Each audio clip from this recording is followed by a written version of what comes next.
From his close-cropped golden curls to his gleaming dancing shoes, Lord Deveril was a man envied by men and adored by women. And he was bloody tired of it. A leader of the fashionable set, he was dressed tonight for his family's annual ball in a style slavish young fops had dubbed Deverilish, which was marked by a blend of Brummel's simplicity and a hint of dash. His pristine neckcloth was skilfully tied in a knot called, what else, the Deveril, and was anchored by a ruby stick-pin that could keep a young buck in hats for a century or more. The cut of his black coat was looser than in Brummel's day, but the tailoring was exquisite, and at his wrists he wore just a hint of lace.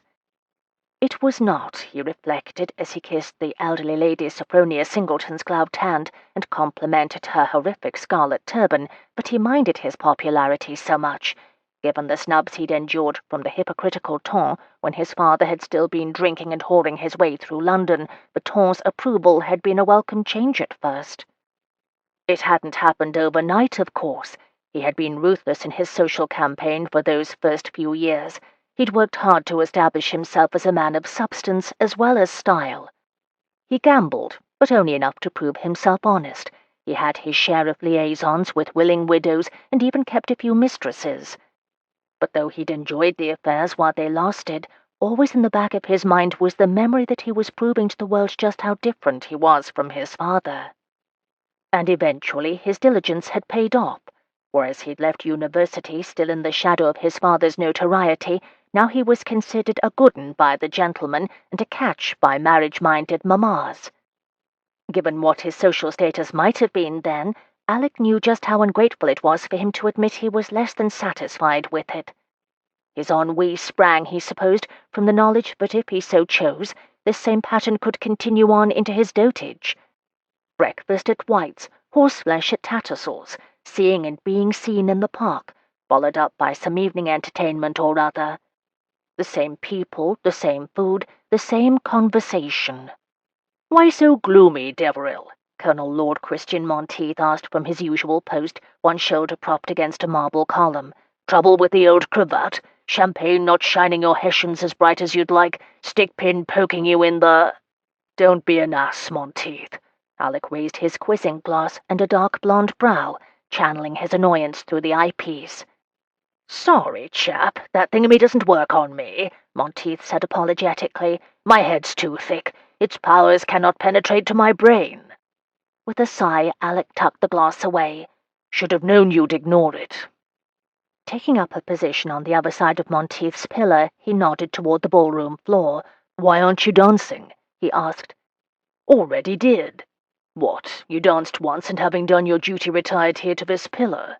It was unfair for Monteith to shirk his duty, when Alec knew full well that there were plenty of ladies who would be without a partner, ladies like his sisters. He ignored the fact that his own failure to marry someone who could serve as a chaperone for them might also impact their social success or lack thereof. "For your information, Lord Hauteur," Monteith returned, "I danced with at least 5 ladies, and now I am resting my tired bones, rather than sprinting to the card-room as my less noble spirit would have me do." "Oh, where's Winterson?" The Duke and Duchess of Winterson had become good friends with Alec earlier in the season, through their investigation of the Egyptian Club, of which Alec had been a member. Theirs had been a rather hasty marriage, but to his delight they seemed blissfully happy together. Winterson and Monteith had served in the campaign against Napoleon together, and were often to be seen surveying the crowds at these Ton entertainments. "Keeping watch over his lady wife," Monteith said with a frown, "and intimidating young swells into paying court to her cousins." Alec felt an unfamiliar pang of jealousy. He'd been considering the possibility of marriage as a means of curing his ennui, and the Duchess of Winterson's cousin, Lady Madeline Essex, was high on his list of potential candidates. Curvy, blonde, and quiet, Madeline would make an excellent viscountess, and her easy manners would endear her to his sisters. But if Monteith beat him to the punch, it wouldn't matter whether his sisters liked her or not. "How is that working?" he asked, careful to keep his tone neutral. "Not too well." The taller man grinned. "I don't think Miss Shelby or Lady Madeline care for being managed by their cousin's husband. Took quite a bit of convincing to get Lady Madeline to dance with me, and that was only grudgingly done. I do not think milady cares for me." Something in Alec's gut unknotted. He had come to admire both ladies over the past few weeks, but he had no wish to compete with his friend as a rival for Lady Madeline's hand. He was quite sure he could hold his own, but Monteith could be charming when he set his mind to it. Things would be much better if Monteith set his sights on Miss Juliet Shelby, the Duchess of Winterson's other cousin. Slim and fair of complexion with deep auburn hair, Miss Shelby could have been the toast of the ton, were it not for an accident during her teens that had left her with a pronounced limp. Alec had been partnered with her at a card party some weeks ago, and found her to be a sensible and witty young woman. She was not one to suffer fools gladly, and he could only imagine her annoyance at Winterson's interference. If he guessed right, she'd much rather have spent the evening at home working on one of her compositions for the pianoforte. "On the other hand," Monteith continued, "Miss Shelby and I had a delightful conversation speculating over the identity of the artist everyone is chattering about. She thinks he's probably some unknown trying to gain the spotlight. I think it's probably some chap with a flagging career who wishes to raise speculation about his work." "Il maestro, you mean?" All of London had been engrossed with learning the identity of the mysterious artist who had begun showing his controversial paintings a little over a month ago. The gallery owner claimed not to know, as did the few who had purchased pieces from the show, and it was generally agreed that the longer he kept his identity a secret, the more intrigued the public would become. "Who else?" Monteith said, with something like disgust. "I blame Byron for all of this ado. He swans about with his dark looks, spouting poetry and seducing women, and now every other fellow with the least bit of artistic inclination thinks a foreign sobriquet and risque art are the short-cut to celebrity." "Yes," Alec reasoned, "but Byron didn't keep his identity a secret. He makes sure everyone knows it's himself he's writing about." The other man grimaced. "Just wait. Il Maestro will have a grand unmasking as soon as he's whipped the ladies into a sufficient frenzy of curiosity." He smiled. "All except for Miss Shelby, that is. I think a surfeit of chatter about that blighter is what sent her over the edge." "What do you mean?" Alec asked, his brow furrowed.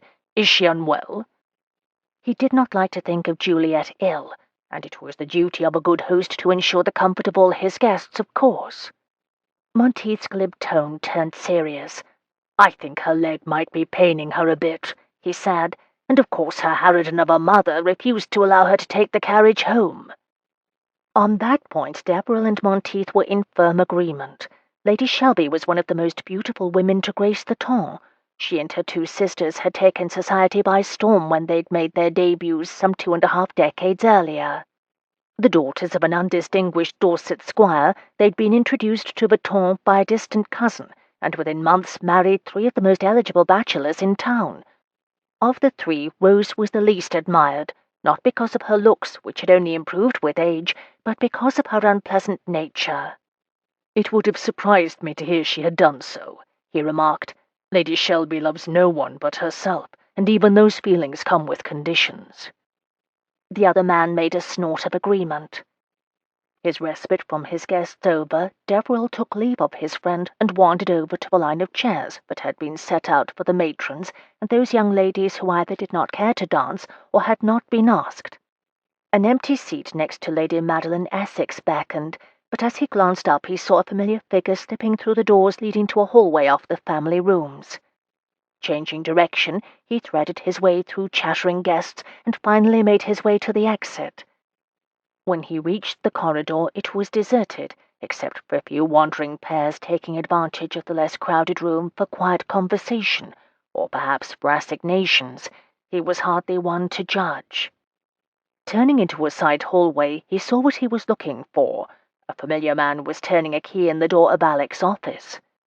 "Uncle," he said, making no effort to hush his approach, "is there something I can help you with?" Roderick Devonish gave a start at being caught, but quickly regained his composure. "Nephew," he nodded, revealing the extent to which his greying hair had begun its slow retreat toward the back of his scalp. "I was just wondering if you had any of those Spanish cheroots you like so much." Bollocks. But Alec did not challenge him. "Were you indeed?" he asked blandly, letting his eyes convey what he really thought of that falsehood. "I would have offered one if I knew you wanted one. Of course I didn't realize you had a key." A pregnant silence fell between the two men. Alec marveled at his uncle's audacity. He was just like Alec's late father. "A legacy of my youth, I'm afraid," Roderick said, fingering the key in his hand. "And I thank you for the offer, but I've decided I don't wish to indulge after all." "Then I'll have to ask you to return to the ballroom," Deveril said, his voice still calm. "If the other guests find you wandering about in the family quarters, then they'll think we're actually family." At the cut, Roderick let his urbane mask slip. "You know as well as I do that the same poisonous blood runs in us both." His sneer made him look every one of his 50 years. Unwilling to be led down that path tonight, Alec shook his head. "Get out," he said simply. The steel in his tone was sharp and cold. "But first give me the key." The naked hatred on his uncle's face was nothing new. It was akin to the look his own father had turned on him so many years ago. Grudgingly, he slapped the key into Alec's outstretched hand. Turning, he stalked back down the hallway in the direction from which Deveril had come, his displeasure evident in every step. When he was sure Roderick was gone, Alec let himself into the study to ensure that nothing had been disturbed. To his relief, nothing had. He did find, however, a collar, the same sort worn by the housemaids. He had no illusions that it had been dropped in the course of her regular duties. Roderick, it seemed, was, as ever, just like his late brother. The same blood might run in both of them, but Deveril was determined to ensure no woman he encountered would ever find herself a victim of it. He'd built his entire adult life upon that principle. When he stepped back into the hall, he saw that the door to the music room 3 doors down was slightly ajar, and strode down the hall. Tonight, it seemed, the ballroom might be the least crowded room in Deveril House. Hiding behind a screen was not how Miss Shelby had intended to spend the bulk of the Deveril ball. When she'd arrived an hour earlier, she and her cousin Madeline had dutifully made their way to the side of the ballroom, where chairs had been set up for the chaperones and wallflowers. Though their other cousin Cecily had recently wed the Duke of Winterson, Juliet and Maddie had no illusions that they were now to be accepted among the elite of London's society. After an hour or so of chatting with Maddie, and later Colonel Lord Monteith, a friend of Winterson's, she'd felt the familiar sting of pain in her left leg, but it was the note in her reticule that made her less than eager to socialize. Pleading a headache, which showed every indication of becoming a real complaint, she excused herself to pore over the cryptic message in private. Limping through the darkened corridors of Deveril House, she finally found the music room, which was thankfully deserted. She'd always admired the room, and had even played the magnificent pianoforte a time or two for the small musical evenings Viscount Deveril's sisters sometimes held. Though much younger than Juliet and her cousins, Lydia and Catherine Devonish were personable young ladies, and among the few friends the cousins could name among the more fashionable crowds of the ton. She'd no sooner stepped into the music room than she heard familiar voices approaching in the hall. Cursing fate, she hurried as quickly as her painful leg would allow, behind an elaborately decorated chinoiserie screen, where she lowered herself onto a tufted stool and waited for her unwelcome visitors to leave. "I cannot account for it, Felicia," Miss Snow complained. "It is bad enough that Cecily Hurston has stolen a march on every eligible female in London by marrying Winterson, but now she thinks to foist her ridiculous cousins on the ton.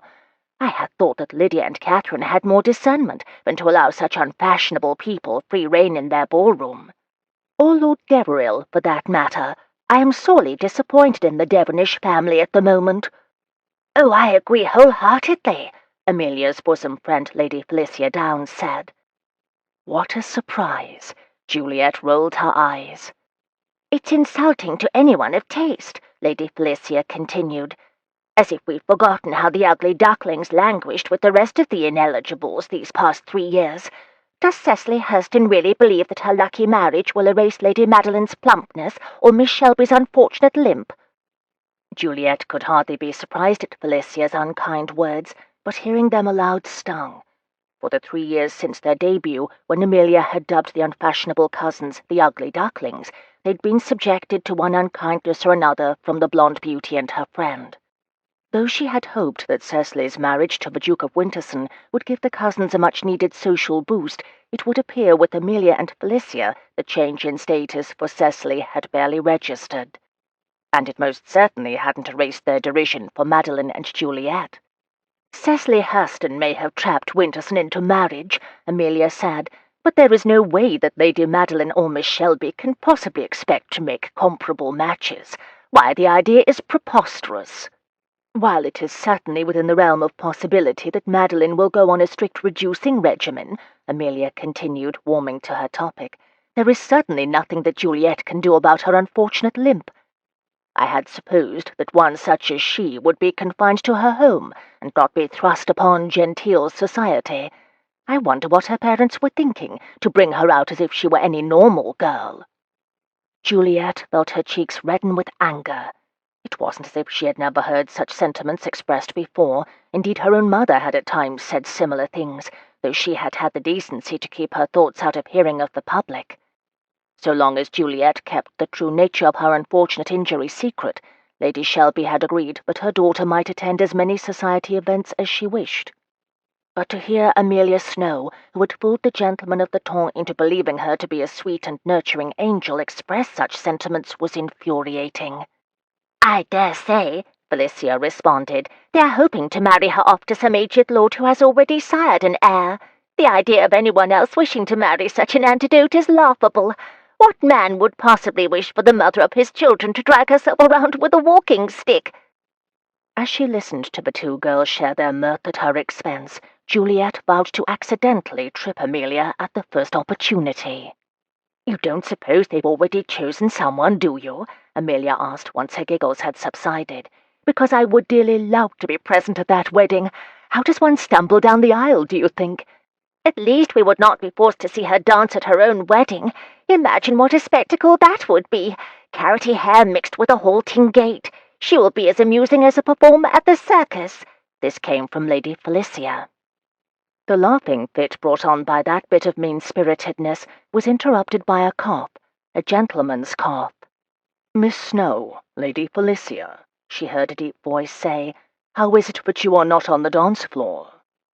Juliet could all but hear Amelia's simpering smile slide back into place.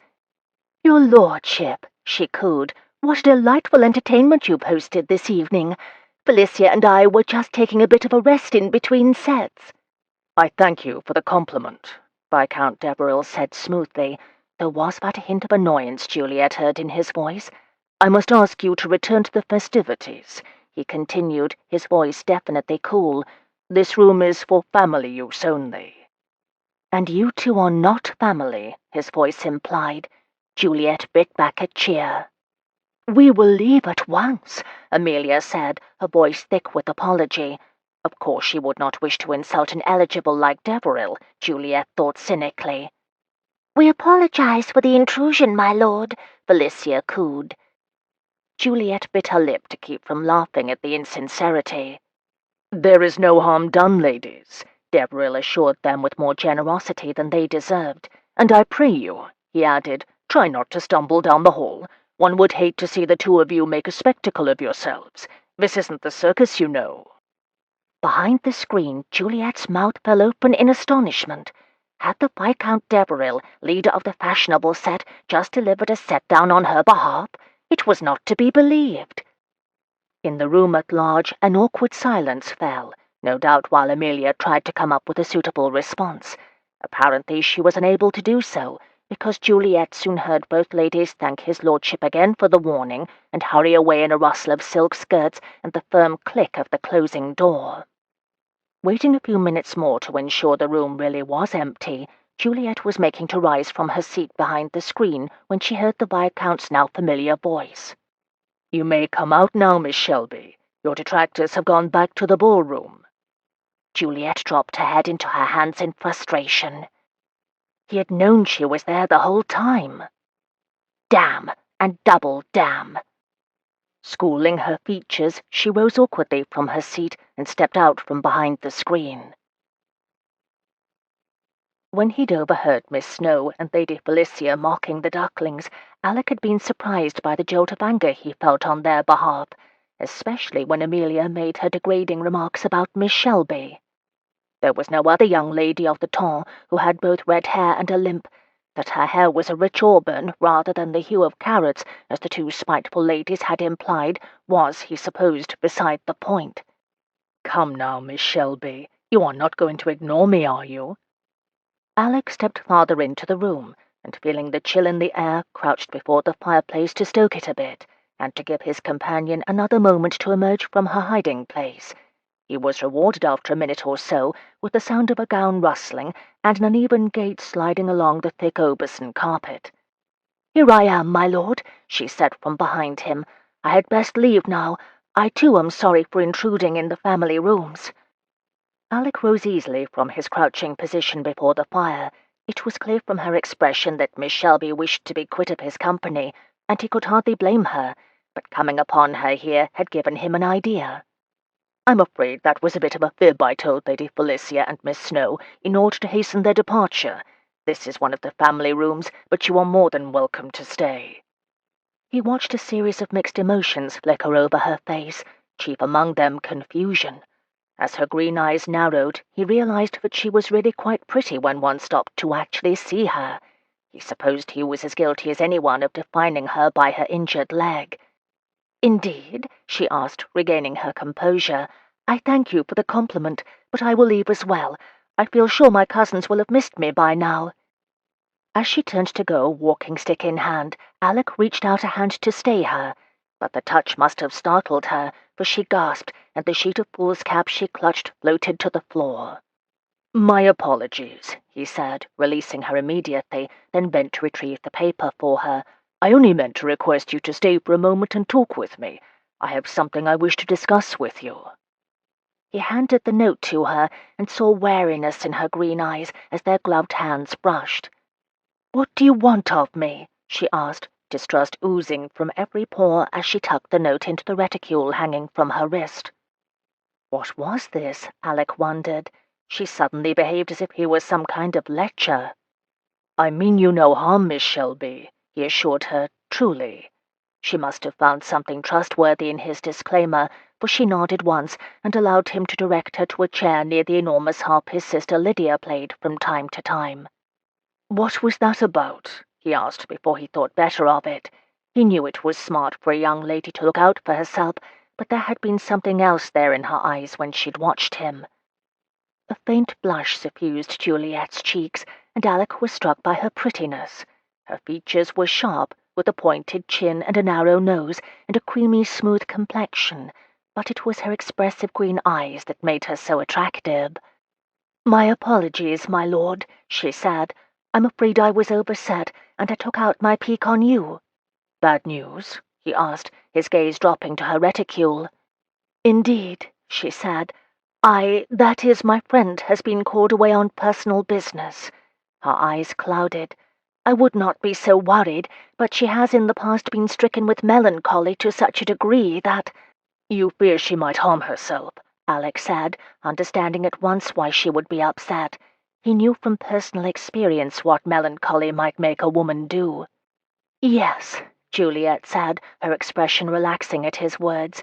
"My friend, I dare not say her name, because she has told me of her struggles in confidence, says that she is going to visit family in the north, but I was given to believe that she had no family, so I am worried that her tale might be just that, a tale to stop me from worrying." Alec took this in. While he did not discount Juliet's assessment of the situation, he also knew the degree to which friends and family of those who suffered from melancholia tended to see every expression of sadness as a sign of impending relapse. "Is there anything I can do to help?" he asked. "Perhaps I could have someone check into her whereabouts." She gave a sad smile. "I thank you for your kind offer, my lord," she said, "but I feel sure that my friend would see such an act as a violation of her privacy."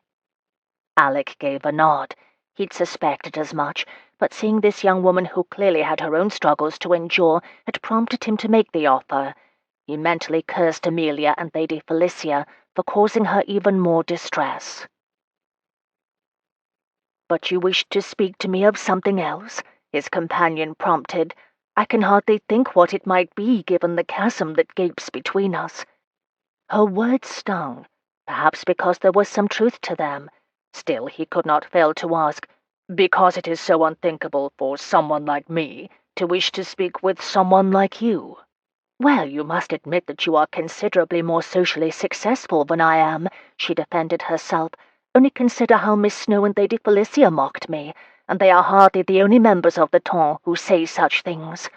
"Speaking of those two," Alec said, "whatever have you and your cousins done to incur the wrath of Miss Snow?" Juliet stiffened. "I hardly think that we are to blame for Miss Snow's incivility," she said with a frown. "However," she conceded, "I believe she is currently annoyed with Cecily for stealing the Duke of Winterson from her. Of course she does not account for the fact that Winterson had no intention of marrying her in the first place, but then Miss Snow is not known for her ability to form logical deductions." "I do apologize," Alec said quickly. "I did not mean to imply that you brought on her enmity." His brows furrowed. "But she did seem particularly harsh about you, I think. Did you perhaps steal one of her bows as well?" He meant the last line to be teasing, but Miss Shelby's laugh was mirthless. "Hardly, my lord." "I believe," she went on, "that Miss Snow singles out my cousins and me because she failed to bring my elder brother up to scratch several years ago in Bath. When Matthew chose to marry someone else, Miss Snow decided to take out her disappointment on us." "3 years is a long time to nurse a grudge," Alec said, leaning his shoulders against the Adam fireplace. "Well, I dare say if she had managed to marry someone else in the interim, Winterson perhaps, she might have given up," Juliet said. "But since she has as yet been unsuccessful on the marriage mart, she still has anger enough to fuel her spite." "It must be unpleasant for you," which was an understatement, he knew. "In truth, it does not bother me," Juliet assured him. "I am accustomed to being singled out. I dislike it when she vents her spleen on my cousins, however. They are not as skilled at deflecting such venom as I am." "That being the case, however," he said, "I dislike hearing her mock your—" Juliet looked up, one dark red brow raised in good humor. "My injury, shall we call it?" At his mute nod, she went on. "I wish you would not let it concern you, my lord. I have been subjected to worse." She smiled wryly. "And at least in one respect Amelia is perfectly correct. I cannot dance." What the devil was she doing enclosed in an antechamber conversing with Lord Deveril of all people? Juliet wondered. She'd been pleased to have him rout Miss Snow and her henchwoman Lady Felicia, but now she needed to make her escape before someone saw them together. But to her dismay, her host showed no signs of allowing her to leave. "Have you ever tried to dance, Miss Shelby?" he asked, his angelic countenance contorted into a frown. For a moment Juliet imagined him as an avenging angel rushing to her defense. It was a heady thought.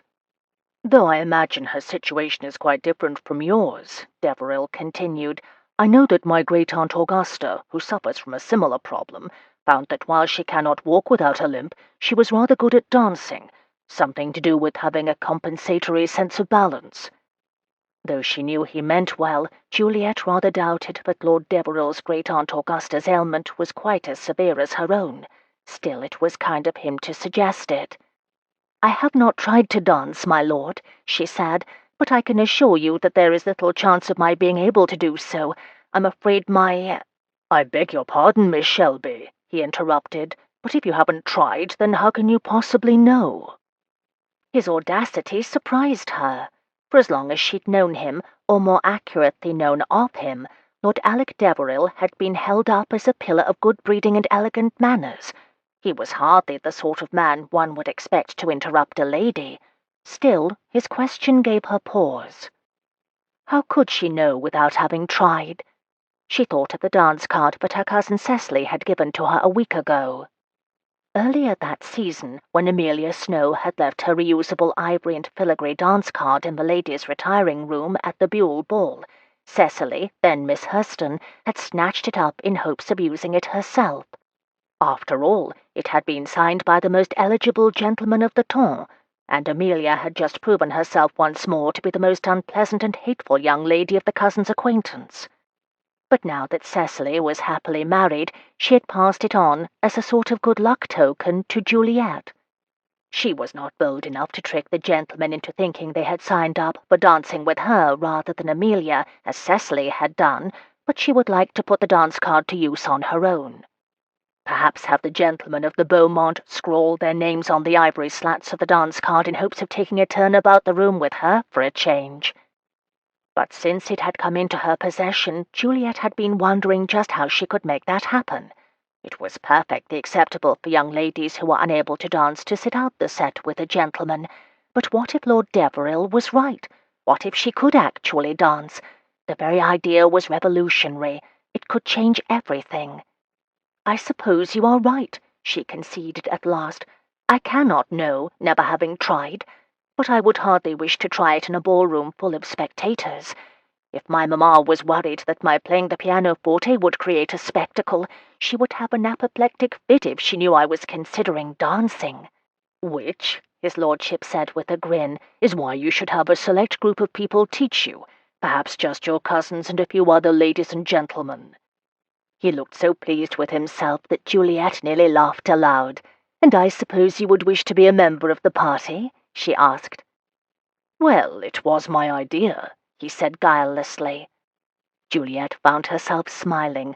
"I have no doubt that Cecily will be happy to host such a party at Winterson House." "What sort of hostess duties are you committing me to, Juliet?" the Duchess of Winterson demanded from the doorway. "And what on earth are you doing closeted with Lord Deveril? I know you have no care for your reputation, but if your mamma were to know, she'd have the two of you married before morning." Apparently unfazed by the Duchess's warning, Lord Deveril merely grinned and bowed to her cousin. "I shall leave you to explain your plan to the Duchess, Miss Shelby. I enjoyed our conversation very much." When he had gone, Cecily looked speculatively at her cousin. "Yes, Juliet, explain your plan to your cousin," she said, "and please include the part that involves the gorgeous man who just left the room." Cursing the blush she felt rising on her fair skin, Juliet did just that. 2. 3 nights later, Juliet stood nervously as Cecily and Winterson demonstrated the movements of the polonaise, their hands clasped as they stepped and spun. Since Winterson still felt the effects of a war injury to his leg, it was useful for Juliet to see how the steps of the dance might be modified to accommodate him. "You can see, Juliet," Cecily said, suiting her actions to her words, "that you take a sliding step, like this, and then bend the knee every third step." "You have to follow the steps of the lead couple, of course," Winterson said, turning with Cecily's left hand in his right and her right in his left. "It's more of a promenade than anything else." "I've attended my share of balls," Juliet reminded them. "I believe I know the steps. It's just a matter of performing them." "Then let's get started," Cecily said with a firm nod. She gestured to Lydia, Deveril's sister, who was their accompanist for the evening. "Everyone take your partners." At her words, Juliet felt her heart pound. It was the moment of reckoning, and she suddenly wished that she hadn't been so firm in her assertion that all she wanted was practice to learn the steps. What if she failed miserably? What if she fell? What if she— "Shall we, Miss Shelby?" Lord Deveril said, stepping out from behind her as the rest of the couples formed and went to stand in promenade position. "I promise not to lead you astray." She'd of course fretted over who would be burdened with partnering her, but in her imagining she had never dreamed that Deveril would be the one. She rather thought that Monteith would be the one. She felt none of the unease with him that she felt with Deveril. Whereas Monteith made her laugh, Deveril made her nervous. "Well, Miss Shelby," he repeated, "shall we?" And without waiting for her to agree to it, he simply took her hand in his and led her to stand up beside the other couples who had stood waiting, watching while she dithered. "Deep breath," Deveril said, squeezing her hand. "We are your friends, so there's no need to be nervous. Besides, if you are nervous, then I am nervous, and you do not wish to see me when I'm nervous." "What happens?" Juliet asked, keeping her voice low as they waited for the music to start. "I bite," he whispered. There was no time for Juliet to react, for the music commenced, and she spent the next little while trying to maintain her balance and mastering the sliding steps of the dance. It wasn't particularly vigorous. and because she could not point her right foot, she had to rely more on her partner than she would have liked. Even so, once they'd gone through a few figures, Juliet felt much more confident in her ability not to embarrass herself should she ever attempt to dance in public. "I really must thank you for suggesting I try it, my lord," she told Lord Deveril as they waltzed. He'd proved to be a patient teacher, and despite that provocative remark earlier, he had been the perfect gentleman. "I find that I enjoy dancing a great deal more than I could have guessed." If she were completely honest with herself, it wasn't only the dancing that she enjoyed.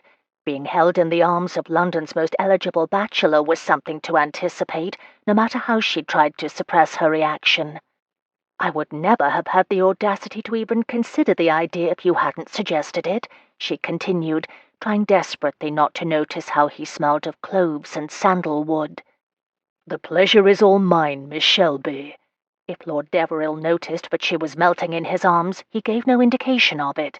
Instead, he smiled down at her in that agreeable way of his that made her breathless and comfortable all at once. "I am pleased to see that my suspicions were correct," he continued. "Otherwise I would have missed the opportunity to dance with such a delightful partner." "Can't say I expected such forward thinking from you, Deveril," Monteith interrupted, gliding past with Cecily in his arms. "Thought you spent all your time coming up with new ways to tie your cravat, or new receipts to bring your boots to the brightest shine." If they were ladies, Juliet would have described the reaction of the gentleman to this salvo as giggles, but from her own experiences with her brother, Juliet knew that gentlemen never giggled. "I fear, Monteith," Deveril retorted, "you are mistaking my interests with those of my valet. Indeed, if I have any standing as a man of fashion at all, I owe it to him. Perhaps you've considered retaining one for yourself, or perhaps you mean for your neckcloth to look as if it has been crushed by an elephant." "He's got you there, Monteith," Winterson snorted. "Told you that cravat wouldn't pass muster with Deveril, though I don't think Phillips is going to like having his handiwork disparaged like that."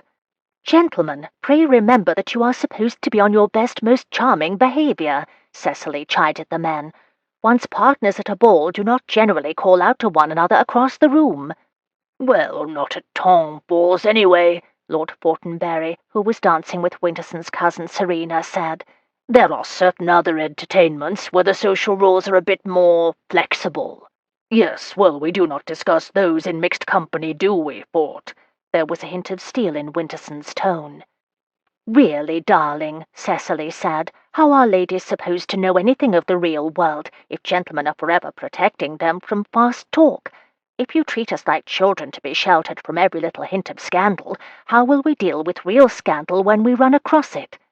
"Madam, I pray you, desist from requesting fast talk until you have gone home for the evening," Monteith objected. "I have no wish to meet your husband over pistols at dawn. He's a better shot than I am."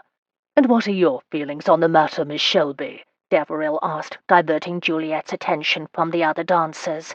"Do you share your cousin's attitude toward the edification of ladies?"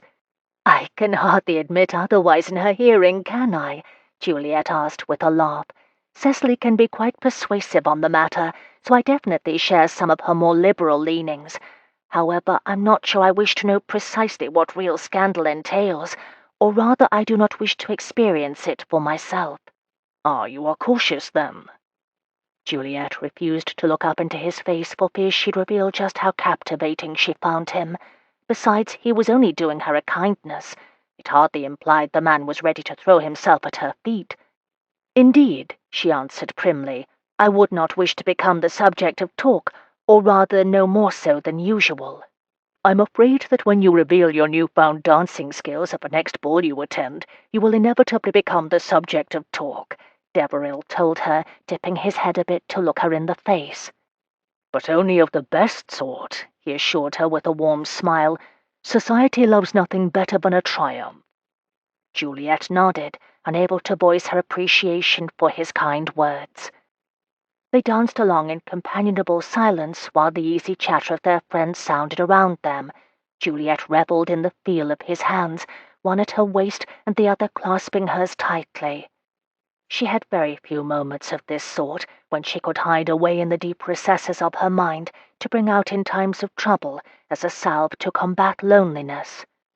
but she knew with a certainty born of experience that she would always remember this waltz. For too long she'd allowed herself to be pushed to the side, like a broken bit of furniture that was no longer of use. She hadn't been completely repaired, but she now knew that she was not so damaged as she'd once thought, and the knowledge filled her with hope for the first time in years. No one, she vowed to herself, would rob her of such opportunities again. "Juliet, what on earth are you doing?" Like an unskilled bow on a violin, the sound of Viscountess Shelby's voice brought all activity in the room to a halt. Just like her mother to spoil things, Juliet closed her eyes in an effort to steal her emotions. She had hoped that Lady Shelby would remain ignorant of her dance lessons until after she'd been able to demonstrate them in public. Her mother was much more likely to acquiesce to the change in her daughter's social status if it were presented as a fait accompli. She had her own reasons for wishing Juliet to remain in her current position at the edges of the ton, and none of them involved her offspring's well-being. Juliet had learned that the hard way years ago. When Juliet made to pull away from Deveril, she felt his arms tighten about her for a flash before he let her go. "I am dancing, Mamma," she said to her mother, who stood in the doorway, her hand at her breast, as if she'd discovered her daughter in an orgy rather than a simple dancing party. "It's quite harmless." "I am so sorry, Your Grace," the butler said from behind Lady Shelby. "She slipped past me as I came to give you her card." Perhaps sensing that her histrionics would not be best received by the present company, Lady Shelby visibly composed herself. "But I am Pemberley, so I knew you would not wish to stand on ceremony, my dear Cecily," she crooned, assuming a more solicitous mien. "And I did so wish to see my dear daughter dance. I hate to think of what effect it might have on her injury." "She is perfectly all right, as you can see, Aunt," Cecily informed her as she stepped forward to offer a supporting arm to Juliet. "I dare say it's even good for her." "Indeed, Lady Shelby," Deveril said, flanking Juliet's other side. "She is a natural dancer. It was I who suggested it in the first place, if you must know. I've an aunt who suffers from—" But before he could complete his thought, Lady Shelby interrupted the Viscount. "I am sure your aunt is quite able to do as she wishes, my lord, but you do not understand the fragile nature of my daughter's health. I will thank you to let me know how best to take care of my own flesh and blood." "Mamma," Juliet objected, mortified at her mother's rudeness. "Juliet, my dear," Lady Shelby said, turning her head in that way that signified she was about to issue a towering scold, "might I speak with you in the hall for a moment? The rest of you will excuse us, of course." Alec watched as Juliet followed her mother from the sitting-room, her limp more pronounced than it had been all evening. "What was that about?" he demanded. "One would think that Lady Shelby disapproved of Miss Shelby dancing at all." The pall cast over the room by Lady Shelby's arrival hovered over the erstwhile revellers like a dark cloud. "Come, my lord," Cecily said to him, linking her arm through Deveril's and pulling him toward the table where refreshments had been laid out earlier. "Let me pour you a cup of tea." "It's a dashed shame," Winterson said, leading Lady Madeline to the refreshments as well. "It's as plain as a pikestaff Lady Shelby resents Juliet enjoying herself." Though he was in agreement with his friend, Alec didn't say so. He knew that he should be taking this opportunity to sit beside Lady Madeline and chat with her about some inconsequential frivolity, but he found himself reluctant to chat lightly of this and that, while all the work he'd done to bring Miss Shelby out of her shell was being undone in another room. "Here, Lord Deveril," Cecily said from his elbow, offering him a cup of tea. "Do not let my aunt's scolding bother you. I can assure you we have endured far worse from her over the years. Indeed, I believe she was much calmer than she would normally have been, since she would dislike having you gentlemen know how difficult she can be. You will not believe it, but you probably saved Juliet a public scold by your mere presence." "But why would she be so angry because Miss Shelby tried dancing?" he asked. "How can she possibly object to having her daughter participate more actively in society? I have seen mothers of debutantes before, and they do not make a habit of preventing their daughters from making good matches." Winterson choked on his tea. "I should say not. If only they did, the lot of us might have slept more easily these past few years." Madeline, who had been looking on with a frown, spoke up. "I do not know the reason behind it, but Aunt Rose has always been hard on her children, and you are right that it's odd for her to sabotage Juliet's chances at making a good match. But she's been this way ever since Juliet's accident." "What actually happened?" Deveril asked.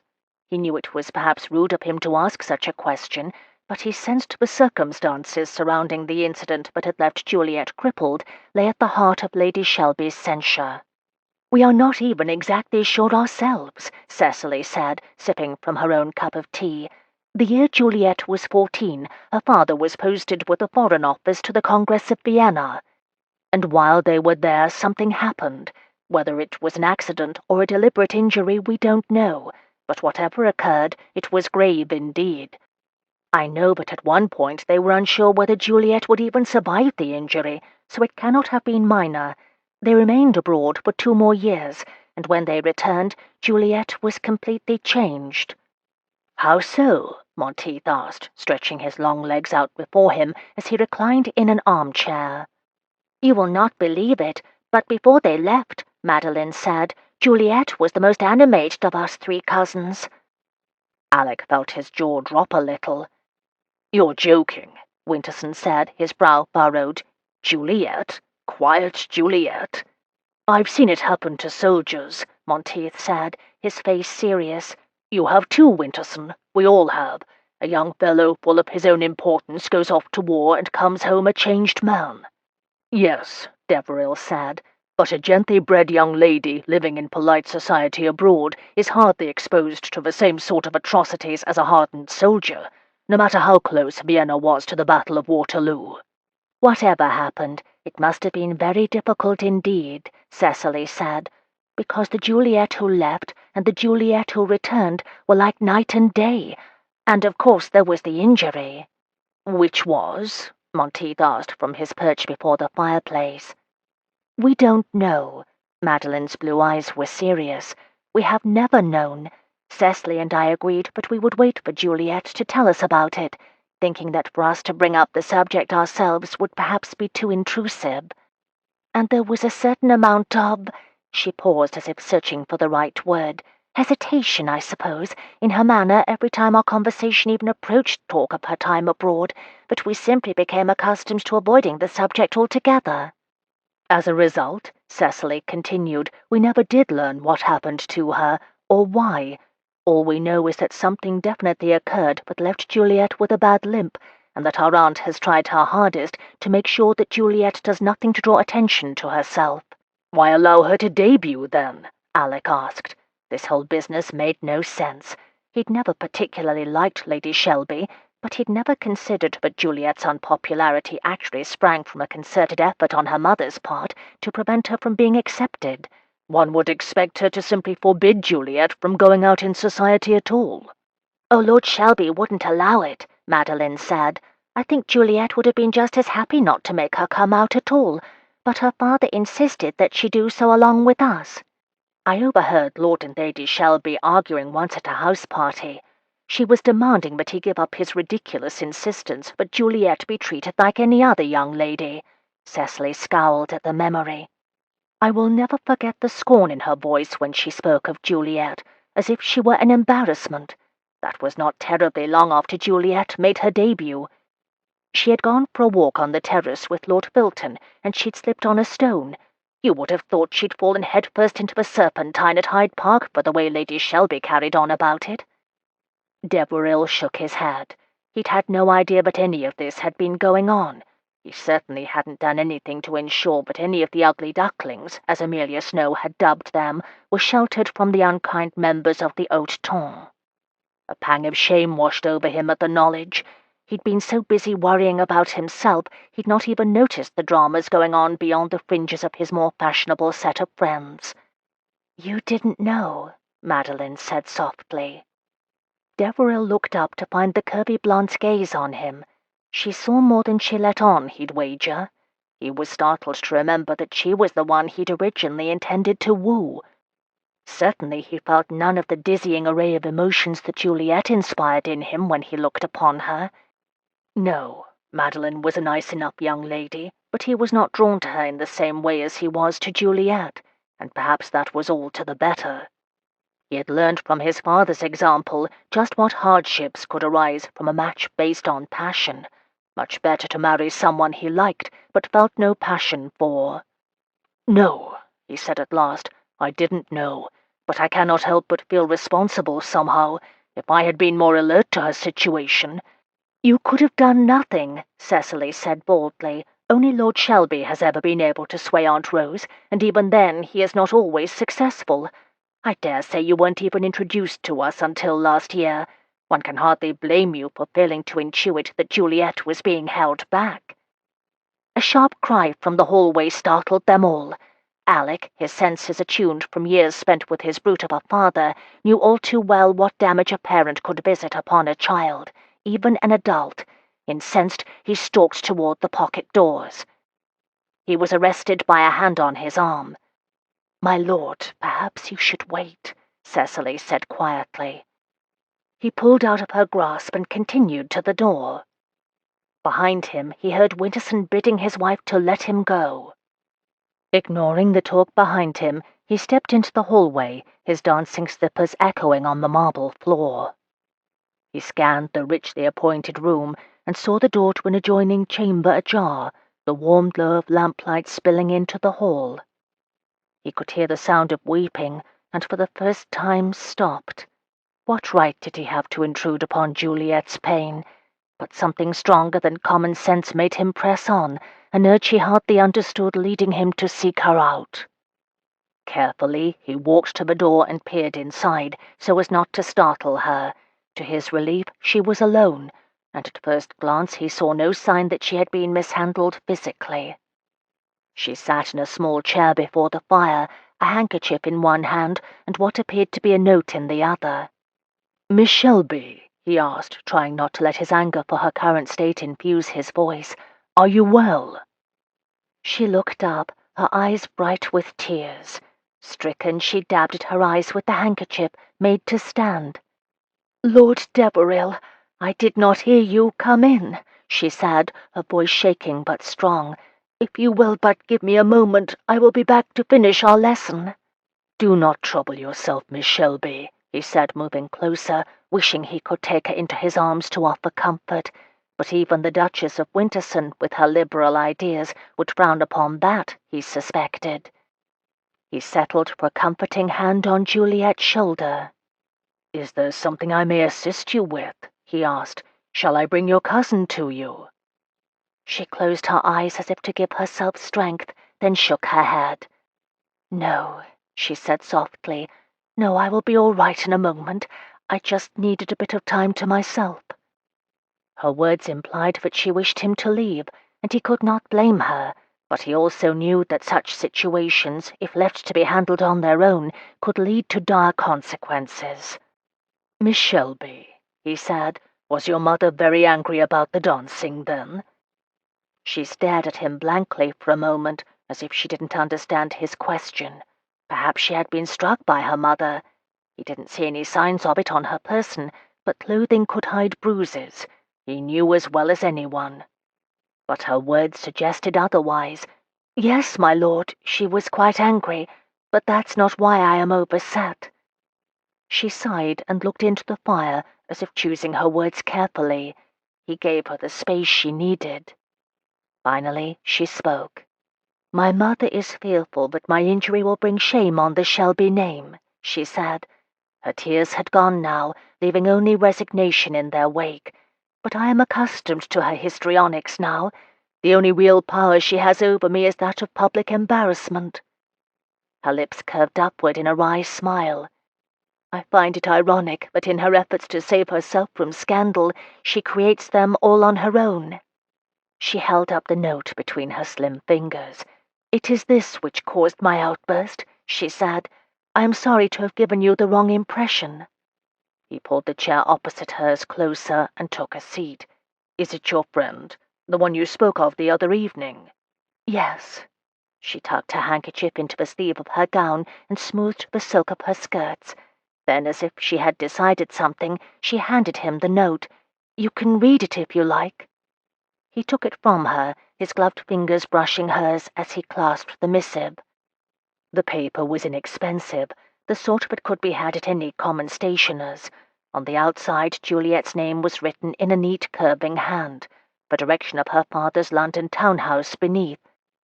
My dear Juliet, I am afraid that circumstances have come to a head, and I am no longer able to remain in London. I know this will mean an end to our lessons, but I am confident that you will find someone to take my place. Your talents are such that any musician of sense will take you on without hesitation. I beg that you will not try to contact me. Your mother will not care to have our acquaintance furthered, especially given my altered situation. I have seen to it that Alice is well cared for. I will not give you my direction, lest you be tempted to follow me. Take care of yourself, dear friend, and know that I will always remember your friendship in my time of need. Anna Turner. Juliet watched as Deveril scanned Anna's brief note. His expression revealed nothing of his reaction to it. In the firelight, his dark blonde hair, fashionably tousled, sparkled with hints of gold. He really was a breathtakingly beautiful man. It was not difficult to understand why he had risen to such prominence in the fashionable set. One with such looks and charm would find it easy to win the favor of those who crossed his path. "She is your music teacher?" he asked, finally looking up. If he noted that her gaze had lingered on him for overlong, he gave no sign of it. "Yes," she replied, looking down at her hands as if searching out spots of dust on her gloves. "She is also a dear friend." She did not say that Anna was also the closest thing to a mother she had ever had. Without her, Juliet would never have found the strength to recover from the injury she sustained to both her body and her spirit on that long-ago spring day. "What are the circumstances she speaks of? Your worries the other night seemed to hinge on her melancholia, but this sounds as if she is running away from something or someone. And why does your mother disapprove of her?" Juliet wondered how much to tell him, and gave herself a mental shake for telling him anything of Anna's note at all. He could care nothing for the plight of an impoverished clergyman's daughter. And yet there was something about him that told her he did care. He was interested, and having kept Anna's secret for so long, she found herself wishing to unburden herself of the whole sordid story. A story she had kept even from Cecily and Madeline. "After my accident," she said, looking up from her hands to find his blue eyes fixed upon her face, his gaze unnerving, but at the same time exhilarating. "After my accident, my father hired Anna to instruct me on the pianoforte. I had played as a small child, and upon our return to England, I found myself restless, needing some activity to fill the endless days, and sometimes nights. I could not ride, I could not walk about the countryside which had once been my greatest joy. And with music I could find she struggled to find the right word, some release for the emotions that haunted me." She looked up to find him still watching her. "It was very bad, you see, the accident, and Anna was a godsend. She was kind, and what I needed more, a taskmaster. She insisted I give all my attention to my music, and it worked. Before long I was playing constantly, day and night." "Which kept you from brooding," he said quietly. "A smart woman, your Mrs. Turner." "The cleverest," Juliet agreed. "She lived with us and even came to London with us when I was to make my come-out. But the month before I was to make my debut, my mamma announced that Anna had been dismissed, and that I was to have no more contact with her." Deveril leaned forward in his chair. "Why?" "Mamma had accused Anna of casting out lures to Papa, which was ridiculous. Only later did I learn that one of his friends had importuned her, and—" she blushed. "Anna was in a delicate condition. I was not surprised that Mamma would put the entire blame on Anna, and with no family to turn to and no reference, she was at her wits' end. I had enough pin money saved up that I was able to care for her until the child was born. Mamma didn't know about that, of course, and though Anna objected, she acquiesced for the sake of the child." "These are very complicated issues for a young lady to handle on her own," Deveril said, a frown wrinkling his brow. "What happened to the child?" "Oh, Anna kept her," Juliet said, a remembered joy at her ability to help her friend denting her earlier sorrow. "She was able to rent a small house in Hanstown, where she teaches the pianoforte to the daughters of tradesmen who wish them to marry into the upper classes. We put it about that she was a widow whose husband had died in the war." "What of the child's father?" Deveril demanded, standing to lean one shoulder against the fireplace, his fists clenching in anger. "If he importuned her against her will, he deserves to be thrashed." "I could not agree with you more," Juliet returned, but Anna refused to name the man, only that he was a friend of Papa's who had stumbled into her chambers one evening in his cups. I suppose he was looking for a willing chambermaid, or unwilling, as the case may be. It was infuriating to know that women, especially those without male relatives to protect them, were so powerless against men with bad intentions. And, like it or not, it was always society's insistence that the woman was at fault, no matter how dishonorable the man who had forced her was. Alec was silent. His anger was evident in every inch of his person. Juliet wished that he'd been there when Anna had first confessed her secret. She had little doubt that the man before her would have been able to persuade her music teacher to tell just who had raped her. "So now your Miss Turner, or Mrs. Turner," he said, "is leaving London, without explanation. Could it be that she consented to this unknown fellow and is running off with him?" Juliet shook her head. "There is no way she would do such a thing. She was too upset over the whole incident to have been lying. I believe that somehow Mamma found out her location and threatened her with exposure if she did not leave town at once." "Your mother did bring you the note," he agreed, "but what of the one the other night?" "That was brought to me from Anna's maid, so I know it came directly from her," she said. "And as for Mamma's bringing the one tonight, I suppose it's possible that she forced Anna to write it. But I really think Mamma's coming here with the note was just an excuse for her to see what Cecily and I were up to. Mamma is nothing if not curious. And she is vigilant about ensuring I draw no attention to myself. The seal on the note was intact, so she cannot have read it." "Why is she so determined to keep you from marrying?" Deveril asked suddenly. "I mean to cause no offence, but one would think if she is concerned about you bringing shame upon the family, that she would wish you married off and away from her as soon as possible." He did not mince words, did he? "She wishes me to marry," she said, "but the man of her choosing, and since I refuse, she retaliates by ensuring that I do not draw the attention of any other gentleman." "Who is the man of her choosing?" She paused, reluctant to even say the man's name aloud. "Turlington," she admitted. Deveril's eyes widened in shock.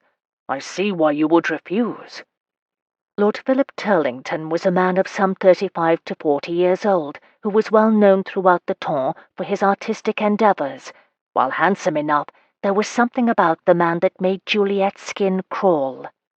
"Yes, and do not ask me why she chose him of all people, but for some reason she is determined that I will wed him. If it were not for Papa, I would have been married to the man months ago, but as Papa cannot stomach the man, he refuses to grant his consent to the match." Alec shook his head. What a coil! He had known Juliet's situation was difficult, but he was beginning to believe it was nigh impossible. "And I can guess that Mrs. Turner disliked the idea of your marrying Turlington as well?" He could not help but think that it was in Mrs. Turner's best interest for Juliet to remain unmarried as well. After all, if she were no longer able to control her own purse strings, then she would no longer be able to supplement Mrs. Turner's income. But Juliet got there before him. "Yes, but not because she would lose my pin money, if that's what you are thinking. Mrs. Turner has earned enough income from her teaching to pay her own way for some months now. Truly, she is not the grasping harlot my mother would have the rest of society believe. And now she's gone, and left her child with someone else." Her expression sobered. "Yes, that is what concerns me most," she admitted. "It is inconceivable to me that Anna would leave her daughter in someone else's care while she fled the city. Some mothers, yes, but not Anna. This is what disturbed me most about the letter. You see, Anna told me last week that she felt as if she were being watched." "How so?" "Well, she saw the same man. a man who did not belong to her neighborhood, standing at the end of her street. And then she saw him again when she took Alice to the park. She said she felt unsettled, uneasy. It is not at all like her to imagine such things, my lord. She is prone to overwhelming sadness, it's true, but never has she imagined things. I believed her about being watched." She frowned. "What troubles me most about all of this is that I am powerless to do anything about any of her problems. Now that Mamma has found out about the dance lessons, she will never let me out of her sight. The only reason she did not demand that I return home this evening is that she was too afraid to cause a to-do before you and the other gentlemen." If Lady Shelby's stunt earlier were what she considered discreet, he shuddered to imagine her in unfettered rage. Gazing at Juliet, he considered his options. If he offered to assist her, that would mean spending more time with her, which would not be a hardship. Still, he had made it a practice to refrain from spending more time than was necessary with any woman to whom he felt drawn, and he definitely felt drawn to Juliet. For her own safety he would keep as far from her as possible, but it would take a stronger man than he to say no to her in her present state. But even if he were not worried about his own potential to hurt Juliet, he had to help her for another reason. He suspected that his uncle might have something to do with her friend's predicament. Not only was the man friends with Juliet's father, he was also notorious for a propensity to take what he wanted, whether the lady was willing or not. He had no knowledge about his uncle's whereabouts during the time that Mrs. Turner was accosted, but something about the whole situation made him uneasy. "Miss Shelby," he said aloud, "I hope that you will allow me to investigate your friend's disappearance further. Indeed, I insist upon it." "But why on earth should you wish to help me?" Juliet asked, a furrow between her brows. "You have been very kind, of course, but I feel sure you have other obligations that must take up your time." He waved off her protestation. "I have a most efficient private secretary to see to my correspondence, and a more than able bailiff to oversee my country house. You will be doing me a kindness to offer an occupation to cure my boredom." When she still seemed about to protest again, he took her hand. "Please, Juliet," he said, "let me help you." "I suppose if you must," she said, her cheeks pink, "then you must. But I hope that you will not hold me accountable should Mrs. Turner prove to have simply gone to visit friends in the country. I wonder now at my own worries. I am doubtless allowing my imagination to get the better of me." "I do not think you are imagining things at all," Alec said. "In fact, I have come to believe over time that when one experiences feelings of unease, there is often a very good reason for it." She frowned. "I should think you would have little reason to worry. You are a leader of the fashionable set. You have 2 lovely sisters who are adored by everyone they meet, and you are a man, and therefore have perfect autonomy." Taking her hand to lead her from the room, Alec gave a wry smile. "You might be surprised to know what a man such as I may worry over." 3. "Why are we searching this ladybird's flat again?" Monteith asked the next morning as he and Deveril alighted from a hackney outside number 25 Hans Place. After spending a sleepless night arguing with himself over the wisdom of becoming involved in Juliet's search for her music teacher, Alec had arisen at dawn to the realization that no matter how inconvenient his attraction to Miss Shelby, he had a familial responsibility to discover if his uncle were indeed involved in her friend's disappearance. "For the 10th time, Monteith," he growled as they climbed the stairs to the door, "she is not a ladybird. She is a gently bred music teacher, and we are doing it as a favor to a friend." "A lady friend?" Monteith persisted. "Because, Deb, I really cannot see you doing this for another chap. Not that I think you're disloyal, but the whole ton knows about your charm with the fairer sex. Winterson and I were speaking of it just the other evening. You converse with them as if they are reasonable, rational beings. It's fascinating." "God's teeth, Christian, you'd best not let the Duchess of Winterson hear you speaking like that. She'll have your guts for garters, and Winterson's as well." "Bah! Cecily does not frighten me," the ex-cavalryman said, waving away Deveril's warning. "Though I will admit that she can be a Tartar when she's got the bit between her teeth. She and I have an understanding. I promise not to drag Winterson into trouble, and she allows me to live." If he'd been in a better mood, Deveril might have laughed, But his conversation last evening with Juliet hung like a pall over him on this blustery May day. He tried to remember that it was Lady Madeline he was meant to be wooing, but it was difficult when the scent of orange blossoms kept intruding. "You are serious about this, aren't you?" Beneath his sunny disposition, Alec suspected that Monteith saw more than he let on. "I can think of only one woman who could persuade you to go out and about before your toilette was completed." Deveril stopped. An involuntary hand went to his bristly jaw. "What are you talking about?" "Don't try to cozen me, man. It's been obvious to me for this age that you've got a sweet spot for Juliet Shelby." "Damn it! Don't be absurd, Monteith. I'm not nursing a tendre for anyone.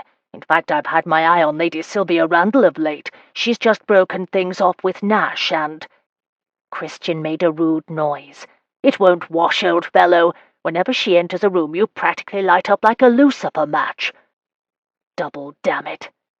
Monteith, I beg of you, keep silent on this matter, or I will be forced to silence you physically, which will ruin my neckcloth." He ignored for the moment that his neckcloth had been hastily tied this morning due to his preoccupation with one Miss Shelby. "Aha! So I am correct. You do have a tendre for Miss Shelby. Only true love would make you risk your cravat." Deveril turned to face the other man, his expression deadly serious. "Listen to me well, Colonel Lord Monteith. If you whisper this nonsense to anyone, and I mean any living thing on this planet, I will see to it that the patronesses of Almack's are all informed that you wish to marry one of this season's debutantes. Not only that, but that you wish their assistance in the matter." Monteith blanched. "You wouldn't." "Try me." "It was just a jest, Deveril. I wouldn't actually tell anyone. Well, Winterson, of course, but he already knows. In fact, he was the one who pointed it out to me last night." Deveril sighed, resisting the urge to thrust a hand through his hair. "I have agreed to visit Mrs. Turner's flat as a favour to Miss Shelby, but all that exists between us is friendship. If you must know, I have decided that I will be making an offer for Lady Madeline Essex soon." "You are serious?" Monteith gaped. "I mean, Lady Madeline is a sweet chit, but she's hardly who one would expect you to—" "To what? Marry?" "Well, no," Monteith stated boldly. "And why the devil would you put yourself in that position?" "What position?" "Come on, Deveril. If you marry Juliet Shelby's cousin, you will spend the rest of your days being forced to interact with Juliet at every family gathering until the end of time. You are setting yourself up for a lifetime of misery, unless—" Deveril did not like the look in Monteith's eye. "Unless what?" he asked, his voice deceptively calm. "Can it be that you are so fastidious that you would give her up because of her infirmity?" It was a reflex. That was all Alec could think later to account for what happened next. One minute he was standing on the steps of Mrs. Turner's flat, having a civil if uncomfortable conversation with Monteith, and the next he was ploughing his fist into Monteith's jaw. Caught off guard, Monteith fell backward down the 3 steps leading to the walk below. "Here now!" shouted a grey-garbed woman from the doorway, which had opened shortly after Monteith's shocked shout. "This is a respectable house. Don't you fribbles bring your mischief onto my doorstep. I'll call the constable. See if I don't." Surprised by his own actions, Deveril stepped down to offer Monteith a hand up, which Monteith took warily, then set to brushing his breeches off and settling his hat back atop his head. "You've got a strong right there, friend," he told Deveril, grasping his jaw between thumb and forefinger to test its soundness. "You've been working with Jackson, haven't you?" "Sorry," Alec told him, a bit sheepish. "I didn't mean to—" "Oh, you meant to," Christian said with a knowing smile, "which tells me more than an admission would have." Deveril's strong reaction to Monteith's taunt had shocked even him. He'd always prided himself on the difference between his father and himself, especially when it came to physical violence. What sort of man struck one of his best friends simply because he disliked something he'd said?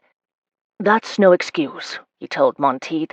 "Even if I did find your accusation abhorrent, I shouldn't have done it." "Away with ye!" the housekeeper shouted down to them again. "I've sent the footman for the watch. Respectable folk don't hold with brawling in the streets."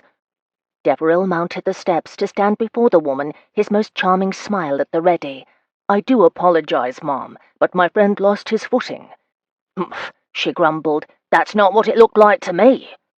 Christian stepped up beside Deveril, sweeping his hat from his head in a formal bow. "I assure you, ma'am, we would not be so crass as to engage in fisticuffs like common street thugs. I'm afraid I have a lamentable sense of balance. The war, you know." At that last, the housekeeper's features softened slightly. "Well, I suppose there's no harm done." She turned to go back inside, but Deveril raised a staying hand. "Ma'am, we were just on our way to beg your assistance. I believe you recently had a tenant called Mrs. Turner living here." At the name, the woman scowled. "What if I did?" "We would like to see her rooms, if that would be all right with you," Alec said, exuding charm for all he was worth. "I loaned her a favorite book, and she was unable to return it before her departure. I thought perhaps she would have left it behind here." The woman made a disgusted sound. "If you can find it in that mess, you're welcome to it," she said. "I thought she was a respectable widow lady, and I let her stay on account of the child. But she just up and left without a word 3 days ago, and left the flat in shambles, and left that fancy piano and all. What's a poor old woman to do with such a contraption, I ask ye?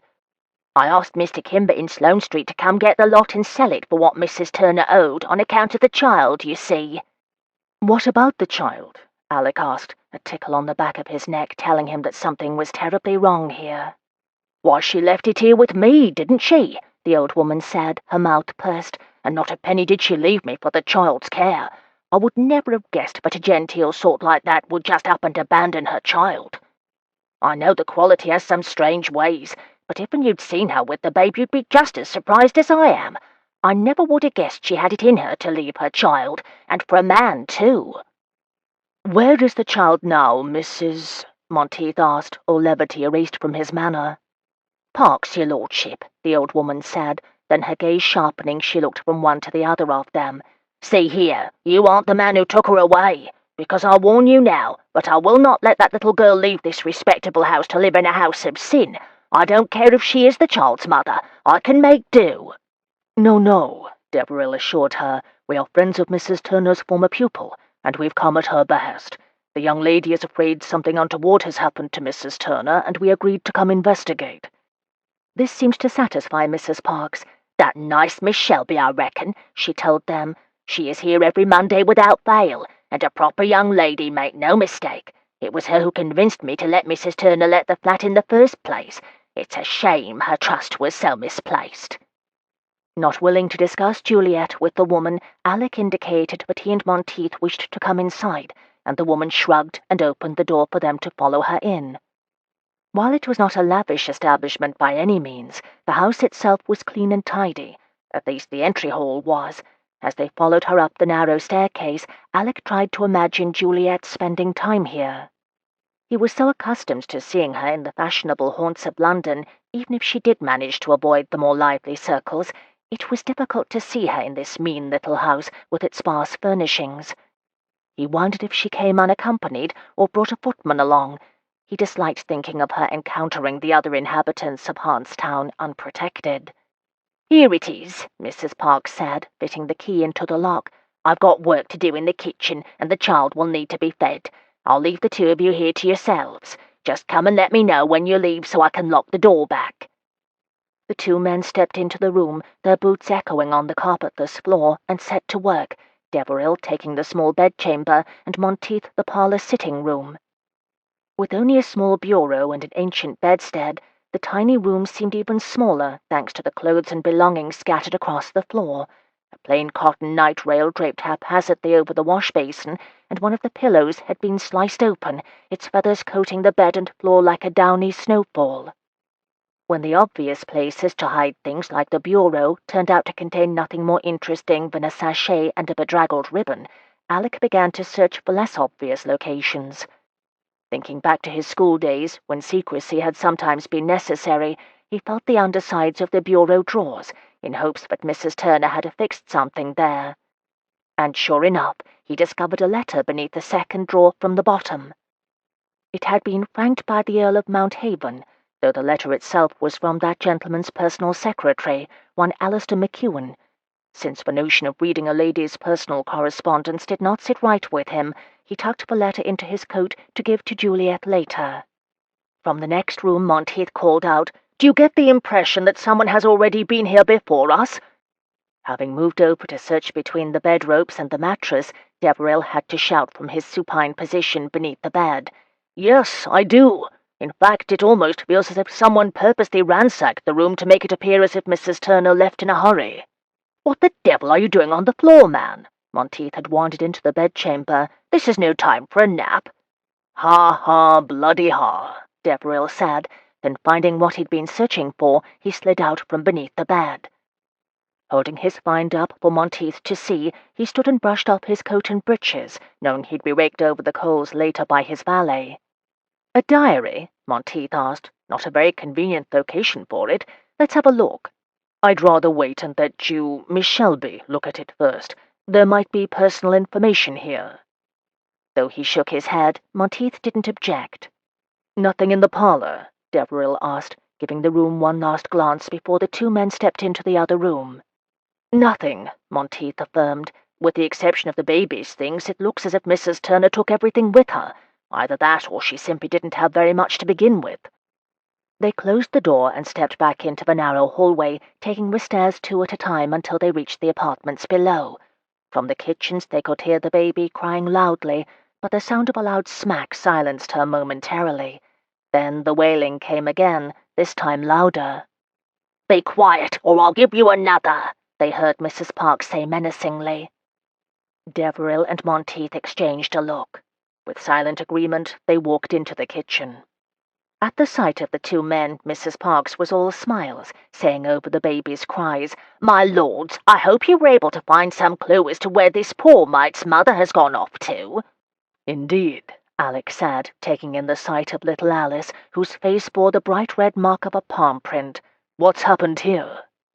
Looking from the baby to Alec, Mrs. Parks gushed, "Oh, the poor little thing needs her nap. Pay her no mind. All babies cry." "I believe I should cry too if someone biffed me in the face," Monteith said with deceptive calm. "Wouldn't you, Deveril?" "Indeed I should," Deveril said. "In fact, I believe if I were a small child at the mercy of a grown woman who took advantage of my helplessness, I'd cry quite loudly." The mask of civility vanished from the woman's face and was replaced by a hard look. "Since the child's mother left her in my care, I don't see what business it is of yours how I discipline the child. The money that slut left won't last the week, and then I'm stuck with another mouth to feed." "I hardly think such a small child requires discipline, madam," Deveril said coldly. "As to your guardianship of the child, you may safely conclude that that arrangement is at an end now. We'll be taking Alice with us." "Yes, we'll be taking Alice with—" Monteith echoed, then stopped. "Wait, we're taking Alice with us?" "Yes, we are," Alec said firmly. "Kindly gather together the child's belongings and we'll take her now." Not one to miss an opportunity for exploitation, Mrs. Parks moved closer to the child, but thought better of it when Alec made a threatening sound. "And what of my expenses? I've taken good care of the babe for 2 weeks now." "You'll be compensated, have no fear," Alec said, his disgust evident in his voice. With a satisfied nod, the woman stepped out of the room to get Alice's things. "What the devil are you playing at?" Monteith said in a low voice. "We can't just take this baby away from here. Where will we take her? It's not as if your sisters or my mother are going to welcome some bast—" "My sisters will not object," Alec interrupted. "It's not as if my family is unfamiliar with children from the wrong side of the blanket, and I have reason to believe this one might belong to my uncle, though I'd prefer it if you kept that speculation to yourself." "You have my word," Monteith said. "And if you think your sisters won't mind, I suppose your house is as good a place as any to shelter her. Anything is better than this place. I don't spend much time around children, but I don't think they cry like that without good reason." "They don't," Alec said grimly, remembering his own childhood and how his father's tempers had affected him. He could still remember the sting of an open palm across his cheeks. If he had any say in it, Alice would never feel that sting again. With the promise of compensation, Mrs. Parks's attitude changed dramatically. She had gathered the baby's things and changed and dressed her while Monteith went to alert the coachman that they'd be leaving shortly. Finally, some 10 pounds poorer, Alec carried Alice from the dingy rooming house, Monteith following with Alice's things. As if she knew she was being rescued, Alice clung tightly to Deveril, wrapping her little arms round his neck. If the coachman thought it irregular for his master to be accompanied by a baby, he kept his thoughts to himself. Ensconced in the carriage, Alice now fingered the simple ebony stick-pin adorning Alec's cravat, while the two men stared bemused at one another. "This will make an excellent story for Winterson's delectation," Monteith said finally. "Only one thing remains to be seen." "What's that?" Alec asked, removing a small hand from poking him in the eye. "Whether little Alice gets carriage sick." Deveril's response was not fit for a child's ears, though Alice didn't seem to mind. While Deveril was searching Mrs. Turner's flat, Juliet was trying to listen politely to Lord Turlington's comments about the paintings they observed in the new Southerton Gallery. She had planned on asking Madeline to accompany her to see if Mrs. Turner had perhaps gone to visit her sister in Richmond, but when she'd reached the breakfast table that morning, her mother informed her that they were to attend the gallery opening with Lord Turlington. "Wear the new peach sarcenet," Lady Shelby told her, "and ask Weston to arrange your hair in something more elaborate than your usual chignon." As usual, Lady Shelby herself was exquisite. Her dark, glossy tresses were artfully arranged to reveal her elegant neckline, and her deep russet-coloured gown fit her to perfection. Juliet wondered, not for the first time, if it were possible for such a plebeian specimen as herself to be birthed by such a paragon. "I had hoped to visit Madeline today," she said, hoping that the mention of her cousin would remind Lady Shelby that she was not the only one of the ugly ducklings who had yet to snare a husband, but it was of no avail. "I'm afraid that is impossible, Juliet." Her mother's rosy lips pursed in a pouty frown. "Lord Turlington has requested your company in particular. I believe if you handle him carefully, he might be brought up to scratch." Juliet stirred a spoonful of sugar into her tea and said nothing. Her mother had begun pushing her toward Turlington at the beginning of the season, even before Cecily had married Winterson. It had come as a surprise, because until this year her mother had openly scoffed at the notion Juliet would ever marry at all because of her injury. Never one to balk at speaking her mind, Lady Shelby had lamented the consequences of Juliet's accident almost from the moment it happened. Not so much the fact that Juliet would find ambulation difficult, but that she would not be able to take her rightful position in society. But this season, even before the family made the journey from their estate in Kent, Lady Shelby had begun to sing a different tune. She'd praised the virtues of married life to her daughter. She'd taken a renewed interest in Juliet's fashion choices, even going so far as to insist that she wear colours that for most debutantes would be verboten. Accustomed to blending in with the other unmarried ladies of society, Juliet had braced herself for taking a more active role in tour activities, but to her shock, she soon learned that her mother's hopes for her centred on one gentleman alone, Lord Turlington. A widower in his late 30s, Turlington was known for his passionate interest in art. A painter himself, he could often be found discussing his interest with anyone who would listen. And he had written several well-received pieces of criticism for various serial publications. As an expert in his field, he was impressive. As a marriage prospect for an unassuming young lady, however, he left much to be desired. Though she had often chafed at her mother's lack of optimism regarding her marriageability, Juliet found her sudden insistence that Lord Turlington could be hers for the taking odd in the extreme. His title was not particularly old or prestigious, and he was viewed by many, including Juliet's own father, as a grasping social climber. Then there was her own opinion of the man. Not only did she find Turlington's constant discussion of his own accomplishments tedious, she also found that his assessment of his own skill as an artist was dead wrong. Since her mother had developed an interest in him as a possible suitor for Juliet, she had paraded her daughter through the various galleries of London that had Turlington's works on display. And if she were being completely honest, Juliet found them disturbing. Like most artists of his generation, Turlington liked to paint scenes from great historical or literary events, but Turlington's always seemed to depict women in some sort of dire situation. Having gone through a dire situation of her own, she did not care to see such raw emotions depicted on canvas. And though she knew the models themselves were merely acting, she could not help but sense that Turlington, with his brush and paints, brought life to such emotions because he enjoyed them. "Juliet, are you attending to me?" Lady Shelby demanded. "I said that Turlington might be brought up to scratch. I should think you would be grateful, considering but only recently you had no hopes for making a marriage at all." "Ah, yes, mamma, do not mince words. I am not sure that I should find Lord Turlington to my liking as a husband," she said aloud. "I know he is your friend, but I was hoping that I might be able to find someone a bit closer to me in age." "For what, pray?" Lady Shelby asked. "For dancing, as you were attempting at Winterson House last evening? My dear Juliet, you know but I wish more than anything that you were like other young ladies, but you are not. A young husband would only find you tedious, because you would not be able to keep up with him. Physically, I mean." She raised one perfectly arched brow. "Do you know what I refer to?" Juliet felt a blush rise in her cheeks. I think so." "I do not mean to be unkind, my dear, truly I don't, but husbands require certain duties of their wives, duties that require a certain degree of physicality. I simply do not believe your injury would allow you to participate in such activities, at least not with the regularity but a young man would require." Juliet kept her eyes on her toast, suddenly not as hungry as she was when she entered the room. "An older husband," Lady Shelby said briskly, "would be much more willing to overlook your frailty.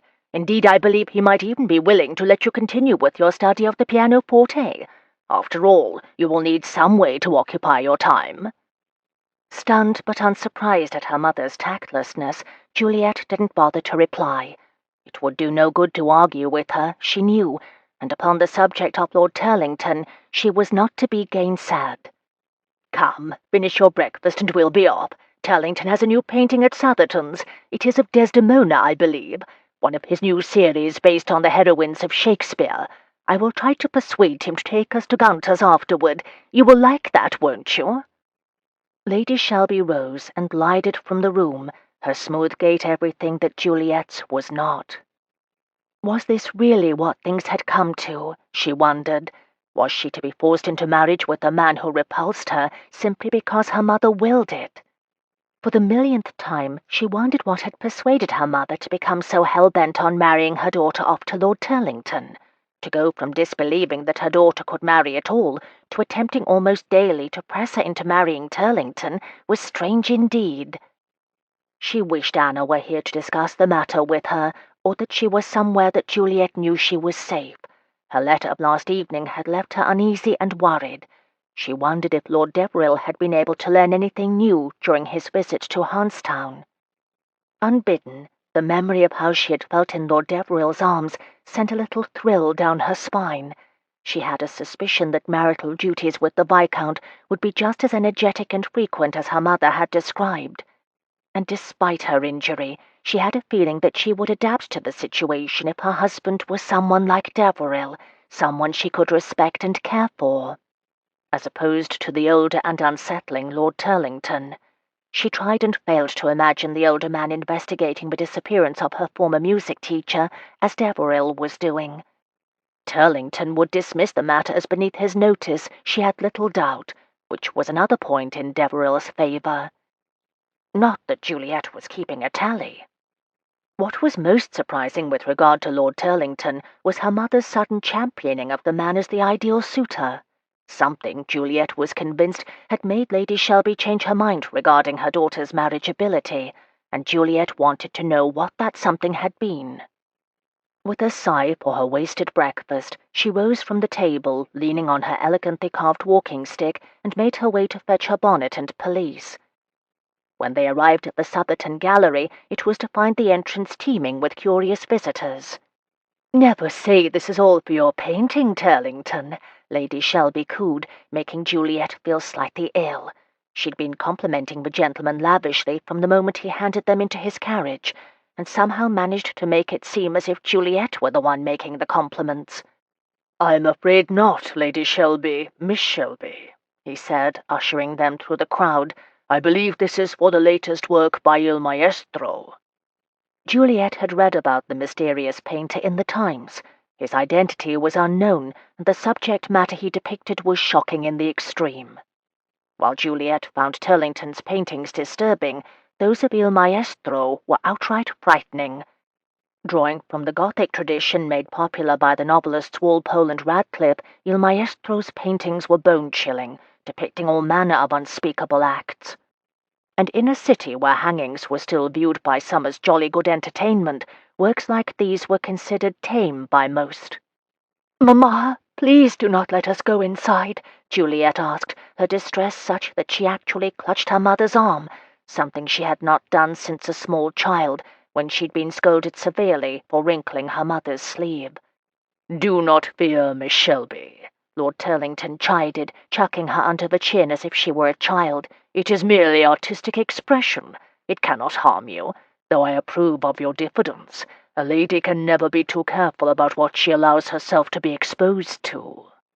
And against her will, Juliet was ushered into the busy gallery, where the line snaking around the room led into a side room, where presumably Il Maestro's latest monstrosity was on display.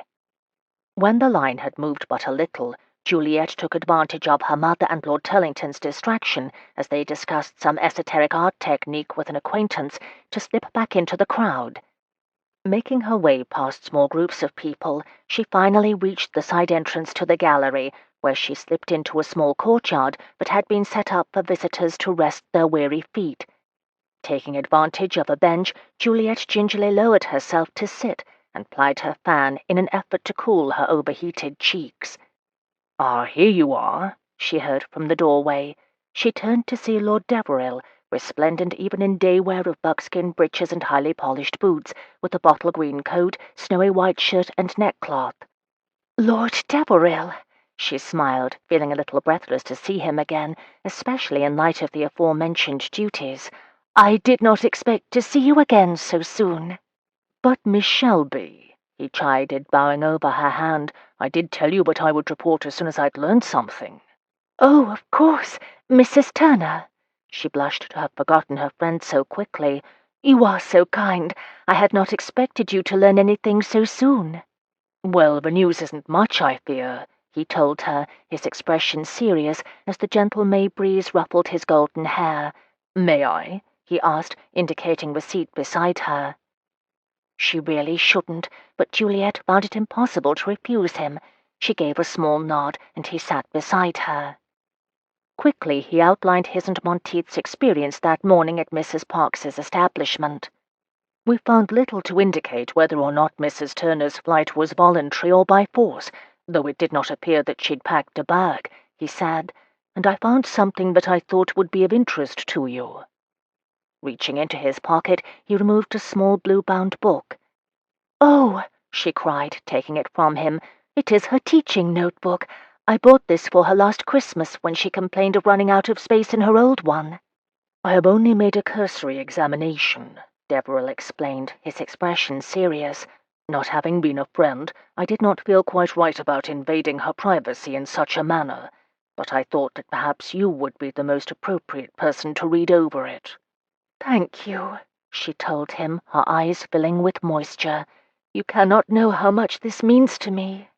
"I think I do," he told her, taking her gloved hand in his. "I also wanted to let you know that Mrs. Turner left something else behind, something not quite so easy to carry in my pocket." She frowned. "Her piano?" she asked. "No," he said, his brow furrowed in a frown. "I'm afraid that Mrs. Turner left her daughter behind with Mrs. Parks." Juliet's heart sank.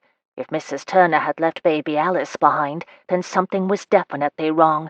Though Mrs. Turner was fond of Parks, she was not comfortable with leaving Alice there for extended periods.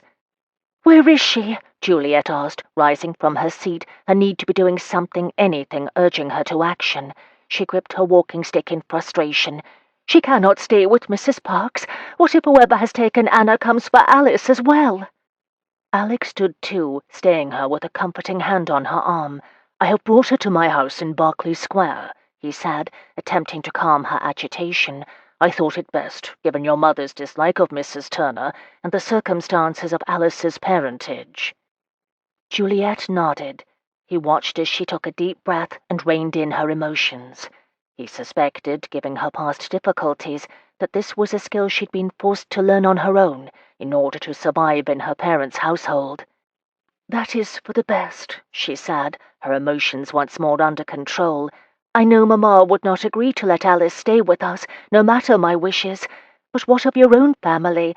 Will your sisters object?" He smiled. "They are used to my quixotic temper, and will not be bothered in the slightest. In fact, I suspect they both will sneak up to the nursery every chance they get. I will have my man of business hire an appropriate nursemaid for the babe, and you are, of course, welcome to visit the child whenever you wish." "I am grateful for your willingness to upset your household in such a manner," Juliet told him. "You behave as if it is nothing, but taking in a child, especially one with the stigma of illegitimacy, is no small thing." He took her hand. "There is a special place in Hades for those who hold the sins of a child's parents against them." He gave a bitter laugh. "I should know. And given what Monteith and I found in Mrs. Turner's flat this morning, your friend had no notion that she'd be gone for more than a few hours. I am well able to care for her until her mother's return. If anyone asks, I shall put it about that she's the child of a distant cousin who was called away suddenly." He did not add that he suspected that tale might be close to the truth, if she was, as he suspected, his uncle's bye-blow. "I cannot thank you enough, my lord." Her worry was evident in the shadows beneath her eyes. Still she seemed to draw from some inner reserve of strength, straightening her spine and returning to the subject at hand. "So if you believe Anna had no idea she'd be leaving, was her note coerced?" Alec longed to set her fears for her friend at rest, but he could not bring himself to lie. "I think it likely." Her resignation made his gut ache. Still he knew she would not wish him to lie to her. "Given your knowledge of her habits and her affection for her child, I find it difficult to believe that your friend left her home voluntarily. There was no visible sign of struggle in her rooms, but Mrs. Parks heard an altercation. She assumed it was the couple in the house next door, but I believe that it must have been Mrs. Turner and the man who took her away." "But why?" Juliet demanded, her worry turning to anger. "Anna never divulged the name of the man who attacked her. She lived a quiet and unassuming life, far removed from the society she was born into. She was a threat to no one." "We will not know the answer to that until we find out who took her," he said, "and where." He suppressed a pang of guilt at the thought of his uncle's possible involvement in the matter. Juliet would not be so grateful for his assistance when she learned the truth. "I would like to come see Alice," she told him. "Would that be agreeable, once she's settled?" "Of course, you are most welcome to come visit the child," he said. "Perhaps you would like to bring one of your cousins along." He was about to issue an invitation for her to come that very afternoon, but was interrupted by the arrival of Lady Shelby and Lord Turlington, who rushed forward as if they had spent hours searching for her, rather than the quarter hour Juliet had likely been outside. "Where on earth have you been, Juliet?" Lady Shelby demanded, her frown directed at both Juliet and Deveril. "It is highly improper for you to be here alone with Lord Deveril. I would think a girl of your age would know better. And you, Lord Deveril, you should know better as well." Alec stepped closer to Juliet, offering her his physical support if she had need of it. "Lady Shelby," he bowed, "a conversation between friends in broad daylight can hardly be considered improper. I found Miss Shelby resting here, and we kept one another company. You do your daughter a disservice to suggest otherwise." Turlington stepped forward and offered Juliet his arm, which she had no choice but to accept. "Miss Shelby, I hope you are recovered," he said, his gaze never leaving Deveril's. Alec noted with annoyance Turlington's possessive posture. "Come, let me show you Rickaby's new work. It is dedicated to the Regent, you know." That left Alec alone with Lady Shelby. He found himself inwardly amused. For all of his father's and uncle's bad behaviour, he himself had never been warned off from any particular young lady. Quite the contrary, he often found himself being pursued by matchmaking mammas with designs on his title. "I do not know what sort of game you are playing with my daughter, my lord," Lady Shelby said coolly. Her eyes, although the same colour green as Juliet's, were infinitely more calculating. "I thought at first that you must be using her as some sort of amusement. A man must grow weary of being fawned over constantly. I imagine her clumsy attentions must be refreshing when compared to more skilled compliments." He said nothing, though his distaste for Juliet's mother grew by multiple degrees. "But now," she said, her expression speculative, "now I believe you are up to something altogether more sweet." "I don't know what you mean." "I think you've developed some sort of tendre for her," she said boldly, "and I dislike telling you, as I realize how unlikely it is to have any gentleman show an interest in her given her flaw. But I'm afraid Lord Shelby and I have already promised Juliet's hand to someone else."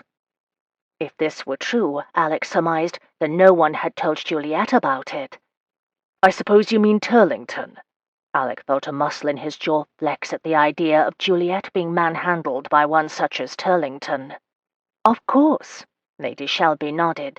"I haven't informed my daughter yet, of course, but she will do her duty. If nothing else, Juliet is a biddable girl, and given the fact that she has little other chance at marriage, I believe she will be persuaded to accept him.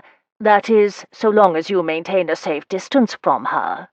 "And what makes you believe that I pose any danger to your plot?"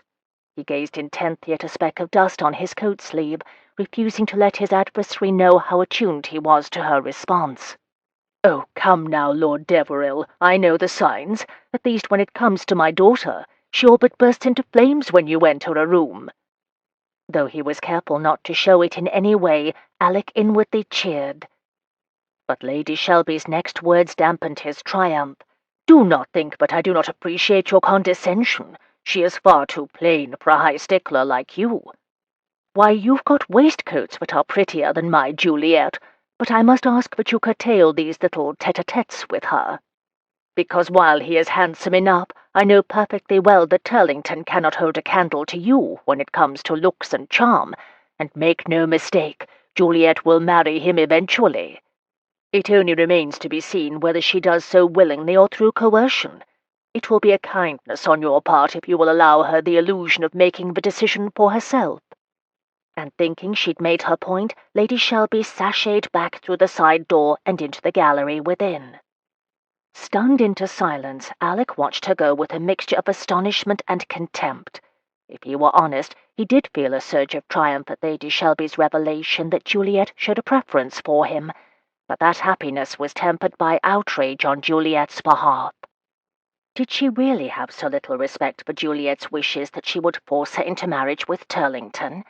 Even if she were as plain as Lady Shelby said, and he was in definite disagreement with her views on the matter, there seemed little need to force Juliet into marriage, unless, of course, Lady Shelby had some other motive for backing the match, which doubtless she did. It was the only explanation for her pains to warn Deveril off. Any other mother of an unmarried daughter would eat Prinny's pocket-watch if it meant securing a viscount as a son-in-law. The fact that Lady Shelby was against the very idea meant that she had some other scheme up her elegant sleeve. Alec ran a weary hand over the back of his neck. He'd best visit his uncle sooner rather than later. The more he learned about his family's responsibilities toward Mrs. Turner and little Alice, the sooner he would be able to set Juliet's mind at rest, at least on that score. He'd consider how to prevent her mother from marrying her off to the loathsome Turlington later.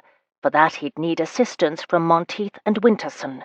He had little doubt that Cecily would find her aunt's plans regarding Juliet's matrimonial status objectionable, and Cecily with an objection was a force to be reckoned with. 4. Alec ran his uncle to ground in his bachelor rooms at the Albany, where he was looking much the worse for wear after a night spent at the gaming tables. "Come to ring a peal over my head, have you?" Roderick asked, his eyes narrowed against the anemic sunlight peeking through a chink in the drapes. Casually attired in a dressing gown and hunched over the small breakfast table, the older man scowled into his tea. Waving away the offer of refreshment from his uncle's valet, who hovered nearby, and indicating that he should leave them alone, Alec surveyed his father's youngest brother. "It is nothing to me if you wish to spend what little income you have in the pursuit of winnings that will never exceed your losses," he said boldly. It was a mark of Roderick's fatigue, but he did not object to his nephew's assessment of his nocturnal activities, merely shrugged. "But I did not come here to offer my opinion on your dissolution," Alec said, crossing his arms over his chest. "I came because I want you to tell me what role you played in the dismissal of Miss Anna Turner from Viscount Shelby's household." "What makes you think I had anything to do with that?" Roderick asked, his expression shuttered. "Oh, come now," Alec said impatiently. "I realize that the rumor mill is often wrong, but in this case I know there was more fire than smoke. You were an intimate of Lord Shelby at the time, and I know your penchant for seducing innocence. You are distressingly like my father in that. I was hardly the only friend of Shelby's with an eye for the tasty Miss Turner, nephew," Roderick said. At Alec's harsh stare, he shrugged and threw up his hands. "But if you must know the truth of it, I never touched the chit." "I find that hard to believe," Alec said. "What stopped you?" Embarrassment crossed the older man's face. "If you must know, she did. Or rather, some other chap did. I sneaked up to her rooms to, press my suit, and someone was there before me." Alec unfolded his arms and leaned forward. "Did you see who it was?" "Of course not!" Roderick actually looked offended. "As soon as I heard the unmistakable sounds of shagging, I left." At least his uncle had some standards, Alec thought grimly. "Surely you had some guess as to who it might be," he pressed. If his uncle weren't baby Alice's father, then whoever was might be responsible for the music teacher's disappearance. But Roderick shook his head. "I went back to the billiard room, and every other man at the house party, with the exception of the servants and secretaries, of course, was there. If the man I heard was one of the guests, he was damned quick about it." Alec bit back a curse.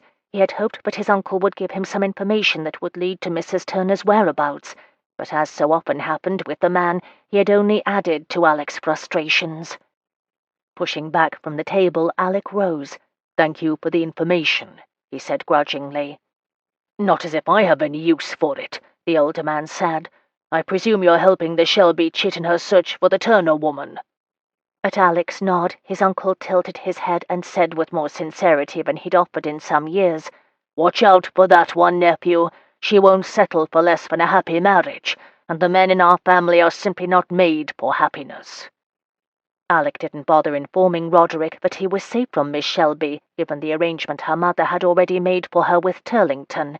Even so, the warning echoed behind him as he took his leave. "What an appalling situation!" Cecily shook her head, concern shadowing her dark eyes. "I had no notion you were dealing with all of this, darling. You should have told us." "I know you have your own worries, what with your father and Winterson being so overprotective these days, but since it appears that Anna is not simply away for a brief jaunt, I decided I had to tell someone, aside from Deveril, that is." Juliet had arrived at Winterson's house early that morning to request her cousin's company.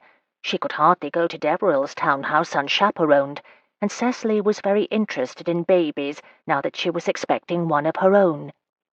They were now comfortably ensconced in the well-sprung Winterson town carriage for the painfully short drive through Mayfair from Winterson House to Deveril House. "Yes," Cecily said, her mouth pursed. "I have been waiting for you to tell me about this new association between yourself and Lord Deveril. He was positively ready to challenge your mamma to a duel at our little dance party." Juliet felt herself redden, an unfortunate consequence of her fair complexion and red hair. "You exaggerate, surely. He is simply a friend. And when he came upon me that evening when he suggested the party, he found me reading the note from Anna. I'm afraid I blurted out my worries, and he had no choice but to assist me." "I wonder if you are correct about that," Cecily snorted. "I cannot imagine Lord Turlington would offer his assistance so readily." It was Juliet's turn to snort. "That is because he sees Anna and other women like her as entirely beneath his notice. He expends more concern for the care and upkeep of his art collection." She shook her head in disgust before returning to Cecily's original concern. "There is nothing between myself and Lord Deveril but friendship, and a very slight one at that. He is far too eligible for the likes of me." "I will not even dignify your last statement with a response," Cecily said with a chiding glance. "As for friendship, there are far less stable foundations upon which to build a marriage." Alarm coursed through Juliet. "Cecily, you must stop this at once. Lord Deveril is a friend, and that is all. Besides which, mamma is determined to marry me to Turlington, so it is fruitless to speak of my marriage to anyone else." And, she did not add, she would be mortified if Deveril suspected any hint of partiality for him on her part. Not only was he far above her touch, he did not know the whole story of what had happened to her in Vienna. Cecily looked as if she'd like to argue, but said simply, "I think you are wrong, but I won't mention the matter again, at least not until you're ready to talk sense. As for Lord Turlington, I think your mamma should be horsewhipped for even considering Turlington for your hand, and I hold out every hope that we can find someone, even if he is not Lord Deveril, to save you from that terrible fate." Reaching out her gloved hand, Juliet took Cecily's and squeezed it. "Thank you," she said. "I would of course not be opposed to finding someone besides Turlington to take me from my parents' care. If Papa were more willing to involve himself in matters not having to do with diplomacy, perhaps it would be tolerable, but as things stand now, I am at her mercy." "I have an idea of how to combat this situation if you'll let me," Cecily said with a smile. "It involves a trip to Madame Celeste's." Though shopping was not her favorite pastime, Juliet could see the wisdom in ensuring she looked her best if she were going to attract someone besides Turlington. "I don't know that Mamma will be amenable to such a plan, however," she said aloud. "I might be able to convince her it is for Lord Turlington's benefit, though." "I will do my best to convince her of the same," Cecily said. "Though she does not care for me in general, I think she is unable to stop herself from toadying now that I outrank her. I shall use my rank against her." At last the coach drew to a halt, and in a few moments Juliet and Cecily were being admitted by a very proper-looking butler, who informed them that his master had left instructions for them to be admitted to the nursery. "I will inform his lordship that you are here," he said, showing them into an elegant front parlour, decorated in a style from a generation before. But rather than dated, the room seemed comfortable, homey, in a way that her parents' townhouse, decorated and redecorated whenever the mood struck her mother, was not. "Please do not disturb his lordship," she protested, as the butler made to leave them. "I am sure he is quite busy." After her assurances to Cecily that there was nothing between herself and Deveril but friendship, she did not wish to expose herself to her cousin's scrutiny, lest she betray in some unconscious way her admiration for the man, which Cecily would misinterpret as romantic attachment. "His lordship specifically requested that he be informed if you were to come visit the child, miss," the butler said. With that, he was gone.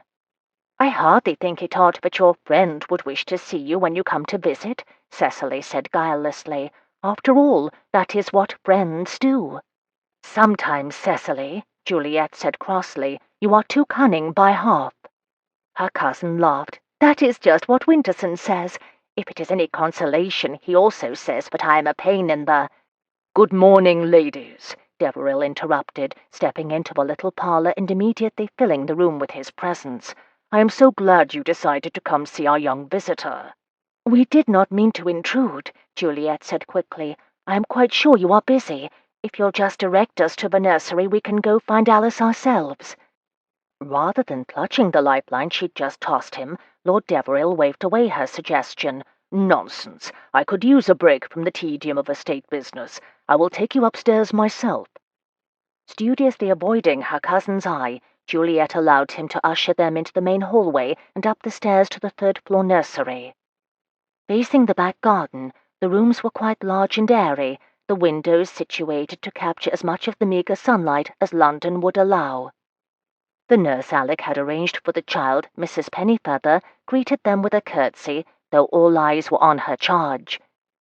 In a clean and serviceable dress, little Alice clapped her hands with glee to see her visitors. Seated atop a rocking horse, she raised her arms in the universal baby gesture that said, "Pick me up," and kicked the horse into motion as she pressed her arms up. "Good morning to you too, Miss Alice," Deveril said, lifting her from the horse and carrying her over to meet her visitors. He dismissed the maid as he walked forward.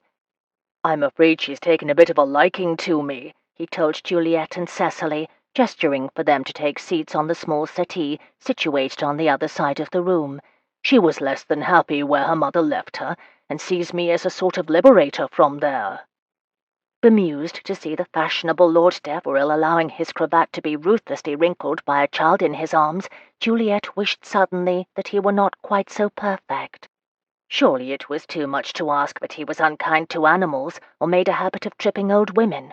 The notion was just as absurd as Cecily's earlier hopes that Juliet could catch the man's eye.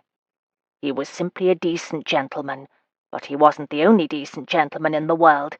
She'd find another if she could. "I don't blame her a bit," Cecily said with a smile. "All the smart girls recognize a handsome gentleman when they see one." Juliet studiously avoided the speaking glance her cousin gave her. "She seems quite happy here. I am relieved to know Anna's child is being well taken care of." "Of course, Miss Shelby," he said, disengaging the baby's hand from his ear. "As I said before, I am glad to be of any assistance I can. She is welcome to stay here as long as she wishes. My sisters are already making mad plans for the child's come-out ball, and have married her off to a German prince thing in their minds, though I believe Catherine would prefer a royal duke for her." "Perish the thought," Juliet said with a laugh. "I shouldn't wish a royal duke on my worst enemy, though I suppose the status would be nice." "As I told them, too," Deveril said with a grin. Then, his expression turning serious, and he said soberly, "She is welcome here, Miss Shelby, and I will do whatever I can to assist you to find her mother." "I appreciate your assistance," Juliet said, "more than you can know. I cannot think what has happened to Anna, but I intend to find out. In fact, I plan to visit her musical mentor this afternoon. I simply wished to check in on Alice before I did so." At the mention of Anna's mentor, Deveril's gaze sharpened. "Is the fellow in a location where it would be safe for you to visit him? I hope you plan to take the Duchess with you. If not, I would be happy to—" Juliet and Cecily spoke at once. "There's no need." "Oh, that would be perfect." The cousins turned to look at one another, silently arguing the point, which Cecily won. "That would be lovely of you, Lord Deveril," she said after cowing Juliet's protest with a speaking look composed primarily of raised eyebrows and determined eyes. "I must admit that I'm not feeling quite the thing, though I had promised Juliet to accompany her to this musician fellow's establishment, and I do so hate disappointing her." "Not as much as I hate being disappointed," Juliet said under her breath. Aloud, she said, "I would greatly appreciate your escort, my lord. But please, if you have another engagement, do not hesitate to tell me so. I can take a maid with me if necessary." "Not a bit of it, Miss Shelby," he said. "I would be honored to escort you. I have a fondness for music myself, so it will be an entertainment for me to come with you." The matter settled, they lapsed into the stilted conversation of adults watching a baby as a means of entertainment. Some quarter of an hour later, Juliet and Cecily bid their farewells, and Deveril promised to call upon Juliet that afternoon at her father's house. "Perhaps it would be best for us to meet at Winterson House," Juliet said quickly. She did not want her mother to assume she was setting her cap for Deveril, after all. "Very well, Miss Shelby," he said. "I shall see you this afternoon." "There now," Cecily said once they were safely back in the Winterson carriage. "That wasn't so difficult, was it?" "What?" Juliet demanded. "Cornering Lord Deveril into accompanying me on a visit you'd already promised to do yourself?" "Oh, don't be a spoil-sport, Juliet," her cousin replied. "It's as plain as the nose on your face that he wishes to assist you in this matter. Whether it's because he has a tendre for you, which is what I suspect, or it's because he has some other reason for wishing to find Mrs. Turner, it doesn't matter. It can do you no harm to spend time in the company of a handsome gentleman. If nothing else, he will be an excellent practice gentleman for you." "What on earth is a practice gentleman?" Juliet asked, curious despite her annoyance. "A practice gentleman is one upon whom one tests one's flirtation skills while waiting for the permanent gentleman to come along." "Have you been listening in on Amelia Snow's conversations with Lady Felicia again?" "You might laugh now, miss," Cecily said with an arch look, "but you won't be so glib when you are working your wiles on your permanent gentleman and luring him into matrimony." But Juliet was very much afraid that if her mother had her way there would be no flirtation, practice or otherwise, and certainly not with Lord Deveril. Deveril called for Juliet at Winterson House that afternoon at 2 o'clock.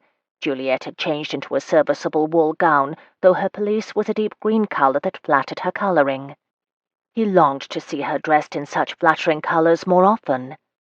Despite her infirmity, He had a suspicion that her position at the fringes of the ton could easily be circumvented if she were properly outfitted in a manner befitting her social standing. "Good afternoon, Miss Shelby," he said with a slight bow. "Shall we depart?" "Of course," she responded with a smile.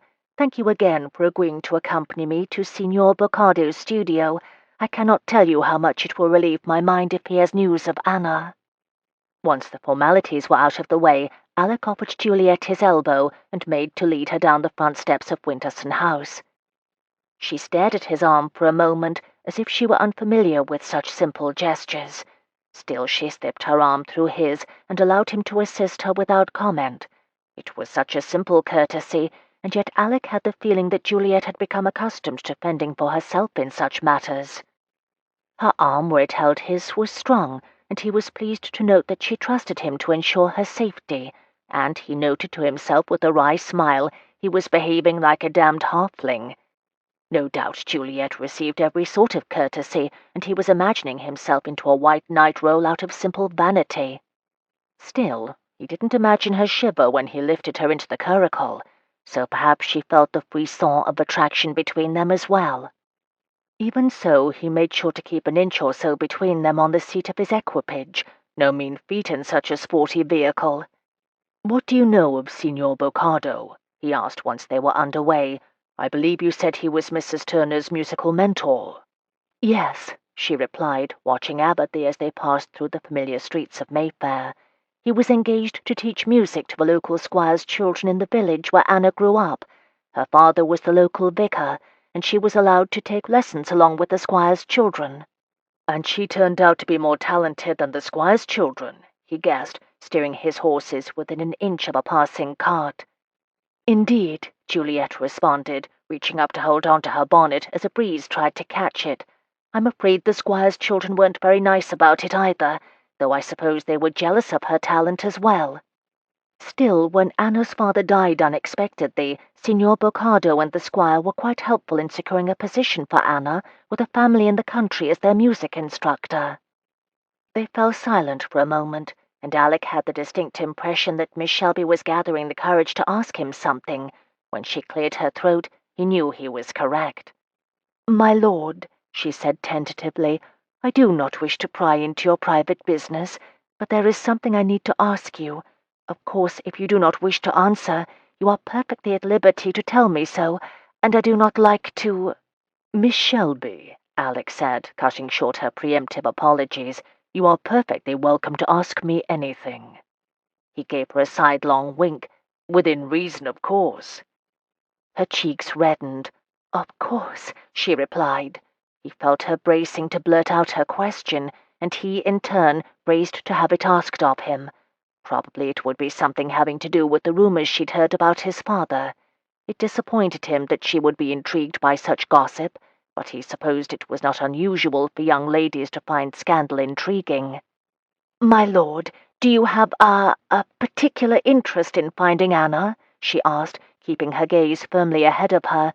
"That is to say, are you perhaps her special friend?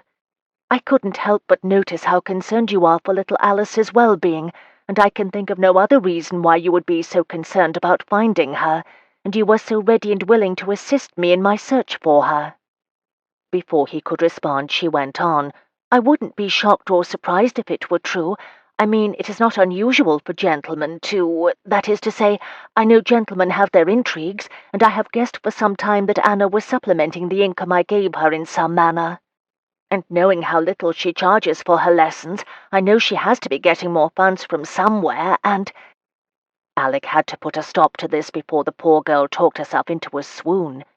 "Stop," he said before she could go on. "Do stop, Miss Shelby. I will respond to your questions just as soon as I am able to find a stopping place."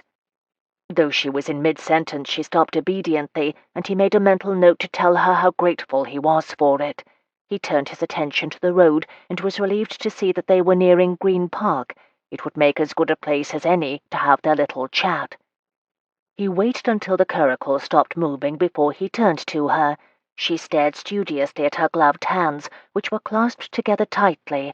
He wished he could ignore propriety and take her hand in his, but that would hardly make her more comfortable. and she was already uncomfortable enough. "Miss Shelby," he said finally, watching her intently, "please be assured that I have never even met your Mrs. Turner, let alone conducted a liaison with her." She let out a sigh. Whether it was of relief, he did not know. He doubted she would continue to be relieved once she heard his reasons for wishing to assist her.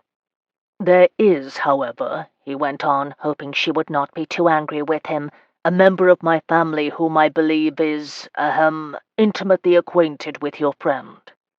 At this she lifted her head to look fully at him. "Your uncle," she said with a moue of distaste. He could hardly blame her for the sentiment, since he disapproved of the man too. "Yes," he said. "I suspected him at first of being the father of your friend's child. He is, after all, not known for always being a gentleman when it comes to women who are in a position to be exploited, and I believe he was spending a great deal of time with your father during Mrs. Turner's time in your household." "He was indeed," Juliet said with a sigh. She suddenly looked weary, as if she'd been bearing more than her fair share of this burden for too long. He wished there was some way he could help her, aside from simply driving her around town. "Well, I suppose I cannot blame you for thinking the worst of your uncle," she continued, "though I can tell you that Anna has refused again and again to tell who Alice's father is. And believe me, I've tried repeatedly to make her name the man who attacked her, but she was firm about that, even though I did try to persuade her to tell us simply for safety's sake. I dislike thinking that such a man is free to prey upon unprotected young women with impunity." "As do I," Alec said, his mouth twisting with anger. He knew there were certain so-called gentlemen who enjoyed exerting their power over those women who should be off-limits, and it sickened him to think that his own uncle might be one of them. But he knew well enough what the men in his family were capable of. But I have since spoken to Roderick, and he swears that he has never been involved with Mrs. Turner.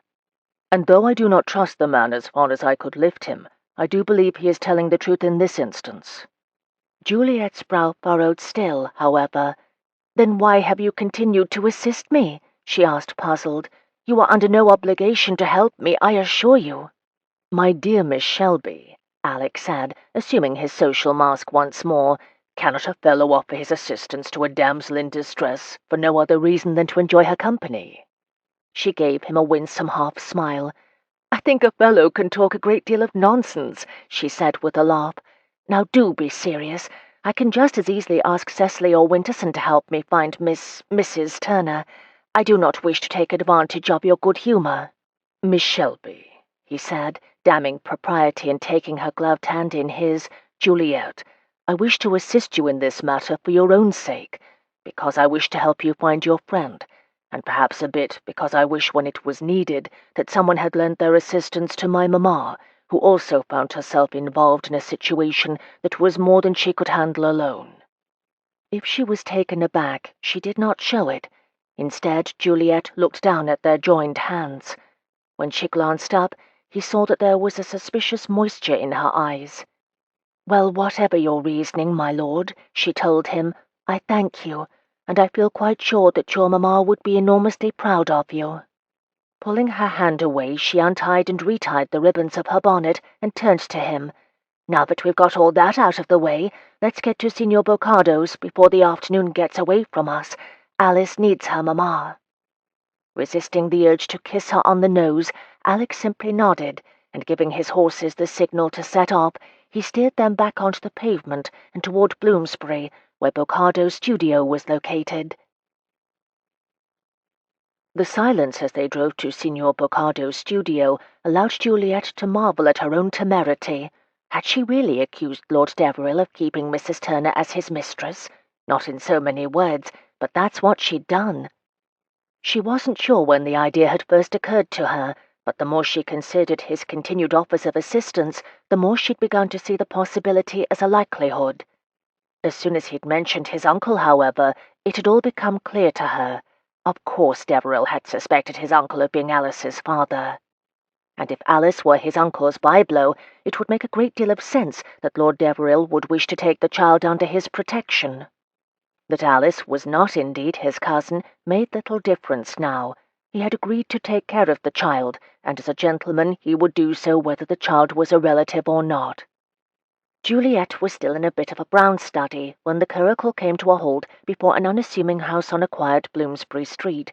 She felt a little thrill when Alec took her by the waist and lifted her to the ground beside the curricle. Did she imagine the flash of fire in his eyes when he looked at her? She had no way of knowing, but felt the telltale flush in her own cheeks with a mixture of exasperation and embarrassment. Most days she enjoyed her fair skin and auburn hair, but it did become tiresome to have her every emotion displayed upon her cheeks. "Shall we?" Lord Deveril asked, offering her his left arm so that she might use her walking stick in her left. They were shown by a footman into a small but lavishly furnished sitting-room, where the signore's origins in Italy were evident in the continental decor. Thick carpets covered the floor, and various sculptures, paintings, and bric-a-brac filled every available surface in the little room. Even so, it was a comfortable, well-lived-in sort of chamber. One that had obviously seen a woman's hand, Juliet thought, as she noticed the needlework stretched out upon a wooden frame just next to a comfortable-looking chair. "My dear Lord Deveril, to what does La Fortunata owe the pleasure?" asked a striking woman of middle years without preamble as she swept into the chamber. Juliet was startled by the woman's entry, but not particularly surprised to know such a creature was already acquainted with Alec. She was gorgeous, and had doubtlessly enjoyed a career in the opera before marrying the signore. And though he was discreet, Alec did have a bit of a rakish reputation, unless, of course, this woman was a pupil of the signore, and she and Alec knew one another from elsewhere. Seemingly unfazed by the beauty's entrance, Lord Deveril bowed over her outstretched hand. "Fortunata," he said with a smile, "it's been some time. I did not expect to find you in Bloomsbury, of all places." La Fortunata gave an exquisite shrug.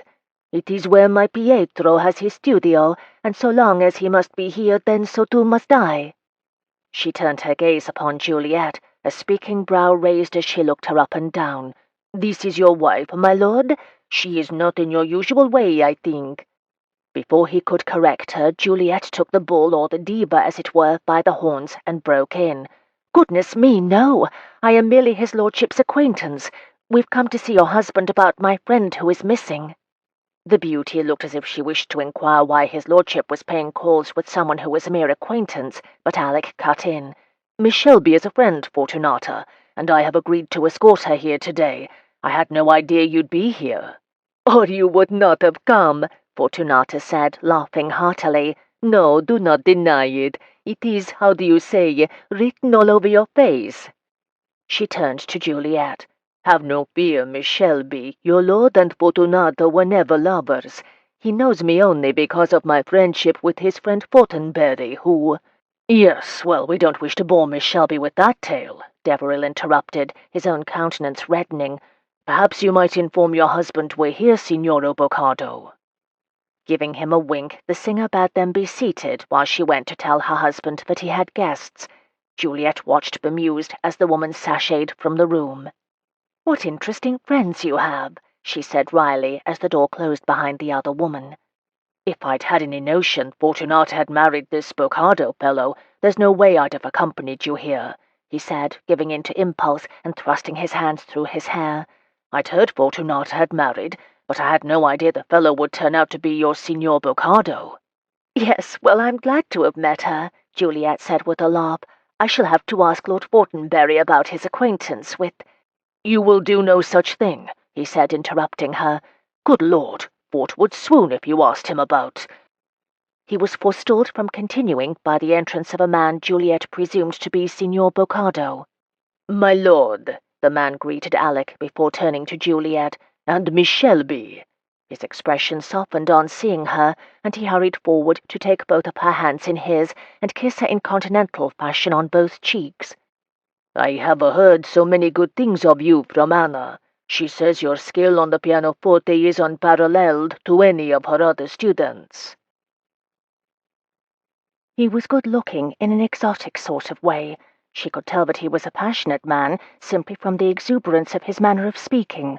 At his praise Juliet felt herself blush with pleasure. "Thank you so much, Signor," she said. "I know that Anna values your opinion, so I am pleased to know she's spoken to you of me." "Anna is the reason we are here," Alec said firmly, and Juliet was glad of the prompt. "Yes, signor," she said. "I'm afraid Anna has disappeared, and I wondered if you might have some idea of where she's gone." Gesturing that his guests should take seats, the musician took the chair before the fire, rather incongruous given his height, but he didn't seem to mind. "Tell me all," he said, leaning forward to place his elbows on his knees. Quickly, Juliet told him about Anna's strange missives and the arrangement she'd made for Alice.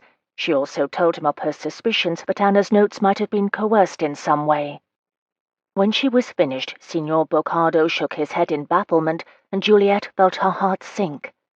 "I had hoped this was all behind her," he said, his expressive face creased with worry. "She has the child, and her fiancé, Mr. McEwen. I thought she was beyond all that." He leaned back. "I don't know how much Anna told you about her life growing up, in the village." Juliet frowned. She was beginning to realize just how little she knew about her friend. She'd had no notion that Anna was engaged to be married. The idea that her mentor would make such a decision without telling her was worrying. It made Juliet wonder what other secrets Anna had been keeping from her. It was hardly Signor Boccardo's fault, however, so she kept her own counsel on the matter. Aloud, she said, "She told me about her father's strictness, if that is what you mean." The pianist frowned, his expressive hands clenched. "When I came to Little Whittington, there seemed to me a curse upon the place. Always there were smiles and happiness, but I could see at once that it was all a lie. The Reverend Turner, he was a hard man, strict. He disapproved of Anna's passion for music. Oh, it was all well for her to play like the other young ladies, for show, but he saw the way the squire's sons looked at her as she played, the way they watched her, the intensity." He shrugged. "The Reverend forbade her from playing. He refused to let her go to the manor house. I am no horseman, but even I can see he is like the farmer who shuts the barn after the horse has already escaped." "What happened?" Alec asked. "One night, Anna, she sneaks out of her father's house and goes to the manor house." Signor Boccardo shook his head at the memory. "I lived there, which is why I know so much. I am awakened by a scream in the night. The whole house was awakened, and there is Anna in the music room. Her gown is torn, and the squire's eldest son, he has a red mark on his face." Juliet gasped. "He assaulted her? Oh, poor Anna!" She didn't say that something similar had happened to her friend in her own father's household as well. It was just too terrible to speak aloud. "He said he did not," the signore said sadly. "I admit I found it hard to believe.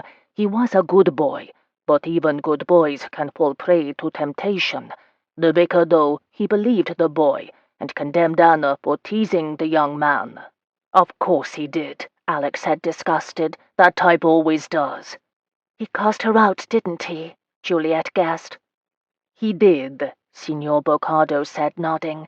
"Even though Squire Ramsay and his family had no reason to spread the tale, the Reverend Turner would not stand for a hint of gossip. I could not let her fend for herself, and she was the most talented of my pupils there, so I brought her with me to London, and saw to it that she got a position with a wealthy family." "Mine," Juliet said. "Yes, Miss Shelby," the Italian said with a sad smile. "I had hoped that Anna would prosper with your family, but it seems that she is always to be taken advantage of." "What happened to her family?" Alec asked. Juliet looked at him. Of course, perhaps Anna had finally relented and gone to her family for help, just as Juliet had suggested. But Signor Boccardo's next words killed that notion. "They died in a fire not long after we left the village," he said. "Every one. The vicar, his wife, her sister. They all died." 5. Juliet was quiet as Alec led her back out to his curricle. It wasn't until they were once more driving through the streets of Bloomsbury that she spoke. "Could Anna have been pursued by the squire's son?" she asked. Alec pondered the notion. It was possible, he supposed. Being accused of attempted ravishment would certainly rankle with a young man, even if the accusation were true. "It is possible that he feared she would carry the tale with her to London," he said, "and it doesn't sound as if Signor Boccardo took any great pains to hide his direction." I wonder if Anna left of her own accord because of some threat from Ramsay, or if he came for her and made her write those notes to me to throw me off her trail." Alec glanced over and was startled by the determination in Juliet's face. "Let's not jump to conclusions," he cautioned. "We don't know that this Ramsay fellow has anything to do with Anna's disappearance. Why don't you let me send an investigator to Little Whittington to visit the squire's house? He can determine if Ramsay is even in a position to threaten Anna. For all we know, the fellow has moved to the colonies and become a blacksmith." "I suppose I can hardly go traipsing about the countryside searching for clues," she said. "Can I?" "No," he said with a half grin, awed once more by her pluck. "You really can't. It isn't the thing for young ladies to traipse, at least not unmarried ones." That seemed to sober her. Damn it, he hadn't meant to remind her of Turlington. She had enough to worry about. "I promise, but as soon as I hear something from my man, I will let you know," he told her, glancing over to let her see that he was sincere. That seemed to placate her. "Thank you, my lord, for bringing me to see Signor Boccardo today, and thank you for helping me look for Anna. I know you are doing it because you feel some sort of obligation on your uncle's behalf, but whatever the reason, I'm grateful." That his uncle had ceased to be a factor in his continued assistance, he didn't bother telling her. Letting her think of him as a self-interested party was better for both their sakes. "Perhaps you could show us something a bit more daring, Madame Celeste?" Cecily asked the modiste in what her cousins were coming to know as her Duchess tone. "I realize that Miss Shelby is yet a debutante, but surely she can wear something with a bit of dash that won't be too terribly scandalous." Juliet watched in amazement as the older woman, who purported to have come to England from France during the Terror, but who most people speculated had been born somewhere much closer to her new home, like Bermondsey, hurried to do the new Duchess of Winterson's bidding. It was difficult still to see Cecily as anything other than the scholarly bluestocking she had been before her marriage to Winterson earlier in the year. And yet it would seem that those who depended on the custom of one of the most highly placed ladies of the temps, like Madame Celeste, had no trouble at all remembering her cousin's leap in status. "Thank you again, Cecily," she said in a low voice as they waited for the modiste to fetch another bolt of fabric. "If you hadn't insisted upon accompanying me here, I have little doubt that Mamma would have brought Turlington along. It's difficult enough to make decisions about what sort of gowns to purchase, but between Mamma and her criticisms and Turlington's oily compliments, I feel sure I'd have succumbed to the headache before 3 minutes of our session had passed." After her clandestine visit to Signor Boccardo's with Deveril the day before, Juliet had returned home in a sombre mood. She spent the evening ruminating over the day's events and pondering how what Signor Boccardo had told them affected her understanding of Anna's situation. A good night's sleep hadn't given her any more insight into the problem. When she received a note from Cecily the next morning summoning her to the modistes, Juliet had thought about sending her regrets, but she knew that Cecily would have no compunction about hunting her down and dragging her to the dressmaker's. And she did need some new gowns if she were to escape Lord Turlington's clutches. So when her cousins called shortly after breakfast to collect her, Juliet had done the sensible thing and gone with them.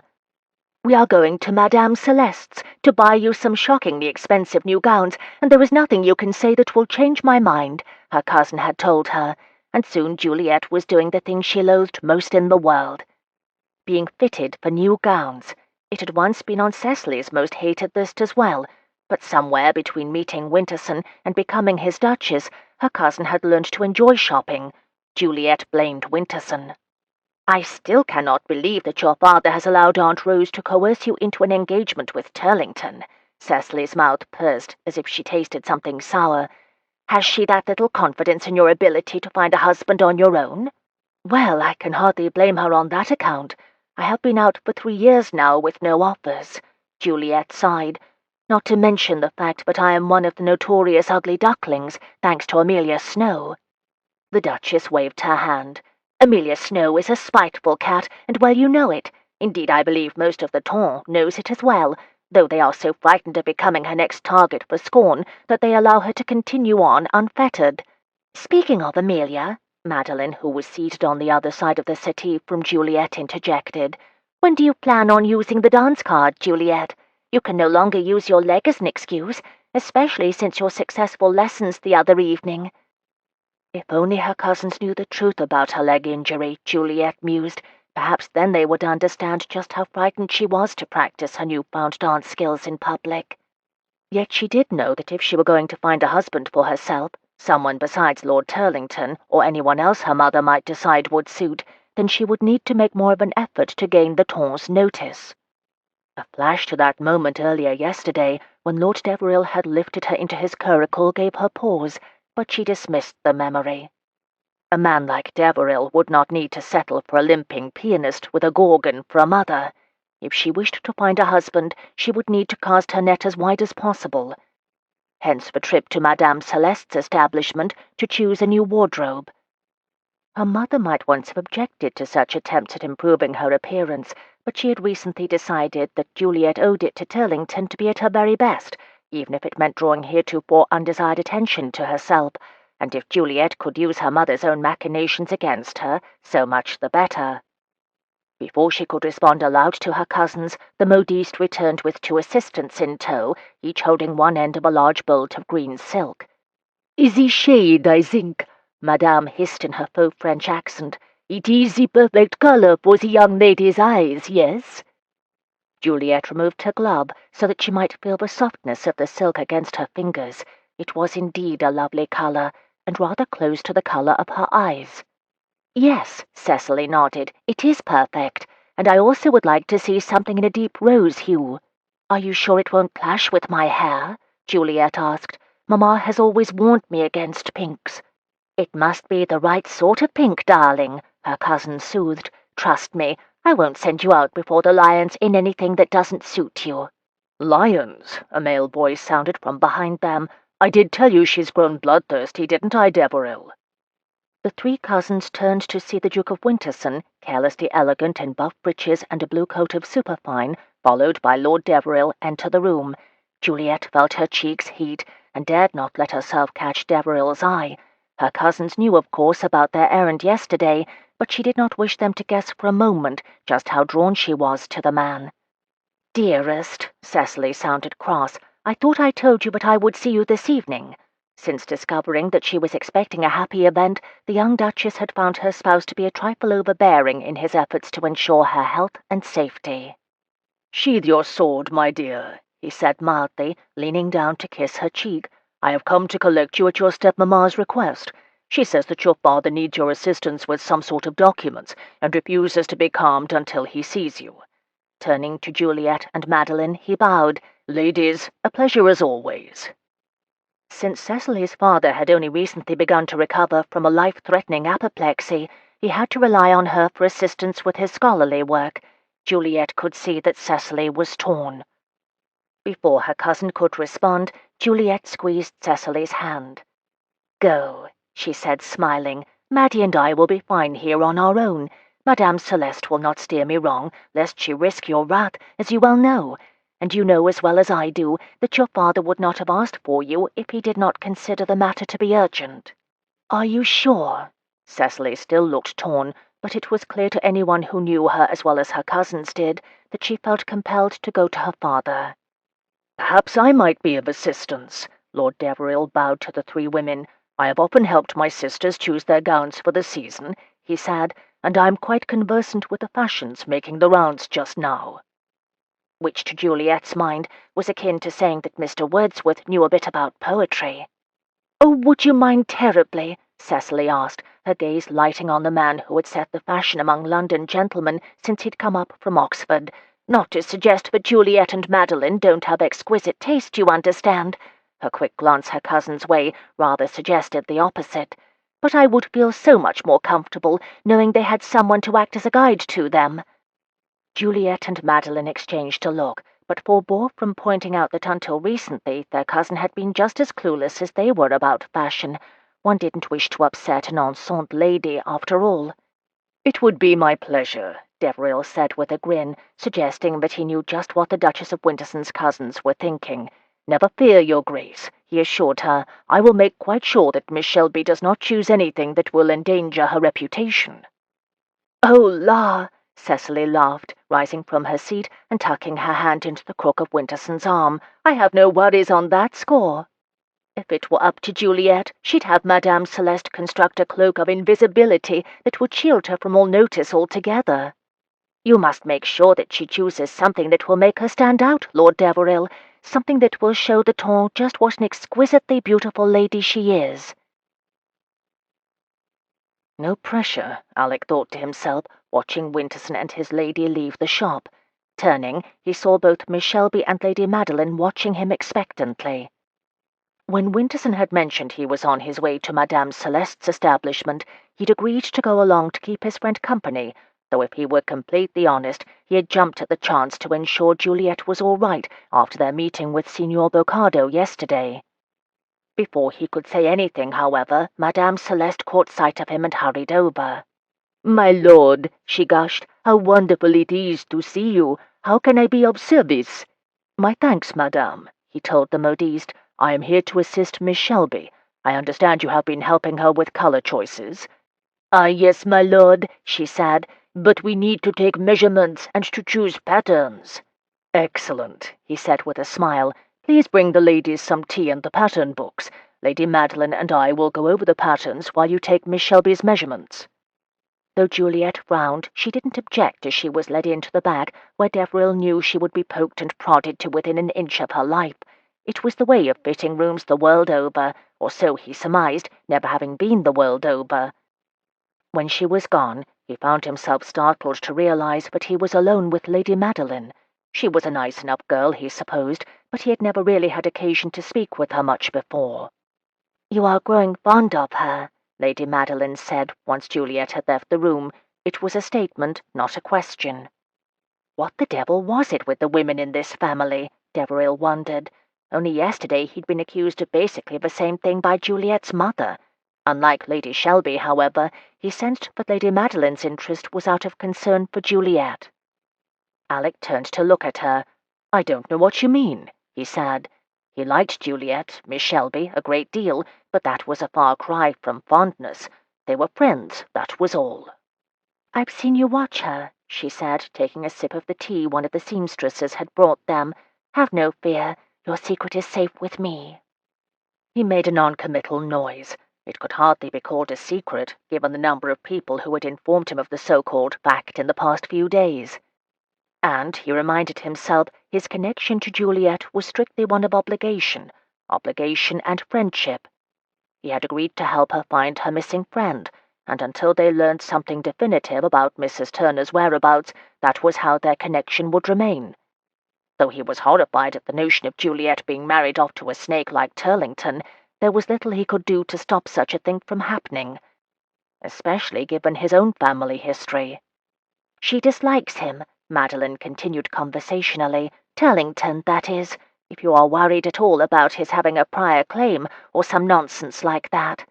"Are you always this forthright, my lady?" he asked, torn between shock at the blonde's frankness and admiration for her boldness. "I admit that I doubted there could be another young lady as demanding as your cousin, the Duchess of Winterson, but I find I was mistaken." She smiled, the expression transforming her from merely pretty to lovely. "Cecily possesses enough brass for the three of us," she said, grinning. "But yes, I do find that more often than not a bit of plain speaking saves misunderstandings. Don't you?" While he agreed to the concept, he couldn't help but imagine how different the world might be if everyone were given to that kind of plain speaking. The mind boggled. "At times," he said cautiously, wondering whether agreeing with the chit would lead her into more dangerous waters. "However, I do wonder if your cousin, Juliet, I mean, would like knowing you were speaking about such a private matter while she isn't here." "Well, you can hardly expect me to ask you if you're in love with her while she's sitting here with us. For one thing, it would cause her to inflict some sort of bodily harm upon my person. And I'm not at all fond of such things. For another, I can hardly expect you to give me a truthful answer when the object of my question is in the room. Common decency would dictate that you keep from saying anything that would wound her feelings, so I thought I'd ask you while she was being measured, so that I could know which way the wind blows and plan accordingly." He stared. Plan? Accordingly? Did Wellington know about this girl, he wondered, and if so, had she sat in on the strategy sessions for Waterloo? If she hadn't been still in the schoolroom at the time, he would have little difficulty believing it were true. "Yes," she explained patiently, as if she were talking to a child. "If you do have some sort of finer feelings for my cousin, then it would behoove you to act on them sooner rather than later. Her mother is trying to marry her off to Lord Turlington, of all people. Do you know him? A more cloying fop I've never met. The mere idea of him makes my toes twitch. At any rate, with her mamma scheming with Turlington, and Lord Shelby away on diplomatic business, it is up to Cecily and me to make sure that Juliet is saved from her mamma's nefarious plot." "And how might you plan to prevent this, Lady Madeline?" Really, she was quite fascinating. Utterly mad, of course, but still interesting. "Well, you'll have to compromise her, of course." It was a good thing, Alec reflected, that he had chosen not to take tea, for as his luck was currently running, he would assuredly have been taking a drink when Lady Madeline announced the first portion of her plan, which would have caused him to send a shower of tea out over his breeches. "I beg your pardon," he said, "but I thought you just said that I should compromise your cousin." "It's the only way," she said calmly, taking her own tea without danger of stray showers. "Aunt Rose is a hard woman, my lord. She is as ruthless as the meanest lord of the underworld when it comes to her own wishes, and she wishes for Juliet to marry Lord Turlington. Lord knows why, of course. One never knows with Aunt Rose. She undoubtedly owes him a gambling debt or some other such nonsense. It doesn't matter, really, since whatever the reason for her debt to him, she will sacrifice Juliet to pay it." "How do you know?" he asked. "Oh dear," Lady Madeline frowned. "I had hoped that you were one of the gentlemen who understood that ladies aren't always as silly as they seem. Pray do not disabuse me of the notion, for if you are, it will quite upset me." He started to respond, but she cut him off.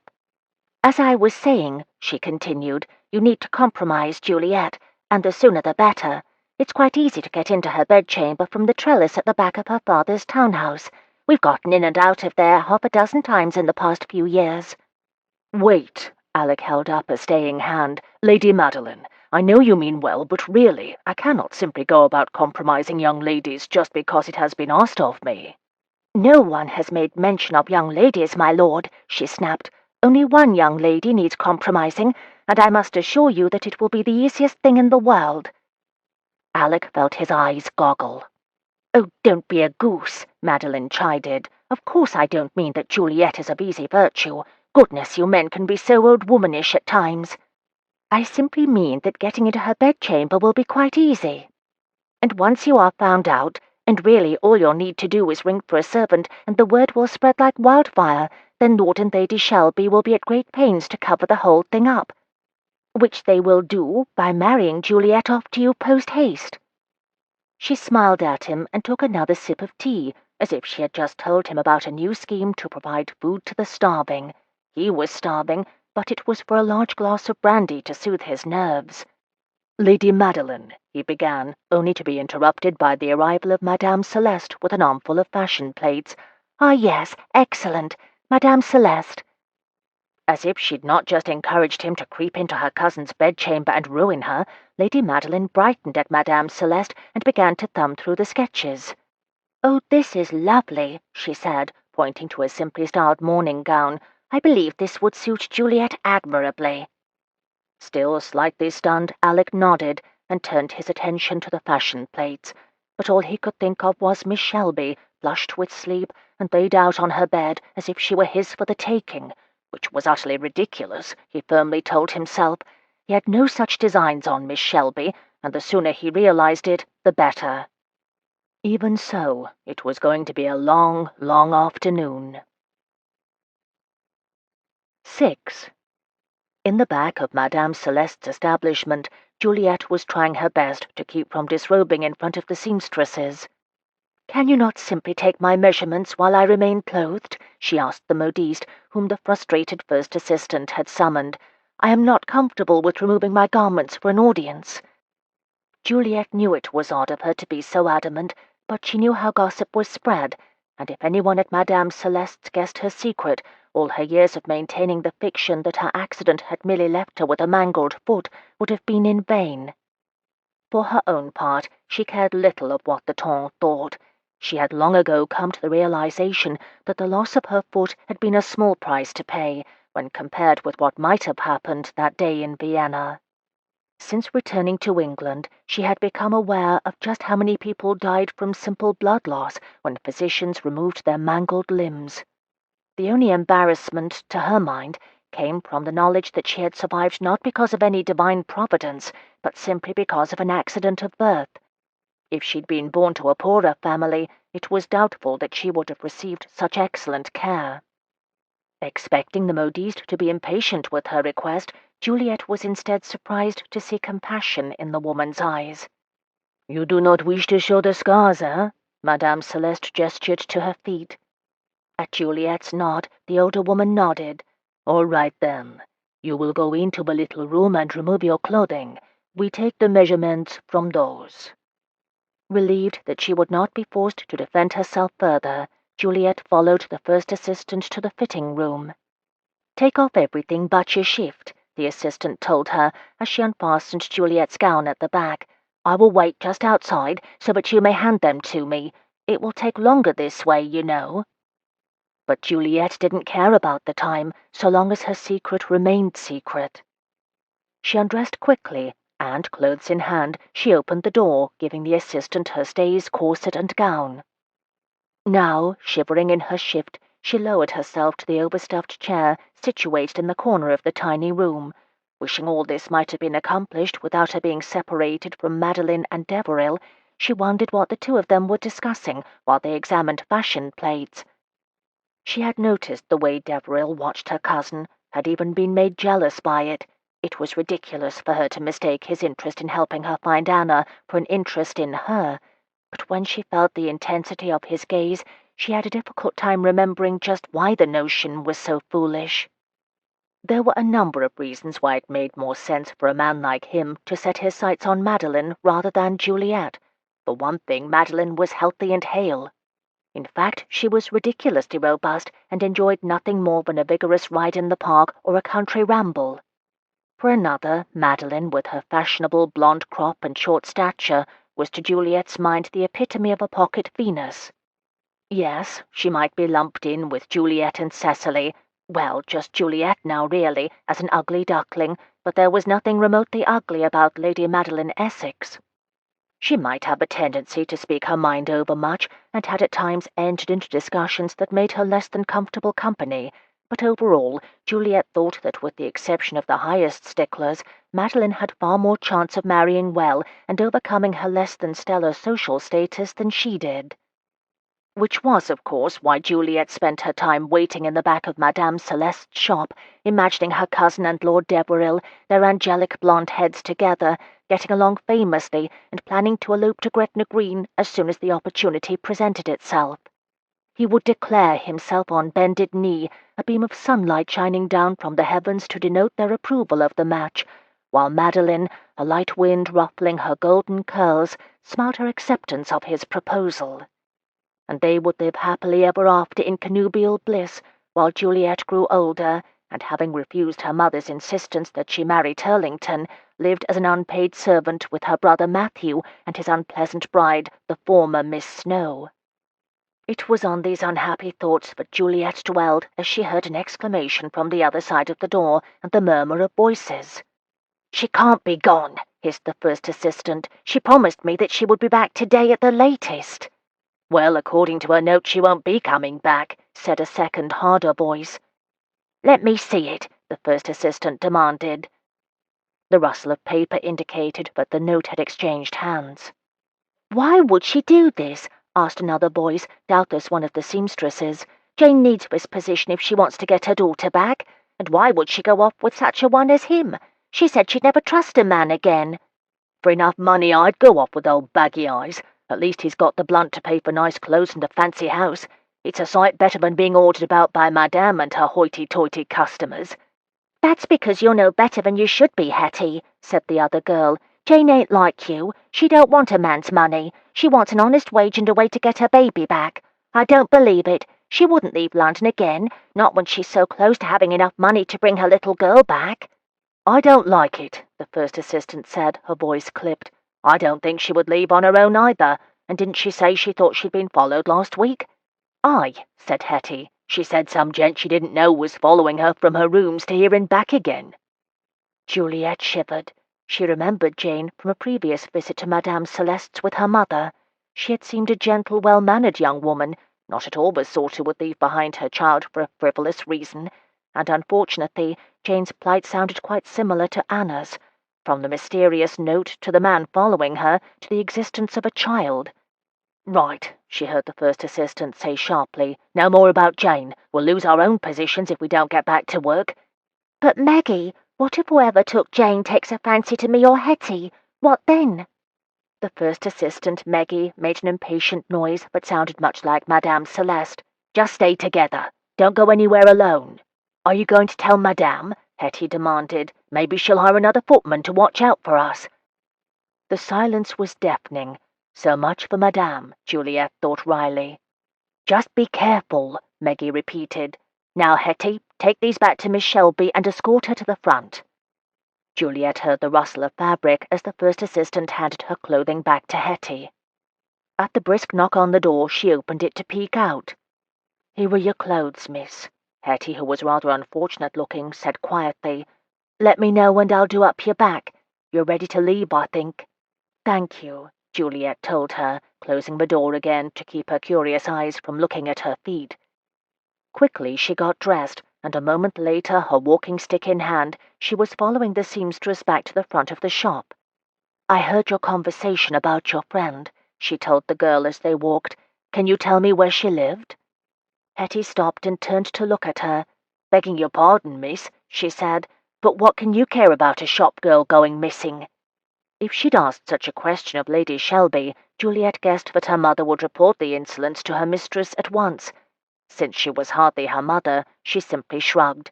"I have a friend who disappeared under similar circumstances, and wondered if the two might be connected."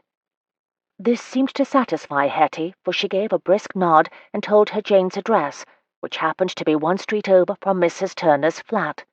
"It's not like her, miss," Hetty said. "She's a good girl. She wouldn't just leave her babe for some man." "I believe you," she replied.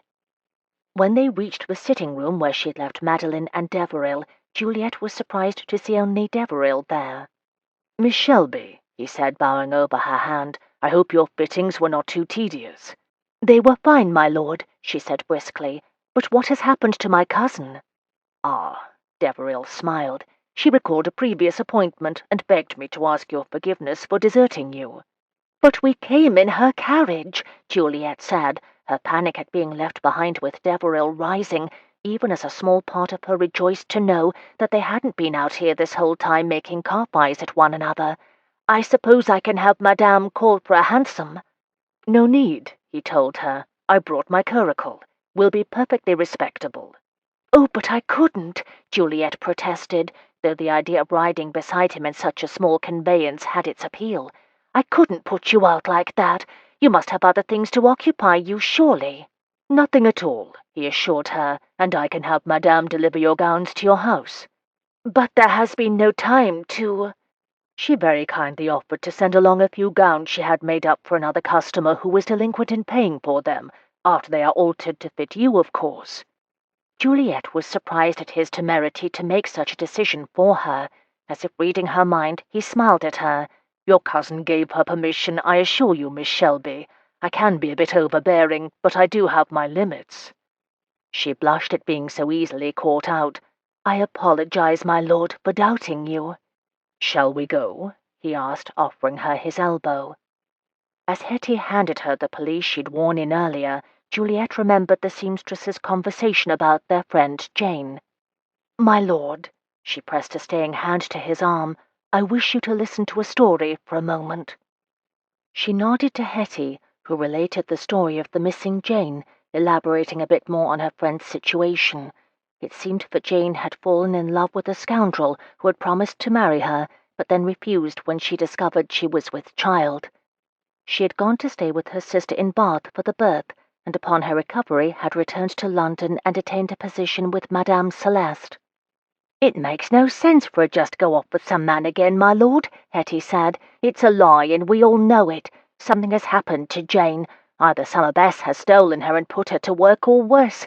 But there's no way Jane would leave her babe behind." "Thank you for sharing your story with us, Hetty," Deveril told the little seamstress. "I promise you that we'll look into the matter, and in the meantime, you girls look out for yourselves."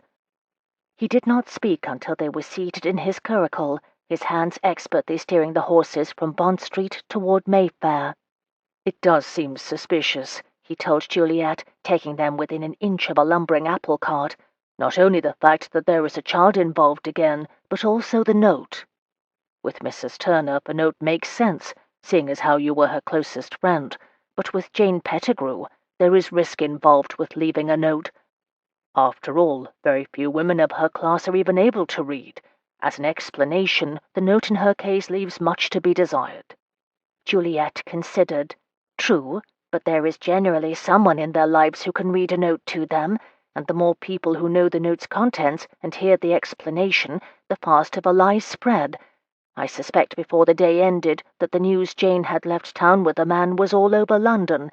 Even if she were to return today, her reputation would already be ruined. "Excellent point," he said, flicking the leader's ear with his whip as the horse tried to nip his comrade in the harness.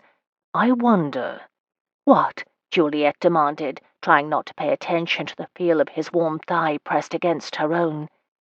"Do you suppose that their reputations have something to do with why they have been taken?" "What do you mean?" "Well, it occurs to me that both Mrs. Turner and Miss Pettigrew were able to rehabilitate themselves after one bout with notoriety. Mrs. Turner was dismissed from your parents' home for an indiscretion with a gentleman, and Miss Pettigrew lost her position with the milliner for the same thing, and they both were able to leave, have their children, and make lives for themselves again." "Are you suggesting that this villain is taking them as punishment for their past sins?" Juliet was horrified at the notion. "Or," he frowned, "he is ensuring that this time they are well and truly ruined." Either way, the notion was monstrous, but enough to give her grave concern for Anna. "Come," he said, "let us speak of something less troublesome. How goes your dancing?" "That is hardly a subject without trouble for me, your lordship," she said, "but I believe it is going well enough. I may even be good enough to try my new skills in public soon." "Excellent," he said. "You must save a dance for me." "Drat," Juliet said, remembering that his name was on Amelia's dance card. She could hardly pass it off as her own with Deveril, since he knew very well that she had not danced before he taught her. For that matter, her former aversion to dancing would make it impossible to bluster through convincing a passel of gentlemen in their cups that they'd already asked her. "Double drat!" "What?" Deveril asked. "Am I so awful a dance partner?" "No, it's not that," she said, wondering if she should tell him about her dance card problem. He was so influential, but he might even be able to smooth things over with the other gentlemen. Deciding that he was trustworthy, she explained to him how she and Madeline had made it possible for Cecily to use Amelia's dance card at the Buell ball. "I knew that wasn't her card," he exclaimed. Turning to glance at her, his eyes lit with mischief. "I'll tell you a secret as well. We all were just so pleased that Amelia had left for the evening that dancing with Cecily was a relief." "She will be pleased to hear it, my lord," Juliet said with a laugh. "And now that Cecily has passed the card on to me—" "Ah, so now we have the real reason for your learning to dance. I thought I was simply so persuasive you couldn't say no." "Well, you are persuasive," she said. "But yes, this was my reason." Something seemed to click in his mind because he asked, "So why did Cecily pass the dance card on to you? Are you supposed to use it to find a husband as well?" Juliet felt her ears turn scarlet, wondered if she'd said too much. "Yes," she admitted, trying not to pay too much attention to the way his arm brushed against her as he handled the reins. "Though Mamma's wishes for me to marry Turlington and Mrs. Turner's disappearance have made the whole thing seem trivial and silly." "And I haven't been helping, have I?" he asked, his expression so penitent that she could no more scold him than she could drown a puppy, "with my teasing and questions." "Your offer to help me find her has been one of the kindest things anyone has ever done for me," she told him truthfully. "I know you probably offer your assistance to all sorts of damsels in distress, but honestly you have been a great help, especially considering that I haven't told you the whole truth," she thought. He stole a glance at her before turning his attention back to the horses. She wasn't sure what emotions it was she saw in his eyes, but it made her heart beat faster. "No," he said, a little grin curving his lips. "You are my only damsel in distress at the moment." She said nothing as she tried to interpret his words. "Do you know, Juliet?" he asked, adding, "I think we are good enough friends, but we may address one another by our Christian names in private." The idea of sharing privacy with the handsomest man in London was certainly nothing she'd ever considered before. Much. "I believe," he continued, "Juliet, that you may be the first female ever to admit having done wrong. I think we'd better keep this between us, lest the rest of your sex learn of your treachery." "They can hardly shun me for being sensible," she said, "and besides that, there is little enough reason for them to fear me. I am no threat." She hated the note of resignation in her voice, but she only spoke the truth. It was clear to anyone with eyes that she wasn't as pretty as her mother and aunts, or even Cecily and Madeline. With her red hair and pale skin, she was as unfashionable as could be. Add in her limp, and she was far outside the range of even passable. "Fishing for compliments, Juliet." He did not look at her, but she heard the chiding note in his voice. Unwilling to discuss the matter further, she was saved answering by their arrival at her family's townhouse. "Will I see you at the Hargreave musicale this evening?" Alec asked as he lifted her from the carriage. She tried and failed not to feel the exhilaration of being held even briefly in his arms. Something about him just seemed to make her body thrum with awareness. "I believe so," Juliet answered as he handed down her walking stick. It was amazing, she reflected, how little she noticed her infirmity when she was in his company. "Wear the blue silk, Juliet," he told her, a puckish glint in his eye as he said her name again. "I believe it will go nicely with your hair." As she made her way into the house and up to her room, Juliet sent up a small prayer to the fashion gods that the blue would be one of the gowns Madame Celeste finished altering today, and that her mother chose not to attend the musicale, because if she saw Juliet's reaction to Alec, Lady Shelby would waste no time ensuring that Turlington secured her hand for good. "Where is your cousin this evening?" Alec asked Lady Madeline and the Duchess of Winterson after they'd exchanged greetings at the Hargreave musicale that evening. He tried not to make his inquiry about Juliet the first thing he said to her cousins, but it was clear from the way the two ladies exchanged a knowing look that his subterfuge had done nothing to disguise his interest. Damn it! Could not a man inquire about a lady's whereabouts without being suspected of nursing a tendre? "I had a note from her," Cecily said, her expression deceptively bland. "I believe she decided to remain home this evening with a headache, though between us, I think her leg is bothering her. She tends not to admit to it most of the time." Alec frowned. She'd seemed perfectly well when they'd parted that afternoon. In fact, she'd seemed eager to attend the function in her new gown. But the fittings had gone on for some time. He should have ensured that the modiste didn't overtax her injury. Thinking back to their encounter during his ball, he cursed himself for not thinking of it sooner. "Does she often have a great deal of pain?" he asked. He disliked the thought, though she doubtless was accustomed to it at this point. Even so, being accustomed to something did not mean it was any easier to deal with. "Occasionally," Lady Madeline said, her brow furrowed. "I don't believe her ankle pains her quite so much as it once did, but there are most certainly times when it becomes a problem." It was a credit to Lady Madeline that she showed such concern for her cousin. The more time he spent with her, the more he liked her, and she inspired none of the troubling, tempestuous emotions that assailed him when he was in Juliet's company. But any idea he might once have had about marrying Lady Madeline had been put to rest at Madame Celeste's when she urged him to seduce her cousin.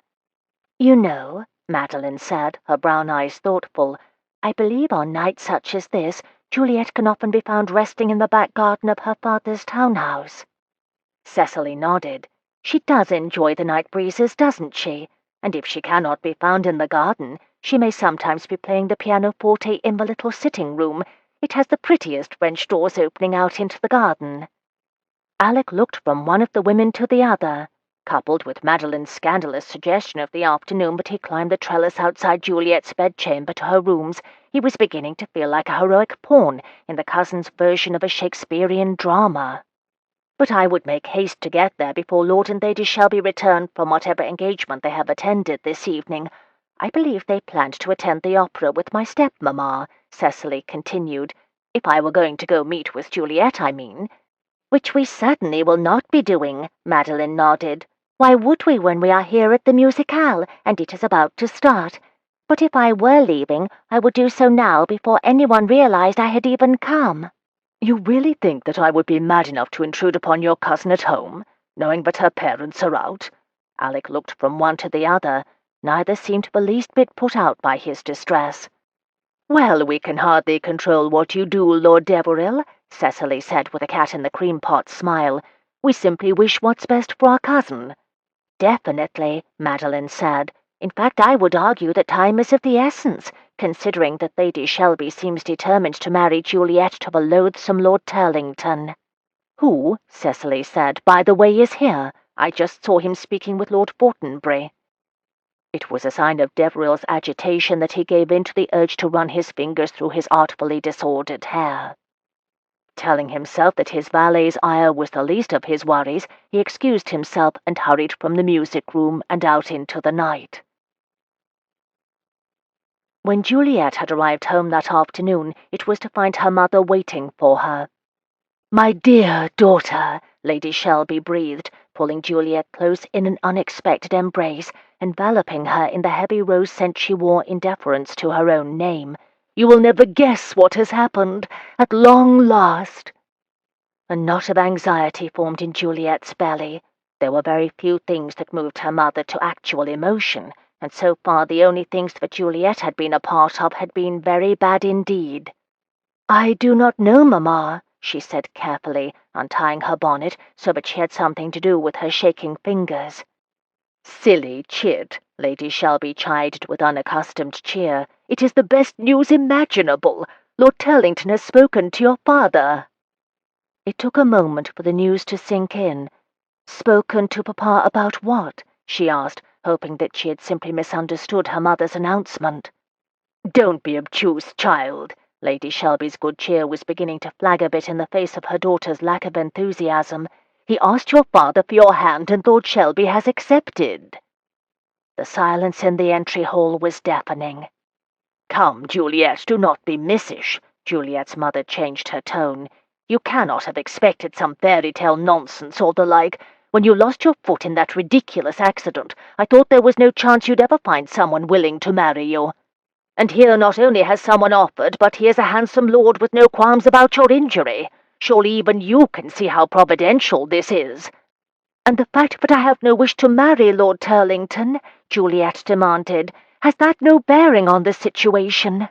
"That is unfortunate," Lady Shelby said, following Juliet into her bedchamber, "but it will not deter your father or me from approving the match."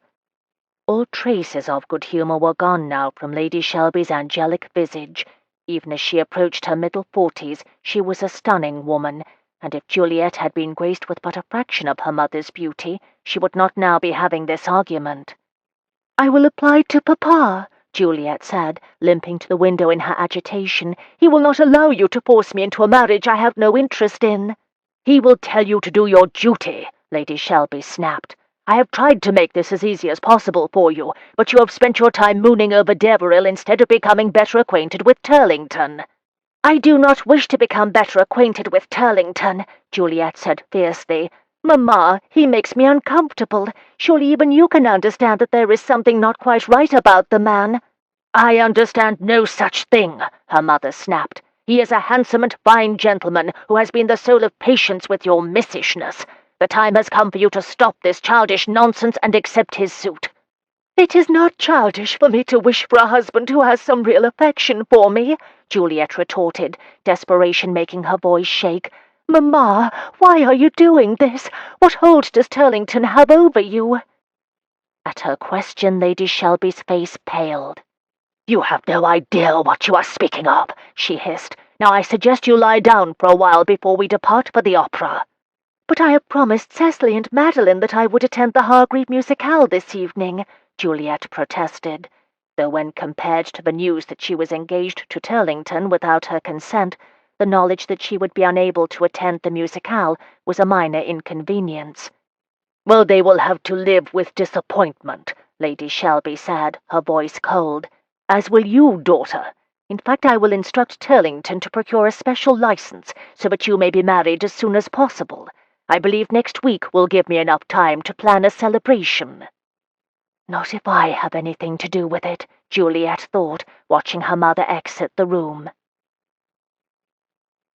If someone had asked him what he expected to find when he entered the back garden of Shelby House, Alec would not have guessed he'd find Miss Shelby backing out of the French doors leading from the house onto the terrace. The sky was dark with clouds, and the only illumination to the area was from the kitchens. The rest of the house, with its other inhabitants out for the evening, was dark. He watched in fascination as Juliet continued walking backward, presumably watching for some authority figure who would arrest her escape. Not wishing to startle her, he hissed her name as he came up behind her. "Juliet!" Even so, his quarry jarred with surprise and turned to face him. "What are you doing here?" she demanded, a hint of desperation in her voice. "Deveril, you must leave here at once." To his surprise, she made as if to push him away. Could she be expecting someone else? Or worse, was she running off to meet some other man? The very idea made his jaw clench. "What are you doing?" he asked, not giving an inch. "Who are you sneaking off to meet?" "None of your business," she hissed. "Now kindly leave so that no one hears you." "You've already been detected," he said in a low voice, "so go back inside and rest your leg as you told your cousins you were doing." She frowned at the mention of Cecily and Madeline. Perhaps her lie was bothering her conscience. "How do you know what I told them?" she asked. "And it is highly improper for you to mention legs in my company," she added, her mouth pursing in annoyance. "They told me," he said, pointing her toward the French doors, but finding her surprisingly strong in her resistance. "And you are hardly in a position to preach propriety, madam." "And you are not my father, my brother, or my husband, and have no authority to tell me where to go or what to do," she snapped, her voice a low hiss in the night air, her green eyes reflecting fire in the moonlight. "As your friend," he growled, "I have every right to prevent you from behaving rashly." "If you were my friend, you would—" Stopping mid-sentence at the sound of one of the kitchen maids giggling from inside, Juliet made a follow-me gesture and led him into a small area of the garden that was enclosed on 3 sides by climbing vines. Nestled within the bower was an iron bench just large enough to seat 2. The hitch in her stride was more pronounced, Alec noticed as he walked behind her, so perhaps she had not been lying about her reasons for remaining at home. Still, there was something more that agitated her. "Tell me what has happened to cause you such distress," he said when they were far enough from the house for privacy, struggling to keep his tone gentle. The sight of her in such pain made him want to smash something, and he regretted his sharp words to her earlier. For one of the most celebrated flirts in London, he certainly had difficulty behaving like a gentleman in this lady's company. 7. Juliet shifted from one foot to the other, leaning heavily on her walking stick, and it was impossible not to notice her wince. "Sit down, for God's sake," he ordered. Part of him expected her to tell him to go jump in the Thames, but to Alec's surprise she kept silent, lowered herself to the bench. "There is no shame in admitting to human frailty, Juliet," he said quietly. "Even battle-scarred soldiers must bow to their bodies' wishes from time to time." "That's easy for you to say," she grumbled. "You've never—" "What, fought in a battle?" he asked wryly. He was well aware that his position as the heir to a peerage had given him a handy excuse to remain in England during the wars with Napoleon, but he was not ashamed of the fact. There were plenty of small services that could be helpful to the crown here at home, many of which he had undertaken. But Juliet was talking of something else. "No," she said with impatience. "I've never fought in a battle either. What I was going to say is that you've never had to confront the fact that your own body is failing you.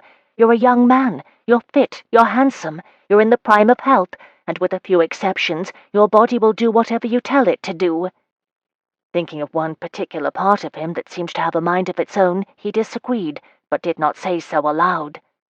"And mine," she continued with obvious annoyance, does not even allow me to stand without assistance. It is maddening sometimes." Knowing some of what Winterson had gone through with his war injury, Alec was surprised to realize that Juliet might have some of the same complaints. Ladies, after all, were not expected to be active and participate in all manner of sporting activities. There had been her issue with dancing, but that had seemed different to him at the time, perhaps because that was an activity which required a partner. Which reminded him again of other activities requiring two people. He was a cad and ruffian to think of such things while she was telling him of her struggles.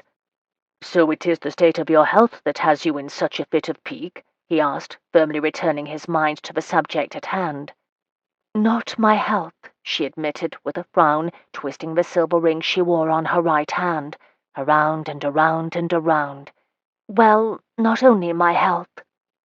He lowered himself to the bench beside her, the vulnerability in her voice and mien making it impossible to deny her some human contact. He wanted to take her in his arms and offer her reassurance, but contented himself with taking her hand in his. Though she gave a small gasp, she did not pull away. "I don't know how much you have heard about my mother's attempts to make a match between Lord Turlington and me," she continued, staring out into the darkened garden. What he knew was that Lady Shelby was dead set on marrying Juliet off to Turlington whether Juliet liked it or not, but he only said, "Enough." "She informed me this evening," she said, her voice laced with contempt, "that my father has already given him his consent, and that she is pushing Lord Turlington to apply for a special license so that we may be married as quickly as possible." "What?" Deveril turned to face her, and knew from her expression that she was serious. He had known Lady Shelby was determined, but he was under the impression that her plans would not be put into motion for some months. "Why is she rushing this?" Unable to sit still, he stood and paced the small area of the bower, thrusting a hand through his hair. What he wanted to do was get his hands round Turlington's neck, but as the man was not there with them, he had to content himself with a string of oaths. Juliet watched him, her expression resigned. "I think you know that my mamma was not best pleased about my dancing lessons. I thought it was because—" She paused, making Alec wonder what she wasn't telling him. "Well, for another reason," she finished. "But I think she was planning all along to make me marry Turlington, and calling attention to myself by dancing increased the likelihood that someone else would make an offer. She needs me to remain an ugly duckling." He frowned. "Do not call yourself that. Amelia is a spiteful cat, and only said that because she feared you three would eclipse her." "Oh, I know very well that I am not nearly as beautiful as Mamma," Juliet said wryly. "She has told me so herself for many years now." There was a special place in Hades for spiteful parents, and Alec was quite sure that his father was there warming a seat for Lady Shelby. "You are lovely. Take it from a man who knows." The compliment pleased her. He saw it in the upward curve of her full red lips. "Thank you, my lord," she murmured softly.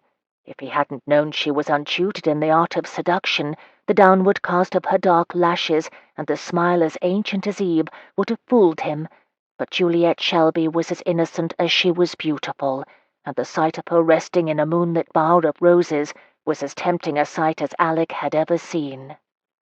As if pulled by a web of her creation, he stepped forward and knelt before her, like a knight swearing fealty to his lady.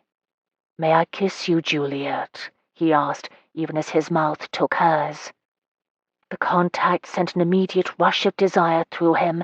Everything was Juliet.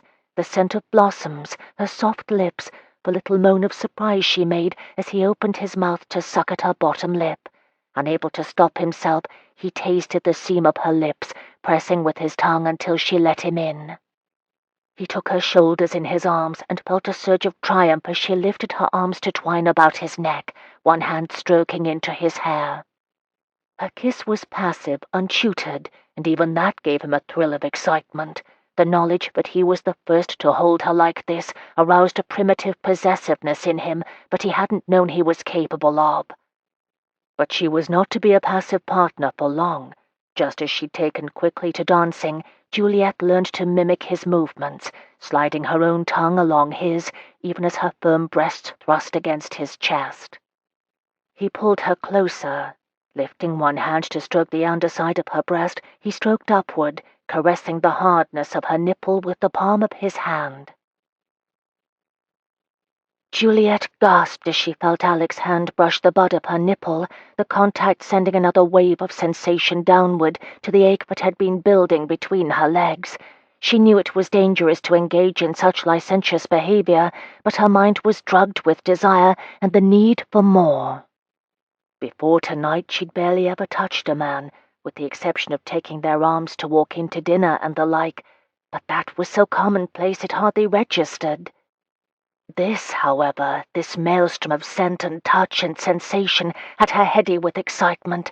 From the moment his lips touched hers, the tentative softness of his kiss making her chest tight with longing, she'd known that this man had the power to lead her places she'd never imagined. Every touch, from the scrape of his teeth over her lower lip to the solid strength of his arms pulling her closer, sent her nearer to a precipice, but she had no idea what lay on the other side. She murmured soft words, his name, inarticulate sounds of pleasure, that in her right mind she'd blush to remember.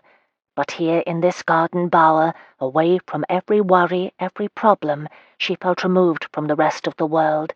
Alec's strong arms and skilled caresses cocooned her from the darkness of everyday life. The sharp clang of the watchman's bell broke the spell. Juliet felt Alec still. Then, with a sigh and one quick kiss on her lips, he leaned back from her and stood, quickly turning his back to her while he took several deep breaths.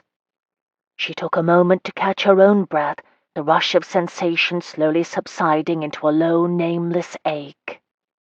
His long legs, lean in the evening breeches that were de rigueur for ton entertainments, led up to muscular thighs and buttocks tapering into a lean waist. His broad shoulders were unbowed by life, though now she suspected that he might have had his own share of troubles to weigh them down. There was no denying that the Viscount Deveril was a breathtakingly beautiful man. A man who had just spent a quarter of an hour kissing her senseless. "I should apologize for that," Alec said, his back still turned to her, "but I find I cannot." "Good," Juliet said, "because if you apologized, I would be forced to apologize too, but I find I cannot." He turned a wry smile at his mouth. "A fine pair of unrepentants we are," he said. His eyes turned serious. "Juliet, I—" "Don't," she said quietly. "Let's not speak of it further. I don't expect anything from you other than friendship. I can be content with that." Before he could speak, she continued, "As for Lord Turlington, I will figure out a way to convince my father of his unsuitability. Father has proven himself to be a reasonable man the few times I've gone to him with issues over which my mother was prepared to fight me. I simply hope that he will do so again this time." "But you must have a care about how you handle the situation, Juliet," Alec protested. "You do not wish to be branded a jilt." Juliet laughed at that. "I would much rather be called a jilt than Lady Turlington, my lord." When he did not join her in her amusement, she soothed him. "Come now, my lord. Something must be worked out. If nothing else, then I will follow my earlier plan and run away." "Where would you go?" he asked. "You can hardly disappear into the night. It's not safe." She was touched by his worry, truly, for she could think of no one but her cousins and Anna who had given her much thought these last several years. "I appreciate your concern, but I do have some connections I can call on should this scheme of my mother's go much further." He stepped closer, his eyes deadly serious. "Do not make any decisions until you hear from me. Will you promise me that at least? I know things seem desperate right now, but I may be able to come up with a solution that does not require you to disappear." "But she began before he stopped her with a gloved finger against her lips. "You trusted me to investigate the disappearance of your Mrs. Turner," he said, his voice husky with some emotion she could not name. "Will you not also trust me with yourself?" She did not bother to point out that trusting him with Anna's disappearance was infinitely less terrifying. She had that much self-respect at least. "All right," she told him. "All right, I'll wait to hear from you." He didn't speak, just nodded, and turned to stalk back through the back garden into the mews beyond. She watched him disappear into the night, her fingers against her lips as she remembered his kiss. After a restless night of tossing and turning, reliving the encounter with Alec in the garden, Juliet spent the next day at the pianoforte, attempting to banish the nervous energy plaguing her. Even though her mind was consumed by thoughts of Alec, she had little choice but to agree with her mother's suggestion that they spend the evening attending a musicale at the home of Lord Turlington's mother. Lady Wilhelmina Turlington was a renowned tour hostess with a fondness for European-style salons, and her musical evenings were gatherings where conversation and spirits flowed freely. It was just the sort of entertainment Lady Shelby would have disparaged before she decided Juliet should marry Lord Turlington, but Juliet was not about to draw attention to her mother's hypocrisy on the issue. She feared that her indiscretion with Alec of the previous evening was writ large upon her face. The kisses aside, and that was with some difficulty, she had felt better after unburdening herself to him last night. His attentiveness was intoxicating. He listened to her, really listened, in a way that no one, even her cousins, had ever done. As for the kisses and other intimacies, wonderful as they had been, they could never be repeated. Not only did she believe that he had simply been dazzled by the moonlight, but she knew her place in the pecking order of the ton, and she was painfully aware that Lord Deveril was so far beyond her reach as to make even contemplating a match with him absurd in the extreme. He was a leader of the ton, and one of the most sought-after bachelors in society. He attracted attention wherever he went, and even had a following among young men who wished to ape his fashionable attire and mannerisms. Whereas she was relegated to the fringes of polite society, and despite Cecily's recent spectacular match with the Duke of Winterson, she was a member of the most ridiculed trio of young ladies in London. Once daylight had descended upon the city, she had no doubt he'd come to his senses. Or, at the very least, he must have realized that he was destined for someone of better looks and fortune than Miss Shelby, who was not only a wallflower, but also harbored a secret that made it impossible for her to make anyone a proper wife. Except, according to her mother, Lord Turlington, but that owed more to her mother's odd relationship with the gentleman than to any attractiveness on Juliet's part. But before she had to face that gentleman again, she had a brief errand to run. In the first few weeks of Mrs. Turner's absence from Shelby House, she and Juliet had been unable to communicate via conventional means, and had frequently left notes for one another with the trusted print shopkeeper, whom both ladies patronized for their sheet music needs. Because they'd not needed to use Mr. Frampton as a go-between since Lady Shelby sanctioned their continued acquaintance once more, Juliet hadn't considered that Anna might have left her a note there once again, until late last night as she tossed and turned. It was unlikely, of course, but worth a try. When she descended from the carriage in Cheapside, she was struck as always by the bustle of people going about their business. Compared with the languid movement of the haute ton, the industry of the merchants and their customers was jarring indeed. "Weston," she told her maid who had accompanied her, "you may visit the stationer's next door if you wish. I know how dull you find Frampton's." "I will, miss." The maid didn't hide her relief, but she made a token protest nevertheless. "But you know I don't like to leave you alone." "Oh, fie, Weston," Juliet returned. "You are bursting at the seams to get away from here. Do not worry. I'll be fine. Mr. Frampton will look after me." With a slight shrug, the other woman turned and hurried toward the other shop. Juliet opened the door to Frampton's, and gripping her walking stick lest anyone should accost her, she stepped inside, pausing a moment to appreciate the scent of ink on paper. The proprietor hurried forward, his eyes lit with pleasure. "Miss Shelby, what a pleasant surprise. It's been too long." A musician himself, Frampton had left the itinerant life of an orchestra player when he married the daughter of a prosperous merchant, who set his son-in-law up in business for himself. But his knowledge about music and his understanding of what both the public and musicians looked for in a song made him second to none in his collection of sheet music. He carried not only songs from little-known and popular English composers, but also imported the best compositions from the continent. But while Juliet appreciated all of this, she valued Mr. Frampton for his easy manner and generosity of spirit most of all. She offered him her hand and a wide smile. "It has been too long, Mr. Frampton. I've been busy with the social whirl, I'm afraid, and you know how much I'd rather have been here searching out some intriguing bit of new music." "I do indeed, Miss Shelby." He seemed about to say something else, but must have thought better of it, for he turned and said, "Let me show you some of the newest arrivals from Paris. I know you like something that will challenge your finger skills." They spent the next few minutes discussing the merits of Beethoven versus some of the newer composers emerging on the scene. At last, however, Juliet broached the subject that had brought her to her old friend. She explained briefly that Mrs. Turner had left town abruptly, and that her friends were concerned that she might be in some sort of trouble. "And I wondered," she concluded, "if she might have visited here before she left, perhaps left a note here for me like we used to do in the old days." It was unlikely, Juliet knew, but Mr. Frampton's nod had her heart beating faster. "I have seen her," he said, his brow knitted with concern, "but she left nothing here apart from the compositions I bought from her." Compositions? To Juliet's knowledge, Anna hadn't composed anything in years.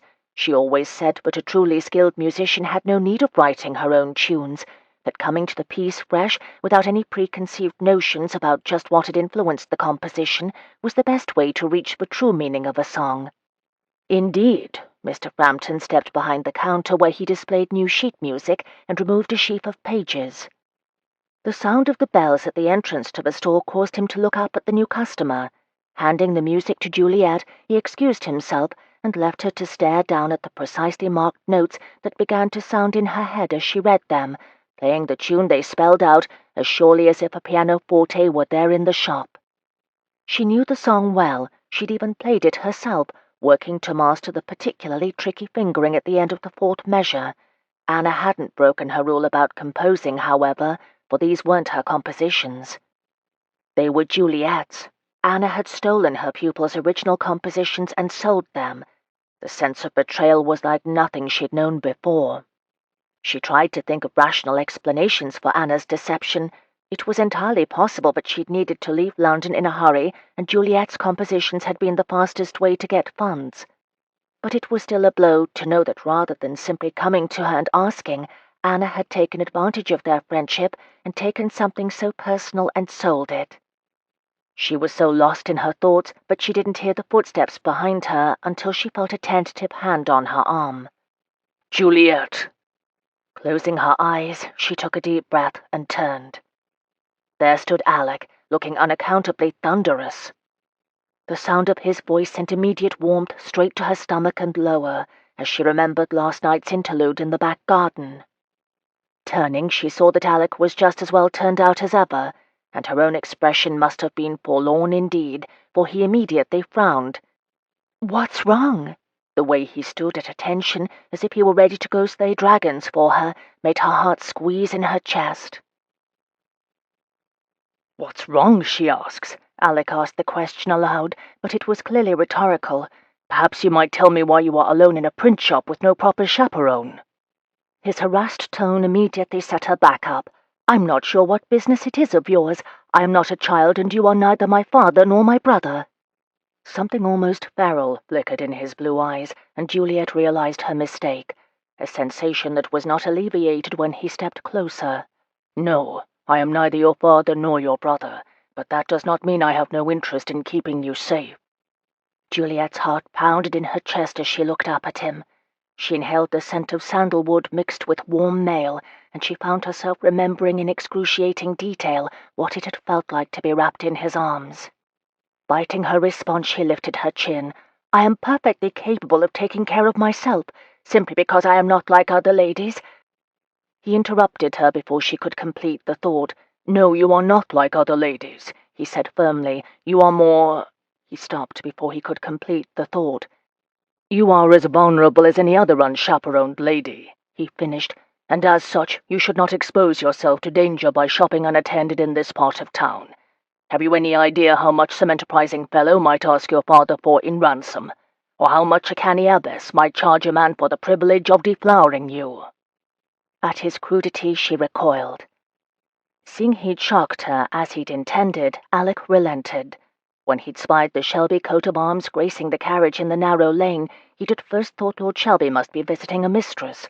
But since that gentleman was addressing Parliament today, that explanation was out. Then he recognized the sign marking the shop as a purveyor of sheet music, and he knew it must be Juliet inside. "You must take more care, Juliet," he said now, "especially given the fact that your mentor has more than likely been taken against her will." The reminder of Mrs. Turner's disappearance seemed to bring Juliet back to her senses, and she glanced down at the papers in her hand as if trying to decide something. Before she could speak, however, the proprietor of the shop stepped out from the back room and proffered more pages. Seeing Alec, he bowed. "My lord," the old man said, "what might I do for you this fine day? Perhaps the latest from Mr. Beethoven. I know how your sister enjoys him." "Nothing today, Frampton," Alec said, "though perhaps I will bring Catherine back later this week. She is, as you say, fond of Mr. Beethoven." Continuing, he watched as Juliet scanned the sheet music Frampton had brought her. "I am a friend of Miss Shelby's family, and wished to assure myself that she was not here unescorted."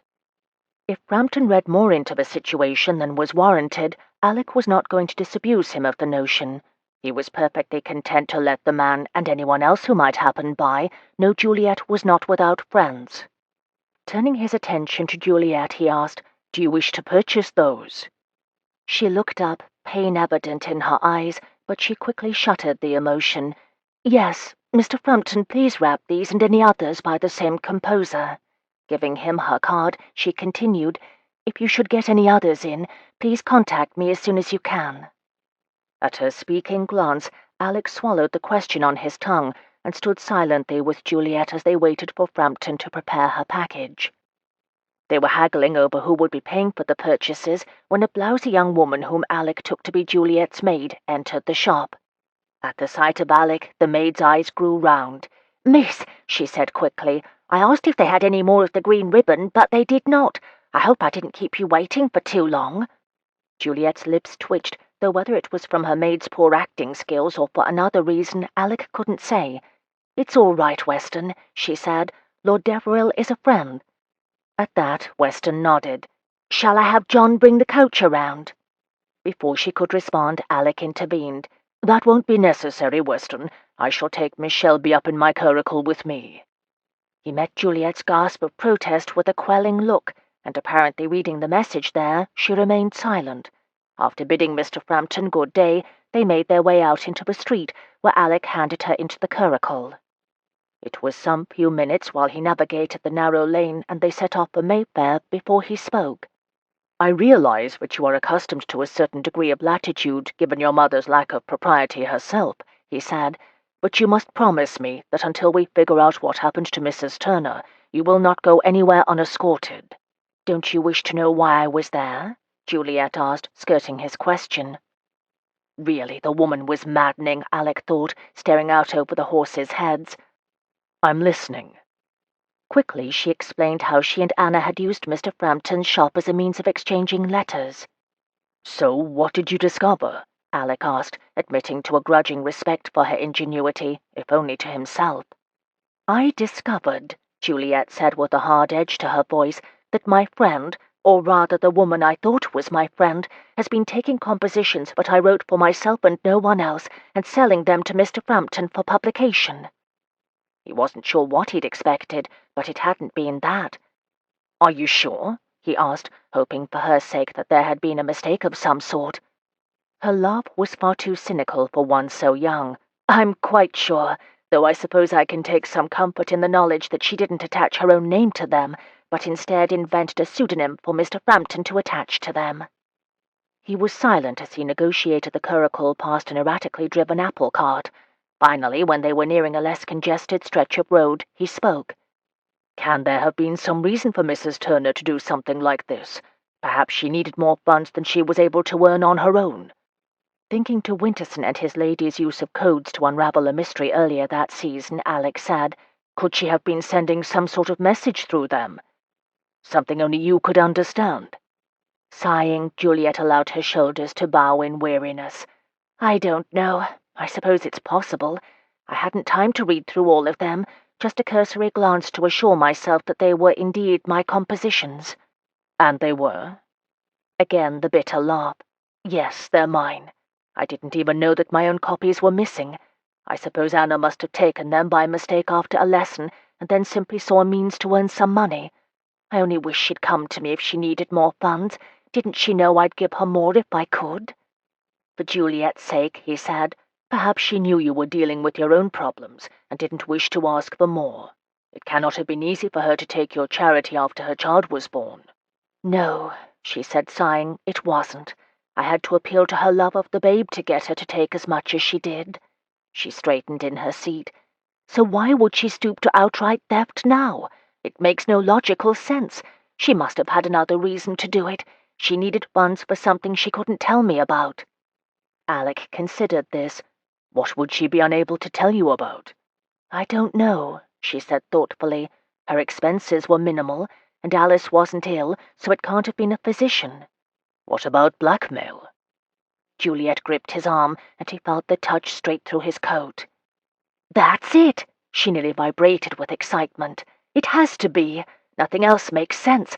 She was an unwed mother with a need for discretion, because if parents of her pupils were to learn the true circumstances of Alice's birth, they'd turn her into a social pariah at once. Someone must have figured out that there was no Mr. Turner and decided to earn some extra money. Her relief at finding a plausible reason for her friend's betrayal was palpable. Alec only hoped that her theory was right, and that they weren't expending all this energy to find a woman who might be better left unfound. I wouldn't be surprised to learn that her landlady was attempting to extort some extra funds from Mrs. Turner, he said aloud. Perhaps she overheard you and Mrs. Turner discussing her situation. She thought about it. A definite possibility. I shouldn't think her about that sort of thing, especially after what you told me of her treatment of little Alice. Anyone who would mistreat a child wouldn't balk at blackmail. There is also another possibility, Alec said. What if someone with knowledge of the happenings at Squire Ramsay's has decided to blackmail her? To what end? Juliet asked. I should think what happened in Little Whittington would have long since ceased to be of interest. But knowledge of either scandal could ruin her reputation with the wealthy cits whose children she teaches. They fell silent for a moment as they entered the traffic of more fashionable London streets. Finally Alec spoke. I must ask you to make me a promise, Miss Shelby. He could feel her gaze on him, saw her raised brows from the corner of his eye. I had thought we'd dispensed with titles last evening, she said quietly.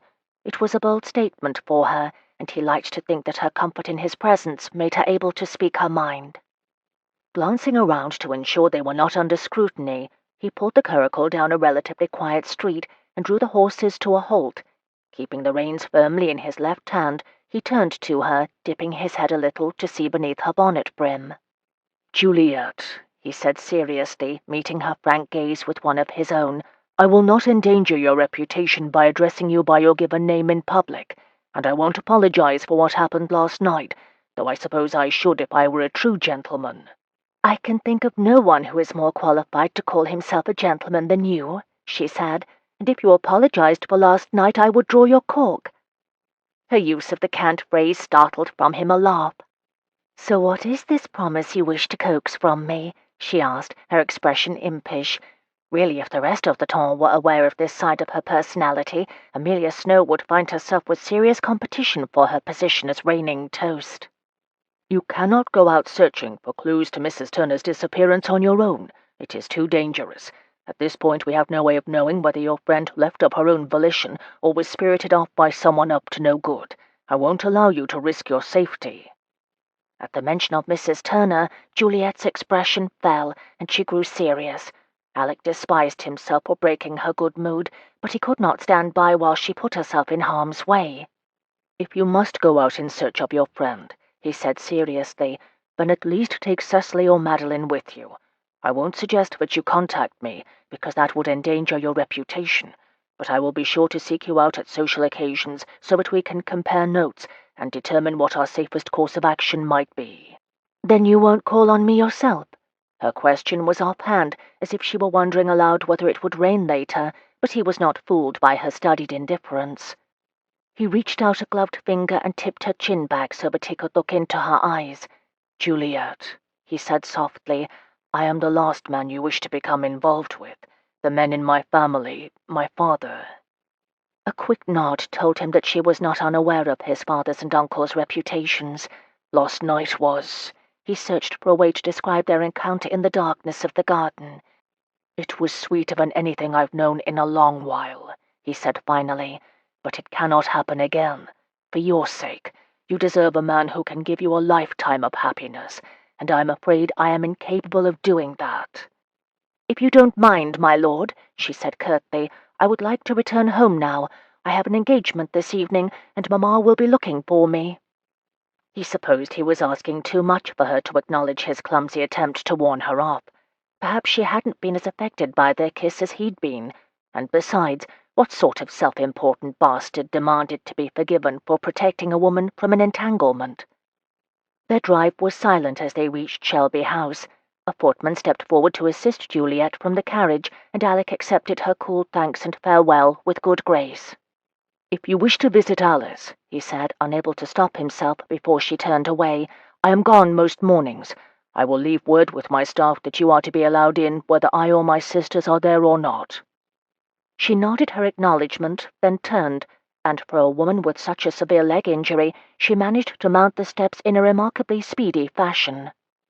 Cursing himself for a ham-handed fool, Alec turned his attention to his horses and drove away. Still clutching her compositions, Juliet navigated the steps to the door of Shelby House, with Weston close behind her. As she divested herself of her pelisse, the butler informed her that her cousin Madeline was waiting for her in her sitting room that had an excellent view of the front entrance. Cursing her ill luck and feeling perilously close to tears, Juliet made her way upstairs and prepared herself for an interrogation. Ah, well, at least it was Maddie and not her mamma who awaited her. "Never say you've been out driving with Lord Deveril, Juliet," her cousin greeted her without preamble. "He has shown a marked partiality for you ever since our dance lessons." "Well, I do not think anything will come of it," Juliet said, gratefully accepting a cup of tea as she lowered herself to the settee. "Even if Mamma wasn't determined to see me marry Turlington, Alec, that is, Lord Deveril, just informed me that he is incapable of giving me the lifetime of happiness I deserve."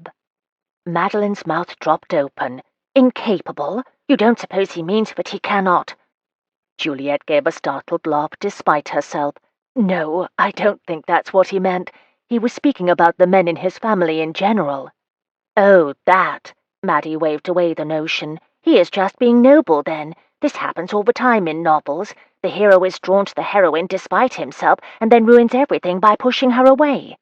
"Yes, well, this isn't a novel. It's my very real life, and I do think he has some serious concerns.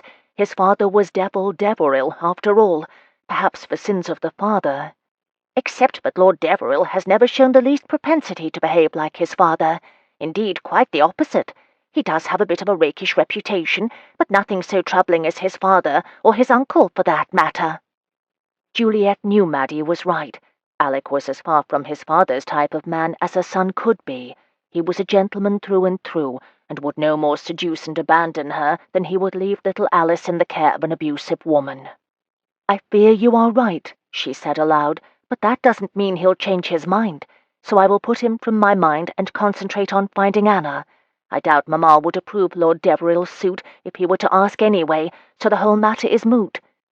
Maddie looked as if she'd like to argue, but refrained from doing so. Instead, she asked, "What are those pages? New sheet music?" Remembering the reason she'd been in Deveril's company in the first place, Juliet told Maddie what she'd learned at Mr. Frampton's shop. "So Anna has been stealing your compositions?" Maddie's whole being trembled with outrage at the teacher's betrayal. "After all you've done for her, what a wicked thing for her to do." "I must admit that I was shocked," Juliet said, "but after I thought of it a bit, I wondered if she needed funds for some reason she couldn't tell me about." "You think she was being blackmailed?" the other girl asked. That they'd both leaped to the same conclusion said something about how their minds worked, but Juliet wasn't overly concerned about that.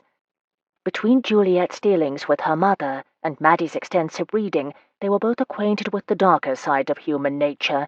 Even if Maddie's was fictional, that didn't mean she was incorrect. "I do," Juliet said. After all, she was in an even more precarious social position than she was in as a member of our household. At least here she was somewhat protected by my father. Out on her own, her reputation was her life.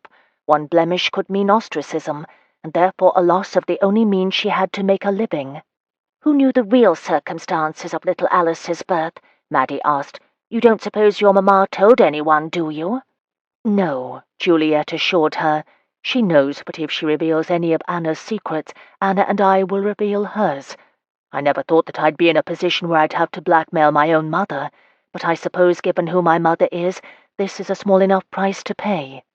"Is there anyone Anna might have confided in?" Maddie bit into a macaroon. "Someone besides you, I mean." "The only person I can think of is her mentor, Signor Boccardo, but he made no mention of it when Alec and I met with him." She sighed, staring into the murky depths of her tea. "Between this business with Mrs. Turner and my mother's championing of Lord Turlington's suit, I begin to think you and Cecily are the only ladies in my life I can trust. I cannot believe I was so wrong about Anna." "Dearest, you mustn't punish yourself for trusting her. She was your friend, after all, and we do not know yet why she did the things she did. Yes, she did steal your compositions, but what if, as you have suggested, she needed the funds? Who knows what any of us might stoop to, given the right circumstances? And she has always supported you in your dislike of Turlington, has she not?" "Indeed," Juliet said thoughtfully. "She warned me against him even before my mother began to propose him as a possible suitor. When he practically ran tame in our house, back before she was dismissed, Anna warned me that he was not to be trusted. She even cautioned me to lock my door when he was in the house." "You see," Maddie reassured her, "Mrs. Turner had your best interest at heart. I feel sure that there is some rational explanation for her betrayals. At least I hope so, for your sake, and for little Alice's sake as well. Surely she would not have left the baby behind without some serious inducement." Juliet considered her cousin's words. Perhaps if she hadn't been so estranged from her mother, she would not have placed so much faith in Anna. Even so, despite all of her current misgivings, she still feared for Anna's safety. Maddie was correct. Anna would not have left Alice behind without very good reason. Alice. It all came back to Alice. 8. "Now, my dear," Lady Shelby said, pulling on her gloves as they rode through the streets of Mayfair in the Shelby carriage, "you must make sure that you speak only when spoken to, and that you pay special attention to anything Lord Turlington or his mother says to you. I want you to make a good impression on the family, and none of that slipping off to brood on your own like you did at the gallery. I mean for you to show them that you are more than capable of being the sort of wife an artist like Turlington needs." Perhaps having realized that she'd crossed a line last night, Lady Shelby, while still pushing her into an unwanted match, had been kinder today. Juliet was not so naive as to think that it had anything to do with her protests of last evening, but suspected that her mother had remembered the old adage about flies and honey. Whatever the case, she was thankful for the softening of her mother's demands, if only because it would make their time spent together a bit less fraught. With all she'd learned this afternoon, and her decision that she might be forced to ruin her own reputation in an effort to escape marriage to Turlington, she felt a strange sense of calm and empowerment. "Yes, Mamma," she told her mother in what she hoped was a meek tone. "Good girl," Lady Shelby praised her. "I do like that ensemble on you. It hides your infirmity quite nicely, and the colour is pleasing." It was a silk gown of cerulean, one of the pieces Deveril had chosen for her from Madame Celeste's. Juliet had worn it especially for her visit to the Turlington household, because knowing she looked particularly well in it, or that Deveril thought she did, made her feel capable, no matter that he'd warned her off thinking of him in a romantic way that afternoon. The gown made her feel strong and able to handle whatever sort of problems the Turlingtons sent her way. When they arrived at the Turlington residence, they were ushered into a drawing-room decorated in dark, bold colours. The walls were draped in a russet-coloured fabric, and the furniture was a mix of dark woods and intricately patterned upholstery. "Ah, Lady Shelby," crooned a woman in a feathered turban from her position perched on the edge of a settee. "I am so glad you were able to attend." Juliet followed her mother to the circle of people already gathered around the woman she presumed to be Lady Turlington. The room itself was full to bursting with guests, who were clustered in small groups throughout the chamber. The conversations ranged from heated arguments to desultory chats and everything in between. When she and her mother reached Lady Turlington's group, a few of the gentlemen on the edge of the group stepped back so that they might pay their respects to their hostess. "May I present my daughter, Miss Shelby?" Lady Shelby asked, pushing Juliet forward to make her curtsy to the other woman. Up close, Juliet saw that Lady Turlington was older than she had at first seemed. Her hair was an unnatural shade of yellow, and the lines around her eyes and mouth had been softened, if Juliet was not mistaken, by a judicious use of cosmetics. She knew that women from earlier generations had not balked at using paints and powders to augment their looks, so it was less surprising when it might have been. But knowing how her mother abhorred the use of such unnatural enhancements, she was reminded once more of just how low her mother had come, to push her only daughter into marrying the son of a woman she might otherwise have shunned. "Lady Turlington," Juliet said, rising from her obeisance, "it is a pleasure to make your acquaintance." "Well, child," the Countess said, looking her over with such intensity that Juliet almost offered her teeth for inspection, "you are a pretty enough little thing, aren't you? I suppose you'll do." As there was no polite way to reply to such an observation, Juliet said nothing. Seeming disappointed, Lady Turlington shrugged and said, "There are some young ladies over there. I suppose you'd rather go have a chat with them. We're discussing Elgin's marbles, and even I know that's no fit topic for an unwed chit's conversation." Dismissed, Juliet glanced to her mother, who nodded her acquiescence. When she approached the circle of younger ladies, Juliet felt her heart sink when she saw that among them was Miss Snow. What on earth was she doing at an artistic salon? Unable to turn away without causing offense, she stepped forward, her limp feeling more conspicuous than usual. "So I told Lord Spencer that he could either dance with me or retire to the card-room in peace," Amelia was saying, her china doll blue eyes alight with merriment. "Of course he chose me." "Naturally, my dear Miss Snow," said young Lord Lymington. "Any man would prefer you to a game of cards." Juliet fought to keep her eyes from rolling at the young Baron's gallantry. Perhaps if she were quiet, she could go chat with a circle of young matrons near the doorway. A hand on her arm diverted her attention from Amelia and her coterie. Her heart sinking at being recognized, and therefore unable to slip away on her own, Juliet turned to see Miss Catherine Devonish, Lord Deveril's younger sister. "My apologies for intruding," the blonde-haired young lady, who bore a strong resemblance to her brother, said. "I am so pleased to see you here, however. My brother has talked of no one else of late." Juliet felt the eyes of everyone in the group on her. "You must have mistaken me for my cousin, Lady Madeline Essex," she said with a self-conscious laugh. Surely Deveril had not been so indiscreet as to mention their kiss last night to his baby sister. But Catherine shook her head. "No, I am quite sure it was you he spoke of," she said. "I have met Lady Madeline as well, of course, but I believe it was you he referred to when he spoke of the gifted pianist." Since Madeline could barely play scales, it did seem that Lord Deveril had been speaking of Juliet. She was somewhat stunned at the notion, though she supposed it was unremarkable enough. Her eyes narrowed as she listened to this exchange. Amelia spoke up. "I was unaware that you played, Miss Shelby. In fact, I recall you declining to do so once at Lady Lymington's musicale." "But declining to play does not necessarily mean that one cannot play, Miss Snow. I simply did not care to do so that evening." Juliet wished that someone would change the topic of conversation fervently. "Ah, well," Amelia responded, her voice studiously languid. She sometimes affected an air of ennui that Juliet supposed was meant to convey sophistication. What it conveyed to Juliet was pretension. "I suppose I should not be surprised that one so unaccustomed to moving about in society would have a fear of playing before an audience." Since Juliet had been out in society longer than Amelia, the insult was clear. Aloud, she said coolly, "Again, I must correct you, Miss Snow. Fear has nothing to do with it. It is more a case of not wishing to be the centre of attention." "Well, I for one would love to hear Miss Shelby play," Lymington said nervously. It was clear he was unsure what dark undercurrents passed between the two women, but wished to quiet the waters.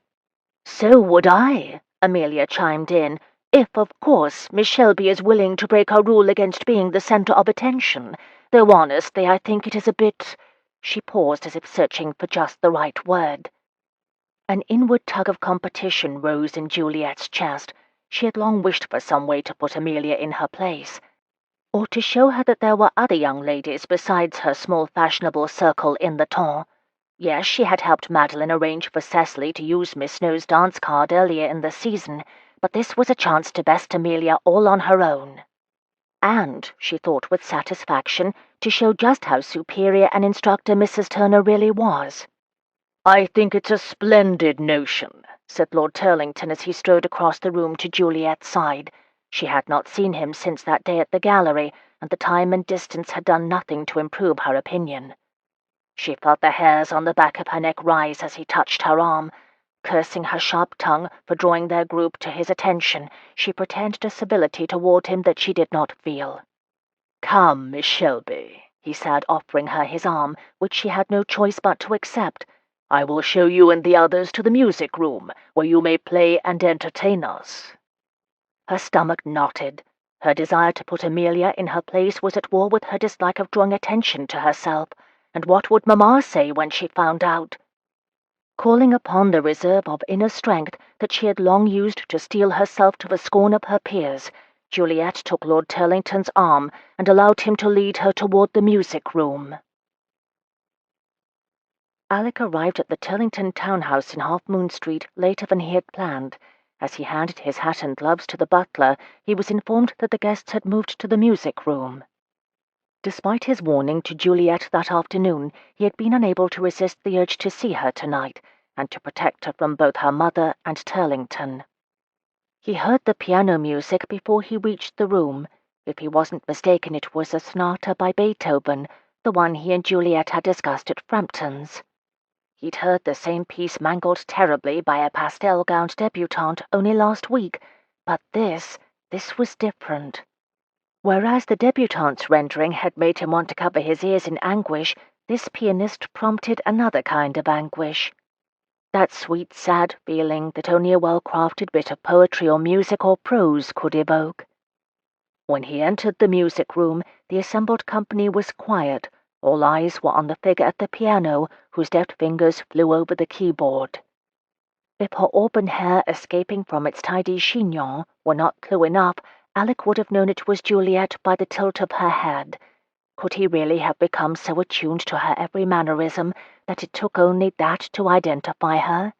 He shook off the notion, deciding to consider that Pandora's box later. Leaning his shoulders against the door jamb, he watched entranced as she bent low over the keyboard, as if she were coaxing the music from it.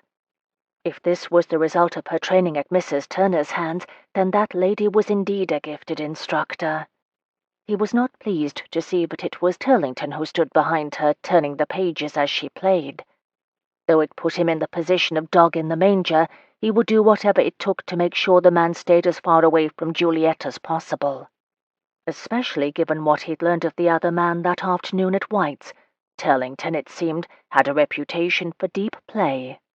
So deep, in fact, that it was a not-so-very-well-kept secret that his estates were mortgaged to the hilt. He had, just the other evening, lost so much at the tables that he'd been forced to offer up his brand-new curricle as payment for the debt, which had, doubtless, been bought on credit in the first place. Though many fashionable gentlemen of the ton thought there was no shame in refusing to pay the tradesmen who kept them in fine style, Alec had seen the results of such excess on his father's estate growing up. The elder Lord Deveril had thought it no great matter to refuse wages to his staff, who had had little choice but to remain in his employ. Most of their families had lived on the estate for generations. While he had tried to right many of his father's wrongs since his accession to the title, Alec knew that it would take years to repair the damage done to the estate and the village under his father's tenure. But the most damning detail he'd unearthed about Turlington that morning had not to do with what that gentleman owed, but what was owed him. Lady Shelby, it would seem, was also addicted to deep play, and Alec had learned, after paying handsomely for the information, that Lady Shelby was deeply indebted to the man. So much in debt that she was willing to pay the fellow with the hand of her daughter? That remained to be seen. But since Lord Shelby was known to have refused to pay his wife's debts in the past, it was likely that he had also refused to repay Turlington from the Shelby coffers. and so Lady Shelby had come to an agreement with Lord Turlington. Alec would not hesitate to inform Lord Shelby of just what his wife was up to, but that gentleman was currently in Paris on diplomatic business, and by the time he returned, it might just be too late to rescue Juliet from her mother's machinations. Now he watched Turlington carefully to ensure that the blackguard took no liberties as he leaned over Juliet's shoulder to turn her pages. He saw her flinch away from him a couple of times, but for the most part she was so lost in her playing that he doubted she was even aware she had an audience. What a talent she'd been hiding, he mused. He had suffered through enough poetry readings and musical evenings to know that the majority of young ladies were not all that proficient at the talents they professed to possess. Anything that would set them apart from the sea of other pastel-wearing young ladies, anything short of scandal, that was to be grasped with both hands and paraded before the assembled army of eligible males again and again, until one unsuspecting fellow fell into the trap. But Lady Shelby had her own plans for Juliet, and so this asset had been hidden just as her others had been. Alec burned with indignation on Juliet's behalf. The notion of this vibrant woman at the pianoforte being married off to the lecher currently standing behind her sickened him. Even if he could not marry her himself, he might be able to use his influence to introduce her to some eligibles. There were any number of decent fellows he counted as friends who would make decent enough husbands for Juliet. He suppressed the twinge of jealousy he felt at the idea of her married to someone else. It was for the best, he told himself. She'd be much better off with a steady chap. Someone who could take care of her as she deserved. Someone without the blood of Deveril running through his veins. If he suddenly felt disheartened by the notion, he told himself it was simply the music. He would do the right thing by Juliet. Seeing her happy would be worth the discomfort to himself. The sound of applause ringing in her ears, Juliet lifted her head to see genuine appreciation in the eyes of Lord Turlington's guests. Eschewing that gentleman's arm, she rose from the piano herself, using her walking stick to bolster her strength. "Miss Shelby, you play marvellously," Lord Fortenberry said, from the small crowd of well-wishers who had gathered around her. She was surprised to see that the group consisted primarily of gentlemen. Wasn't that a change? "You must promise to let me accompany you to the opera next week," one young buck, whose shirt points threatened serious damage to his eyes, gushed. "I know my mamma sent an invitation to her out next week, but I'll make sure that she sends another, just in case the first was misdirected. Would you care for a trip to the park tomorrow in my new curricle, Miss Shelby? I should like to speak to you about Mr. Schubert's latest composition." It was almost too much, and Juliet found herself in the novel position of being overpopular. Before she could respond to any of the questions, however, her mother stepped into the room, casting a pall over the erstwhile happy chatter. "You will excuse us, won't you?" Lady Shelby said through a frigid smile. "I am afraid there is something my daughter and I must discuss." Juliet nearly fell as her mother pulled her, with little care for her stability or her injured limb, into an antechamber.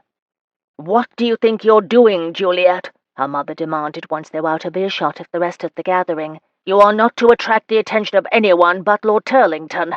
I thought I'd made myself clear on that matter." So vehement was her mother's wrath that Juliet stepped back from her. "Mamma, you knew Lord Turlington was going to have me play. You were there when he suggested it. I thought that if you had some objection you would say so then." "Well, I thought perhaps he would be pleased to see that you have some talent after all, but he seemed unimpressed, and he did not like to see you as the centre of all that gentlemanly attention. If you think to give him a disgust of you that will keep him from marrying you, then I warn you that with or without the benefit of matrimony the man will have you. Make no mistake on the matter." "You cannot be serious," Juliet cried. "You are no better than a Covent Garden abbess if you threaten such things." As soon as the words were out of her mouth, Juliet knew she'd made a mistake. Her mother's hand, even encased as it was in a glove, struck with such force against her cheek that Juliet felt her neck snap with the force of the blow. "Get away from her!" Lord Deveril, his eyes blazing with cold fury, stepped into the room and pushed Lady Shelby away from her daughter. When she did not move as quickly as he would have liked, he pulled Juliet back away from her. She stumbled, but Deveril's arm was strong, and she appreciated the uncommon sensation of being able to trust someone else to prop her up. "I said, get away, madam," Deveril continued. "You will not lay another hand on her as long as there is breath in my body." Stunned at being so spoken to, Lady Shelby gaped. Then her eyes narrowed on the pair. "So I was not mistaken, then," she said silkily. "I would never have guessed that you would be one to succumb to such low desires, Lord Deveril, but then I suppose a bit of novelty would be difficult for one like you to come by, and I suppose you are your father's son." "Lady Shelby," he said, his voice taut with anger, "you would do well to be quiet before I forget that you are a lady. You are not fit to call yourself a mother, much less to someone of Juliet's worth. If you continue in this manner, I will have no choice but to let the rest of the town know just how low you've sunk." "Your concern for my daughter is touching, my lord," Lady Shelby said nastily, "but you forget yourself. You are nothing to my daughter, and until she is of age she is mine and her father's to do with as we please." She stepped closer and boldly ran a finger down Deveril's cheek. "Come, my lord, surely you would prefer to be entertained by a woman of some experience rather than a trembling innocent like Juliet." Bile rose in Juliet's throat as she watched her mother trying to seduce Alec. "Thank you, no, madam," he told her, stepping back and away from her touch. "I would sooner bed a venomous snake." Anger flashed in Lady Shelby's eyes, then she flicked her gaze to Juliet. As if she hadn't just been rebuffed, she said, "Come along, Juliet. I find myself weary of the company tonight." Not pausing to see if her daughter would follow, Lady Shelby left the room. When Juliet made as if to follow, Alec refused to let her go. "We're getting out of here." "What do you mean?" Juliet demanded. She'd never seen anyone as angry as Lord Deveril had been when he saw her mother strike her. Her cheeks flamed with shame at the memory. It was humiliating to have him witness her mother's ill treatment of her, almost as humiliating as seeing her mother attempt to seduce him. She closed her eyes against the memory. "Come," he said simply, careful to make sure that she had her footing before hurrying her through the kitchens to the mews beyond. 9. Alec led Juliet up the steps of Winterson House, and to his credit, the ancient butler didn't raise an eyebrow at the appearance of two unexpected visitors at this hour of the evening. He was still too angry to speak in anything but monosyllables when Winterson and Cecily entered the room, Winterson in shirt-sleeves and hastily donned breeches and boots, and Cecily in a robe that was more modest than many evening gowns. "Deveril, you'd better have a damn good reason for pulling us out of bed at this hour," growled the Duke. "We did not go out tonight for a reason," he added with a speaking glare. But Alec didn't much care why the Duke and Duchess had remained home. "Cecily, perhaps you can take Juliet to your sitting room for some tea?" he asked, not missing the way her eyes widened at his use of her cousin's given name. With a brisk nod, Cecily moved to her cousin's side. "Come, dearest," she said, wrapping an arm about Juliet's shoulders. "We'll go and let these two have their gentlemen's talk." But Juliet was not to be pawned off so easily. She refused to be moved from her position near the window. "I have a right to be involved in my own fate, Alec," she said, resentment flashing in her green eyes. "I am not an imbecile." "No one is saying that you are," Alec said, his gut tightening at her bravado. Most young ladies of his acquaintance would have dissolved into a puddle of tears by now, but not his Juliet. "Please," he continued, "go with Cecily and let me talk things out with Winterson. I won't make any decisions without consulting you first, all right?" Her turmoil was evident in her porcelain features, which were just now beginning to regain some color after her earlier upset. Finally she gave a short nod and let Cecily take her from the room. He did not miss the sharp look the Duchess gave her husband as they passed, nor did Winterson, who squeezed her shoulder. They had barely left when Winterson moved to the sideboard. "So," he asked, pouring them both a glass of brandy, "what happened? Did that bitch of a mother finally go too far?" Alec took the glass and lowered himself wearily into an oversized armchair. "Your question implies that you are already aware of how Juliet has been treated by her mother," he said, stretching his long legs out before him. "If that is the case, then I would like to know why you've done nothing about it." Winterson raised a brow at the younger man's leashed fury. "I have done nothing about it," he told Alec, sitting in the chair opposite, "because while it is disgusting to see the sort of trauma a parent can inflict on a child, there is nothing illegal about it. I could hardly kidnap Juliet and force her to move in with us. She is, for the next few months, a minor." Alec grunted. "In answer to your question, yes, she has gone too bloody far. She's all but pimped the girl to that bastard Turlington, and she has threatened to—" He paused, not wanting to tell secrets that were not his to begin with. "Let's just say that she has made Juliet's life a living hell for the past few weeks and promises to continue unless something can be done about it." "Well, what do you suggest?" Winterson asked.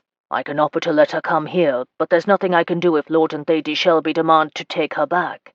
"A solution has occurred to me," Alec said, staring into the dark liquid in his glass, "but I'm not sure that Juliet will agree to it."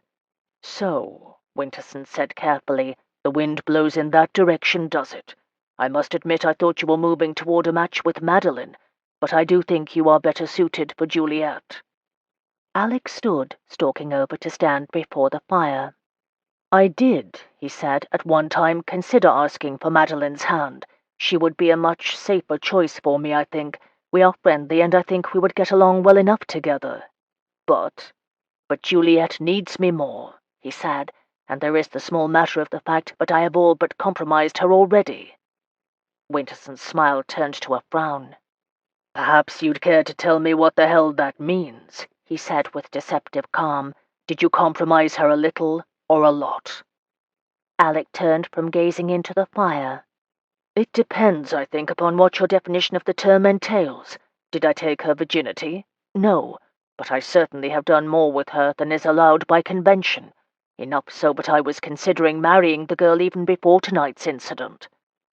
Since Winterson himself had been forced to marry Cecily by special license under much more scandalous circumstances, well, discounting tonight's midnight escape, Alec hardly thought the Duke was in a position to judge. But apparently Winterson did not see the matter that way. "You were considering marrying her before tonight. Are you saying that you compromised her and were thinking about not marrying her?" "Well, when you put it like that, it sounds dishonorable," Alec protested. "If the shoe fits," Winterson ground out, "I should thrash you. The only thing saving you is the fact that it would upset Cecily, and I do not wish to upset her." "There is no reason for you to thrash me, or for Cecily to be upset. I did not compromise Juliet." At Winterson's glare, Alec conceded. "All right, I compromised her, but I'm going to marry her." "Only if she'll have you, old son," Winterson said, his blue eyes like steel. "Of course," Alec said. He wasn't a monster after all. If Juliet wouldn't have him, then he wouldn't force her, which was a damned sight more than her parents could say. "So, what exactly happened tonight to make you make a run for it with her?" Alec explained about the scene he'd witnessed between Lady Shelby and Juliet earlier that evening, and what he'd heard Juliet's mother threaten her with. Even now his hands curled into fists thinking of it. "Damn," Winterson said with an answering frown. "I've never liked Lady Shelby much just on her own merits, but if what you say is true, she's even worse than Cecily and I thought." "Oh, it's true," Alec said, his jaw clenching in anger at Juliet's ill-treatment. "If she were a man, she'd be meeting me at Hampstead tomorrow." He did not elaborate on his own history of abuse at his father's hand, or how he'd felt to protect his mother from a similar fate. It was enough to know that he could help Juliet escape now. "So the fact remains," Winterson said, "that Juliet is still a minor. I take it you're making a trip to Scotland." Alec nodded. "I'm not going to let her remain here and be forced into marriage with Turlington. I would like to hope that Lady Shelby hasn't heard the talk about just what sorts of pleasures he indulges in Covent Garden, but it hardly seems possible. She runs in a fast set herself, so I have little doubt she knows something of his reputation." "Agreed," Winterson said. "Cecily has been worried about Juliet of late, especially since Lady Shelby has pressed more strongly for the match with Turlington. It's one of the reasons she and Madeline have been pushing for her to make herself more visible in the ton." Alec nodded. "I suspected as much. I know Juliet has been grateful for their support." "Well," the Duke said, rising from his chair, "all that remains is for you to ask Juliet for her consent, and you can be off for Gretna." "What do you mean?" Alec asked, the idea that Juliet might refuse him stopping him in his tracks. Of course she'll consent. Winterson shook his head in disappointment. A word of advice, old fellow, he said, slipping a companionable arm round Alec's shoulders. Do not ever take a woman's response to a question for granted. They are a wise and wonderful sex, but predictable they are not. And mulling over those words of advice, Alec followed Winterson up the stairs to Cecily's sitting room. Tell me what's happened, Cecily said, handing her cousin a cup of tea. Juliet closed her eyes in appreciation of the warm, sweet drink. Calmed by the ritual of it, she felt better able to face Cecily's questions. Mamma all but ordered me to marry Turlington, she said bitterly, and when I refused, she threatened to give me to him without benefit of marriage. Cecily put down the creamer with a thud, rattling the china spread out over the table. And what did you say? She asked, her voice hot with anger. I hope you told her to go to the devil. Well, I told her she was little better than a procuress. That was when Alec came in. She did not tell of the blow her mother had delivered to her face. It was probably evident, but she could not speak of such a thing, even with Cecily. And what was his response? I could wish he'd drawn her cork, but of course as a gentleman he could never do such a thing. Oh, I think he wished to, Juliet said with a rueful smile, remembering her relief at seeing him standing there in the doorway, looking ready to commit murder on her behalf. But he settled for telling her that she was unfit to be a mother to anyone, and that if she went through with her plans, he would see to it that the whole town learned of it, and she'd be shunned from good society forever. Ah, Cecily nodded, a perfect threat. If there's anything Aunt Rose fears more than being ostracized, then I don't know what it is. Yes, that's just what I thought, Juliet said, but I think she underestimated how much Alec had overheard. She actually tried to seduce him into dropping his threat, which he resisted, of course. One only had to look at his face to know he'd sooner bet an asp. Juliet! Cecily's eyes widened in shock at her cousin's words, but then she let out a reluctant giggle. Though you are right, she does bear much resemblance to a poisonous snake. She realized soon enough that no amount of flattery or coercion on her part would change his mind. Then she told me to follow her, which I ignored. A few moments later Turlington's footman came, saying she'd given orders that neither one of us was to leave the room. Oh dear, I feel sure Lord Deveril didn't like that. No, Juliet grinned, Lord Deveril did not. He told the fellow that if he knew what was good for him, he'd let us go at once, and then he gave the man his card, and said that if Lord Turlington gave him the sack, he should get in touch with the butler at Deveril's townhouse to see about another position. Ah, smart man, Cecily said with approval. In these times good positions are hard to come by, and unless Turlington is kinder to his servants than he is to his prospective fiancés, then no servant with two thoughts to rub together would agree to stay on for less wages. Juliet nodded. So Alec led me into the hallway, and we slipped out through the back garden and waited for his carriage. I cannot help but notice that you call him Alec, Cecily said, looking at Juliet over the rim of her cup as she sipped her own tea. Yes, she said carefully, feeling her cheeks burn. We are friends, I think. You think? Well, I mean to say, we are, I am sorry, my dear, but I don't recall ever being moved to blush over a friendship, Cecily said gently. Juliet looked down under her cousin's knowing gaze, but said nothing. You love him, don't you? What? Juliet demanded. Don't be absurd. It is, as I said, we are just— Oh, cut line, Juliet. You haven't been able to keep your eyes off him all season. Well, maybe I have a bit of a tendre, she admitted, but I'm not so foolish as to have formed a serious attachment. I mean, look at him. She gestured downward toward the sitting room where Winterson and Deveril were talking. And look at me, she continued, waving a hand from her head to her toes. I am well aware that I am no prize, and add in my limp, and I'm positively doomed to spinsterhood. Oh, do not be so dramatic. You are doomed to no such thing. Right, Juliet said bitterly, resting her head against the back of the chair. I do have one man who would love to marry me, or beg me at least. I mustn't discount Lord Turlington. My, Cecily said with surprise, I never thought you to be maudlin, or have a propensity to feel sorry for yourself.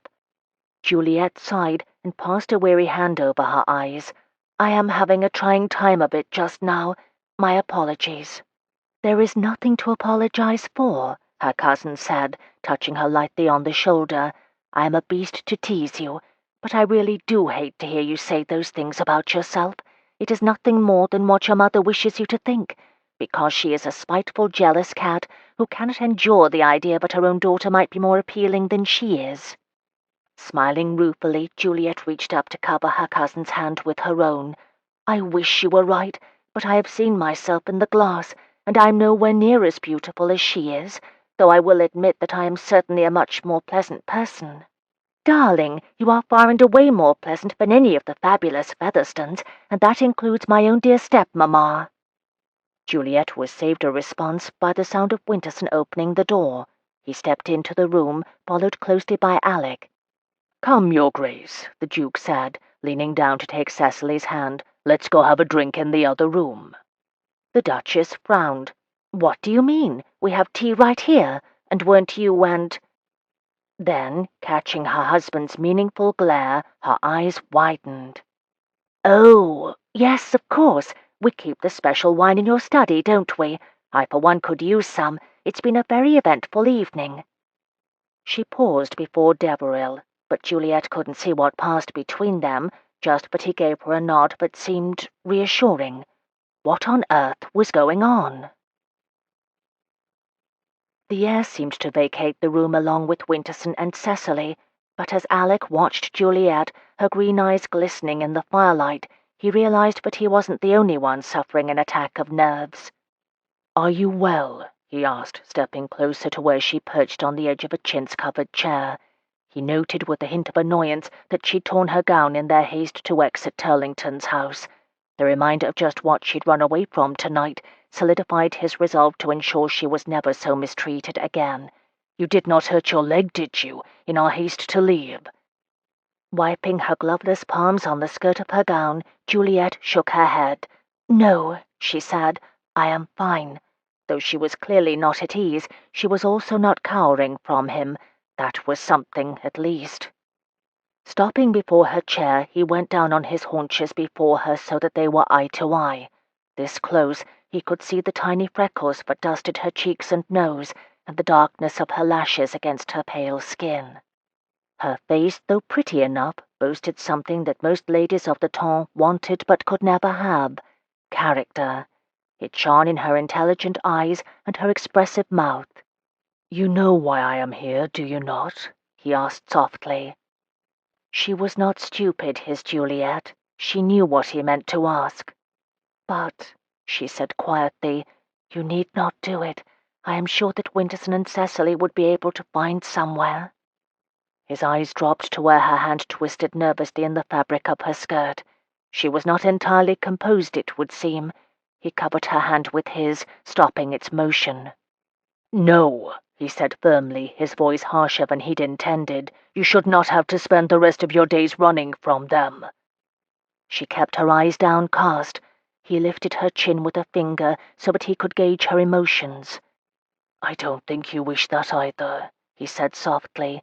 "Do you?" "No," she said, turning her gaze from his, as if the intimacy of it was too much. "But neither do I wish for you to sacrifice yourself simply because you happened to be the one to rescue me tonight. That hardly seems fair, especially given what you told me this afternoon. You can hardly have changed your mind in the space of a few hours." "The situation has changed in the space of a few hours," he said simply. He moved his head so that she had no choice but to see him, "and so have my thoughts on the subject." "Well, perhaps they have, but you shouldn't have to marry me for it. You did nothing wrong, and it's not as if we—" She paused, her silence implying what she would not say aloud. "No," he said with a wry smile, "we did not." He indicated her silence with a wave of his hand. "And yet we came very near last night, and unless I am mistaken, ladies have been compromised over far less than that." "I won't have you marrying me out of some misguided sense of obligation, Alec," she said, resolve causing her nervousness to ebb away.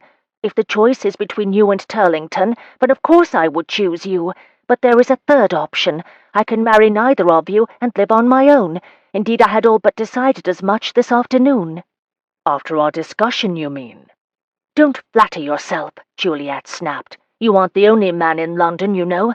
I only meant that this afternoon I came upon the notion of ruining my reputation all on my own, so there is no need for you to marry me. I can simply use tonight's fracas as the means for it. Indeed, I count tonight's events as a blessing. What of the damage to my reputation? Alec demanded. I can hardly find suitable matches for my sisters if I'm under the cloud of scandal for compromising you and then refusing to marry you. Juliet blanched. I've spent the better part of my life trying to remove the taint of being heir to Lord Deveril, and to some degree I've succeeded. But ruining your reputation will also ruin mine, and by association those of my sisters. So your protests about not being able to give me the sort of marriage I deserved were only valid until your reputation was threatened? She demanded. Of course not, Alec said, thrusting a hand through his carefully coiffed curls. I still think you deserve a lifetime of happiness. Tonight's circumstances haven't changed that. I shall simply have to ensure your happiness myself. Juliet stared at him. Of all the expectations she'd harbored for this evening, receiving a proposal from Alec had not been chief among them. I cannot ask it of you, she said, reaching out to grasp his hand, in spite of her determination to keep him at a distance. I will simply retire to one of Winterson's estate properties in the country, and you will find someone more suitable to wed, someone who will bring consequence to your sisters. But what if I don't want someone more suitable? Alec asked, his gaze unwavering. Despite his earlier determination to push her away, he now found himself wanting more than anything for her to agree to wed him. He still thought she deserved better, but at some point he'd gone from trying to protect her from him to wishing to protect her from the rest of the world. At least he knew his intentions were honourable, which was more than he could say for Lady Shelby or Turlington. Juliet had not actually confessed yet to not wishing to marry him, he noted, allowing a sliver of hope to work its way into his chest. What if I want you, Juliet? He felt her hand, still gripped in his, tremble slightly. I could wrap this up in all sorts of romantic folderol, or confess myself to be madly in love with you, or compose an ode to your freckles, but we would both know it was false. I wish for us to start things out with sincerity, and I like you far too much to lie to you. She did not reply, just nodded for him to continue. It is true that I have been considering marriage this season, and perhaps I might, if left to my own devices, have chosen someone else, someone I liked less, someone I could keep at arm's length. But that's beside the point. You are the one I kissed quite thoroughly in your parents' back garden. You are the one I whisked away from Turlington's house tonight. I might have tried to warn you off this afternoon, but you're the one I went to see at Turlington's. You're the one I'm asking to marry me, now. It's you. I am asking you. He took both her hands in his now and squeezed. He wasn't sure if it was to reassure her or himself. Will you? He asked. Will you marry me? 10. She had to be dreaming. That was the only explanation for the fact that she was sitting in Cecily's sitting room, receiving a proposal from Lord Alec Deveril, one of London's most handsome, fashionable gentlemen. But even in her dreams, she wouldn't have entertained what could only be an unattainable fantasy. Her ability to dream had disappeared along with her childhood in a Vienna street years ago. And yet it seemed real enough. She felt his strong hands grasping hers. She felt the heat of his body as he knelt before her, gazing expectantly at her as if awaiting a reply. Just in case it was not a dream, she decided to reply, but found that her voice had left her, so she simply nodded, and the very next minute found herself being thoroughly kissed. "Excellent," he said, drawing back from her. Was it her imagination, or was he not a little bit breathless? Perhaps she wasn't the only one who would benefit from a match between them. At least that is what she promised herself as she watched him stand, then go to the door to call for Winterson and Cecily. He needn't have bothered. They were standing just outside the door. Cecily rushed forward and gave Juliet a fierce hug. "Darling, I am so pleased for you," she said, pulling back to gaze into her eyes. Whatever she saw there must have reassured her, but she nodded in approval, then tugged Juliet to her feet and gestured for her to follow. "We will go raid my closet so that you will have gowns enough for the trip." What trip? Juliet asked, balking. Alec had said nothing about a trip. You'll have to go to Gretna, of course, Cecily told her, as if it were a mere detail. You are not yet of age, and there is no way your parents will consent for you to marry Lord Deveril now, especially given tonight's little episode. It will be all right, Alec told her, reaching out to squeeze her hand reassuringly. And on the way back I think we can make a stop at the Mount Haven estate to speak with Mr. McEwen about your Mrs. Turner. At the mention of her missing friend, Juliet felt a stab of guilt. Here she'd spent the entire evening worrying about her own troubles, and she had not given any thought to Anna's disappearance. "But what about my things?" Juliet asked, thinking not only of her clothes, but also of all those things she would need to take care of her injured leg, like binding cloth and the special salve she used to reduce the worst of the chafing. And for that matter, how would she manage to keep the extent of her injuries hidden from Alec? "And my maid. I cannot travel without her." "There's no time," Alec said, though he seemed apologetic about it. "And we dare not return to your parents' house to retrieve your things anyway. Perhaps Cecily can lend you some things to take with you, and I'm sure we can ask one of the maids where we stop for the night to serve you for a night or two." Suddenly it all felt incredibly complicated, and Juliet was swept with a sense of just how much this journey she was about to undertake would change the course of her life. She would leave London Miss Shelby and return the Viscountess Deveril, and in the meantime she would somehow have to tell Alec the truth about what had happened to her in Vienna. Could she marry him without doing so? She supposed she could, but the idea of keeping such a secret from him was unimaginable. And even so, what choice did she have? If she remained in London one day longer, she would find herself married to Turlington, with his over-eager smiles and the gaze that made her feel contaminated in some way. No, she would go with Alec and marry him. Perhaps he would be angry at her failure to reveal her secret beforehand, but she would do whatever it took to ensure their life together was a comfortable one. She had already made excellent progress in becoming more outgoing in social situations, so she would be able to attend to her duties in her capacity as the Viscountess. And as far as she knew, her leg injury had no effect on her effort to conceive or bear children, and that was what a titled gentleman needed most from a wife. Wasn't it? It was a little less than 2 hours later that Alec finally climbed into the carriage with Juliet and rapped on the ceiling to signal the coachman to depart. Though he was sanguine with his decision to marry her, Alec found himself at a loss for words now that he and Juliet were alone together. He hoped it was not an ill portent for their married years to come. There had been a moment back in Winterson's drawing-room when he had wondered if Juliet might not change her mind about the whole affair and return to her parents' house. It might have only been a case of nerves, or perhaps she had some special belongings she feared would be destroyed by her mother if she did not retrieve them now. Whatever the reason had been, she must have realized the danger lurking for her if she did not leave London with him tonight, for she had consented the next moment to go along with the scheme. She looked now out the carriage window, watching the great houses of Mayfair pass by them as they slowly made their way through London for the journey north. Her finely wrought features were limned in moonlight, giving her face an ethereal quality that reminded him just how close she had once come to leaving this world altogether. For one fierce moment he allowed himself to imagine how that might have changed his own world, and was suddenly grateful to the foreign physicians who had saved her. "You should probably try to sleep while you can," he told her, fighting the urge to invite her to pillow her head on his shoulder. He didn't wish to rush his fences after all. The journey was just starting.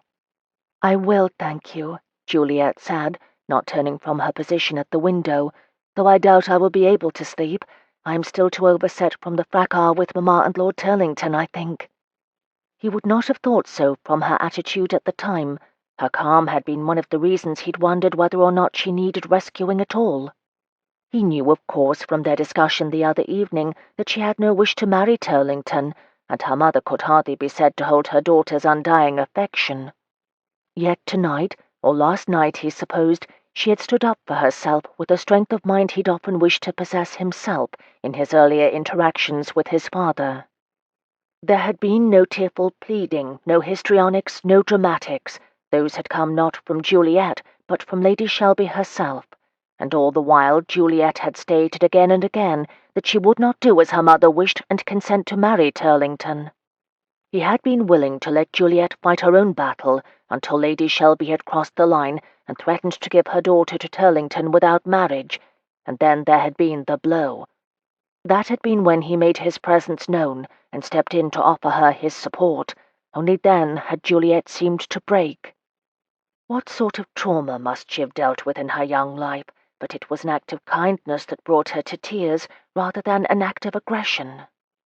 She gave a slight shudder as a gust of wind rattled the windows of the coach, and abandoning his earlier circumspection, he wordlessly transferred himself to sit beside her and gather her into the warmth of his greatcoat.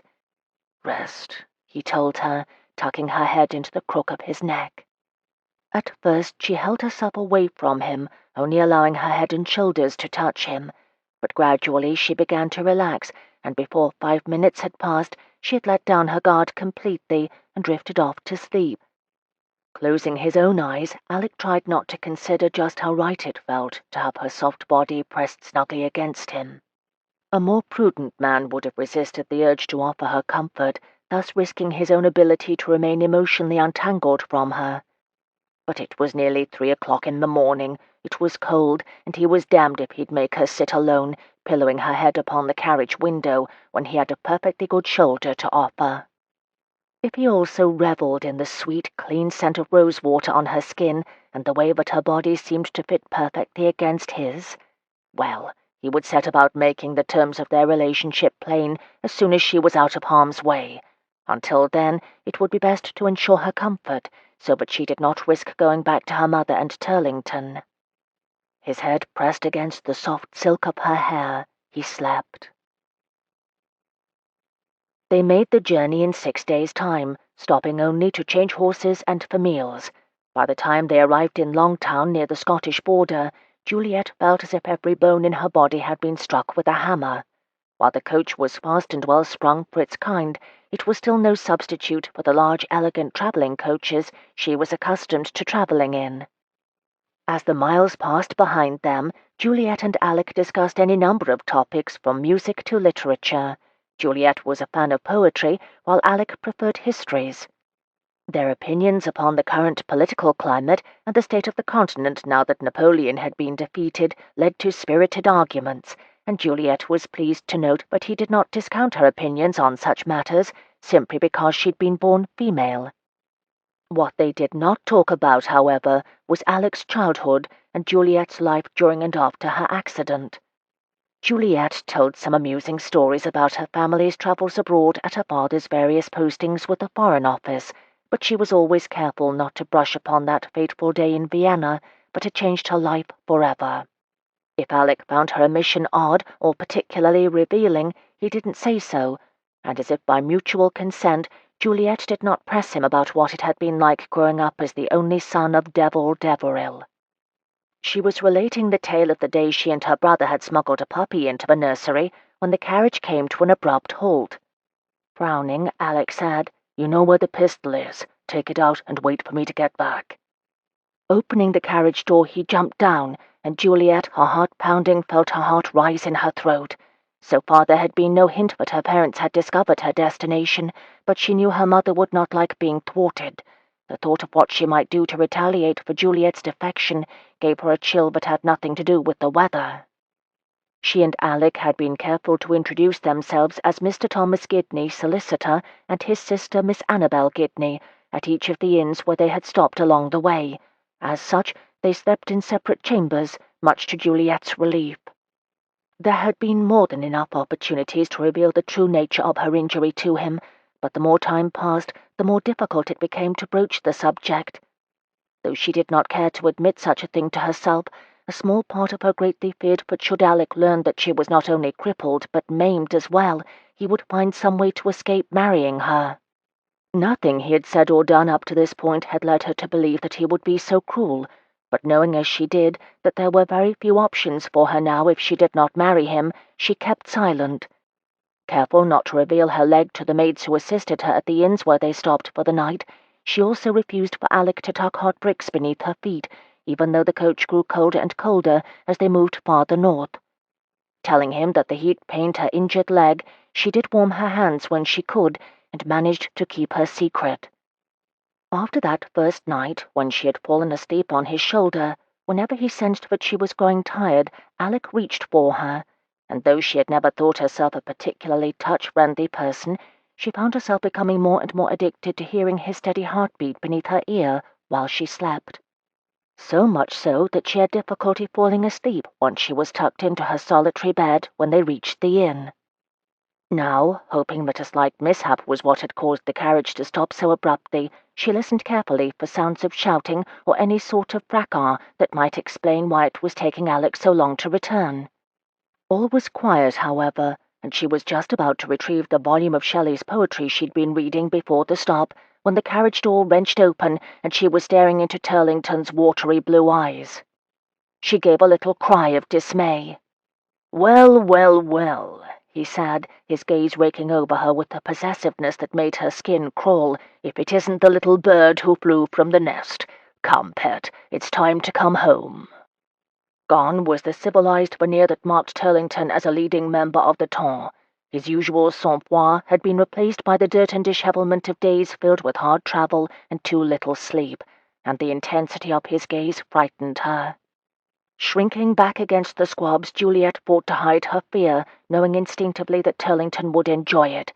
"There is absolutely no inducement that will make me go with you willingly, my lord. If you want me, you'll have to take me by force." She realized her mistake at once. A man like him would enjoy her protests. "I will," Turlington said with a leer. "Have no fear of that. But there is the matter of dispatching your young Galahad before we go. It was really quite convenient that we caught up to you so close to Gretna. We can be married this evening, and enjoy our wedding night in one of the elegant little inns that populate the town. God knows there are enough of them." Thinking to lull him into a false sense of security, Juliet schooled her features to hide her disgust and real fear for Alec's safety.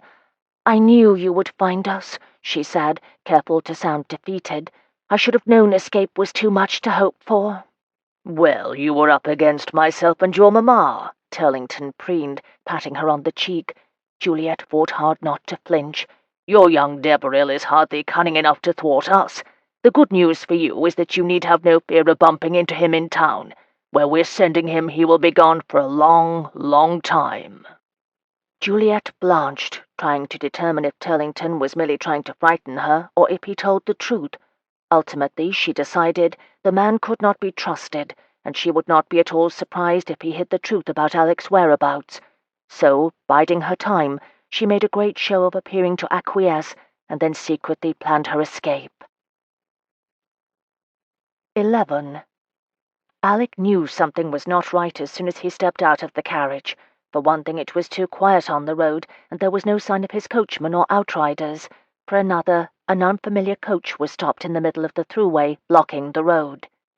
"No sudden moves, Gubb," a raspy voice said in his ear, just as he felt the muzzle of a pistol at the back of his neck, "or I might lose my grip on this here gun."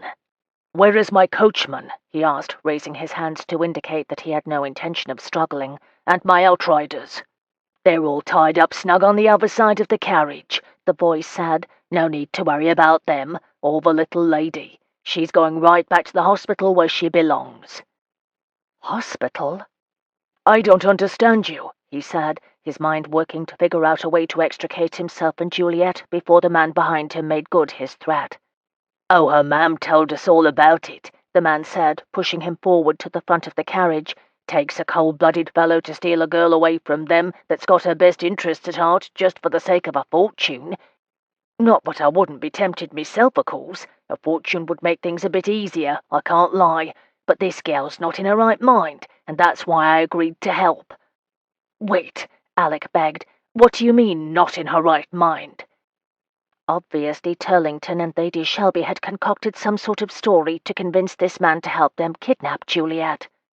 "Lord, don't tell me you don't know about her problems. You would know, wouldn't ye, since she stole her right out of the hospital where she was being kept?" "My good man, you obviously haven't had a chance to speak with the lady. If you had, you would know that she's quite capable of speaking on her own behalf. Come, let's go and I'll show you." He felt the man behind him pause, hoped that he'd made some inroads with him.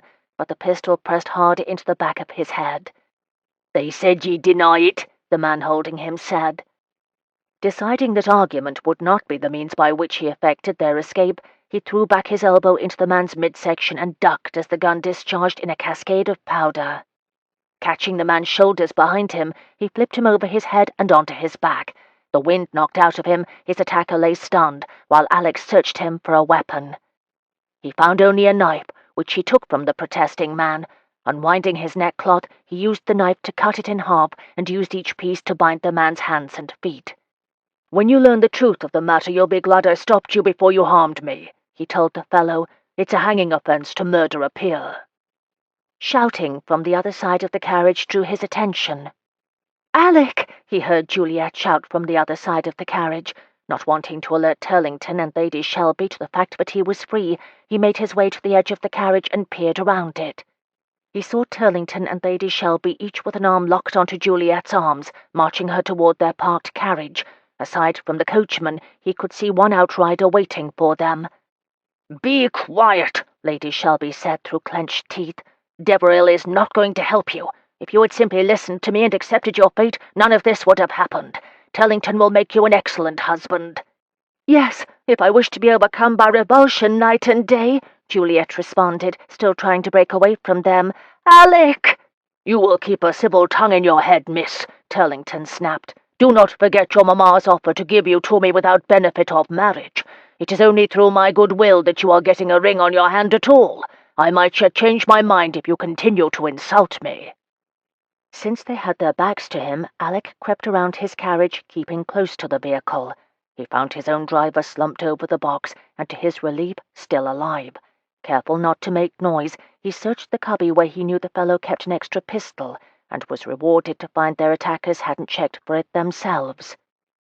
Ensuring that it was loaded, he made his way to the other vehicle and was able to hear the heated discussion going on inside. "Really, Juliet," Lady Shelby was saying harshly, "it is bad ton for you to be so missish about this. Any other young lady would be pleased beyond measure at the prospect of marrying Lord Turlington." "Be that as it may, Lady Shelby," Alec said, opening the coach door, "she will not be marrying him, bad ton or no." Juliet's relief on hearing Alec's voice was unparalleled. He stood in the carriage door looking dishevelled and angry, and more handsome than she could have imagined. "Despite my family's reputation, madam," he continued to Lady Shelby, "I've never struck a woman, but in your case I might be pressed to make an exception." Wrenching herself away from Turlington and her mother, Juliet hurled herself out of the carriage and was relieved to feel Alec's free arm pull her close. "Now," he said to her erstwhile kidnappers, "I want you both to remain here in your carriage. I will retrieve your cohort and give him into your tender care. Then you are to return to London at once." Turlington huffed, his already pink cheeks growing redder. "I will not be ordered about by a—" "At once," Alec said, his hand holding the pistol unwavering, his voice as sharp as a gunshot. "This is preposterous," Turlington said with a snarl. "You have no authority here, Deveril." "I have no qualms about killing you, Turlington," Alec said coldly. "The only thing preventing me from doing so now is the presence of Juliet. I would challenge you to a duel, but since you have shown yourself again and again to be anything but a gentleman, I do not feel the need to adhere to the rules of gentlemanly conduct where you are concerned." The raw hatred in Turlington's eyes terrified Juliet on Alec's behalf. She had little doubt that the man would do his best to harm Deveril at the earliest opportunity. Still, she was grateful to be out of the villain's clutches for now. "I hope you're pleased with yourself, Juliet," Lady Shelby said, making her disgust apparent. "Do not expect to be welcomed back into the family with open arms."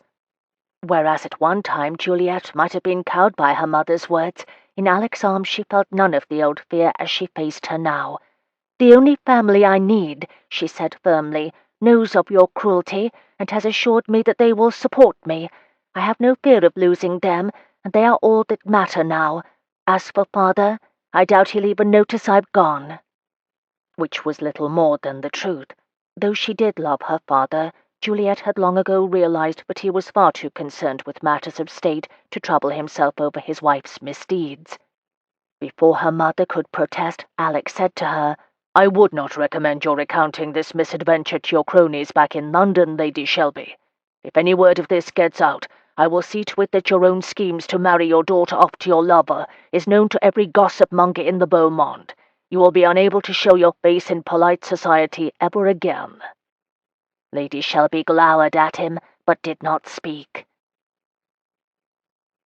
With a short nod, Alec closed the carriage door on Lady Shelby and Lord Turlington, and led Juliet back to their coach. Their coachman had regained consciousness and had found and untied their outriders, and before long they were under way. Ensconced once more in their own carriage, Alec eyed Juliet. "Are you all right?" he asked, brushing his hands down her arms as if to reassure himself of her safety. "Did they hurt you?" "They had no time to hurt me," she responded truthfully. "They had barely got me away from the carriage when you returned. How on earth did you escape so quickly?" "I grew up with Lord Deveril," he said with a slight smile. "I am quite adept at defending myself." There was something he wasn't saying, but Juliet didn't push him. They'd gone through quite enough already this morning. "Now," he said with a grin, "let's go to Gretna and get married."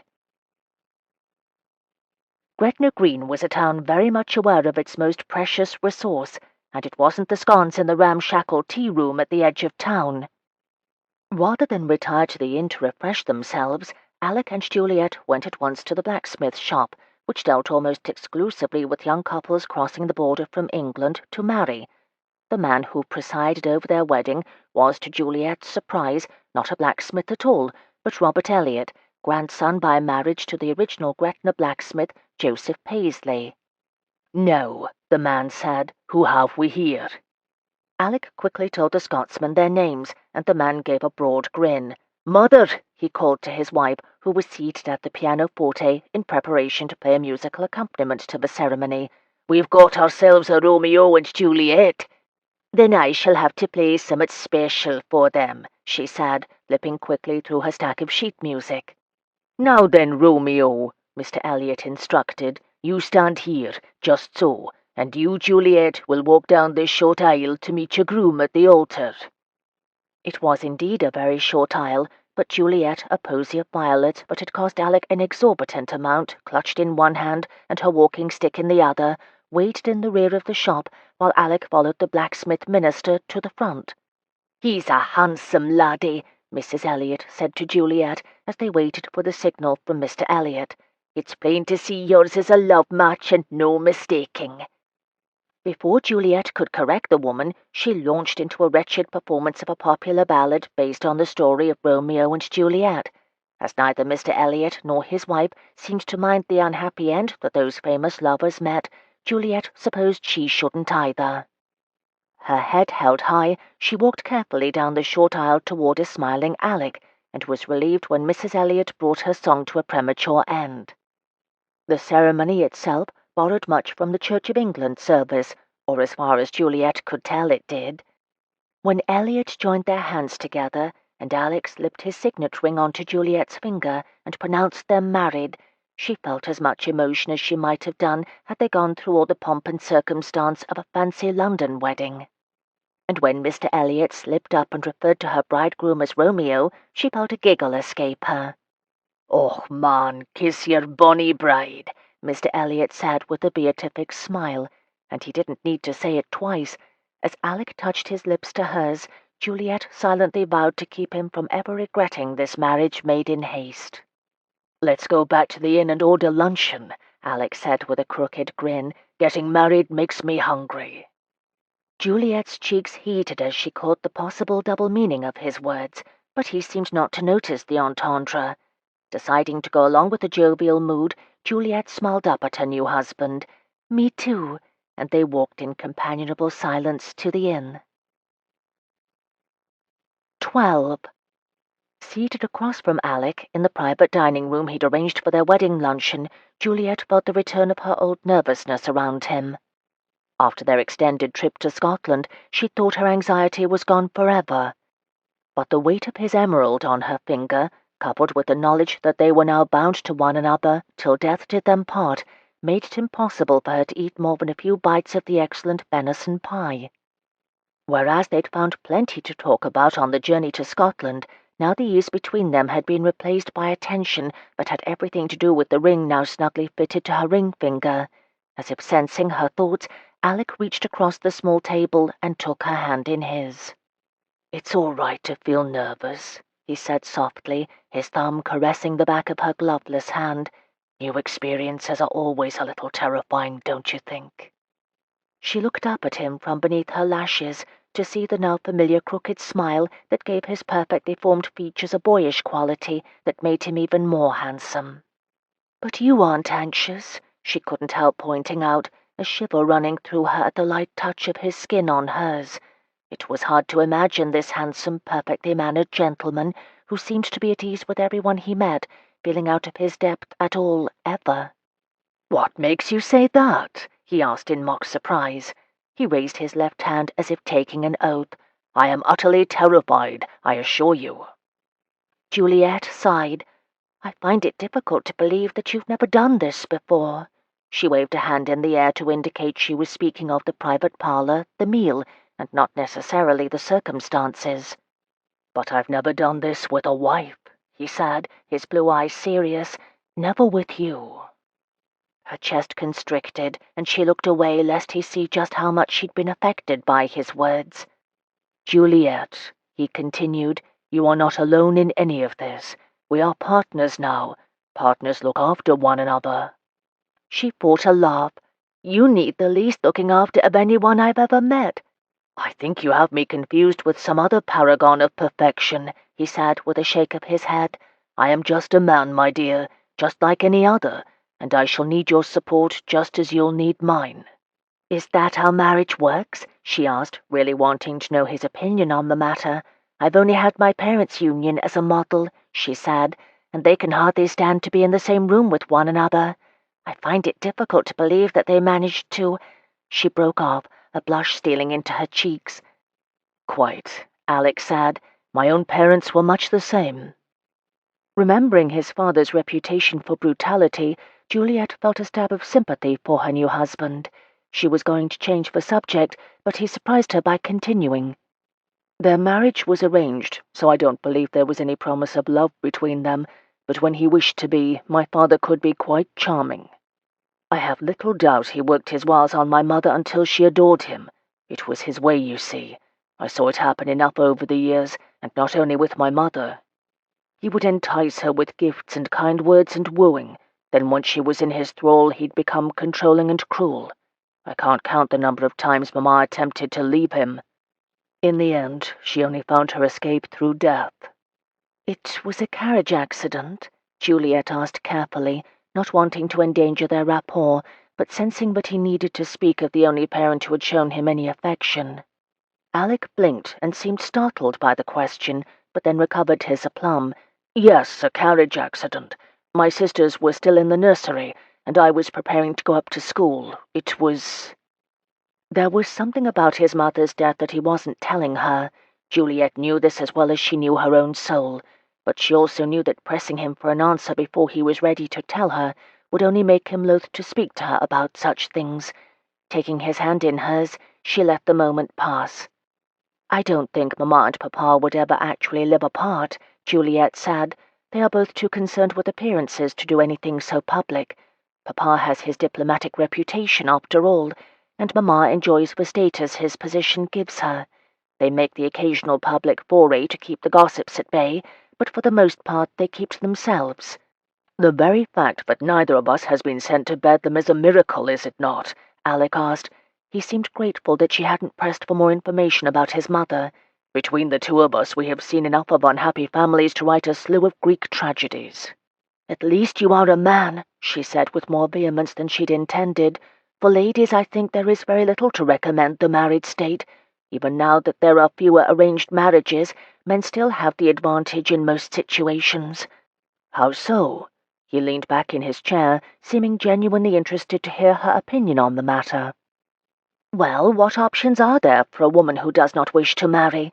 Unless she has an independent fortune, she will need to have some occupation to provide funds to live on, and there are precious few options.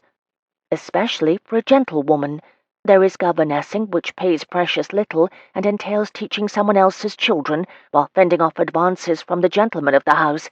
Mrs. Turner says that—" She paused, remembering her friend was still missing. A wave of guilt washed over her as she realized she'd forgotten the search for her friend in the tumult of their elopement and escape from her mother and Turlington. "We'll find her," Alec said, correctly interpreting her silence. "I promise you. And hopefully we will learn from Mr. McEwen that he has heard from her." "Thank you," she said with relief. "I was wondering just how to remind you in a way that was not too terribly bothersome." "Already trying to figure out how to turn me up sweet?" He raised one blond brow. "I am shocked, madam." At her guilty expression he shook his head. "I am only teasing, Juliet," he said with a reassuring smile. "Though you needn't cozen me. Simply ask, and if it is a reasonable request, I'll be more than happy to comply." "Thank you," she said again, this time more subdued, "though I cannot help but worry at the time we've lost by coming here." "You must take care of yourself." He reached for her hand again, squeezing it in sympathy. "If Mrs. Turner is your friend, she will understand the need to keep you safe from Turlington, no matter how unusual her opinions on marriage." "You are kind," she said quietly, thinking of the secret she'd yet to share with him. "Perhaps more than I deserve." But strangely, he was the one who seemed ill at ease now. "Do not put me on a pedestal, Juliet," he said. "I am just a man, and certainly not a perfect one, though I suspect my next request will do well enough to show my clay feet." She turned her head, looking at him more closely. She had little doubt that he was uncomfortable now, but why? "What's amiss?" Alec ran a finger beneath his neckcloth, as if it had suddenly become unbearably tight. "First, know that what I am about to ask is not out of any sort of— I mean to say that the irregularity of our marriage, or rather the haste with which we—" Juliet stared as the most suave and sophisticated man she'd ever met stammered out an unintelligible explanation. Of what, she had no idea. "Damn it," Alec said finally. "What I'm trying to say is that I think it would be best if we consummate this marriage, and sooner rather than later." As he watched his new bride's mouth drop open, Alec cursed himself for a fool. He was not a stripling trying to woo his first woman, for God's sake. If the fellows at his club were privy to this conversation, he'd be laughed out of London. "Not because I am overly eager," he said hastily. Then, seeing the hurt in her eyes, he pinched the bridge of his nose. "That came out wrong." "No, I think you were perfectly clear," Juliet said, her face set as she struggled up from the table. "If you'll excuse me, my lord, I feel a headache coming on. You will no doubt feel relief at your reprieve." "Damn it," he said in frustration. "No, I don't." "So your sense of duty has overcome your lack of eagerness? Well, pardon me if I do not feel sympathy for your dire circumstances." Her back ramrod straight as she turned it to him, she limped to the door. Before he could think better of it, Alec stalked past her to block the door. Unable to stop in time, Juliet pitched forward until he caught her by the shoulders. For a split second, they stared into one another's eyes, but Juliet's anger was strong, and she broke the contact first. "Will you please stay here and listen to me?" He dipped his head so that he could regain that connection. "Please." "What is there to listen to?" Juliet demanded, her hurt showing in her eyes, despite her proud bearing as she tried to push him away from the door. "Protestations that you find me lovely despite my physical flaws? Denials that you just complained about the fact that your duty to consummate this marriage conflicts with your lack of desire for me?" Tired of her nonsense, he allowed her to move him away from the door, but played the moment to his advantage, using his grip on her shoulders to reverse their positions. "Lack of desire?" he demanded, stepping close enough to press her back to the door. "Are you mad? I spent the entire drive from London trying not to fall on you like a ravening beast. Are you aware that I will never be able to smell roses again without my body rising to the occasion like a kite in a strong wind?" He dipped his head to her neck, inhaling, gratified to see the pulse point there speed up. He leaned in and scraped his teeth against the soft skin there. "Do you know," he said in a low voice, kissing his way up to the curve of her jaw, "that you've got this way of nibbling your lower lip when you're nervous that makes me want to worship your sweet mouth like a pagan?" Alec's mouth hovered over hers, their breaths mingling before he covered her mouth with his, rejoicing at the feel of her lips parting under his to allow the intrusion of his tongue. He tried to be gentle, but after so many days of holding himself back, the leash he'd kept on his desire snapped. The loud clang of a tray clattering to the floor in the next room recalled him to his senses. With reluctance, he pulled back from her, reached out, and tucked a stray curl behind her ear. Her expression of wonder was nearly his undoing. "You see now how wrong you were, don't you?" he asked, his voice husky. At her mute nod, he continued, "What I was trying to say, and managed to botch at every turn, was that I think it best if we consummate the marriage now, so that there is no question of an annulment." He braced himself for her refusal, but even so could not deny he'd be disappointed by it, especially given how his body even now cried out to complete what they'd just started. Still, he thought wryly, they were in Scotland, where there was no shortage of icy water to dampen his ardour. To his relief, however, she agreed with him. "I think it is the only sensible thing to do," she said, still a little breathless from their kiss. The tiny furrow between her dark auburn brows, however, made his heart sink. "She's going to change her mind. It is only to be expected. Indeed, it's a credit to her sensibilities." "Can one—" she began. "That is to say, is it quite normal to do—" She swallowed, her fair skin turning deep pink, then finished her thought in a rush. "That, in the daytime, I mean." "Thank you, God." To Alec's credit, he did not laugh at her question. Of course, it was mostly due to his vast relief, but that was beside the point. "It is quite normal," he assured her. "In fact, daylight can be a bonus, since it—" Realizing that it was probably best not to elaborate on just how much visual stimulation affected the male of the species, lest he frighten her away, he coughed. "It's perfectly normal," he repeated. At her nod, he decided it was probably best to stop while he was ahead.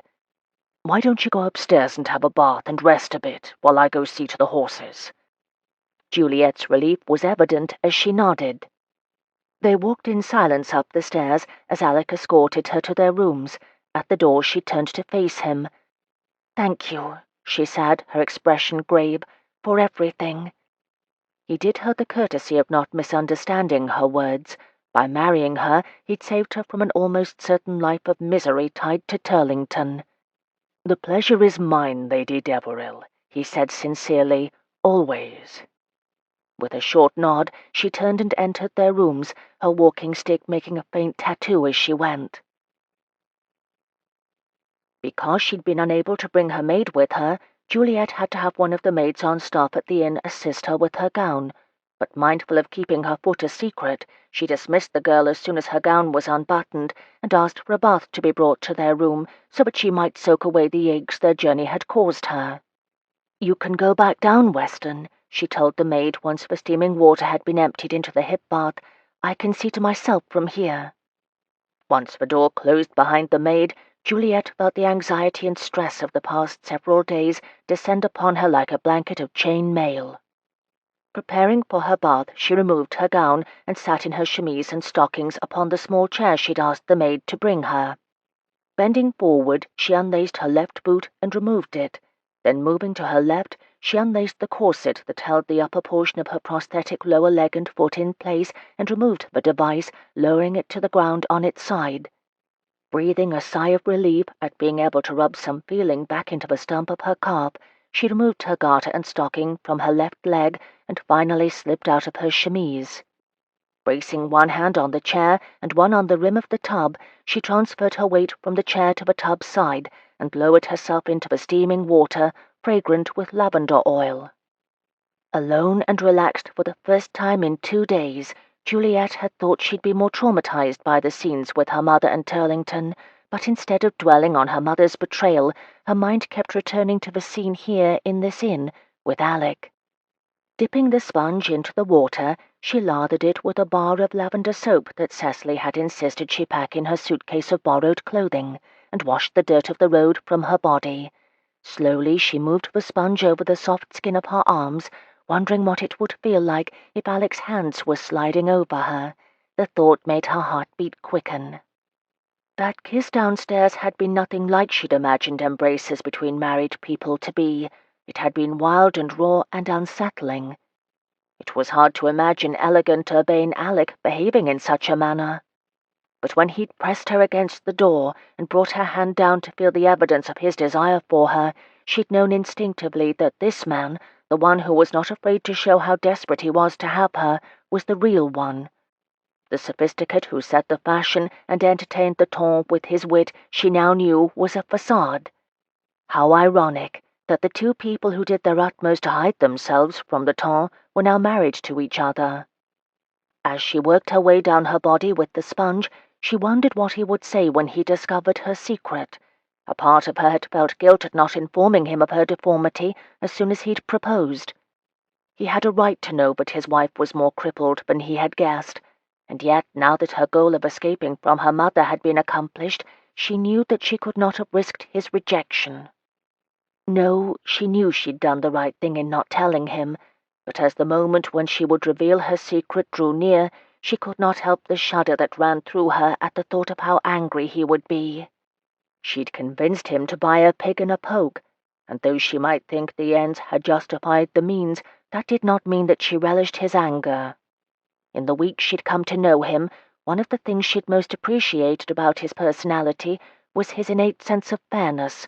She could only hope that that quality would prevent him from abandoning her. Leaning back in the tub, she lifted both her legs to rest the backs of her calves on the edge of the tub. Critically, she looked at her right foot, as ordinary and serviceable as anyone else's. Then she turned her gaze to the empty space where her left foot used to be. Leaning forward, she touched the rounded end of her calf. Once upon a time, such a light touch would have brought excruciating pain, but she had worked to desensitize the skin there, to ensure that she'd be able to wear the wooden foot her mother had insisted upon.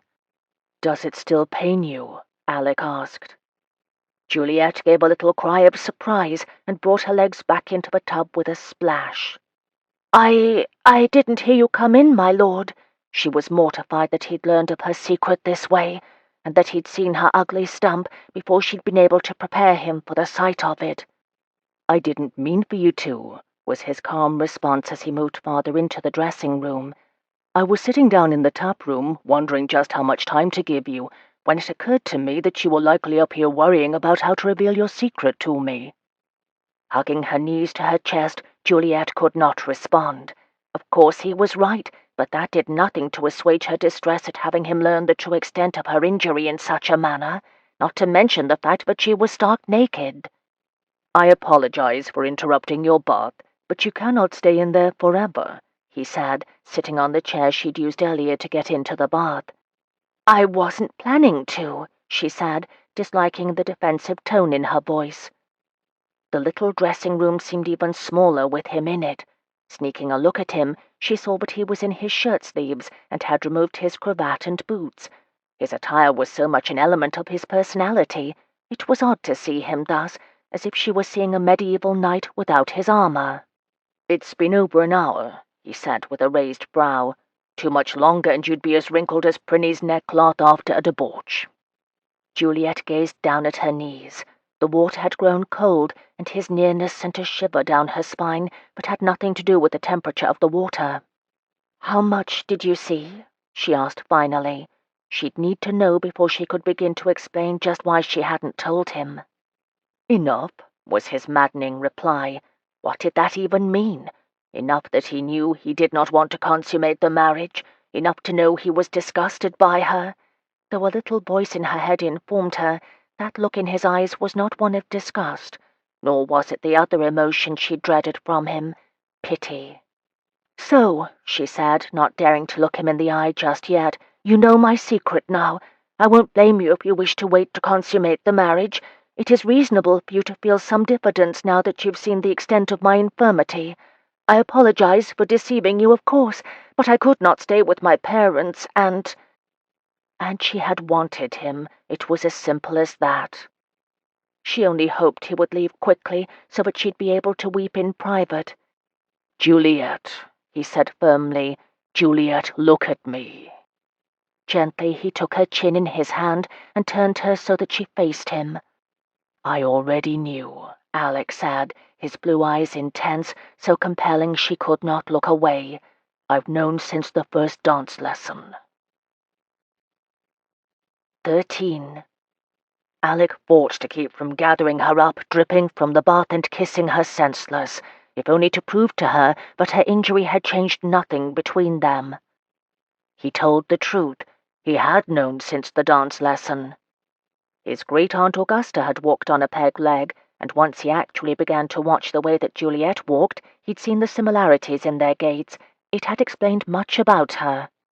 Why she kept herself at such a distance from the rest of the ton, why she made such an effort to stay on the fringes of society. She, and more likely her mother, did not wish for anyone to know she suffered from a deformity more usually afflicting war heroes and factory workers. His great-aunt Augusta had certainly remained sequestered in the country after her own injury as a girl. "There is no question of not consummating the marriage," he said firmly. "If we do not, then there is a chance that your mother will protest the marriage, and our flight to Gretna will have been in vain." "And I want you," he said silently, trying and failing not to notice the curve of her breasts as they pressed against her knees. As if hearing a death sentence, Juliet nodded. "If you'll just give me a moment," she said, "I'll dry off and ready myself for bed." "I've got a better idea," Alec said, leaning down and lifting her by the arms. What are you doing?" Juliet stammered, resisting his grasp. "I cannot simply stand up, my lord." "Alec," he said with a frown, "and you aren't going to stand up." Before she could protest further, he scooped her up beneath her knees and lifted her bodily from the tub. Water sloshed over the sides of the tub. "But you're getting all wet," she said, brows furrowed, as he sat with her in the chair beside the tub. Taking the towel the maid had left for her, he unfolded it and wrapped it around her dripping body. "There," he said, gathering her against him once more and rising to carry her through the connecting door into the bedroom. "Better?" She sighed. "Well, you're still wet." But he could tell she was no longer worried about the dampness of his clothing. The fire burned brightly in the hearth, and the room was warm and cozy, but that did not compare to the heat Alec felt at the press of Juliet's curves against him. "You worry too much," he said, leaning his forehead against hers as he stopped next to the bed and gently lowered her onto the cool white sheets. Stepping back, he drank in the sight of her as she tried and failed to keep the towel tight around her body. When she scrambled to hide beneath the covers, he stopped her with a word. "Don't," he said, surprised at the note of supplication in his voice. "I want to see you, Juliet. All of you." At that she frowned, but removed her foot and the remnant of her right leg from beneath the sheet, then slowly unwrapped the towel and dropped it to the floor. Her chin lifted a fraction, as if she were daring him to reject her. Her mother had much to answer for, Alec thought, lowering himself to sit on the bed beside her. Leaning forward, he gathered her upper body in his arms and covered her mouth with his. At first she resisted the intrusion, but after he gently nipped her lower lip between his teeth, she opened to him. Slowly, carefully, he stroked his tongue into her mouth, feeling her relax against him. He'd meant this to be a careful seduction, but as soon as Juliet began to return the kiss, to slide her tongue tentatively against his, he was lost. The heat between them surprised him. He had known there was attraction between them, of course. He would not have dared the marriage otherwise, but he'd underestimated the effect her untutored caress would have on him. Her mouth was hot against his, and wet, the sensation sending a jolt through his body, all of the blood in his head rushing downward. Through the linen of his shirt, he felt her breasts harden against him. With a curse, he slipped a hand down to cup her, sliding his thumb over the pebbled peak of her nipple. Pulling back from her mouth, he slipped his mouth down, nipping her lower lip and kissing down over her chin to her neck. Juliet's hands clenched reflexively over his shoulders as he moved his mouth over her skin. With a murmur of pleasure, she slipped her hands up into the hair at the nape of his neck. "So sweet," he murmured against the soft skin of her shoulder, kissing a path toward the soft flesh he'd been kneading with his fingers. At the scrape of his teeth upon the sensitive skin of her nipple, she let out a moan and pulled him closer to her. "Easy," he whispered against her, soothing her with his voice. "Just feel me." Moving his mouth to her other breast, he slid his right hand down over the soft skin of her belly and into the reddish curls at her center. She was still wet from the bath, but when he dipped his finger against her soft folds, he found what he was looking for. "You see," he asked, sliding up her body, kissing his way back up to her ear, even as he kept his hand between her thighs. "You're ready for me," he whispered, taking her ear between his teeth. "Your body is preparing for me to make you mine." As he slid his index finger into her, Juliet arched into him. "Alec," she whispered. "That's right," he said, adding another finger to the first, reveling in the way her body clenched against him. "Alec, I'm the one who is giving you this pleasure. I'm the one whose name will be on your lips again and again." He stroked in and out, bringing another moan from her. "You're mine, Juliet," he told her, his voice hoarse with emotion as she raised her hips to meet his hand. "Mine, and I want you, Juliet," he said harshly, pressing harder and faster into her. "Never doubt it. I want all of you, every inch of flesh, every luscious curve, every scar, every blemish. All of you is mine." She worked her hips against him, and at his words she went over the edge, crying out as she spasmed uncontrollably around his fingers. Juliet was still recovering her breath in the aftermath of her release when she felt Alec slip back into the bed. She'd heard him hastily removing his clothes, but had been too overcome with weariness to watch. Next time, she told herself. When she felt him kiss her, she opened her eyes to find him watching her. "Thank you," she said against his mouth. "For what?" "For not running as fast as you could back to London." She smiled crookedly, though the sentiment was deadly serious. She'd known he wouldn't run, of course, but there were few men who would have reacted to the news that they'd married an aberration with equanimity. His expression darkened. "There was never any question of me running," he told her, his blue eyes serious. "I told you before. I already knew before we were wed about your secret, and I have no regrets." "Even so," she looked away from his intense gaze, "you were kind to marry me despite the—" He dipped his head so that she had no choice but to look into his eyes. "For the last time, kindness had nothing to do with it. Did I want you removed from your parents' household? Absolutely. But I married you," he caressed her jaw, "because I wanted you. And if I have to prove that to you by fucking you senseless every day for the rest of our lives, I will do it." At the crudity she blushed but did not break his gaze. "How would that work exactly?" she asked wryly.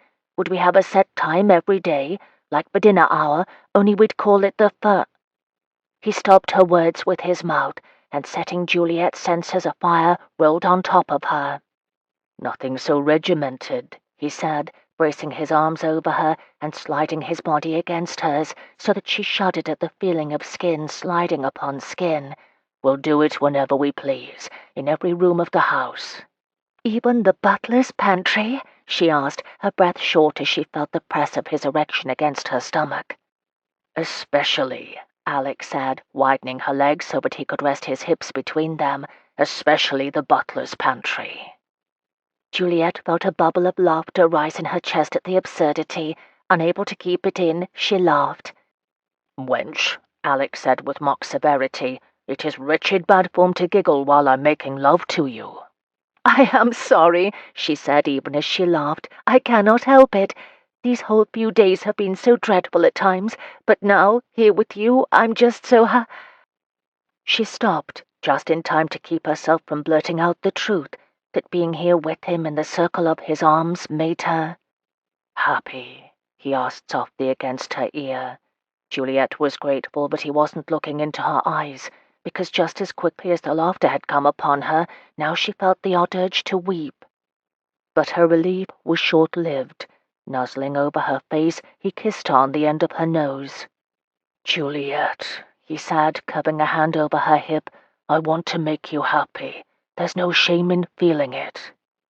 His face was serious now, deadly serious, as he guided himself to her center. She should have felt embarrassed, but she could not look away from him.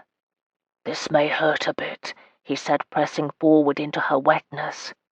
"I don't care," she whispered, opening her legs wider and allowing him to move forward in the process. And it was true. She welcomed whatever feelings this man, her husband, could give her. They were both silent as he pushed relentlessly forward, breaching the barrier of her virginity that had marked her as untouched. It was not pain per se. She felt instead a sharp tug and a bit of a sting. Then it was simply the foreignness of being filled beyond her capacity. She did not feel the same kind of urgency as before when he'd worked her with his fingers, but if he could be persuaded to do that before actually joining with her every time, she would not be opposed to doing this once a day. "Did I hurt you?" Alec asked, worry in his eyes, his voice strangely breathless. "No," she responded, still trying to figure out how it felt to have him inside her. "Thank God," he said, exhaling. "I'm sorry, but this is going to be much faster than I'd planned."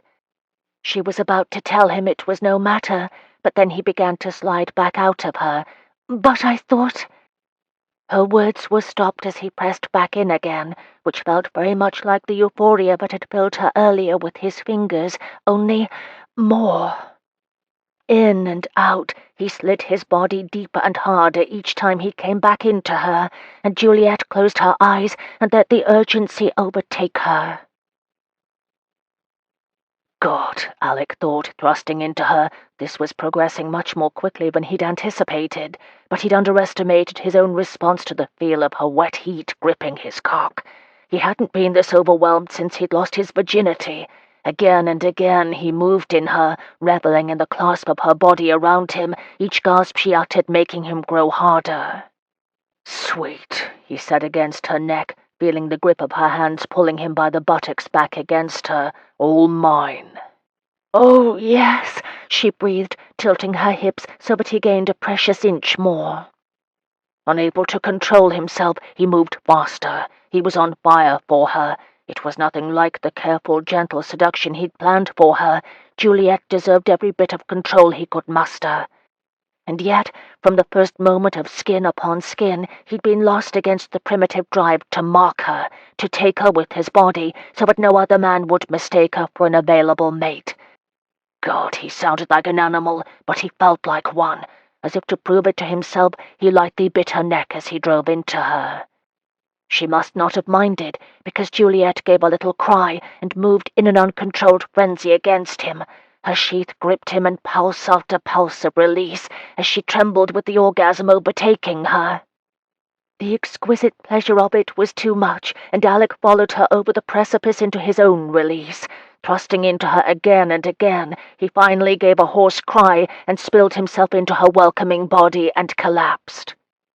They lay like that for several minutes, gulping in breaths as they tried to recover themselves, neither able to form a coherent thought.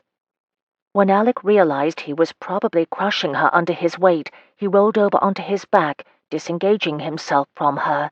He flung an arm over his eyes to block the light from the windows. "Perhaps we could have a twice-daily time for that," Juliet said finally, curling her body against his.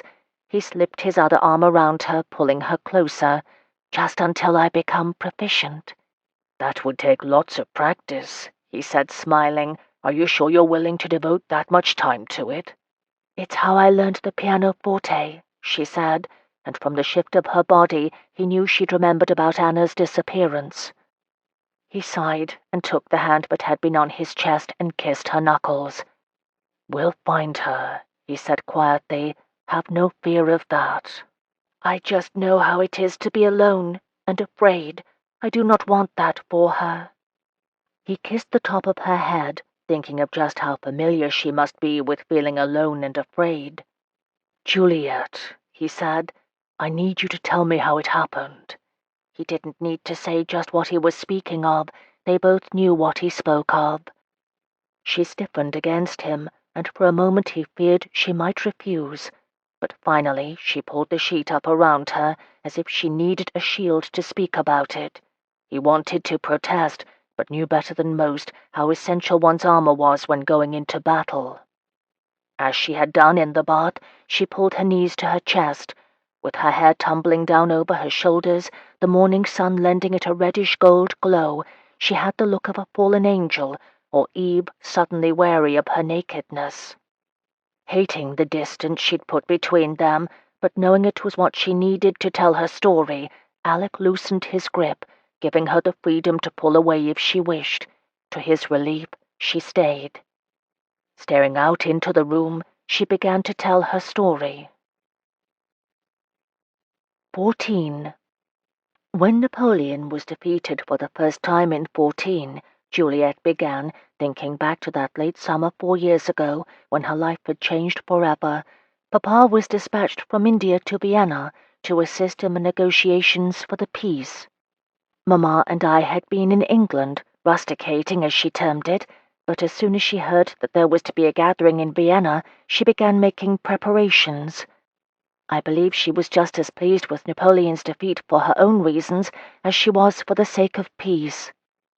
She remembered the energy her mother had expended preparing them for the trip, the gowns she'd ordered, the boxes and boxes of belongings she'd had put into the travelling carriages to go with them on the ship from Dover. I was not so eager to travel to the continent as she was, she said with a wry smile. She had insisted I remain in the schoolroom until my debut the next year, but for Vienna she was willing to make an exception. I think she had some mad dream that I'd meet a German prince and become the queen of some small nation where she could rule through me. But you did not wish to go. It was more statement than question. Not at all, she agreed. I wanted to stay in the country and continue my lessons, and when autumn came, I had plans to travel to London and teach pianoforte at the salon for the edification of ladies that Madeline and Cecily were forming. But that seems a bit too ladylike for your salon, Alec interrupted. Isn't that something that most ladies learn before they come out? You have forgotten that I write my own compositions as well as play, Juliet reminded him. It was to be expected that young ladies preparing for their debut would receive a modicum of training in various ladylike arts, needlework, watercolours, and if she had the aptitude, voice and the pianoforte, but composition was, as yet, a man's purview. Ah, yes, he said with a grin, I had forgotten. What a multi-talented lady I have married. Though Juliet had hoped to divert his attention to some other subject, he was not to be so easily led. Vienna, he prompted, steering her back to her original story. Well, I was not interested in going to Vienna, but Mamma insisted, and by the time we arrived the Congress was in full whirl. Because many of the diplomats had brought their families with them, there were any number of entertainments, only these were headier somehow, as if we knew even then that more war was on the horizon. She thought back to those first few weeks of testing the social waters, of her mother introducing her to every unattached member of the continental nobility she could scrounge up. She was not allowed to dance, of course, since she wasn't officially out, but that did not prevent her from taking turns around the room on the arms of the young gentlemen who were seeking frivolity after the seriousness of their days in negotiations.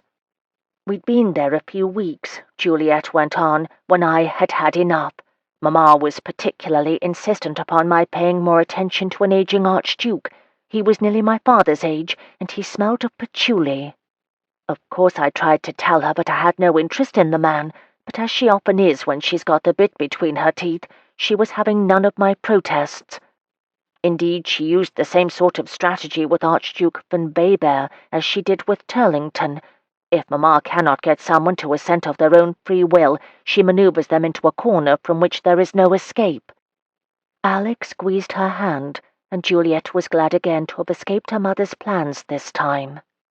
I told no one of my plans, of course, she said, but I packed a valise and waited for the household to settle. Finally, when I was sure no one would catch me, I slipped out and made my way through the streets of Vienna. Since Napoleon had been vanquished, people were eager to travel across Europe once more, so I had no doubt I'd find someone willing to transport me to the coast. I had saved my pin money for months and was willing to pay whatever it took. She remembered the mix of fear and excitement that had rushed through her as she made her way to the nearest coaching inn. She'd always been cautioned by her parents not to wander the streets of whichever country they happened to reside in. As an English young lady, she would seem particularly vulnerable to anyone wishing to harm her, but there was no help for it. She had needed to get out of Vienna before her mother forced her into a match that would make the rest of her life a misery. I was nearing the coaching inn where I'd hoped to find transport when I stopped to let a man pass, she said.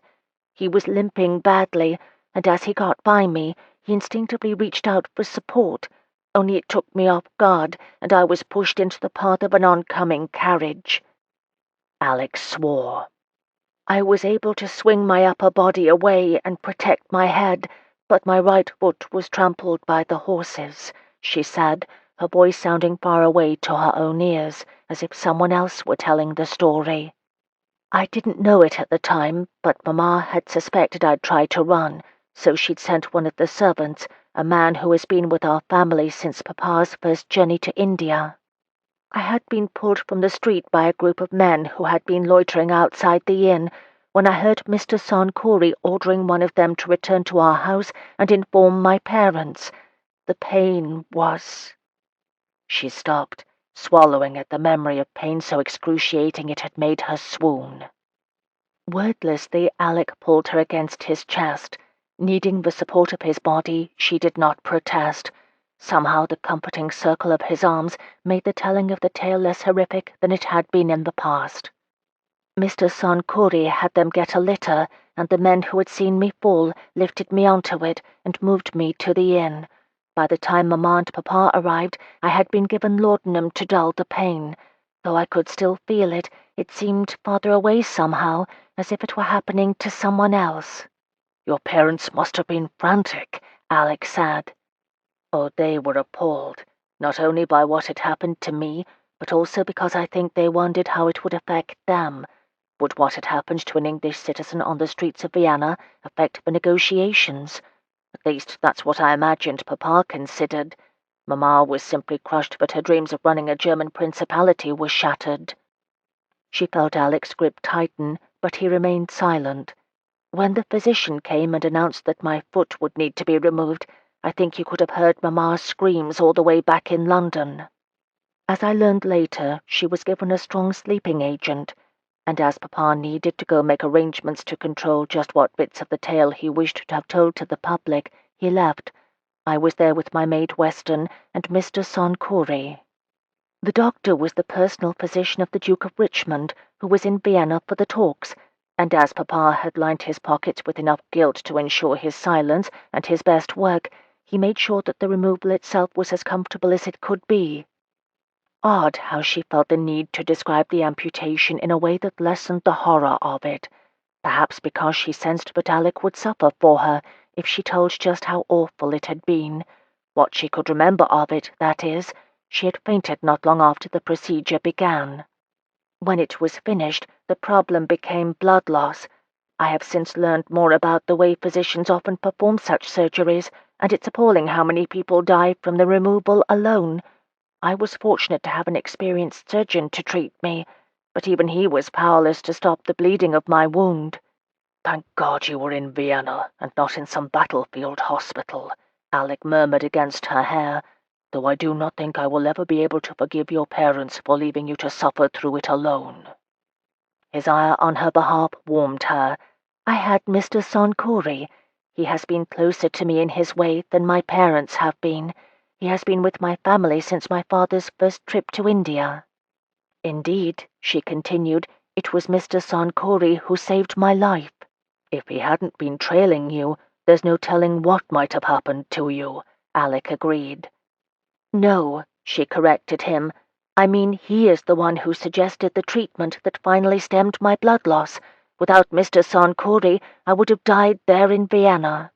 What did he suggest but a trained physician could not? Alec asked, his tone puzzled. This was the part of her treatment that Juliet had been dreading telling him about. It wasn't so much that it had been awful, though it had been. It wasn't even that it was something that was not widely practiced in England. It was the very sound of it which made everyone who heard the tale recoil in horror. "He had them cauterize the wound," she said carefully. Then, as if he did not know just what that meant, she added, "with hot iron." It was a credit to Alec's self-restraint, but he did not reveal through his expression just how disturbing it was to imagine Juliet undergoing the cauterization process. He had spoken to several men from his estate who had lost limbs in the campaign against Napoleon, and they had been tight-lipped about what they'd undergone to heal their wounds. And these were large, strapping men, used to hardship. The image of Juliet going through those same trials made him want to strike out at something. Instead, he simply held her and let her tell her tale. "Dr. Jones was loath to perform the same sort of procedures on me that he employed on the battlefield," she said, echoing Alec's thoughts, "though I suppose amputation was something he judged could not be helped." "And this Sonkori was the one who insisted on cautery?" "Yes," she said, her voice matter-of-fact, as if she were not speaking of the day that had changed her life forever. "Dr. Jones was unused to caring for women, and ladies in particular. He had some chivalrous notion that there were some procedures that were simply not appropriate for the fairer sex. Mr. Sonkori convinced him that if I died from blood loss, there would be much more for the fine doctor to worry about when he was without a physician and left alone with his scruples." "Where were your parents while this was going on?" Alec demanded, though he had a fair idea of what her response would be. Lord and Lady Shelby had never struck him as overly concerned about their daughter's welfare. Lady Shelby's plot to marry Juliet off to Turlington was proof enough of that, and Lord Shelby had doubtless been busy with some diplomatic business that ranked higher in his cares than an injured daughter. "Well, as I told you before, Mamma was given a sleeping agent, and she remained insensible during my stay at the inn," Juliet said. "After he ensured that word of my injury hadn't spread to the rest of the Congress, Papa returned to his duties with the diplomatic corps. At least, that is what I understand happened. I was in no condition to know, of course." The wistful note in her voice made Alec's gut clench. He knew what it was to long for a parent's approval, how bittersweet it could be to have them take notice of you and then withdraw that notice soon after. "With neither of my parents there, it was Mr. Sonkori who insisted upon cauterizing the wound. By that point I was insensible, so you mustn't imagine I harbor nightmarish scenes of unspeakable pain in my memory. I do remember some of that wretched scene, but it's in fits and starts. Mostly I recall the feel of my father's hand in mine." He could tell from her insistently upbeat tone that she did remember more than she let on, but he let her have her polite fiction. He wasn't sure he'd be all that willing to reveal his thoughts during such an ordeal either. "And then it was done," she continued. "We stayed on in Vienna for many months while I healed. Papa put it about that I'd been injured in a riding accident, and insisted that I needed my rest to keep the more intrusive gossips away. And then Napoleon escaped from Elba and Waterloo happened. The city was in chaos, but I was focused on my own recovery at the time. And then Mamma found Herr Bock, who fashioned a false foot for me, and deception was born." "Did you not have visitors during your time in Vienna? Someone who knew your secret?" "Mamma was quite insistent that no one know the full extent of my injuries," Juliet said. "Then, by the time I had recovered enough to contemplate visitors, war had broken out again. It was perfect timing for Mamma's scheme. At the time I remember thinking that even warfare suited itself to her wishes rather than the other way around. Then, of course, the casualties began pouring into the city, and there was no need to hide." "So you returned to London with a limp and a deception," Alec said, marveling at just how successful his mother-in-law's plot had been. Even the royal family had been less successful at keeping King George's madness under wraps. "Yes," Juliet ceded. Seeming to suddenly remember her nakedness, she pulled away from him. "I hope you are not," she began, not meeting his gaze. "I hope you are not terribly disappointed with my infirmity," she said quickly, as if by saying the words quickly they would negate the necessity of a response. Unable to take another minute of her apologies, he wordlessly pulled the sheet from her body and flipped her beneath him. "No more apologies about this," he said against her neck, his hand resting proprietarily on her hip. I told you before, but I already knew about your amputation. I married you because I wished to do so." She was not distracted enough, however. "But," she began to say, Alec stopped her words with his mouth and the intrusion of his very intrigued cock into her moist heat. "This," he said, thrusting against her, "this is how much I am bothered by your deception." Her sharp intake of breath as he came into her robbed her of the ability to argue further. But even as he set out to distract her from her fears by making thorough love to her, Alec knew that he'd not heard the last of Juliet's apologies on the matter. Lady Shelby, he thought, had much to answer for. 15. They left early the next morning, and as is often the case, the journey back seemed to pass more quickly, perhaps because Juliet felt easier in Alec's company. Marital intimacies had a way of dissolving some of the awkwardness that had dogged their interactions before the wedding night, or day, as it were. Seated next to her husband, tucked into the curve of his arm as the carriage swayed, Juliet marveled anew at just how understanding he'd been about her fatal flaw. She wasn't sure what she'd expected, of course. She had no experience in revealing the extent of her injury to bedfellows after all, and her mamma had seen to it that no one outside the tiny circle of herself, Mr. Sancouri, Mr. Bach, and Juliet's maid Weston knew of it. Even her cousins had been kept in the dark, only being informed that the injury was a permanent one, just not what the injury had entailed. Though Juliet had little doubt that the news would shock most of the temps, she also suspected that her mother's insistence that anyone who knew of it would hold Juliet in contempt was an exaggeration. Certainly her insinuation that no one would wish to marry her as she was had proved false. Still, she wasn't sure what had persuaded Alec to rescue her from Turlington's clutches, but she was grateful to him. Even more so, because instead of being angry with her for her deception, he'd focused his wrath instead on Lady Shelby. His tenderness of the day before, coupled with his lack of disgust upon learning her secret, had endeared him to Juliet in a way that she had seldom felt for another person, let alone a man.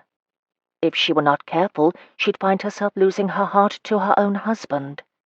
Though on a certain level she knew gratitude to him simply for accepting her, flaws and all, was understandable, Juliet was also aware that allowing herself to fall too much under her husband's spell would be a recipe for disaster. They had both entered into this marriage without any illusions about it being a love match after all, and she sensed that asking Alec for more than he was willing to give would place him in an untenable position. It had only been a few weeks ago, but he'd seemed uninterested in marriage at all. Not that she was worried he would be unfaithful to her. He'd promised her his fidelity, and though many gentlemen of the temps made such promises with no intention of keeping them, Juliet knew that for Alec his word was his bond. No matter how he might be tempted, she knew instinctively that he would not betray her trust. "What's amiss?" the object of her speculation asked, frowning down at her. She shook her head as if to clear it. She was being missish in the extreme. "I was just wondering about Mrs. Turner," she said, regretting the lie, but knowing that to reveal her true thoughts would be begging a discussion she simply was not ready to have. "Do you suppose she's been in touch with Mr. McEwen at all? I almost daren't hope for it, given how disappointing each setback has been thus far in our search for her." "I have no idea," Alec said thoughtfully. "It did seem to me from what her landlady said that he was much in your friend's company, and if they were engaged to marry, I cannot think that she would go so long without contacting him." "That is what I thought about myself, though," Juliet said glumly. "I thought we were close enough for her to trust me with such news, though I suppose there were quite a few things she didn't trust me with. Alice's parentage, her engagement, her need for funds." "I have no doubt that she trusts you," Alec said firmly, "but sometimes circumstances make it difficult to tell those we love the truth." "That is certainly something I am familiar with," she said wryly. "The only people we informed about my injury were those who absolutely had to know. I did not like prevaricating, but circumstances made it imperative, or so I thought." "From what we've learned so far," Alec said, "it seems very likely that Mrs. Turner is in a very difficult position, and has been for some time. If she is indeed your friend, I think it's quite likely that she felt she had no choice but to hide the truth regarding any number of things from you." "I fear you are correct," Juliet sighed. "I do so hate to think of Anna so isolated and alone. I hope that she was able to take Mr. McEwen at least into her confidence. I think the most disturbing aspect of this entire business has been the fact that we found no one whom she felt safe enough to confide in." A shout from the outriders indicated that they'd entered the grounds of the Mount Haven estate, and within the hour Juliet and Alec were waiting in the Earl of Mount Haven's best parlour for his personal secretary, Mr. Alistair McEwen. The Earl himself was out of the country at the moment, and the house was quiet in its master's absence. They were joined presently by a ginger-haired young man of sensible dress who seemed puzzled by their visit. "My lord," he greeted them, "my lady, is there something I can assist you with?" "I believe you will not know me by my married name, Mr. McEwen," Juliet said, disliking to ruin his calm, but knowing there was no help for it. "I am the former Miss Shelby." His quizzical expression turned into one of genuine pleasure. "Miss Shelby, or rather Lady Deveril, it is a delight to finally make your acquaintance. Mrs. Turner has nothing but good things to say of you." "It is on Mrs. Turner's behalf that we are here," Alec informed him boldly. "I don't suppose you've heard that your friend has been missing for the past several weeks." The shock on the young man's face told them everything they needed to know. McEwen's agitation was evident. "What happened?" "We are unsure," Juliet told him. "I received a note from her informing me that she was leaving town for a bit, but she didn't say why. When Lord Deveril visited her apartments the next day upon my behest, it was apparent that she had left in a hurry." "And the child?" Mrs. Turner's fiancé asked. "Is she gone too?" "No, and that is what troubles me," she said. "Little Alice is being cared for at our house until we learn what's happened to Anna." "What we need to know from you," Alec said briskly, "is do you have any notion of where she might be, or whether there might be some reason to suspect foul play?" McEwen shook his head in disbelief. "I beg your pardon, but I must sit down," he said, collapsing into a wing-back chair. Juliet waved his apology aside. "Have you heard from her, Mr. McEwen? Anything at all?" "Just a brief note last week, telling me that she was quite busy and would be unable to write again for a few weeks." He paused. "But wait, I thought you said she's been missing for several weeks." "Then how could she have written you only last week?" Juliet asked aloud. "That's just it," McEwen said. "I've heard from her several times over the past few weeks. There was no mention of being unable to write to me until last week. Some of this we can attribute to the slowness of the mail, but if you have letters from Mrs. Turner dating back several weeks, then I think we have proof that she is alive and well somewhere." McEwen's eyes widened, as if he'd realized for the first time just how serious the situation was. "I can't believe it," he said. "After what that bastard did to her before, I thought she was finally through with hardship. I am planning to return home to my brother's estate at the end of the year, to become steward for him. We were going to be married then." "Do not give up hope, Mr. McEwen," Juliet said firmly. "I'm not. Anna is as strong a woman as I've ever met. Whatever has happened to her, she will come through it." "Might we see these letters you've received from her recently, McEwen?" Alec interjected. "There might be some clue in them that will give us an idea as to where she's being held, or who is holding her." McEwen nodded and excused himself to search out the letters. "This is wretched," Juliet said once the man had gone. "How on earth will I ever face that man again if we don't find her?" Alec squeezed her shoulder. "It is not your doing," he assured her, "any of it. If you hadn't insisted that we begin looking for her, I doubt anyone would even know Mrs. Turner was missing at all. You cannot berate yourself for being unable to work miracles." "I just feel so helpless," Juliet said, appreciating his support in more ways than she could say. "When the issue was something to do with me, like my injury or my troubles with Mamma, at least I have some measure of control. With this, I have no way of controlling any of it."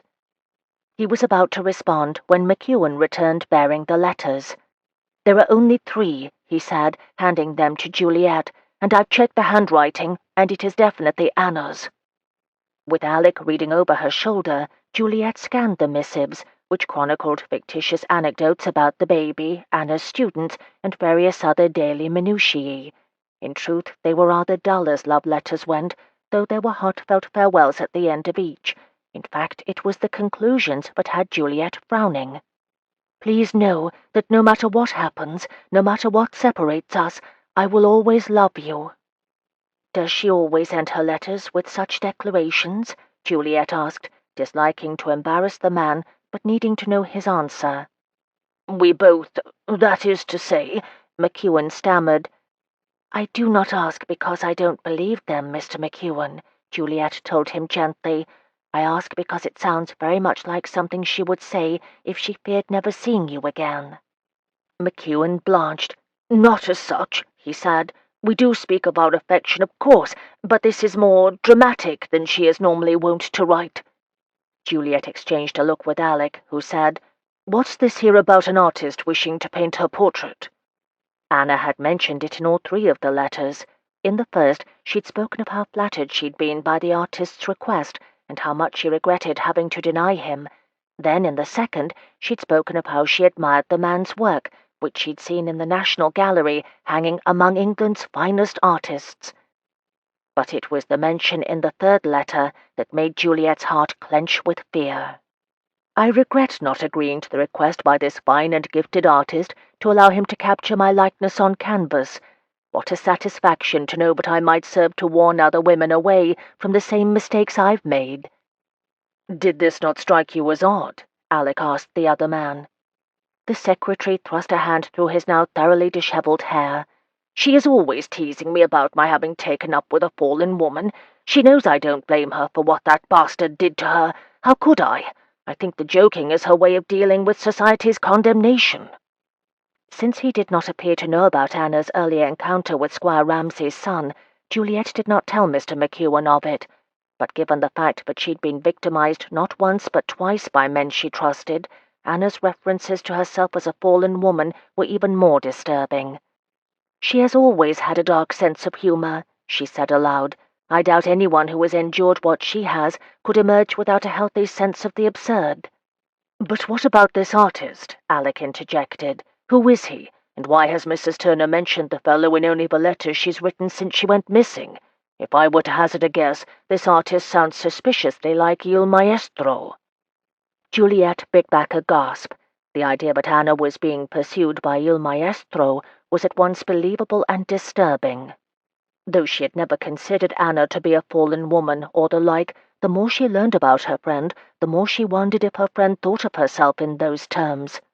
Accepting the offer to pose for the artist who had made a name for himself by painting history's most notorious fallen women might be empowering for someone like Anna. But it also might be a means of punishing herself in the most public manner possible. The notion sent a chill of fear through Juliet, a chill that no amount of hot tea could warm. Anna told me she'd been approached in the park by a man claiming to be an artist, McEwen said. She never told me his name, but she said that he wished to paint her portrait as part of his next exhibit. But when she told him no, he kept coming back and pestering her to agree. I never heard what came of it, though. I assumed she'd gotten rid of him, because the next mention of him was in the letter where she regrets sending him away.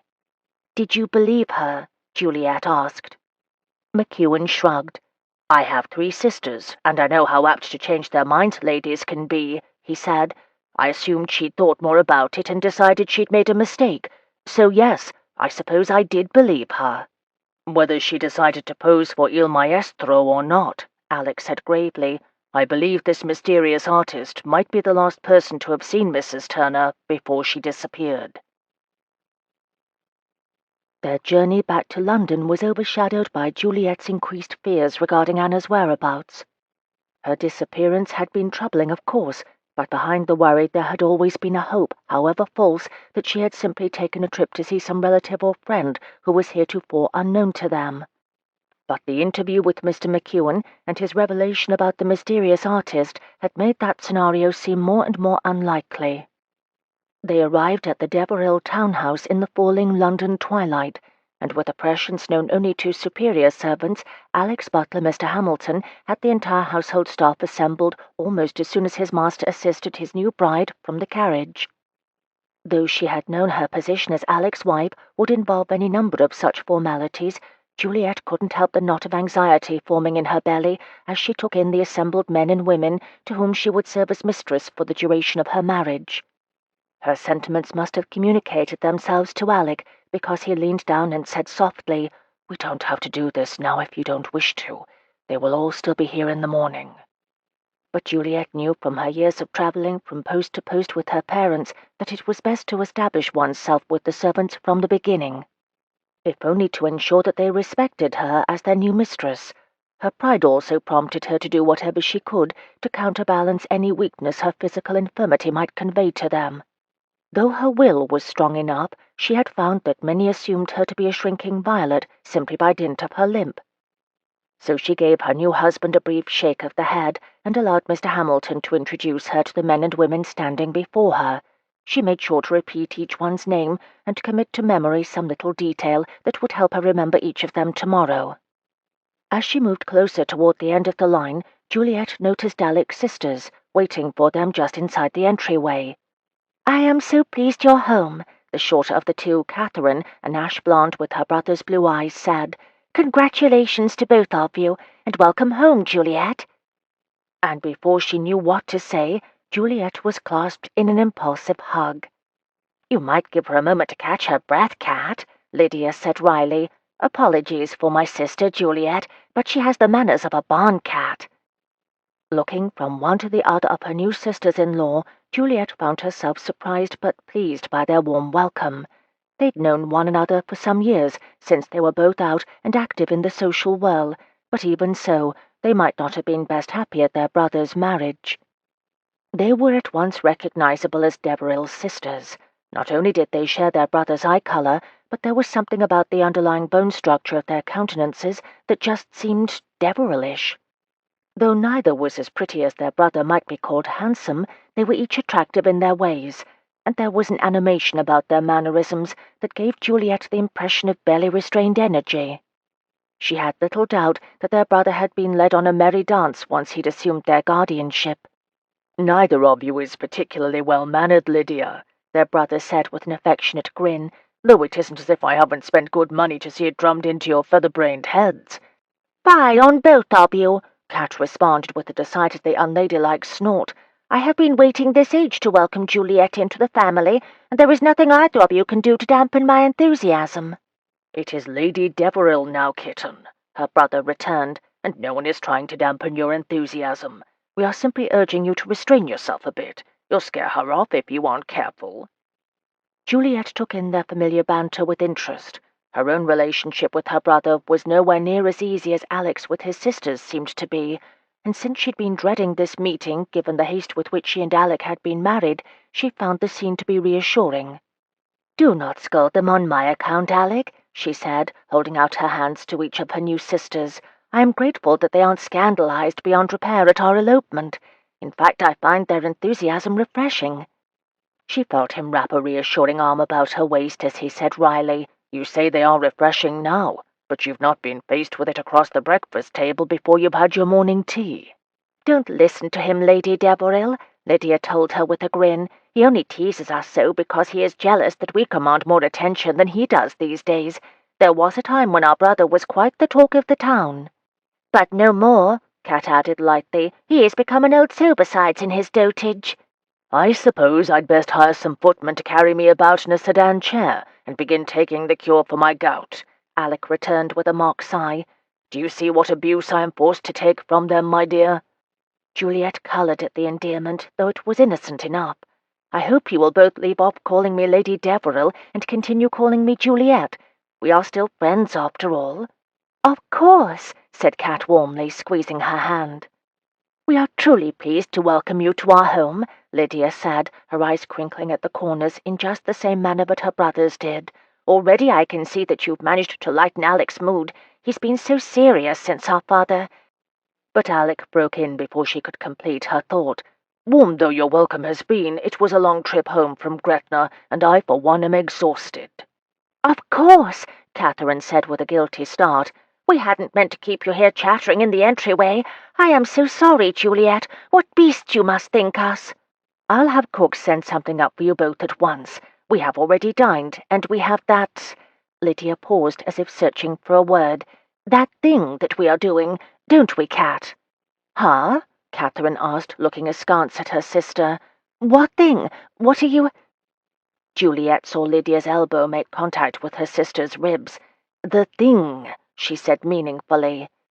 Catching the slight nod in Alec and Juliet's direction, realization dawned on Kat's face. "Oh!" she exclaimed. "The thing! Of course! How could I have forgotten it?" Both sisters grinned at their brother and his new bride. "We'll just leave you to it, then," Alec said with a slight roll of his eyes. "I'll show you to your rooms, my dear." As she allowed him to lead her toward the staircase, Juliet heard giggles behind them. "I believe they haven't got a thing to do at all," she said with a shake of her head. "Of course they haven't," her husband replied with a laugh. "That was their oh-so-subtle way of excusing themselves so that we might be alone together." "Because we are newly wed?" Juliet asked with a frown. "Or because we are just returned from a long trip?" "Both, I would imagine," he replied thoughtfully. "Since they are not long out of the schoolroom, I don't suppose they know exactly what married couples do with one another. At least I certainly hope they don't." "I don't know," Juliet said with a grin. "Cecily and Madeline and I had some very informative discussions about it. Maddie even found a book that—" She broke off. "Well, let us just say that it cleared up some misunderstandings we'd had."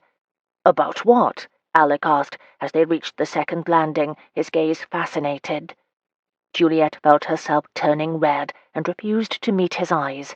"I'd rather not say." "Oh, that is no fair at all," Alec said, pulling her along toward what she supposed were the master and mistress's rooms. "You can't tease me like that, and then refuse to tell the whole story." Juliet looked one way, then the other, to make sure they wouldn't be overheard. "If you must know, I was not convinced that the male part could grow to such a prodigious size." "Prodigious, eh? So this book convinced you of it?" "Well, no. It was only after Cecily and Winterson married that we had confirmation." Alec bit back a howl of laughter. "Does Winterson know Cecily told you to about the size of his part?" Juliet gasped. "Dear Lord, I hope not. I don't think I'd ever be able to be in the same room with him again." She shook her head in horror at the thought, then continued, following her new husband into the sitting room adjoining their bedchambers. "And of course I had my own confirmation of it on our wedding day." Shutting the door firmly behind them, Alec pulled her against him and nuzzled her ear. "Did you indeed?" he asked, his voice still tinged with amusement. "And was it as prodigious as you expected?" Juliet closed her eyes as he tugged on her earlobe with his teeth. "Oh, yes," she said on a sigh. "Very impressive indeed." "Dashed right," Alec murmured against her neck just before he reached down and lifted her into his arms. She gave a startled laugh. "What are you doing, you madman?" "I am carrying my bride to bed," he said firmly. "It's the middle of the afternoon," she protested, bending her knees so that they could make it through the door into his bedchamber. "I thought we'd settled that in Gretna. It's perfectly normal for married people to engage in—" He stopped upon seeing his valet in his room, engaged in unpacking his traveling things. One look from Deveril was enough to make the man drop the task at hand and leave with a murmured apology. "Deveril, you frightened the poor man to death," Juliet protested, blushing. "I am sure Thompson will recover," her husband said, depositing her upon his very large bed. "Now where were we?" Juliet had no trouble at all reminding him where they'd left off. She'd always been a quick study. The next morning, after a long visit with baby Alice, who seemed perfectly content in the Deveril nurseries, Juliet had the carriage brought round so that she might visit Herr Bock's establishment in Bloomsbury. She had waited until Alec left for his club to do so, because though she had told him her secret, she still was reluctant to discuss the day-to-day aspects of life as an amputee. Perhaps it was silly for her to be so circumspect, considering the intimacy she'd allowed him, but she had no wish to see him turn from passionate lover to pitying husband. In fact, she could think of nothing she feared more. The trip to Herr Bock's was necessitated by her elevated status. She had no wish to shame Alec by appearing in public as his viscountess in anything less than her most fashionable ensembles, and that meant she would need new slippers as well as new gowns. The shoes she'd worn during her days attempting to blend into the background would simply not do. Like many Harley Street physicians, Herr Bock saw patients in a small office attached to his home. Though he would never presume to make the comparison himself, he also was just as professional and meticulous as a physician, always ensuring that his patients were well cared for. "Good morning, miss," Mr. Stevens, Bock's assistant, greeted her, taking her coat and hat.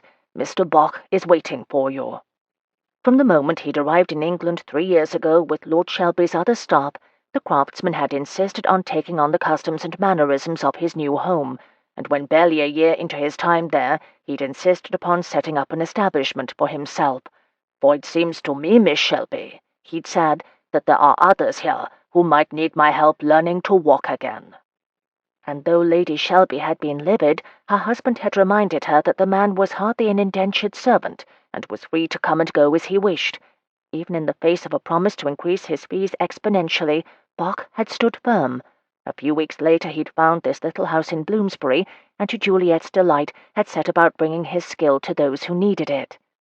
"Miss Shelby," the burly German said, opening his arms wide as he welcomed her into his examining room, "how good it is to see you. You are having no trouble with the leg, I hope?"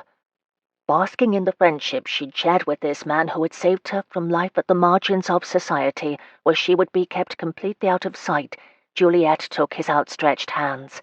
"No," she assured him, "no trouble at all. Indeed, I am here because of a happy occasion. I've married." "Married? But you are not old enough for such a thing, surely?" "I certainly am," Juliet said with a grin, "and I am no longer Miss Shelby, but the Viscountess Deveril." If he was surprised to learn she'd married so well, Herr Bock did not show it. He simply took her in a bear hug and wished her happy. "Now," he said when they'd chatted a bit about her new circumstances, "you did not come here to tell me your news. Let me guess. You have need of the new slippers and shoes, yes?" Though most amputees made do with a single prosthesis onto which they fitted shoes themselves, in order to keep her infirmity a secret, Juliet's mother had insisted from the start that Herr Bock make her as many legs as she had slippers, which Juliet and Herr Bock had sensibly decided to limit to 4, one with a half boot, one with a dancing slipper, one with a riding boot, and one with a sturdy walking boot. Because it was nearly impossible to keep a shoe on her prosthetic foot without some sort of lacing or adhesive, Juliet would send the left shoe to Herr Bock, and he would affix the shoe with glue. This allowed him to adjust the balance of the socket, which fitted around her calf, so that if there were a hill, Juliet would not be pitched forward or backward by the change in angle. When they had discussed her need for 2 more legs to go with her newer gowns, Herr Bock left the room so that Juliet might change into the short breeches she wore only to these fittings. Since even physicians thought it unseemly to see their female patients unclothed, it was highly irregular for Herr Bock to see Juliet in such attire, but she had long since become desensitized to their interactions. It was simply a necessary part of her life now, and she'd long ago become inured to the multiple ways in which someone with her particular injury had to give up any pretense of modesty. And besides that, her maid Weston was with her, so there was no real danger. Quickly she let Weston help her remove her gown, and donned the short breeches and the shirt-waist that she wore on such occasions. Her legs were bare, and taking a seat on the stiff-backed chair put there for her use, she began to unlace the tightly tied corset that wrapped around her calf. When she'd first seen the contraption 4 years ago when Herr Bock had persuaded one of his other patients to demonstrate how it worked, Juliet had been astonished. It had only been a few months since the accident that had taken her leg mid-calf, and she was deep in the depression that the trauma had left in its wake. It had been her mother's insistence, one of the only times in Juliet's life when her mother had acted in a manner that met both their interests, that had brought Herr Bock to them. Lord Shelby had been posted to the Conference of Vienna, and Herr Bock had come highly recommended by the War Office. And watching that young woman, who had lost her leg in a carriage accident, walk about the room on her wooden prosthesis, Juliet had thought for the first time since her own accident that there might be some hope for her yet, and she had been grateful for once for her mother's domineering nature.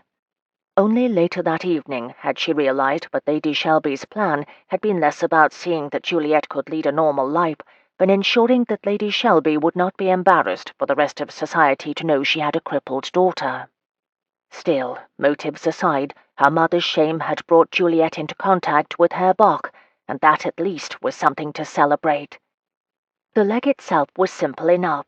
To put it on, Juliet would don the mechanism like a stocking, placing the stump of her calf through the unlaced corset and down to rest on top of the wooden lower leg and foot, which had been padded for her comfort. When Herr Bock returned, he knelt before her and examined her residual limb, ensuring that there were no skin abrasions or irritations that would indicate the prosthesis was not fitting properly. Then he asked Juliet to don the prosthesis, and when that was done, he directed her to the parallel bars in the next room, where he could watch her gait. Back and forth she walked as he instructed her to speed up, slow down, and try kneeling. She'd just reached the end of the bars when the toe of her false foot caught on the edge of the bar, and she pitched forward. 16. When he'd finished his meeting with his man of business, where he made provisions for Juliet in the event that something should happen to him, Alec had asked his coachman to take him to White's so that he could seek out Winterson for advice on the matter of Mrs. Turner and Il Maestro. As his carriage drove through the city, he spied a familiar-looking figure descending from a hack and hurrying up the steps, walking-stick in hand, of an unremarkable row-house. Who the devil was she going to meet in this part of town, he wondered, rapping on the ceiling to indicate that he wanted to stop. Leaping down from the carriage, he doubled back to the door he'd seen his wife disappear through a few moments before. A small plaque next to the door simply read Otto Bock. No explanation of what type of service the man offered. Frowning, Alec raised the knocker and gave a couple of sharp raps, which were answered by a clean-cut young servant, a footman of some sort, he assumed. "I'm sorry, sir," the man said with a frown. "You're early. Mr. Bock is in with a patient still." He opened the door and indicated that Alec should follow him. "If you'll just wait here, it will be some time before he can see you." A patient? A frisson of alarm ran through him. Was Juliet still suffering from the after-effects of her accident? He remembered what she'd told him on their wedding night about the accident that had taken her foot and nearly taken her life. "I rarely even have phantom pain anymore," she'd told him. Could their journey to and from Scotland in such a brief period of time have aggravated her wound? Worse, could she be suffering from some other ailment in addition to her infirmity? "I don't think you understand," he told the young man, pushing past him. "That patient your master is with now is my wife. I'll just step in and—" He brushed past the servant and hurried forward to the door the young man had indicated with a nod when he'd informed Alec that Mr. Bock was with another patient. "Wait," the man said, trying to grasp Alec's arm and prevent him from interrupting his employer. "Sir, you can't go in there! Sir!" But it was too late. Alec had turned the knob and stepped into the examining room, and what he saw made his jaw and fists clench with fury. Juliet was on the floor, and a man he didn't recognize was on the floor next to her, his hands caressing her exposed limbs. "Get the hell off my wife!" he shouted, taking Juliet's assailant by the collar, and despite the awkwardness of their location at the end of some strange railed contraption, tossing him to the side. "My God, Juliet, are you all right?" He didn't for a moment think that she welcomed the man's caress. There was no way that she would have left his bed earlier that morning and gone straight to another man. He'd heard of some unscrupulous physicians who had no qualms about taking advantage of their female patients, and he assumed this must be one of them. But while she might not have intentionally sought out the other man, his wife was not pleased with her husband's interference. He reached down to help her up, but she slapped his hand away. "Alec," his wife asked, not in the least grateful for his intervention, "what are you doing here? And what have you done with Herr Bock?" To his surprise, she used the rails to pull herself to her feet and moved quickly to her assailant's side. "Mr. Bock, are you all right?" "I am well, that is, Lady Deveril," the blackguard told her, straightening his spectacles. "I believe I have the pleasure of meeting your new husband, yes?" "Yes," she said sourly, shaking her head in exasperation at her husband, "though at this particular moment I am unsure why I consented to the match. I tried to keep him out, Mr. Bock, the man who had answered the door said apologetically, moving forward as if to remove Alec from the room. "It is all right, William," Mr. Bach told his servant. "This is Miss Shelby's new husband. I believe he misunderstood the situation." Looking from Juliet to Bach to his servant, Alec felt the ire that had propelled him through the door of the little room seep out of him. For the first time he took in his surroundings. It was a simply furnished room, with a couple of upholstered chairs, but what set his finger to pull on his suddenly too tight cravat was the set of shelves set against the wall. On each shelf there sat a perfectly crafted, artfully realistic, artificial limb. He closed his eyes at his stupidity. "Oh," he said with a grimace. "Yes," Juliet said, annoyance in her tone. "Oh. So this is the man who makes your feet? If he will continue to do so after being so thoroughly insulted by my husband," she said, hands on hips. "Of course I will, Miss Shelby," Mr. Bach said with a broad grin. He gave a slight bow toward Alec. "It is a pleasure to meet you, Lord Deveril," he said. Alec shook his head at his own stupidity, but returned the other man's bow. "I hope you will forgive me, Mr. Bach," he said sheepishly. "I'm afraid I saw Juliet on the floor and jumped to the wrong conclusion." "It is of no consequence, my lord," Bach said. "If I were to see my Frauke in such a position, I too would jump to the wrong conclusion. Your jealousy over your pretty young wife does you credit. I have waited these many years for some fellow to notice Miss Shelby's, that is, Lady Deveril's, beauty."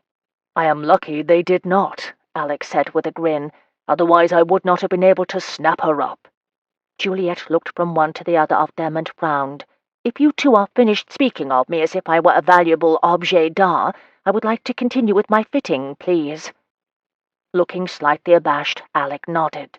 He was relieved to his core that she was safe, and that she did not have to endure the trauma of an assault in addition to her leg injury.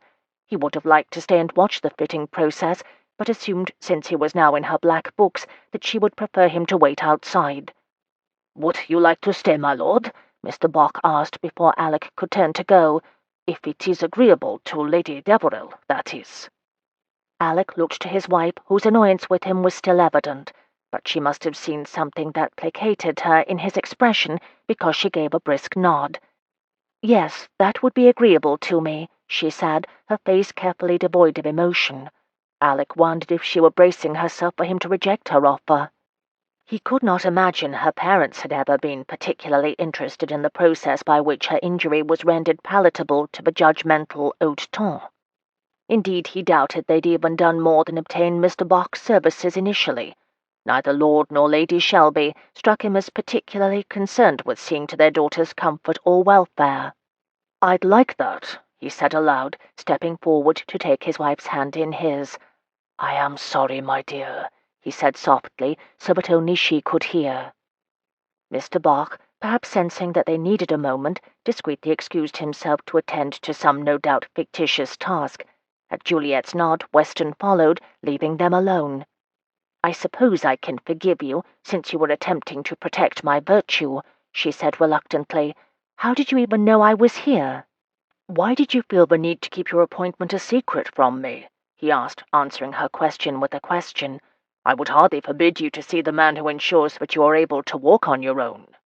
She coloured at the reminder of her own culpability in the debacle. "I wasn't keeping it a secret precisely," she said, her eyes troubled, "though I will admit to not volunteering the information." He searched her face, trying to discern what bothered her. She paused, as if the words were hard to come by. "I suppose I didn't want to remind you that I am so very different from other ladies, that rather than shopping in Bond Street for slippers, I am forced to have them affixed to a false foot, but I am just as much of a fraud as my mother is." Her refusal to meet his gaze was nearly his undoing. He could cheerfully have run Lady Shelby through with Juliet's walking stick just then. The manner in which she'd reinforced Juliet's insecurities was simply cruel. It was a wonder her daughter had managed to emerge from her upbringing with any part of her soul intact. Not caring that Mr. Bach might return at any minute, he gathered Juliet into his arms and held her close enough to feel the slight tremor that ran through her. "I would never accuse you of being a fraud, Juliet," he said against her hair, "and what makes you different from other ladies has nothing to do with where you obtain your footwear." Juliet raised her brows. "Don't you mean calf-wear?" she asked wryly. Alec barked a laugh. "You see, no other lady would laugh about such a thing," he told her, kissing her on the nose. "You are an original, Lady Deveril," he continued, "and worth 100 of those other ladies." He would have gone on, but a discreet knock at the door heralded Mr. Bach's return, and since they'd already wasted much of the man's morning, Alec did not wish to further discommode him, so stepped back. "Ah," Mr. Bach said with a broad smile, "you are reconciled, yes? Then let us continue." Juliet arrived back at the townhouse in Berkeley Square to find that Cecily and Maddie had called and were awaiting her in the morning room. "I hope you don't mind that we waited, Juliet," Maddie said without preamble as her cousin came into the room, "but we simply had to see you to assure ourselves that you were all right. And though your very starchy butler did tell us so, I'm afraid we don't know the man well enough yet to trust his word." "She wouldn't believe me when I told her that you'd gone with Alec of your own free will," Cecily said with an exasperated shake of her head, "though we both wished to welcome you back to town, of course, and to assure ourselves of your good health." The new Lady Deveril hurried forward to give each of them an impulsive hug. "I am perfectly well, as you can both see," she told them, taking the seat they'd left her beside the tea-tray, "though there was certainly a point where I wondered if I would stay this way." Maddie frowned. "What happened?" she demanded. "Was it Deveril?" "Certainly not," Juliet assured her, pouring herself a cup of tea. "Alec, that is, Deveril, has been lovely, but Mamma and Turlington made an appearance on the journey north and tried to kidnap me." "No," Cecily took her hand, "though I suppose the fact that you are here and that the announcement ran in the papers this morning indicated that they were not successful." Juliet told them about what had happened when Lady Shelby and Lord Turlington met up with them near Scotland, and I have no doubt that if Alec had been less insistent, they would have succeeded in forcing me to wed Turlington. He saved me, and there is no other way to say it. Her eyes troubled, Maddie took a bite of ginger biscuit. "I cannot say that I am displeased with how things turned out. It is much more acceptable to see you married to Lord Deveril than to Turlington, or should I call him Churlington?" Juliet laughed at the pun, then sobered. "My only regret is that some other girl will doubtless find herself married to the man soon. Now that I am no longer available, I fear there are enough cits willing to buy a title for their daughters that Turlington will have no trouble finding himself another bride." "Not with the rumours that are circulating about the man," Cecily said. "Of course Winterson refused to give me the details, but it involves some very nasty dealings in the demi-monde." Maddie snorted. "I'm surprised that the gentlemen of the ton have become so nice in their sensibilities, especially for the sake of the demi-monde." "Well, if you are so bothered by it, then you know it must be something quite disturbing." Juliet thought about the way Turlington's attentions had always made her feel, and she had little doubt that the rumours, whatever they were true. She fought back a shiver at her lucky escape. "So tell us about the wedding," Maddie said, as if sensing her cousin's discomfort. "Was it very romantic? I've always wondered just what Gretna is like." So she launched into the tale of her whirlwind wedding, complete with humorous details about Mr. Elliot's insistence upon calling Alec Romeo and his wife's terrible playing on the pianoforte. "It certainly won't be something you'll ever forget," Cecily said with a grin. "Plus you did not have to meet every obscure relative in the Deveril family tree. I swear Winterson's mamma invited people even Debrett's had no knowledge of." "True," Juliet said, "but I do wish you both had been there. It seemed wrong to celebrate such a momentous occasion without having my best friends there to share it with me." Cecily squeezed her hand. "I wish we had too, but we'll be there for other important events." "Like the birth of your first child," Maddie added, taking her other hand. But their words sent a lash of panic running through Juliet, and she pulled her hands away. "I'm not sure we should start planning for that just yet. We've only been married a few days." "You say that now," Cecily said with a grin, "but it will happen before you know it." She rubbed a hand over her growing belly. "I certainly didn't expect to find myself enceinte so soon, but here I am." "Surely it doesn't happen that quickly for everyone?" Juliet asked, a little desperate. I mean, you are probably an exception."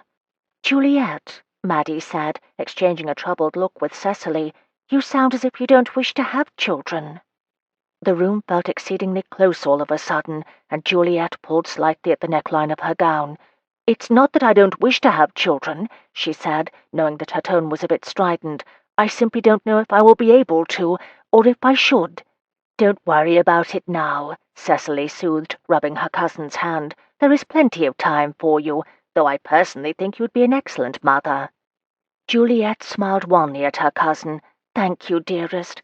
I'm sorry I reacted so strongly. It's just that I've been worrying over the matter, and I simply don't know if I'll be able to do it. Or rather, I worry what will happen once I have a babe.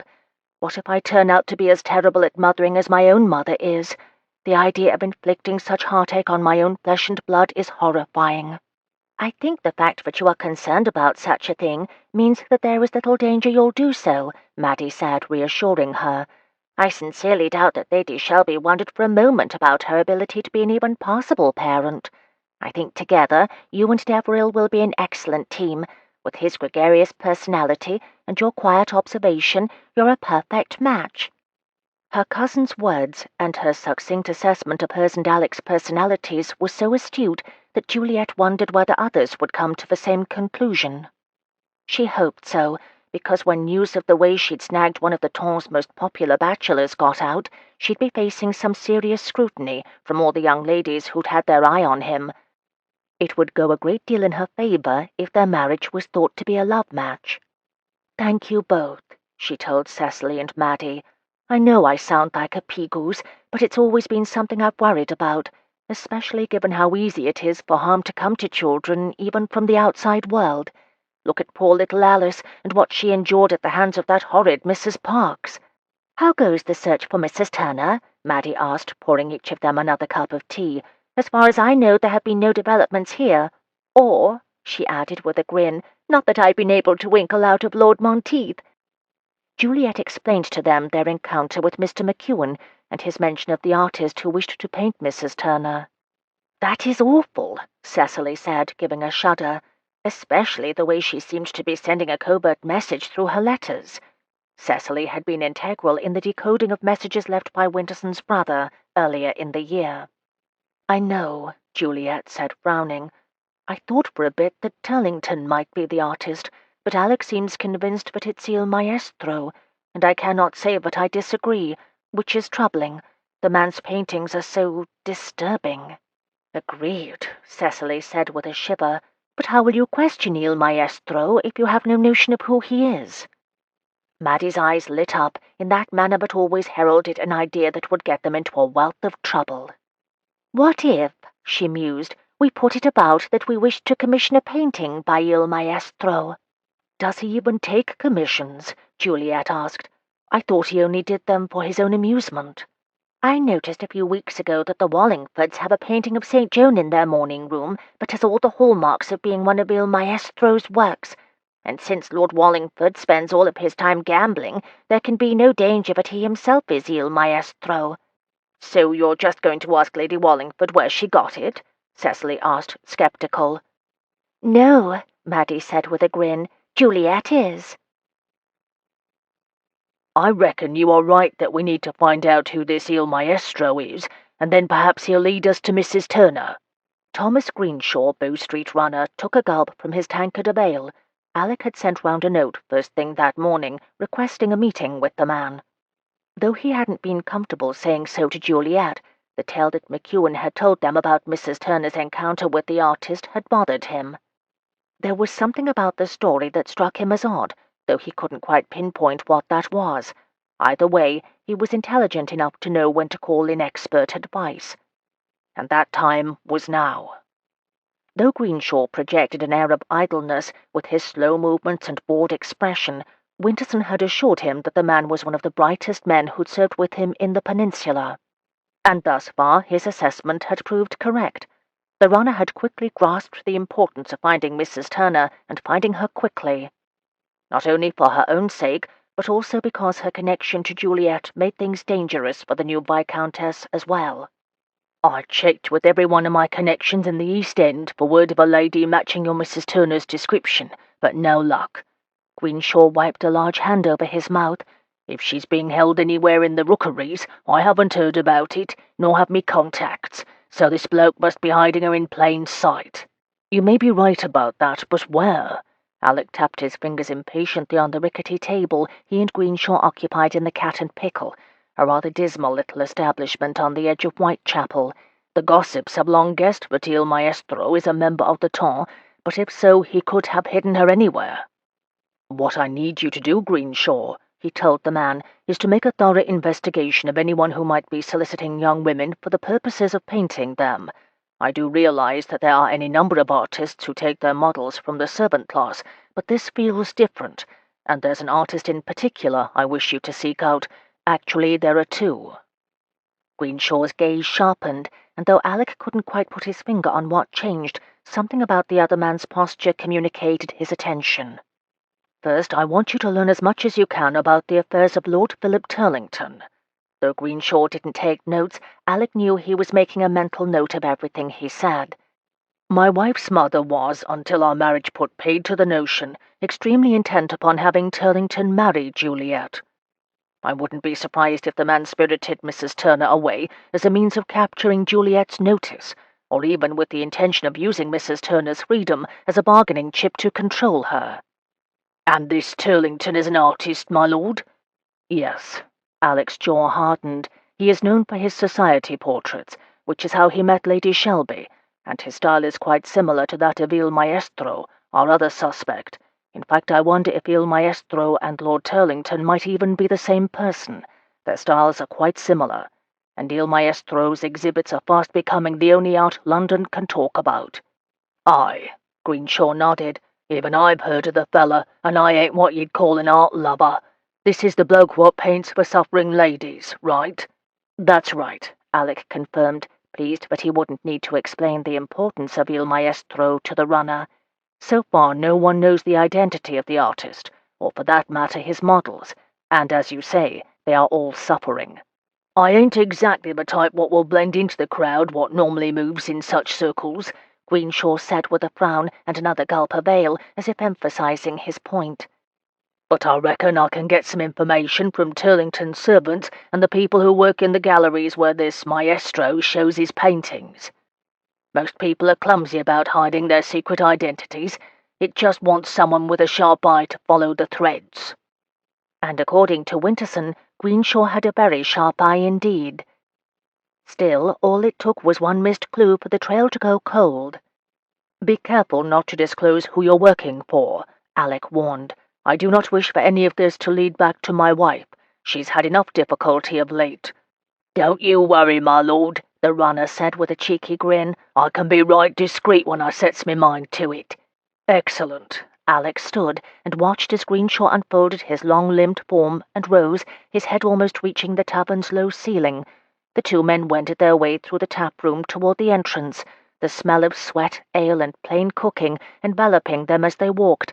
Just outside the door, they shook hands. "Don't you worry, my lord," Greenshaw said, his eyes serious. "We'll find your wife's Mrs. Turner. There's nothing I hate more than a man what takes advantage of a woman alone." With that assurance, the Bow Street runner left the tavern yard, and Alex swung up onto his horse and headed back towards St. James Street, where he was to meet Monteith and Winterson at White's. 17. "So Turlington and Il Maestro might be the same person?" Monteith demanded from his corner seat in the reading room at White's.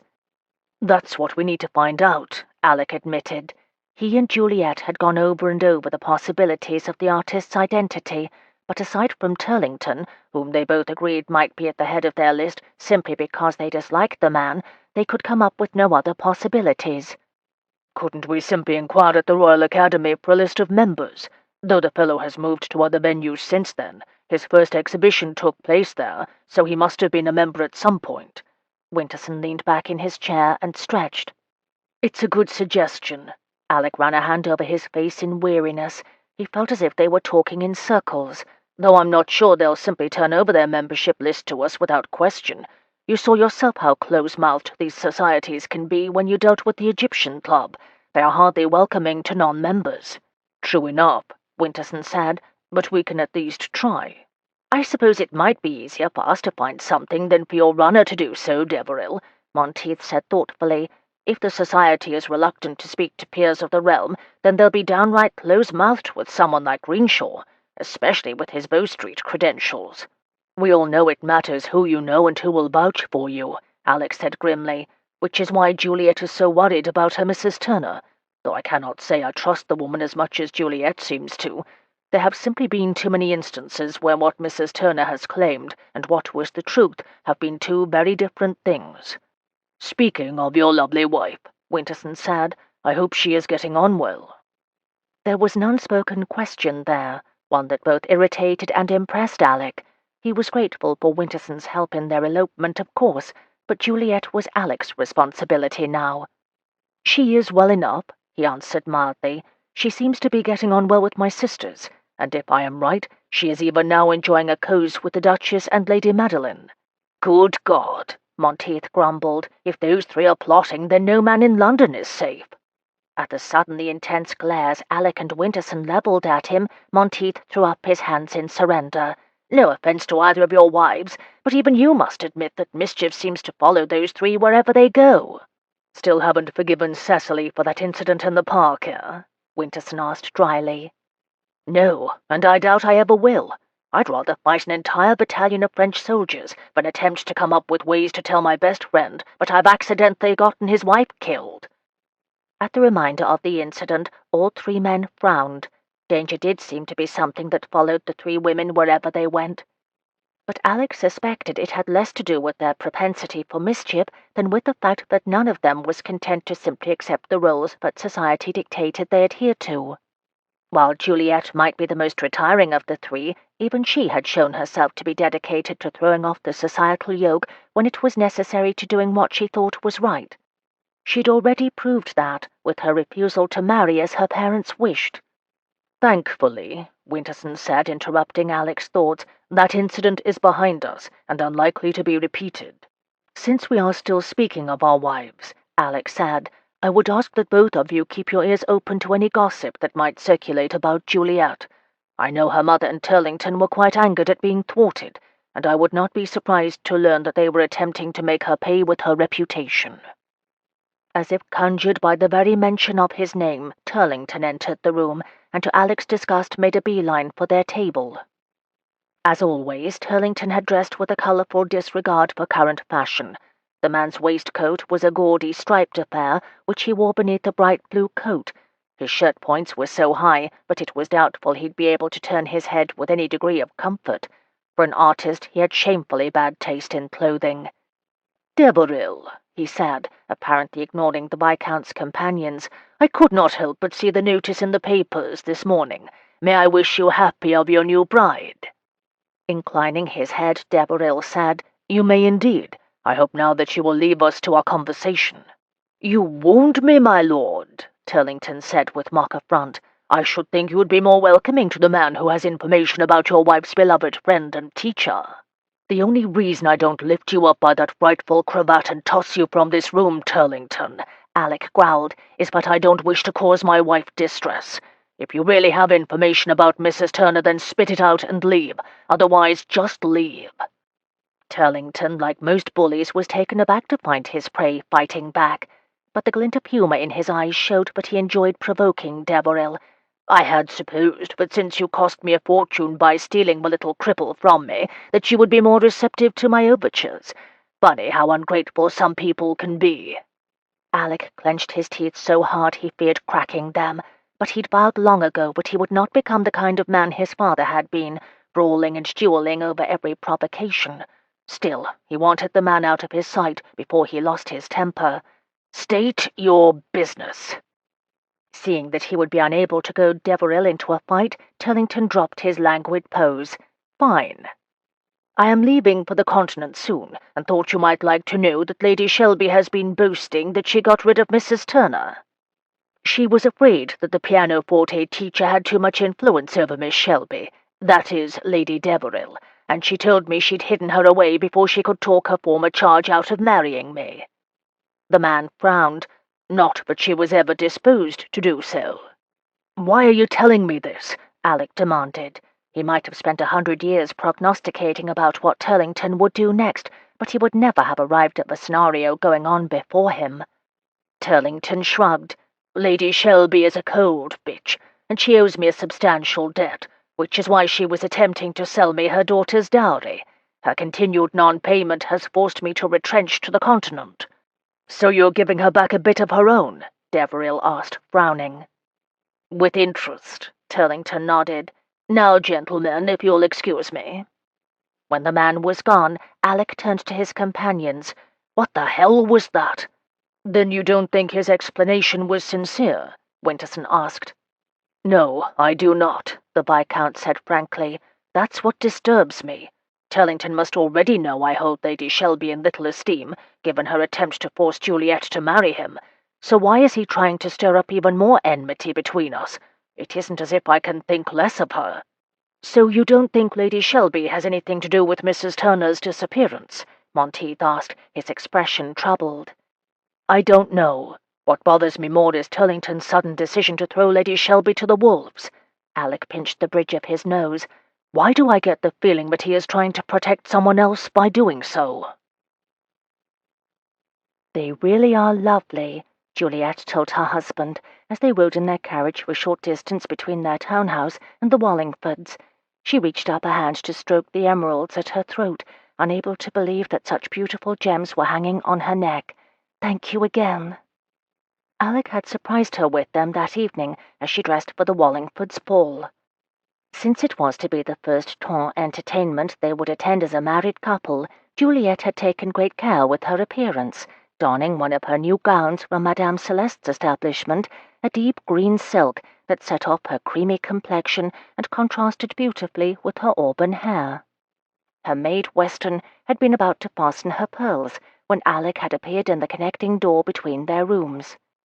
Perhaps you would wish to wear these instead, Juliet, he said, approaching her dressing table with the jeweller's box in hand. I believe they will go well with your gown.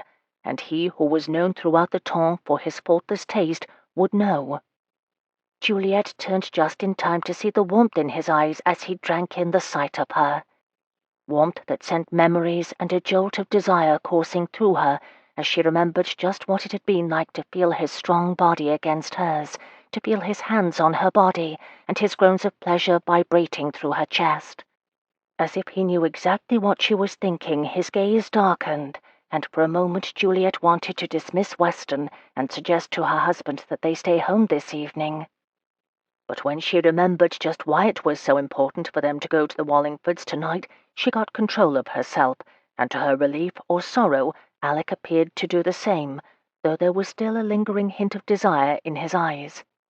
Turning her attention to the jewelry box, she bit back a gasp as she saw the emerald parure in the box he held out to her. "Oh, Alec," she breathed, "I couldn't." "Of course you can," he said, nodding to dismiss Weston from the room while he placed the box on the surface of the dressing-table. Lifting the necklace from its case, he brought it up to her neck, both of them watching the stones sparkle against her pale skin in the mirror. "You see," he said with a half grin, "they are perfect for you." Juliet bowed her head as he brought the two ends of the necklace together behind her neck and fastened the clasp. With a speed that almost made Juliet suspect she'd imagined it, he kissed her once just above where the clasp rested against her skin and stepped back. "There are earrings and a bracelet in the box as well," he told her, moving to stand in front of her again, folding his arms across his chest, as if he were unable to keep his hands from her. She inwardly chided herself at the thought. He was hardly overcome by desire. Still, he did feel something for her, something besides simple friendship, that is. "I don't know how to thank you," she said, careful not to show just how overwhelmed she was by his gift. She had no wish to be in the unhappy situation of falling in love with a husband who did not feel the same way about her, especially given just how sought after Lord Deveril had been with the ladies of the temps before their marriage. Indeed, she had little doubt that there were any number of his past admirers who would not see his marriage as a deterrent to their pursuit, but who would instead see it as an incentive for them to renew their attentions. Especially those married ladies who would see his marriage to a plain spinster as a sign that he would now need someone more exciting to warm his bed. "You can thank me by wearing them," he said simply. "They belonged to my mother. Indeed, they were the only jewels she owned that my father didn't manage to pawn or sell when he attempted to rid the house of all reminders of her." "Oh," Juliet said softly, touching the jewels at her throat, "then they are too precious for me to wear to a silly ball." She reached around her neck to unfasten them, but Alec stopped her with a touch to her hand. "No," he said softly. "I want you to wear them.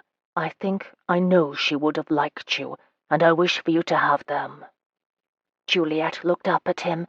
His eyes were now dark with sincerity. "If you are sure," she said carefully. "I am." Alec reached down to take her hand and assisted her to rise from the dressing table. "You realize," he said, tucking her hand into the crook of his elbow, "that this is our first entertainment as a married couple." "Yes, I had noticed," she said with a smile. "I do hope we don't cause too much of a stir. It's not quite the thing to marry in Gretna, is it?" "Nonsense," he said, leading her from her bedchamber and into the hallway. "All the best in society are doing it." Now, as they moved inch by inch through the streets of Mayfair, as the rest of the Haute-Ton tried to get as close as they could to the Wallingfords' townhouse, Juliet marvelled again at how generous her husband had been to give her the emerald that had once belonged to his beloved mother. "I don't suppose you have heard anything about my mother since we returned to London," she said gingerly, wanting to be prepared should her mother be in attendance tonight. "I know I must steel myself for the possibility of seeing her again, of course," she added, "but I do wish that there was some way to avoid it." "Don't worry," Alec said, and reached across the carriage to take her gloved hand in his. "Even if she does attend tonight, I think my threat to expose her to the rest of the ton should prove incentive enough to keep her from carrying tales about our elopement. Indeed, if I am not mistaken, your mother will do everything necessary to prevent the tale of how her attempt to make you marry Turlington was foiled from getting out. It does not paint her in a very sympathetic light, and she does seem to thrive on her reputation as a leader of the ton." "I hope you are right." "I know I am right," Alec said with a cynical lift of his brows. "Your mother and my father, for all that their reputations in polite society differ, are not all that different. They both thrive, or in my father's case thrived, on controlling those around them. My father used brute force, and your mother uses guile, but they are both bullies just the same." It was one of the only times that he had spoken of his notorious father. Juliet had understood from his earlier comments about him that there had been no love lost between father and son, of course, but something in his tone tonight sent a shiver down her back as she thought about just what brute force might entail. "Let us hope, then, that my mother chose to attend some other entertainment tonight," she said with a brightness she did not feel. "Do not worry so," he told her. "I will be there with you, and so will your cousins and Winterson and Monteith, and your aunts. Your mamma will be outnumbered and outgunned, always." She was spared a reply by the halting of the carriage. Within 20 minutes she was going through the receiving line with Alec, being introduced as his Viscountess. For someone who had spent the years since her come out languishing with the other wallflowers, the approbation in Lady Wallingford's eyes before she welcomed Juliet to her ball was supremely satisfying. Any scandal that might have attached to their hasty wedding had been overridden by society's curiosity about seeing the newlyweds for themselves, as Lady Wallingford's less than discreet glance at Juliet's midrib confirmed. "I hope you will grace us with your presence at the dinner party we are having next week," Lady Wallingford added. "I know I sent an invitation to your husband."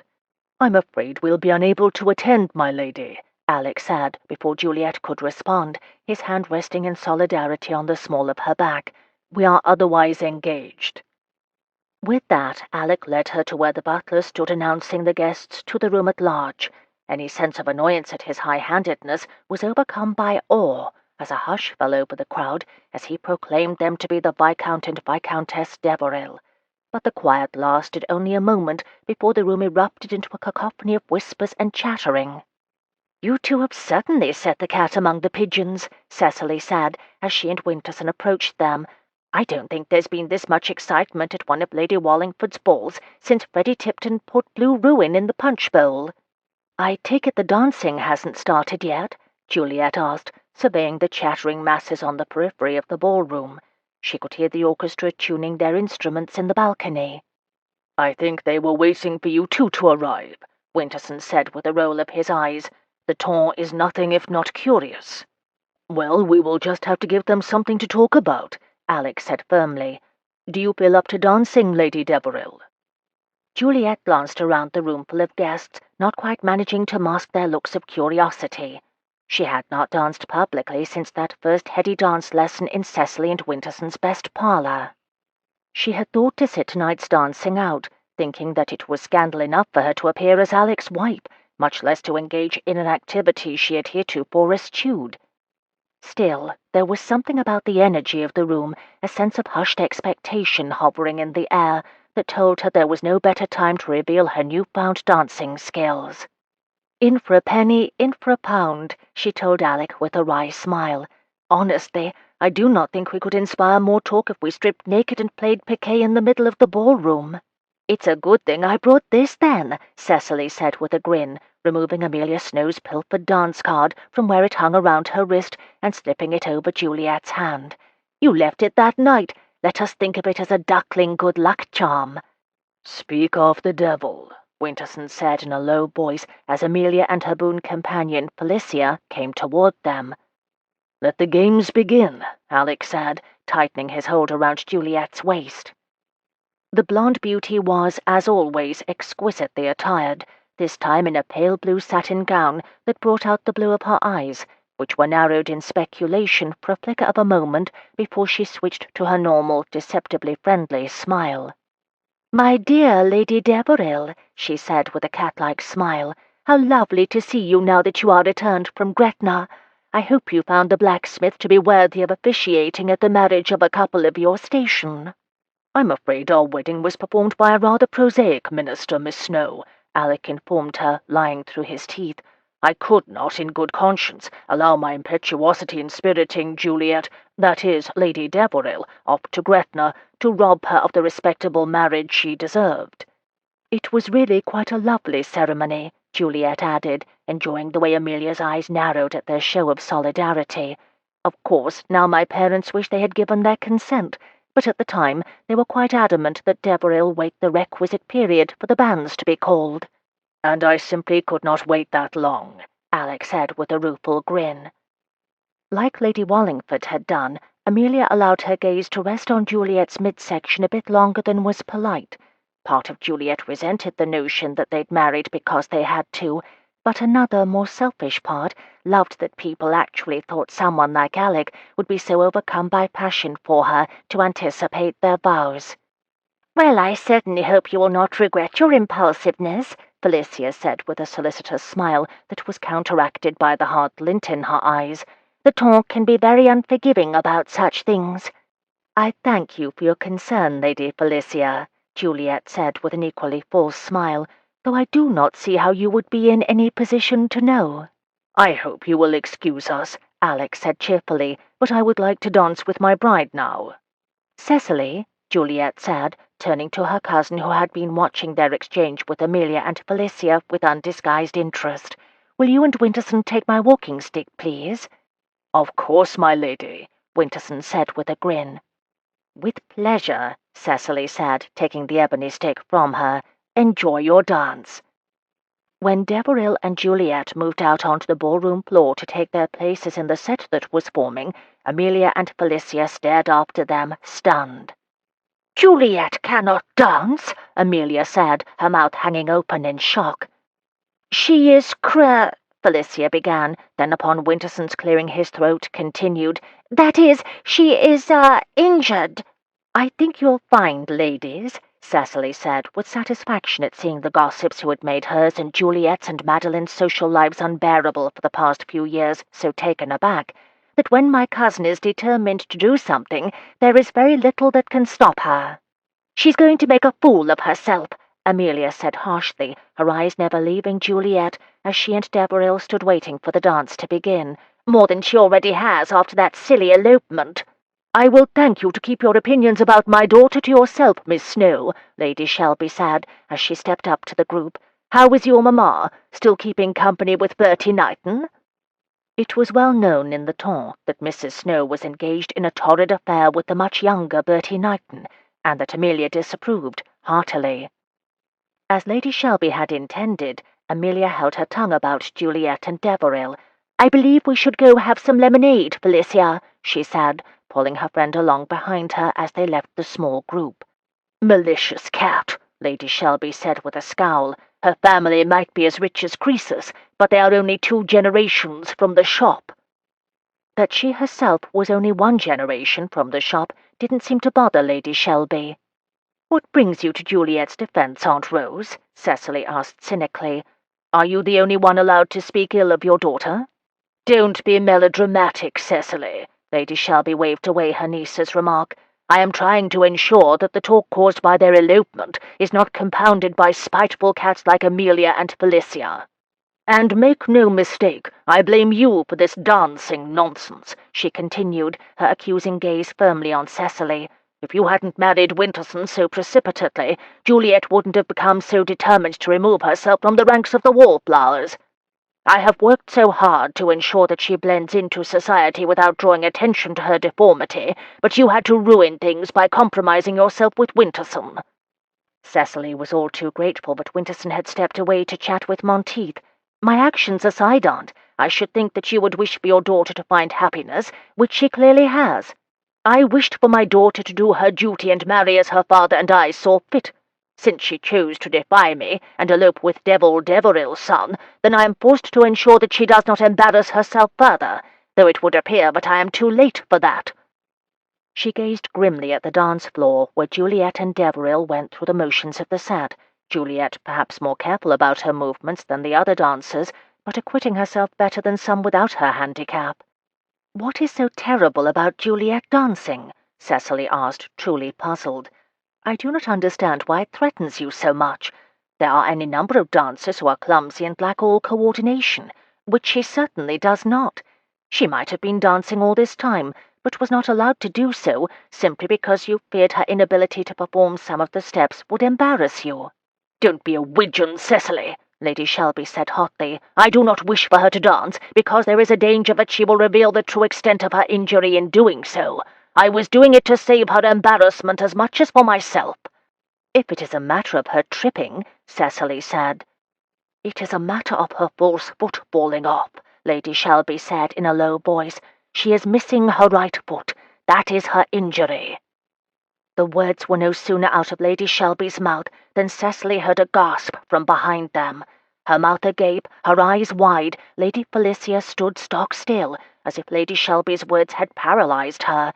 Then, realizing what she'd just heard, her paralysis turned to glee. Cecily could all but hear Felicia's thoughts. "Wait until I tell Amelia," foremost among them. "Felicia, I beg you will not." She had barely spoken the words before Felicia was pushing away from them, through the crowds, no doubt to where Amelia waited. "Dash it," Cecily said as Felicia disappeared into the crowd. "I do not know which to be angrier about," she told her aunt, whose complexion had turned pale. "The fact that you made Juliet keep her true infirmity a secret for all these years, or that you were so rash as to announce it in the middle of a crowded ballroom." "Oh, stubble it, Cecily," Lady Shelby said with an unusual burst of vulgarity. "I certainly did not mean to tell you in the hearing of that ill-tempered harpy." "And the secrecy?" Cecily demanded, thinking back to all of the times that she had sat alongside Juliet with the other wallflowers, never knowing what kind of ordeals she must have endured every day since she'd returned from that fateful trip where she'd lost her foot. Her heart ached for her cousin. "Look around you, niece." Lady Shelby gestured to a cluster of dowagers glancing back at them and out toward the set where Juliet and Deveril danced on, unaware that Juliet's secret was out. "Do you really believe that the ton would embrace Juliet, knowing how deformed she is, how she must have a false foot fashioned for her out of wood? She is hardly a war hero who can blame her problem on the French. I made her keep her injury a secret for her own good." "Somehow I doubt that, Aunt," Cecily returned. Knowing that Juliet and Deveril would be deluged by curiosity-seekers as soon as their dance ended, she turned and went to find Winterson and Maddie, in hopes that they could offset some of the more insistent gossips. It wasn't long into the set that Juliet began to feel the eyes of many of her fellow ballgoers on her. She knew that her dancing was not as energetic or proficient as some other dancers, but she was hardly the worst on the floor. "What is going on?" she asked Alec as the figure brought them together. "Am I really that awful?" "I have no idea," Alec whispered back. "I think you're doing wonderfully well, but something has certainly set them agog, and I somehow doubt it's the brilliance of my mathematical. Do you wish to sit down? I will take the blame if you wish to save your pride." "No," she said as they promenaded down the row of dancers. "I won't let them shame me." "Good girl." His smile sent a little thrill through her. He really was a handsome man, her husband. But by the time the dance was concluded, the whispers in the ballroom were almost as loud as the orchestra. "What's happened?" Juliet asked Cecily, who waited with Winterson, Maddie, and Monteith by the side of the dance floor. Though she had tried to tell herself that it was foolish to think that the talk could have been caused by her dancing alone, she secretly feared that her opinion of her dancing abilities was overly inflated. Perhaps she'd wished so hard to be a proficient dancer that she'd fooled herself into thinking she was better than she actually was, and she so disliked the idea of bringing shame upon Alec in such a way. Perhaps she should not have allowed him to talk her into the marriage after all. He deserved a wife who would make him proud, not cause talk everywhere she ventured. But Cecily's words told her that the situation was much direr than she could possibly have imagined. "They know about your foot," Cecily said, her lips pressed together in anger. "Your mother was haranguing me about our dance lessons, and she let the truth slip out." "Which wouldn't have been such a bad thing," Maddie added, "but Felicia overheard her."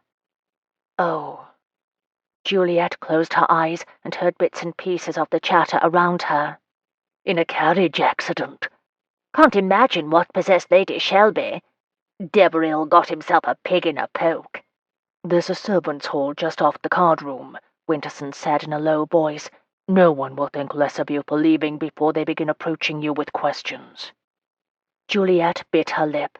She did not wish to give them or her mother the satisfaction of knowing she was bothered by their talk, but she also knew that sometimes it was best to retrench and rally one's forces for the next battle. Thinking back to all the work she'd done over the years to bring herself back from her accident, how she'd struggled to regain her ability to walk, how she'd been kept from fully participating in the world around her by her mother, who feared just this kind of public shaming, Juliet felt something inside her snap. She would not allow her peers to make her feel like some kind of undesirable because of an accident that had been no fault of her own. "I'm glad the truth is finally out," she said firmly, steeling her spine so that the gawking spectators would see that she was not intimidated by their talk. "I've been begging Mamma to let me reveal the truth for years now. You can have no idea how awful it has been to keep such a secret from the world for all this time." "I wonder, Lady Deveril," Amelia asked from her position next to Felicia as the two of them approached Juliet's party, "did your husband learn about your missing foot before or after the hasty wedding? What a surprise that must have been."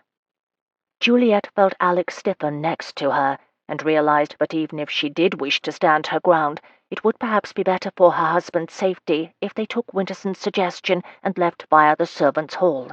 All they needed to compound the revelation about her foot was for Alec to challenge some loose-tongued looby to a duel.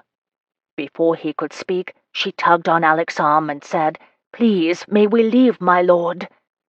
His expression granite hard, Alec gave a brisk nod and hurried her through the still staring and whispering crowd to the long gallery off which the servants' hall lay.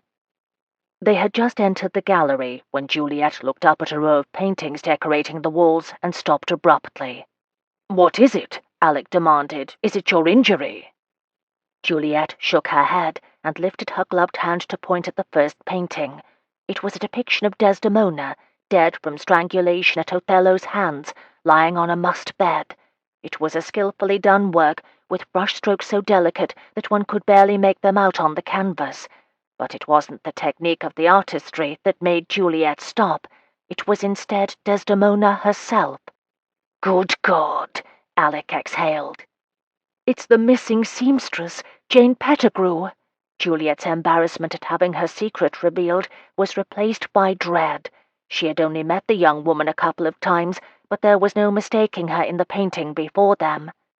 This must be the Il Maestro painting that Lady Wallingford boasted of, and an inspection of the lower right-hand corner of the canvas revealed his telltale signature. "I hope this doesn't mean that Il Maestro has disposed of Miss Pettigrew," Alec said grimly. "I hope this doesn't mean that Il Maestro has moved on to painting Mrs. Turner," Juliet responded. "If so, we've got to find her as soon as possible." Nodding, Alec pulled her closer to his side, giving her the protection of his body as they slipped down the servants' hall and out of the Wallingford townhouse. 18. When they returned home from the Wallingford ball, Alec refused to let Juliet retreat into the solitude of her room. "It changes nothing between us," he told her, pulling her by the hand through the connecting door into his room. As sometimes happened, Juliet was struck anew at just how beautiful he was. She knew that he would not wish to be described so, but his fallen angel looks were much too gorgeous to be called simply handsome. The way his golden hair curled just over his brow, the fine lines of his facial features, even the fullness of his lashes would have made him a lovely woman. But the strength of his jawline and the hard muscles that filled out his clothing marked him as deliciously male. A shiver ran through her as Juliet allowed him to pull her to him, even as she fretted about what effect her newfound notoriety would have upon him. "Stop worrying," he ordered, kissing her just below her earlobe, even as his hand slid down to cup her breast through her clothing. "The Tons have the attention span of a flea. They will be on to some other scandal by tomorrow." But the next day came and went, and still all the gossips could speak about was Juliet and her shameful secret. Her distress at being ridiculed at the Wallingford ball, however, was greatly diminished by the relief she felt at finally knowing that her secret was a secret no more. She had known, of course, that maintaining her deception was difficult on a practical level, but never had she realized just how great a toll lying about the extent of her injuries had taken on her soul. No one, not her cousins, not her aunts, not even her dear friend Anna, had been allowed to know about her amputation. Only Alec, and he only recently had shared in her burden. "I hope this will not affect your standing in society," she told him that night as they lay together in his bed. "It is unfair that you should suffer because I failed to disclose the extent of my injury before we wed. I should have told you." But he would have none of it, and tucked her against his shoulder with a proprietary air. "Don't be a goose. I told you before that I knew or guessed your secret before we wed. It makes no difference." She began to argue, but he silenced her with a kiss, and Juliet was forced to let the matter rest. But it was difficult to ignore her situation the next day, when her drawing-room was filled with society ladies intent upon ensuring that she knew very well just how lucky she was. "For I heard he was on the verge of offering for Caroline Simpson," the Countess Downs and the mother of Lady Felicia Downs informed her. "You did well to keep your—" She paused, whether for effect or because she was trying to find a polite way to say amputation, Juliet couldn't tell. "Your foot trouble," Mrs. Snow, a buxom social climber, who also happened to be the mother of the ugly Ducklings' arch-nemesis, finished for her friend. "You did well to hide it from him, my dear," she continued, her approval rankling with Juliet in a way her disapproval would not have. "For gentlemen do seem to be concerned about appearances, don't they?" Juliet could think of no polite response, and she was saved from giving one by the appearance of Hamilton. "My lady," he said quietly, "you have a visitor in the small sitting-room." Desperate for any reason to escape her present company, she excused herself and gave a nod to her sisters-in-law, who were chatting with friends on the opposite side of the room. When she reached the hallway, however, Hamilton paused. "His lordship has refused his uncle admittance more than once, but Mr. Devonish pushed past me and refuses to leave. I can have him removed by the footman, but I wished to inform you first." Juliet frowned. She had met Alec's uncle many times when he had been an intimate of her father's, but it had been some years since she'd had any contact with the man. Unlike Alec, Roderick Devonish bore a striking resemblance to the previous Viscount in both manner and looks. He also rivaled his late brother's reputation as a reprobate. It would be unwise for her to meet with him without having her husband present, but curiosity and a reluctance to return to the drawing-room made her say, "I will see him, Hamilton, but please remain nearby, lest we need to employ the footman in his removal." At the butler's nod, she gripped her walking stick and walked calmly into the sitting-room. Her new uncle by marriage was staring up at the portrait of Lady Sophia Deveril, which hung in the room that was once that lady's sitting-room. "Her beauty still takes my breath away," Roderick said as she entered the room. "It's a shame what happened. A damned shame." Ignoring his epithet, Juliet squared her shoulders and said, "Mr. Devenish, I am afraid my husband is not here to receive you. If you will return later this evening, I feel sure he will see you then." "I wouldn't wager on that, my lady," her husband's uncle said with a bitter laugh. "My nephew and I are not currently on speaking terms. But you knew that already, didn't you, my dear?" The way he murmured the endearment sent a shiver of disgust down Juliet's spine. "Then I will have to ask you to leave, Mr. Devenish," she said firmly. "I have guests in the drawing-room, if you'll excuse me." She began to turn, but before she could make it to the door, Devenish stopped her with a hand on her upper arm. He wore gloves, but she flinched at the touch nonetheless. "But it is you I've come to speak with, Viscountess Deveril," he said sharply. "There are some things I believe you should know about your darling husband." Unwilling to show him just how unsettled she was by him, and curious about what the man had to say, Juliet waved him back into the room and took a seat herself on the settee. "You have my attention, sir." Satisfaction flickered across Devenish's face. "Then I will be to the point. I spoke earlier about the late Lady Deveril's death. I wonder if your husband has ever told you just how his mother died?" He was like a cat toying with a mouse, Juliet thought grimly. He threw out questions in the hope that she'd rise to his bait. "He has said little about his mother," she admitted. "I believe she died in a carriage accident." As soon as she said the words, she knew it was untrue. She also knew she was about to hear something she did not wish to. "What if I were to tell you that Lady Elizabeth Deveril died in this very room, by her husband's hand?" She opened her mouth to refute the claim, but Devenish wasn't finished. "What if I told you that your husband watched and did nothing?" Juliet instinctively gasped. She'd expected Devenish to implicate his late brother. From everything she'd heard, the previous Lord Deveril had been a drunken brute. She had little doubt that the man would have been capable of killing his own wife. But that Alec had witnessed the murder? It was too much to be borne. She stood, prepared to order the man from the house, but a voice behind her stopped her cold. "Get out," Alec said from the doorway. "Get the hell out of this house." Alec had returned home from White's with the shushed whispers of his peers ringing in his ears. Gentlemen were not so overt in their gossip as ladies, but they were not immune to the lure of a good story. And the tale of how the Viscount Deveril had been trapped into marriage with a cripple was a compelling one. Never mind that it had been obvious before the marriage that she had some sort of injury to her leg, and never mind that Juliet was lovely and one of the finest musicians in London. And, most importantly, never mind that he told more than one man that he'd known the true nature of her injury before they'd married. There was also the fact that the Ton felt betrayed by the fact that they themselves had been tricked into thinking Juliet was merely injured instead of maimed. The distinction was laughable to Alec, who felt only admiration for the fact that Juliet had managed to pass for so long without having anyone suspect her of hiding the true extent of her injuries. But society's peak could not have been greater if Juliet had revealed herself to be an Amazon princess rather than a gently bred young lady, and it would take some time for them to recover from the upset. He returned home hoping to learn that Juliet's morning calls had been more successful, only to be informed by Hamilton that she was in the small sitting-room with his uncle of all people. Angered because he'd informed the older man that he was no longer welcome in Deveril House, and worried that his uncle would reveal secrets he had no right to betray, he stalked into the small sitting-room. The room was silent, save for Juliet's sharp intake of breath at something his uncle had just said. From the look on Roderick's face, it was not something particularly pleasant. "Get out!" he ordered, his anger rising as he saw Juliet's stricken face. Damn it, if Roderick had told her anything about what had happened in this room.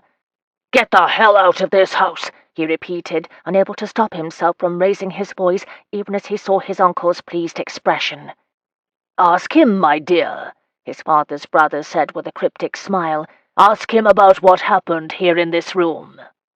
His poisonous work done, Roderick left the room, and Hamilton and the footman were waiting for him just outside the door to escort him from the house. "Alec," Juliet said, hurrying toward him. "So I suppose you have guessed my own little secret now," he said bitterly. "That makes us even, does it not, wife?" As he had intended, her expression changed from concern to hurt. But, resilient as ever, Juliet quickly hid her pain. "I had not thought of it in those terms, my lord," she said calmly, "and whatever secret you harbor, I know we can get past it, after all."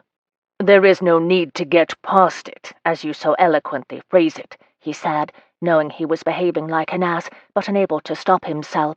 "We are well and truly wed, and no amount of secrets and lies can put that asunder." "That is true," Juliet said, ever reasonable. "So?" "Do you not understand it, my lady?" he interrupted her. "I have duped you. I have duped you. All of London is a-twitter with the news that the town's most eligible bachelor was tricked into marriage, but the joke is on them, for I'm the one who tricked you." "How?" she demanded, her voice remarkably calm despite her pallor.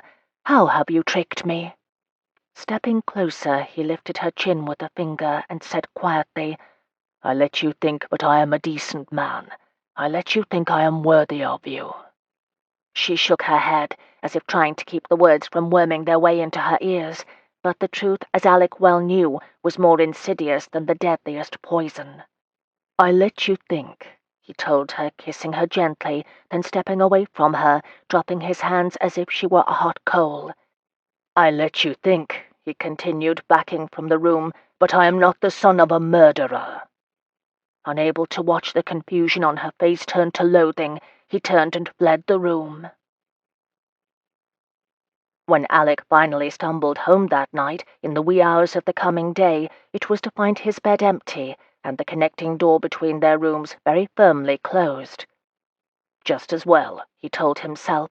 Now that she knew just what kind of stock he hailed from, Juliet would do well to protect herself from him. He unwound the woefully wilted cravat from around his neck and closed his eyes against the memory of Juliet's face just before he turned and left the room. He had hoped to explain the most awful day of his life to her, but in his own time. After he'd assured her that he had done everything in his power to prevent himself from becoming the same kind of man his father had been, the same kind of man his uncle now was. His uncle's revelation had put paid to that hope. He'd spent his whole life trying to atone for his own role in his mother's death, and when he'd seen the opportunity to save Juliet from her own hellish existence in her mother's house, he had, foolishly, he now knew, hoped that he would at last have a chance to settle the score with fate. But now that hope was gone, and he would have to find some other way to make his peace with fate, to prove to himself and the world that he was not just like his father. To show every member of the town who whispered in hushed tones when he passed that though he bore Deveril's blood in his veins, he would not, could not, turn into the kind of rage-filled monster who could beat a helpless woman to death in front of her child. Yet the very urge to prove them all wrong was a kind of rage, he thought bitterly, as he struggled to remove his boots without the help of his valet. "Damn it," he said through gritted teeth as he tugged. The sound of the connecting door between their two chambers alerted him to Juliet's presence, which perversely made him tug harder. "Let me help," she said, moving toward him, the thin fabric of her nightgown and peignoir shushing against itself as she walked. Kneeling, she gripped the leather of his boot and tugged, her fingers brushing against his. He could not fail to notice that her lips were pursed in pique. Her auburn hair, neatly done up in the braid she wore to bed, hung down her back, giving her the look of an outraged schoolmarm. Unable to go in bare feet, or even the kind of night slippers worn by other ladies of quality, she wore the simplest of her prosthetic feet with a pair of lace-up half-boots. It was a sign of her agitation that she had ventured out of her own room in such attire, for she was as yet still worried about revealing her infirmity to anyone but him. He wanted to fold her into his arms and protect her from the world, but it was, it seemed, too late for that. Still, he could not resist questioning her. "So you aren't afraid of me?" he asked, even to himself sounding like a petulant child. "No," came her calm reply as she turned her attention to his other boot. "I am annoyed, of course. You didn't send word that you would be absent from dinner, and I was forced to send our regrets to Cecily and Winterson. I was somewhat worried as well," she added, pulling harder than strictly necessary on his boot. Once she'd removed them, he took his boots from her and stood. "If that is the entirety of your scold," he said harshly, "I would like to go to sleep now. In case you haven't noticed, it's been a long day for me." Turning his back on her, Alec shrugged out of his coat and unbuttoned his waistcoat, his dismissal of her as obvious as he could make it. But it would seem that Juliet was made of sterner stuff. "Your uncle revealed nothing outside of telling me that your mother died at your father's hand," she said with a frown, "which, incidentally, is something I already knew before he told me." That brought him up short. "What do you mean, you already knew?" "Oh, come, Alec," she said wryly. "You have spoken of your father's brutality again and again. It is not such a far reach to suspect the carriage accident you blamed for your mother's death was a polite fiction invented to protect your sisters from the truth." He stared at her as if she'd gone mad. Had he really been so transparent? Was it so obvious that his sisters had figured out the truth? He dragged a hand over his face, feeling the prickle of stubble on his chin. "What I do not believe," Juliet continued, stepping closer to him, "is that you had anything to do with it." "Your championship is laudable, my dear," he told her, holding her at arm's length, "but you do not know what you are saying. I am reminded every day of just how much of my father's blood runs through my veins, and through his brothers as well. Indeed, you would do well to avoid being in company with either of us from now on. You should have a care for your own safety, lest you suffer my mother's fate." "Do not be absurd," she argued. "You are nothing like either of them." Pushing away from her, he strode over to stare out the window into the darkened garden below. "I suppose you will not be content with simply taking my word for it?" he asked without much hope. Juliet was turning out to be more tenacious than he could ever have imagined when they'd first met. "Not at all," she snapped. "You have made some strong accusations against my husband. I cannot let that stand without some sort of proof." "You are relentless, do you know that?" he asked, turning to find her, not surprisingly, just behind him. Tilting her chin, she nodded. "Yes, I am. So you'd better tell me the truth." Without a word, he took her arm and led her to the chairs before the fire. He would have preferred to drag her to bed and ravish her, but he could see from her expression that there would be no intimacy between them until he'd revealed all. Though, as luck would have it, he very much doubted there would be any further intimacies between them after he told his sordid story. With a pang of regret for what had been shaping up into a workable marriage, he began to tell her his story. 19. "My parents' was an arranged marriage," he began, leaning forward with his elbows on his knees, as if resisting the urge to curl in on himself and hide his soft underbelly from predators. Juliet resisted the urge to take him into her arms and soothe him. He looked so brittle, and she sensed that the slightest touch would shatter him. The planes of his face, so finely wrought, were made harsh in the firelight, as if the very act of revealing his secret had transformed his angelic countenance into something devilish. "I believe at first that they were happy enough," he continued. "My father was able to restrain himself a bit more in those days, I think. Or perhaps he was afraid of angering my mother's family, from whom she received an annuity in addition to the bride gift she'd brought to the marriage. Whatever the case, they got along well enough, and within 2 years I had come along, and with my birth my mother's main duty of providing an heir had been fulfilled." Juliet ached to hear him describe himself in such terms. It might be true that as the heir he had been a duty, but no child should be made to think of himself as such. At least she did not believe so. "I was 4 when Cat was born, and it was then that I became aware of my mother's fragility. She had Nanny bring us both down to her in the parlor one afternoon, and when Nanny was called away for a few moments, Cat began to fret, as babies sometimes do. And when Mamma could not quiet her, I began to feel true panic from her. I was only a child, of course, but her anxiety—" He stopped, searching for the words. "It frightened me. I tried myself to convince Cat to stop crying, I don't know how I knew it, but I did somehow, but her cries were distressing to Mamma in a way that was more than the situation warranted. She had little trouble imagining Alec as a small child, his gilded curls shining in the sunlight, trying to entertain his baby sister from her tantrum. "This was when my father arrived," he continued, and Juliet felt her heart sink, knowing without words where this tale was heading. He was foxed, though I only realized that later, and was annoyed at having his good mood spoiled by Kat's wailing. He ordered Mamma to make the crying stop. And already overset by the situation, and I think annoyed at her own failure, she said something sharp to him. I do not even recall what it was. All I know is that the next thing I saw was my father's hand striking her face. Alec closed his eyes as if to erase the memory. I can still hear the sound of his palm against her cheek, and the way that Kat's cries stopped suddenly, as if she too was surprised at the blow.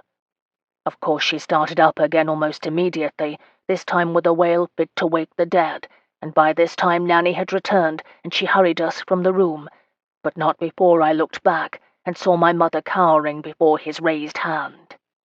"That must have been dreadful for you," Juliet said quietly, trying to keep her tone measured and not reveal too much of her anger at both his parents for their handling of the situation. "It was hardly the worst I saw between them," he said with a shrug. "Over the years they fought again and again, though as time dragged on my mother's defiance became more muted. I believe there was something about pregnancy or childbirth that brought her low in some way, for she seemed to be at her most vulnerable point just after Kat and later Lydia were born.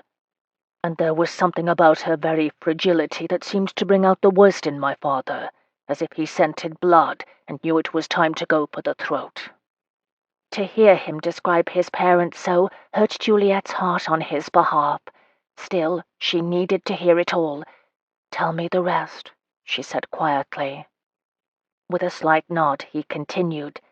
"Something happened to Mamma after Lydia's birth. Though she'd been vulnerable before, I believe there was something about her experience with Lydia that broke her, for want of a better word. Though she'd never been a particularly social person, she'd at least attended some society functions and events, but after Lydia's birth, she became almost entirely housebound. Whereas she'd made some effort to spend time with us for a little while every day, she became distant, barely looking up when Nanny brought us in to see her. Or worse, ignoring us altogether. It was as if the very life had drained out of her." What Alec described sounded very similar to something her own aunt, her father's sister, had undergone following the birth of her child. It was a sort of ill humour that descended upon one following childbirth, and often led to megrims, a decline, and in some severe cases death. She shuddered to think of what Lady Deveril's children must have suffered on her behalf. "I was around 11, and preparing to go up to Harrow," he said, his expression bleak, "and Mamma was begging my father not to send me away. It was an old argument, and to my shame I was desperate to get away from them both. I loved my mother, of course, but she was smothering at times, and I was ready to go off and become a young man without having her coddle me." "Which is perfectly natural," Juliet interjected with a smile. "I believe all children go through that stage at some point." Well, as careful as I was not to hurt her feelings, Mamma was determined to paint my wish to go to school as a betrayal, and of course, simply to thwart her wishes, my father took my side in the matter. His eyes shadowed. "I do admit to feeling some discomfort at having him as my champion, but I was a selfish child, and was willing to do whatever it took to get my way." Juliet would have argued, but she could see that he had made up his mind on the matter. Though she doubted he'd taken into account the fact that he was a child at the time, despite his description of himself as such, her heart constricted to think of the too serious, wary little boy he must have been. That day she was more overset than usual about the situation. They had been bickering about it all morning, and I could see that she was growing more and more upset. I tried to calm her, but nothing was working. Finally, my father said something particularly cruel, something about it being better for me to be away at school with other boys than chained to my bitch of a mother. He exhaled. I don't recall the exact words, but they were the last straw for Mamma. She rose from the chaise and slapped him full across the face. Juliet covered her mouth to catch her own gasp. I think in all the years he'd been hitting her, It never occurred to my father that she could or would strike back. The silence that fell over the room was deafening. It was unlike anything I've heard or seen since. But when he returned the blow, I could almost hear the bones snap in her neck. Of course that's impossible, but I thought I heard them all the same." "What did you do?" Juliet asked, her stomach in knots as she thought of how awful it must have been for him to watch such scenes play out before him. "I didn't launch myself at him to protect her, if that's what you're asking," Alec said harshly. Though Juliet knew his anger was directed inward, she still felt the sting of it. "I cowered in the corner, hoping he would forget I was even in the room," he said a bit more softly, which he did. "Thank God," Juliet murmured, "else he'd have attacked you too." "Possibly," he said, "but unfortunately for my mother, who had taken many beatings from her husband since the early days of their marriage, this time when she fell, she broke her fall in such a way that she hit her head on a table." His eyes were bleak now, distant.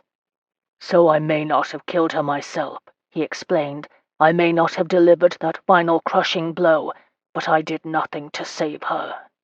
He wiped a hand over his eyes, which was suspiciously damp.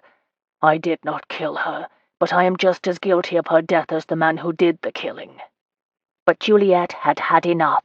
"Don't you think for one moment, Alec Devenish, that you are anything like the man who fathered you?" She stood up from her chair and put her fists against her hips. "You were a child! A child! Can you possibly think that you bear the same sort of culpability in her death as he did?" "It's no use, Juliet," he said wearily. "I've thought and thought about this, and I always come up with the same conclusion. Yes, I was a child, but hardly a baby. I could have stepped in between them, but I was too worried about my own hide to do anything to save her." "For bloody good reason!" Juliet nearly shouted. "You were a little boy. You'd seen him beat your mother time and time again. Simple experience would tell you that you could not go against him expecting a different outcome." If he was shocked by her profanity, he did not say so. "I appreciate your championship, my dear," he said gently. "Truly I do. But I long ago resigned myself to the role I played that day. I had selfishly hoped that you would never hear of it, but now that you have, I am grateful that however misguided, you have chosen to take my part." "Foolish man," she hissed. "Can you not see the logical fallacy of your own argument?" "I don't know what you—" "Are you not the same man who told me I was not to blame for my mother's cruelty to me?" He frowned. "Yes, but I don't see—" Juliet bit back a curse. "Do you not see the difference between a small boy cowering from the father who had beaten his mother before him, and the grown woman who cowers from the mother who has browbeaten her all her life?" "Don't be absurd," Alec said curtly. "You were hardly able to defend yourself, and—" "If you finish that sentence by saying that I was a cripple, I will scream this house down." His blush indicated that she'd guessed exactly what he was going to say. Damn him. "So, am I really so incapacitated that as an adult female I am more powerless than a little boy?" she demanded. "You're trying to trick me," Alec said finally, crossing his arms over his chest, "into saying that we were equally powerless." A sigh pushed from her. "I am trying to make you see that you are no more responsible for your mother's death than I am responsible for my mother's manipulation of me." "But the situations," he began.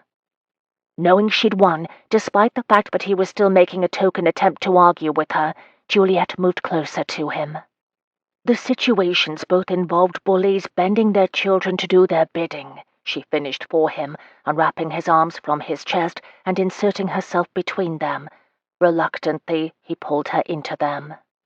"You've nothing to be ashamed of, Alec," she whispered, caressing his face before she wrapped him in an embrace that was meant to comfort this man who had lived with a guilt that was as much a fiction created in the mind of a child as an actual culpability.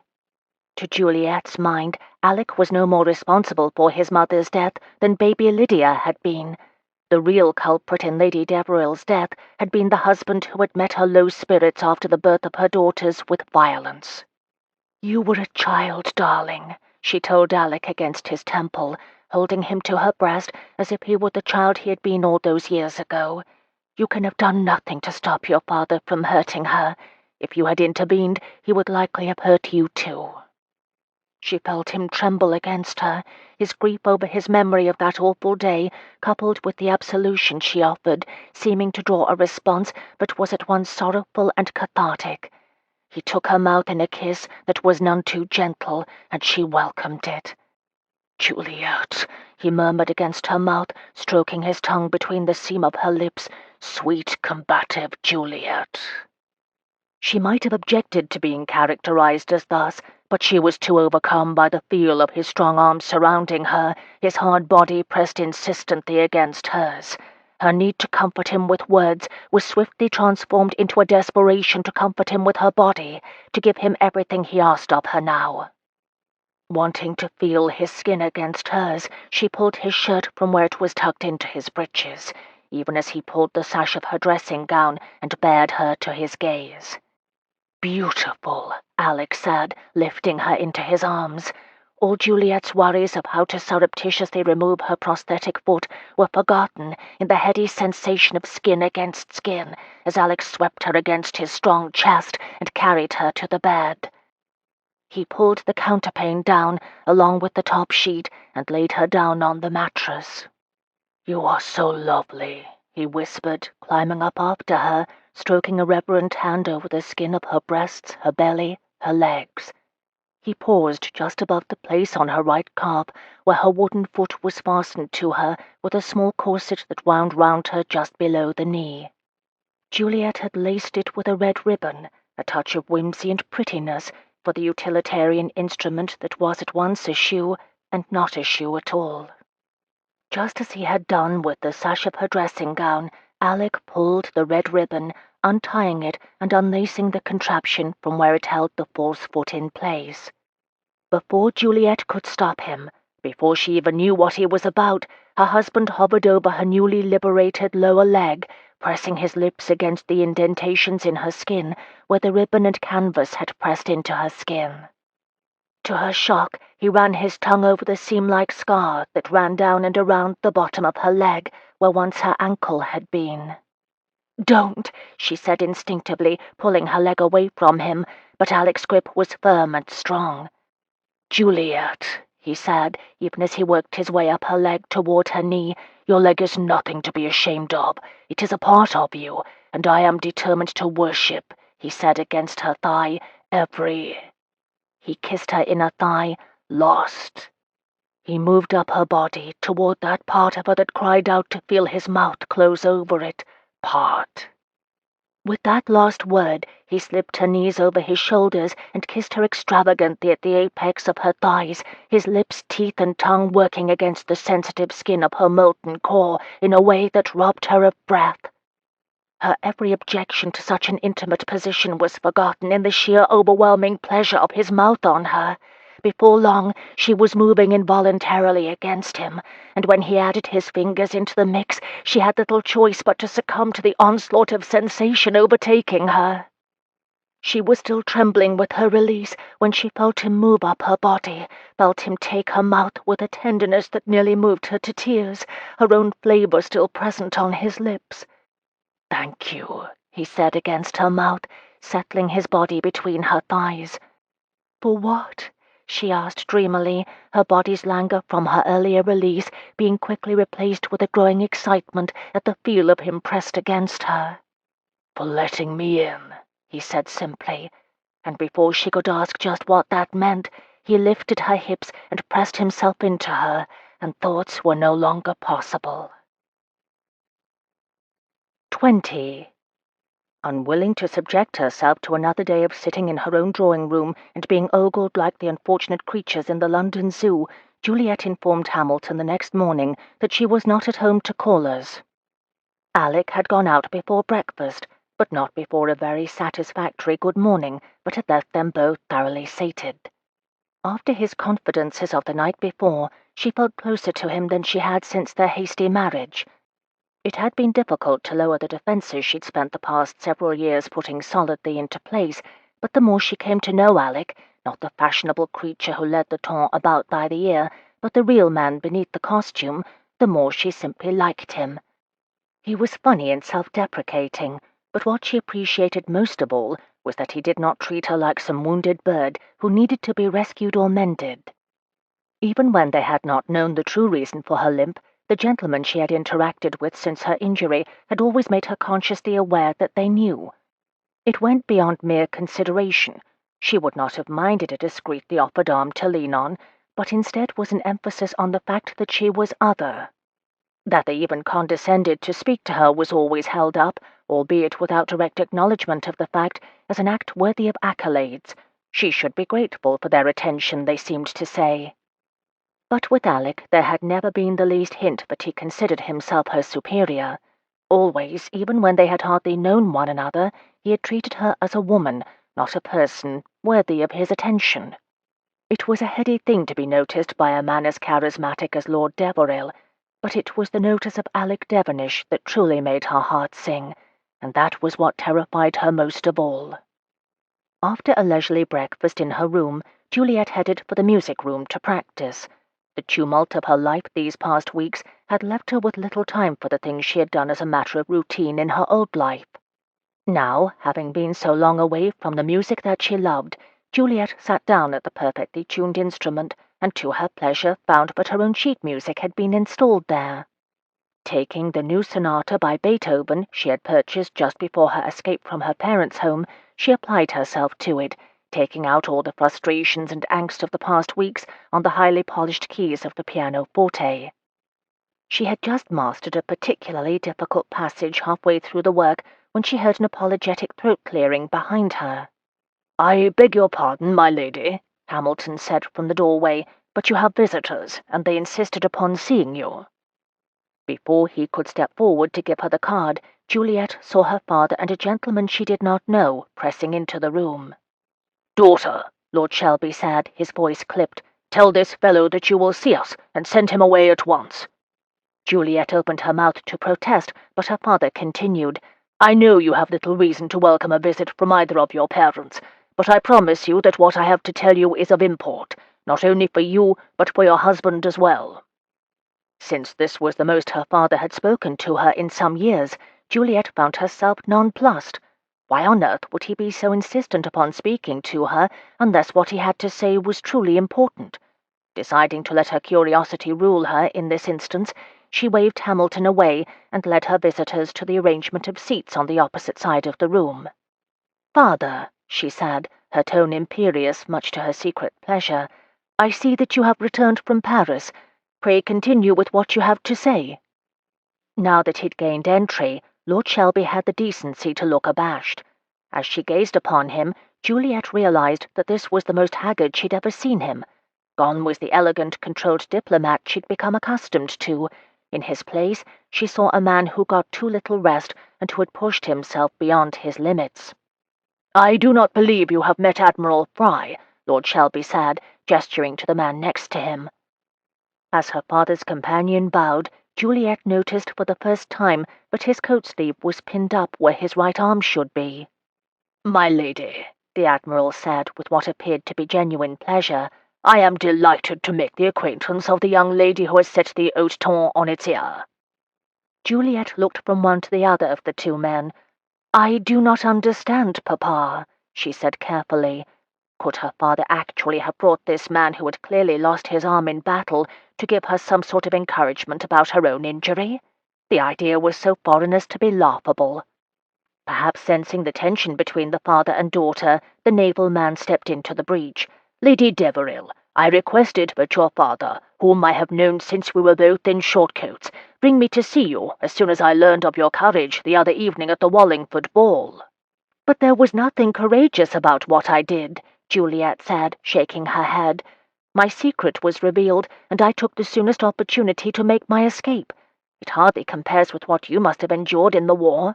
She paused, and colour suffused her cheeks. "Unless your injury was not received during the war, I simply assumed with your naval background that—" Fry laughed heartily. "No, indeed," he assured her. "You are perfectly correct. I lost my arm at Trafalgar, make no mistake on it, and I wasn't the only one that day either, though I was lucky enough not to have perished like Nelson did." He sobered at the thought of the great hero of the maritime war against Napoleon. Still, he continued, though I don't say that it's exactly the same as what we went through, I do know how difficult it is to face a room full of folks staring at you like you've just waltzed out onto the dance floor without a stitch of clothes on. Lord Shelby glared at his friend, who had the grace to blush. Begging your pardon, of course, my lady.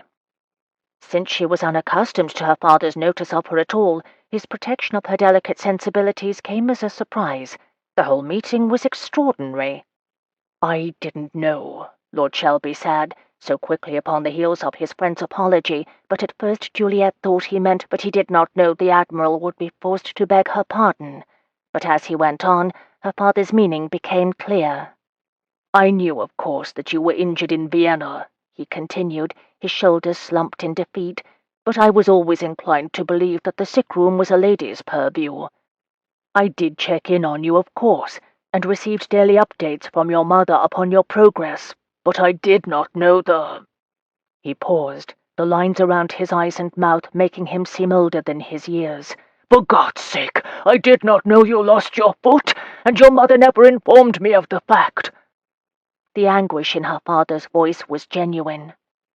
As if unable to remain still, Lord Shelby rose from his chair and stood before the fireplace, his hands clasped behind his back. So unexpected was her father's confession, it sent a jolt of surprise through Juliet that shook her to her core. "You did not know?" she echoed. "How is that possible? You were in the same house. You came to visit me in my sick room afterward." But as she cast her mind back to those terrible days when she lay burning up with fever after the amputation and the subsequent cauterization, Juliet realized that she remembered little of that time, aside from the pain, of course, hours and hours of unrelenting pain. "No," her father said, "I didn't visit you." His eyes burned with remorse. "You must remember that those were the weeks leading up to Waterloo, and the entire diplomatic corps was working night and day to secure an agreement, which we did manage in those few days before the battle. Your mother assured me that you were being well cared for, and to my shame I believed her." And Juliet realized he told the truth. Strange, but even now she could be disappointed in her father's lack of interest in her. She had thought she'd eradicated that need to please him long ago, but it would appear that some habits were nearly impossible to break. "So you are here for what exactly?" she asked him with a coolness that should please her, but only made her stomach ache. "Apologies? Redemption?" Lord Shelby stepped away from the mantel and knelt before her like a supplicant. Taking her hands in his, he looked up into her eyes, and Juliet was surprised and to her shame moved to see tears in them. "Juliet," he said softly, "I am so utterly sorry that I was not there for you during what must have been the most dreadful weeks of your life." He shook his head. "My God, you were a girl, a child really, and you endured more than many men who have been through battle." She wanted to punish him for his selfishness, but Juliet knew that the blame did not lie with Lord Shelby. He had been embroiled in difficult diplomatic negotiations at the time, and he had relied upon his wife to let him know of anything he might need to be aware of. No, the real blame lay upon Lady Shelby's head, though it was doubtful that she would ever be punished for her misdeeds. "I forgive you, Papa," she told him, squeezing his hands, and before she could say more, she found herself gathered to him in a hug, something she had not experienced since she was a small child. "Thank you, daughter," Lord Shelby said against her hair. "Thank you." The sound of a cough alerted father and daughter to the continued presence of Admiral Fry in the room. "Don't mean to break up the happy reunion," the older man said, "but I do have another appointment this afternoon." "Of course." Lord Shelby drew back at once and smiled ruefully at his friend. "Apologies, Fry. I forgot you were there." "Don't mention it," Fry said. "It does my heart good to see the two of you mending fences. A daughter should be able to rely on her father's protection." Juliet wasn't sure she'd go so far as to say that, but she was glad to have finally come to an understanding with Lord Shelby. She did not think she would need his support now that she had Alec to turn to, but she looked forward to renewing her acquaintance with the one parent she did not hold in contempt. "That recalls me to our reason for calling upon you in the first place," Lord Shelby said, resuming his seat. I have brought Fry here because he wishes to assist you in reconciling yourself with the Ton." "Aye," the Admiral said with a grin. "When I heard what those cats had done to you at the Wallingfords, I told my wife that I was going to seek out my old friend Shelby and offer my assistance, and here you find us." Juliet was flummoxed. Of all the reasons she had suspected her father had called today, this had been as far from her suspicions as one could get. "Your assistance?" she asked carefully. "I don't understand." "Come now, Juliet," Lord Shelby said. "Even with Deveril's social standing behind you, and society's insatiable curiosity, it will be difficult to rehabilitate your reputation without some assistance." "It is not simply Deveril's standing that I rely upon," Juliet countered. "I also have my cousins and their parents who are willing to lend me support." But even as she said the words, she knew that even that might not be enough. "How much stronger would you be then," Admiral Fry said, "if you had every man who wore a uniform on England's behalf in the war standing behind you?" "But how could you possibly arrange such a thing?" Juliet asked, dumbfounded. "You leave that to me," the Admiral said with a grin. Then, seeing her doubts, he sobered. "Lady Deveril, you have no idea how many of our boys came home far different men than they were when they left. And they told themselves that it was worth it, because they were fighting for the country they loved. They know what it's like to face the stares, the cruelty, the taunts of those who won't tolerate those who are different. And when I tell them there's a young lady who suffered the same sort of injury, a young lady the likes of which they thought they were fighting for, well, let's just say that I have little doubt that I'll find enough men willing to come to your aid." He grinned. "Even if it means they'll have to wrangle themselves into fancy togs and pay a visit to the theatre." Alec fought back a growl as yet another handsome ex-military man entered their box at the Theatre Royal to pay his respects to Juliet. When she had explained her father and Admiral Fry's scheme to him earlier that day, he somehow hadn't imagined that the men who would offer her their support would be so damned charming. Even the elderly ones seemed intent upon captivating her attention. "Easy, friend," Winterson said at his elbow. "This was all part of the plan. It would hardly repair your wife's reputation if you were to call out the majority of His Majesty's war heroes for smiling at her." "But it would make me feel better," Alec muttered through clenched teeth as he watched Juliet smile at the darkly handsome Earl of Rickaby, who had distinguished himself at Talavera and lost a leg in the process. "Yes, well, it would not make Juliet feel better." Winterson seemed to be amused by Alec's discomfort. And Deveril could hardly blame him. He was behaving like the worst sort of jealous lout, but he had grown accustomed in the brief weeks of their marriage to being the focus of Juliet's smiles, and he was having a dashed difficult time remembering just why he thought it was a bad idea to declare his affection for her. Of course, there was his fear of succumbing to the sort of passionate brutality that his father had fallen prey to, but Juliet had seemed to think that such fears were unfounded. And upon reflection, so did he. Once he had been given to believe that such things were a part of one's make-up. But as he had managed in some 30 years to avoid falling into the same traps as his father and uncle, he somehow thought that the danger had passed. After all, hadn't his father been prone to deep play and womanizing from his days at Eton? Still, something within him feared that if he were to reveal his feelings to Juliet, she would be forced to tell him she harbored nothing but gratitude for him, and that possibility alone was enough to keep him silent on the matter. Though at night, in the throes of a passion more powerful than any he had ever known, he might hope that it meant more to her than just physical release, he had no way of knowing whether his suspicions were true. No, he would hold his tongue on the matter until both the disappearance of Mrs. Turner and Juliet's precarious position in the Ton were resolved. It would be selfish of him to unburden his feelings to her while she was dealing with so much difficulty. "I just hope this plot of Shelby's works," Alec said, returning his thoughts to the subject at hand. "She deserves to be able to move about in society without encountering hushed whispers and stares." "Yes, she does," Winterson agreed, watching as yet another wounded military man entered the box. "It grieves Cecily that she has not been able to do more to rehabilitate her cousin's standing." He did not add that when Cecily was grieved, so too was her husband, though it was evident enough to Alec what his friend implied. "It grieves me as well," he said curtly. He had been a leader of the Temps for so long, but he had begun to take their acceptance and approval for granted, he was ashamed to admit. He had naively assumed that any scandal attached to their marriage, or anything else for that matter, would be short-lived, thanks to the strength of his social connections. But not even Lord Alec Deveril's social cachet had been enough to prevent the talk when the extent of Juliet's disability had become known. It was not so much the fact of her amputation that riled the tabbies, but the masquerade she'd been perpetrating, that she'd pretended to be whole when she was not. "But if the whispers and stares across the theatre are anything to gauge by," Alec said, leaning his shoulders against the wall of his box, "then this gambit might be successful."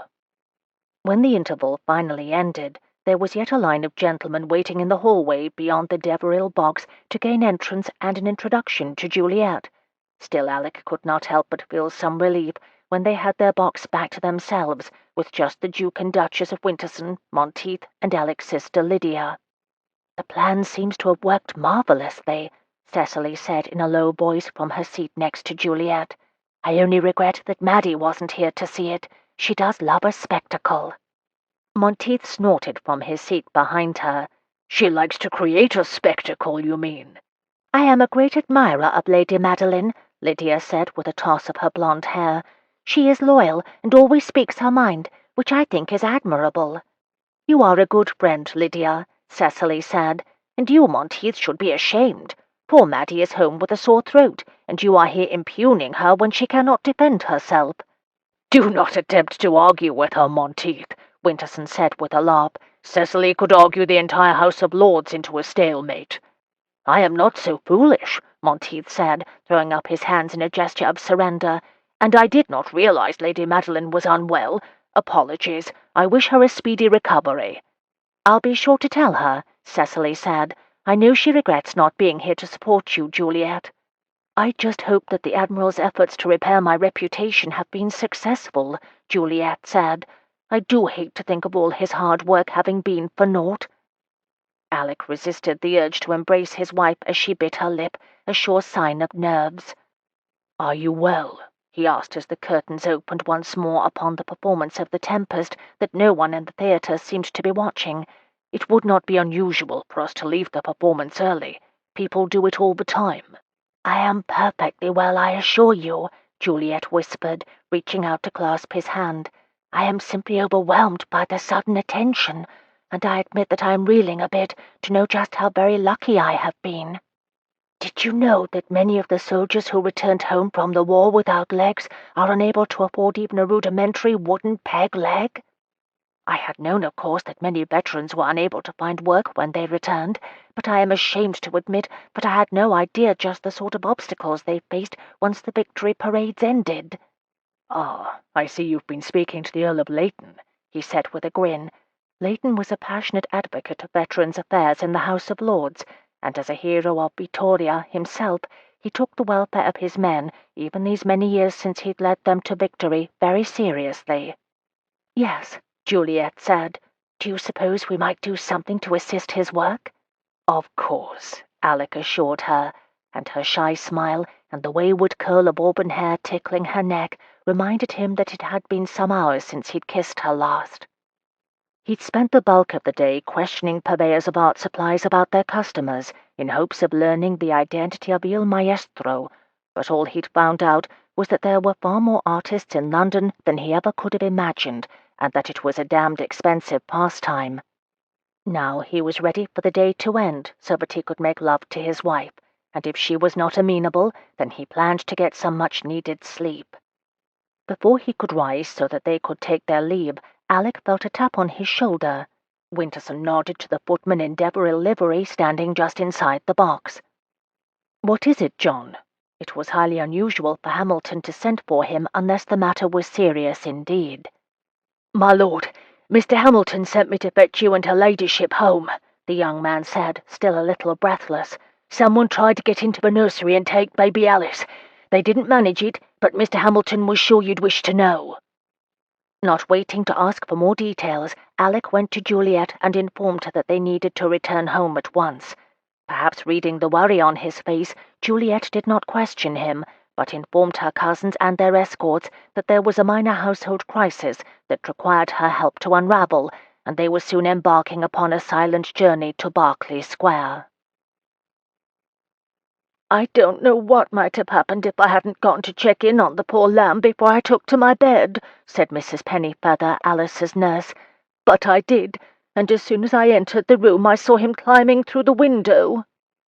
That redoubtable lady had then screamed as loudly as she could, and in the ensuing din the intruder had revised his desire to enter the nursery and made haste to climb back out the window he had been climbing into. By the time Hamilton had dispatched a footman to give chase, the man was gone. "You did the right thing, Mrs. Pennyfeather," Juliet assured the woman, handing her a cup of strong tea, which cook herself had brought up to them, as she, Alec, the nursemaid, and Hamilton discussed the break-in, while baby Alice continued to sleep like what she was, the proverbial baby. "Hamilton," Alec told the butler, "you will post one of the footmen here with baby Alice tonight, and tomorrow you'll see to it that the windows are all firmly locked against intruders." "Of course, my lord," the older man assured his employer. "Shall I also see to it that the trellis that gave this blackguard away into the house is moved?" Juliet watched her husband over the top of her teacup. Alec seemed to be taking the invasion of his home rather badly, though she supposed she understood why. It must be dreadful to be responsible for the safety and well-being of so many people. Though she knew as well as anyone that tonight's attempt to kidnap baby Alice was not the fault of anyone but the man who had tried to climb into her window. "Yes," he told the butler, "I will not hazard another risk to the child's safety." Once the guard was stationed in the nursery, and Hamilton and Alec had assured themselves of the townhouse's security, Juliet and Alec mounted the stairs to their own chambers. Juliet was tucked into bed waiting for Alec, who had become accustomed to sleeping in her chamber, even if only to sleep, when she heard a low murmur that did not sound like either her husband or his valet. Curious, she struggled to hear what they were saying, but finally gave up. She was just drifting off to sleep when the snick of the connecting door woke her, and Alec, to her surprise, came into the room still fully clothed. "I'm afraid I've got to go out," he said, leaning down to kiss her briskly. "I've just gotten a note from the runner Greenshaw." She propped herself up on her elbows. "What's happened?" "He says they found a body, and he thinks I should go have a look." Juliet's heart constricted. "Not Anna," she said, sitting upright. Quickly, Alec reassured her, sitting down next to her on the bed. "No, I'm sorry. I didn't mean to startle you. It isn't Mrs. Turner, I assure you." Thank God! After all these weeks of searching for her friend, the one thing Juliet hadn't considered was that she might have taken her own life. It just seemed so out of character for the vibrant woman she knew Anna to be. Who is it, then? "It's Turlington," Alec said. "Turlington is dead." 21. Turlington's studio was bustling with activity given the late hour. Alec supposed such things were to be expected when a tenant was found dead. He hadn't wished to tell Juliet exactly what Greenshaw had revealed in his note, but from what he'd been able to guess, Turlington's manner of death had been neither quick nor pleasant. Before he could lift the brass knocker, the door was opened by one of Greenshaw's men, who it appeared was expecting him. "My lord, Mr. Greenshaw is waiting for you in the study." Following the man through a long hallway, Alec idly wondered where Turlington had come up with the money for a rented room, though he supposed that the fellow had been as behind with the rent as he'd been in paying his gambling debts. The flat itself was unremarkable, tastefully if sparsely furnished. The tiny room that must have served as Turlington's office contained little more than a desk scattered with papers and notebooks and ledgers. It was not the well-kept domain of someone who valued order. Greenshaw was seated behind the desk. "Ah, my lord," he said, not looking up from the ledger he was scanning. "I'm glad you were able to come. It's a foul business, this, make no mistake on't. Lord Turlington was a rough customer, but he died a painful death." "I thought you wished me to see the body, Greenshaw." Alec pushed down his impatience with the investigator's casual manner. He might have been asleep in his own bed with Juliet if the Bow Street runner hadn't called for him. "Yes, I do," Greenshaw said, finally looking up and rising. "It will make more sense once you've seen him." With that cryptic remark, Greenshaw stepped away from the desk, and walked over to the shelf-lined wall. Reaching up to a red volume that stuck out just slightly from the shelf, he pressed the spine, and to Alec's surprise, the shelf swung out to reveal an open passageway.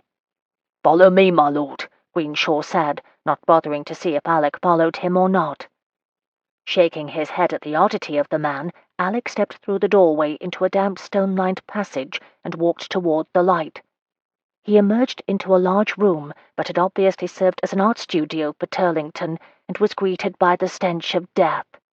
Suppressing a shudder, he avoided looking into the corner that obviously held Turlington's body, and instead glanced around the room.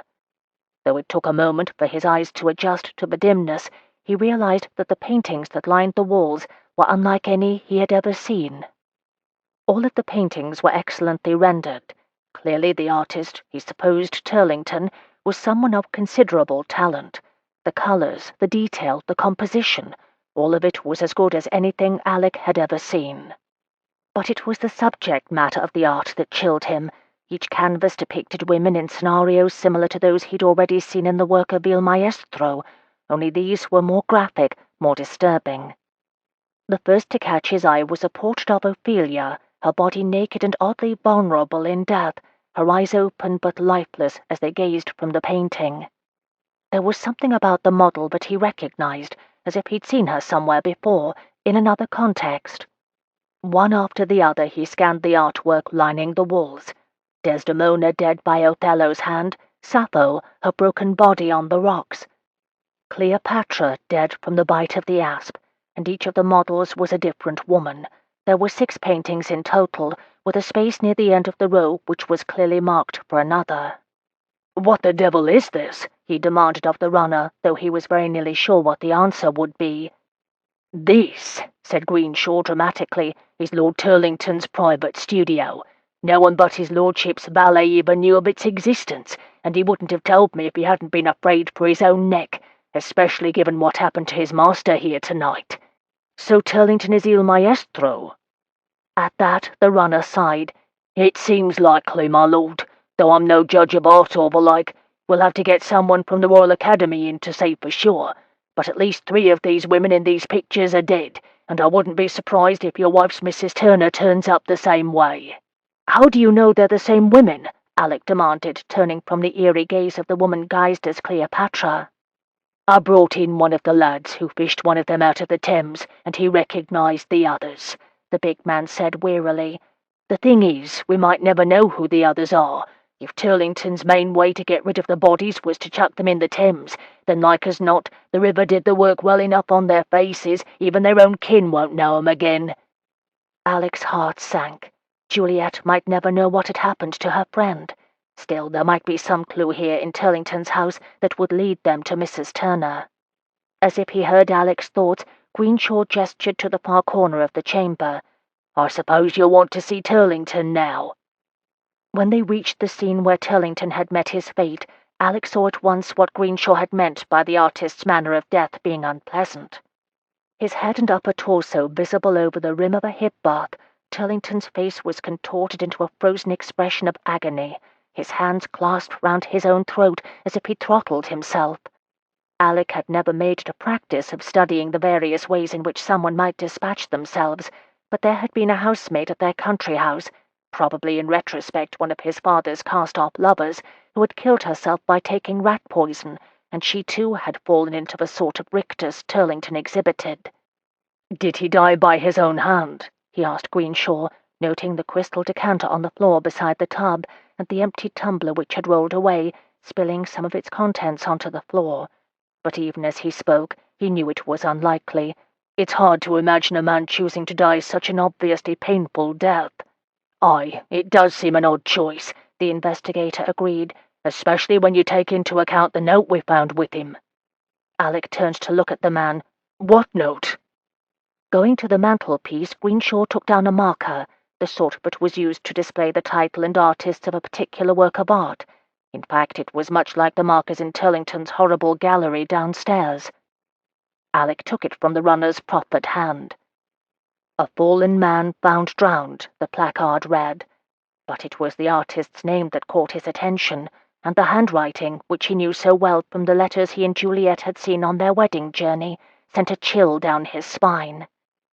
La Maestra, which in Italian translated to the schoolmistress. "This is Anna Turner's handwriting," Alec said. "Aye," Greenshaw said. "I thought it might be. I'm afraid I've got no good news for you on that front." "She staged her own disappearance, then?" Alec had been suspecting something of the like for some time now, but he hadn't connected the dots between Anna Turner and Lord Turlington. His gut tightened as he thought what the news would do to Juliet. "It looks likely, my lord." Greenshaw's homely face took on a hangdog expression. "But what is her connection to Turlington?" Alec demanded. "Is he the father of her child?" "I can't be sure, but what I do know is that Lord Turlington and Mrs. Turner have known each other for some time, going back to her youth in some village in Kent. Little Whittington?" "Aye, that's the one," Greenshaw nodded. "Seems Lord Turlington spent the summers with his uncle, a country squire by the name of Ramsay, and Mrs. Turner's father was the local vicar." Alec remembered the tale that Signor Bocardo had told him and Juliet. "So Turlington and Mrs. Turner met again in London, and began a romance. I think it more likely that Lord Turlington was holding a past indiscretion over the lady's head." "Yes," Alec confirmed. "He would have known about her fall from grace at his cousin's hands. Whatever it was, she was afraid enough of it getting out that she was willing to do anything to stop him from revealing it," Greenshaw said. "So Turlington is Alice's father?" Alec asked. "I think it likely," the other man said. "Of course we have no way of knowing what hand she had in these paintings. Did she help him lure these women to his studio? Did she help him do away with them? Who knows? There's no way of knowing for sure until we find Mrs. Turner and ask her." And that, Alec knew, had just become more important than ever. "I would suggest, my lord, that you not tell your lady about this just yet," Greenshaw said, his brow furrowed with worry, "for her own protection." Thinking of how devastated Juliet would be to learn of her friend's perfidy, Alec silently agreed. He would put off the moment when she learned of Mrs. Turner's crimes for as long as he could. She deserved that much peace, at least. When Alec had returned the night before, Juliet had been fast asleep, despite her attempts to stay awake. Then, to her frustration, he had risen earlier than usual, leaving her with a kiss and a promise to recount his meeting with Greenshaw as soon as he returned that evening. She wanted to know whether there had been anything about Turlington's death that pointed toward Anna's whereabouts, but if there had been, she knew Alec would have told her.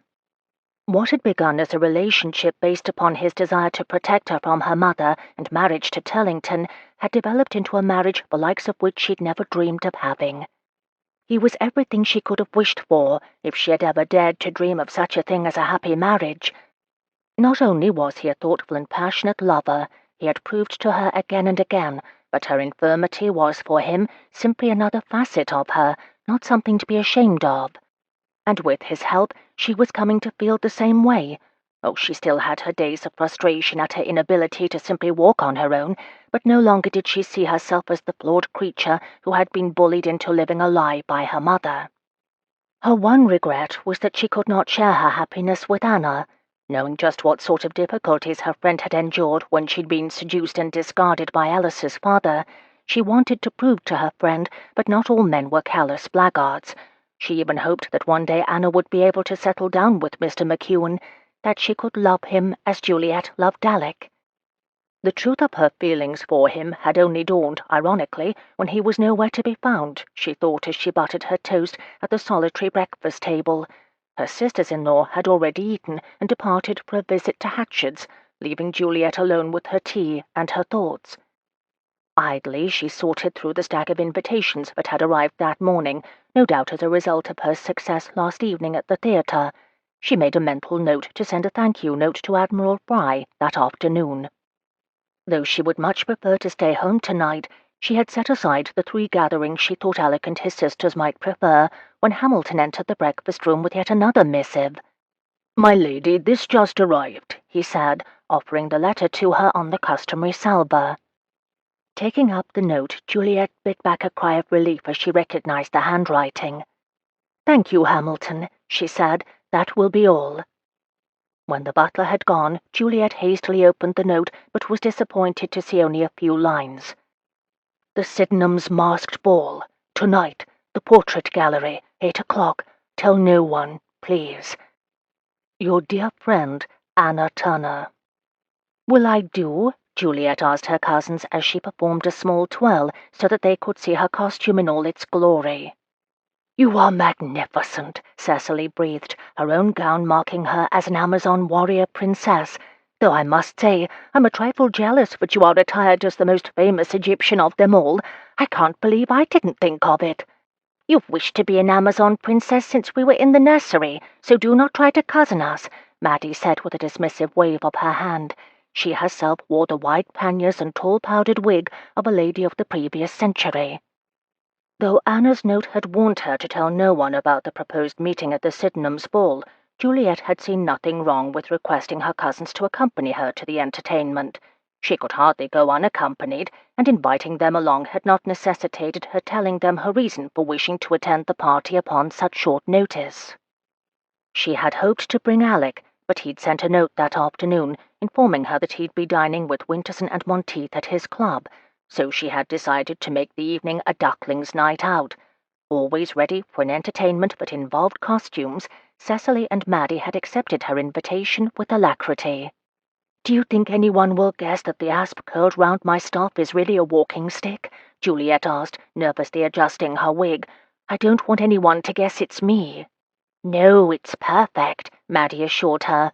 "After all, you can hardly be Cleopatra after the asp has bitten her. That would be gruesome." Juliet agreed, especially in light of the ghastly Il Maestro paintings they'd been forced to view in the search for Anna. Hopefully tonight's meeting would put an end to that search, and now that Turlington, who must surely have been Il Maestro, was dead, perhaps there would be no more of those horrid paintings either. "We had best depart." Juliet pulled on her gloves. "The Sydenham's ball is always a crush, so I have no doubt we'll spend more time than I would like simply waiting in the carriage to get to the door." As it happened, Juliet's prediction that the carriage line would be a long one proved correct. It was nearly 8 when she made her way through the costumed throngs, dancing and chattering in the Sydenham's lushly decorated ballroom. Pushing past a satyr, who seemed intent upon luring her into a secluded alcove, and a Roman centurion, who claimed to know her from their previous acquaintance in an earlier century, she was nearly out of breath when she finally slipped into the gallery Anna had indicated. Though the party was crowded, no amorous couples had yet sought out the wide room that ran the full length of the house for assignations yet, much to Juliet's relief. She had no idea just what sort of trauma Anna had endured during her disappearance, and her friend would doubtless prefer privacy to relate her story. A little disappointed not to find her friend already there, she stepped farther into the gallery and made a desultory review of the Sydenham ancestors lining the walls as she waited. She was examining a compatriot of Henry VIII when a Grecian lady, complete with laurel threaded through her dark hair, entered. The mask she held to her face obscured her identity, but Juliet knew in a glance that it was Anna. 22. "What do you mean you don't know where they are?" Alec demanded, pacing up and down Winterson's study. "You were supposed to be keeping an eye on them." When he had returned home from yet another meeting with Greenshaw, he had been unhappy to learn that Juliet had gone to spend the evening with her cousins. After what he'd learned today, he wanted to see with his own eyes that his wife was safe and well, and, most importantly, out of harm's way. "They are ladies, Deveril," the Duke replied patiently, "not children in leading strings. I can hardly require my wife to ask my permission before she leaves the house. Besides that, I think it would just encourage her to defy me out of sheer principle." "Well, you may do as you like with your own wife." "Thank you for that," Winterson muttered sotto voce. "But Juliet is not able to take care of herself as Cecily is, and I dislike the idea of her being unprotected while her former friend is on the loose," Deveril finished, thrusting both hands through his hair as if he were trying to keep his head from flying off his body. "I think Lady Deveril has proven herself quite capable of taking care of herself," Monteith said from his chair before Winterson's desk.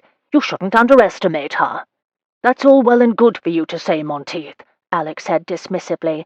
"But Anna Turner, who spent the better part of a year luring young women to their deaths at the hands of Turlington, is out there and likely has my wife in mind for her next victim, and even Juliet would admit that she is not as physically able to escape danger as other ladies are." "Good God," Winterson said, frowning. "So Juliet's Mrs. Turner was helping Turlington?" "Yes," Alec continued to pace, "and she killed Turlington, and might very well be searching for Juliet even as we speak." "How do you know this?" Winterson asked, "and why didn't you tell me so that I could act accordingly?" "I only just learned of it this afternoon. Turlington left a letter with his solicitor confessing to all, but only to be opened in the event of his death." Alec paced the room.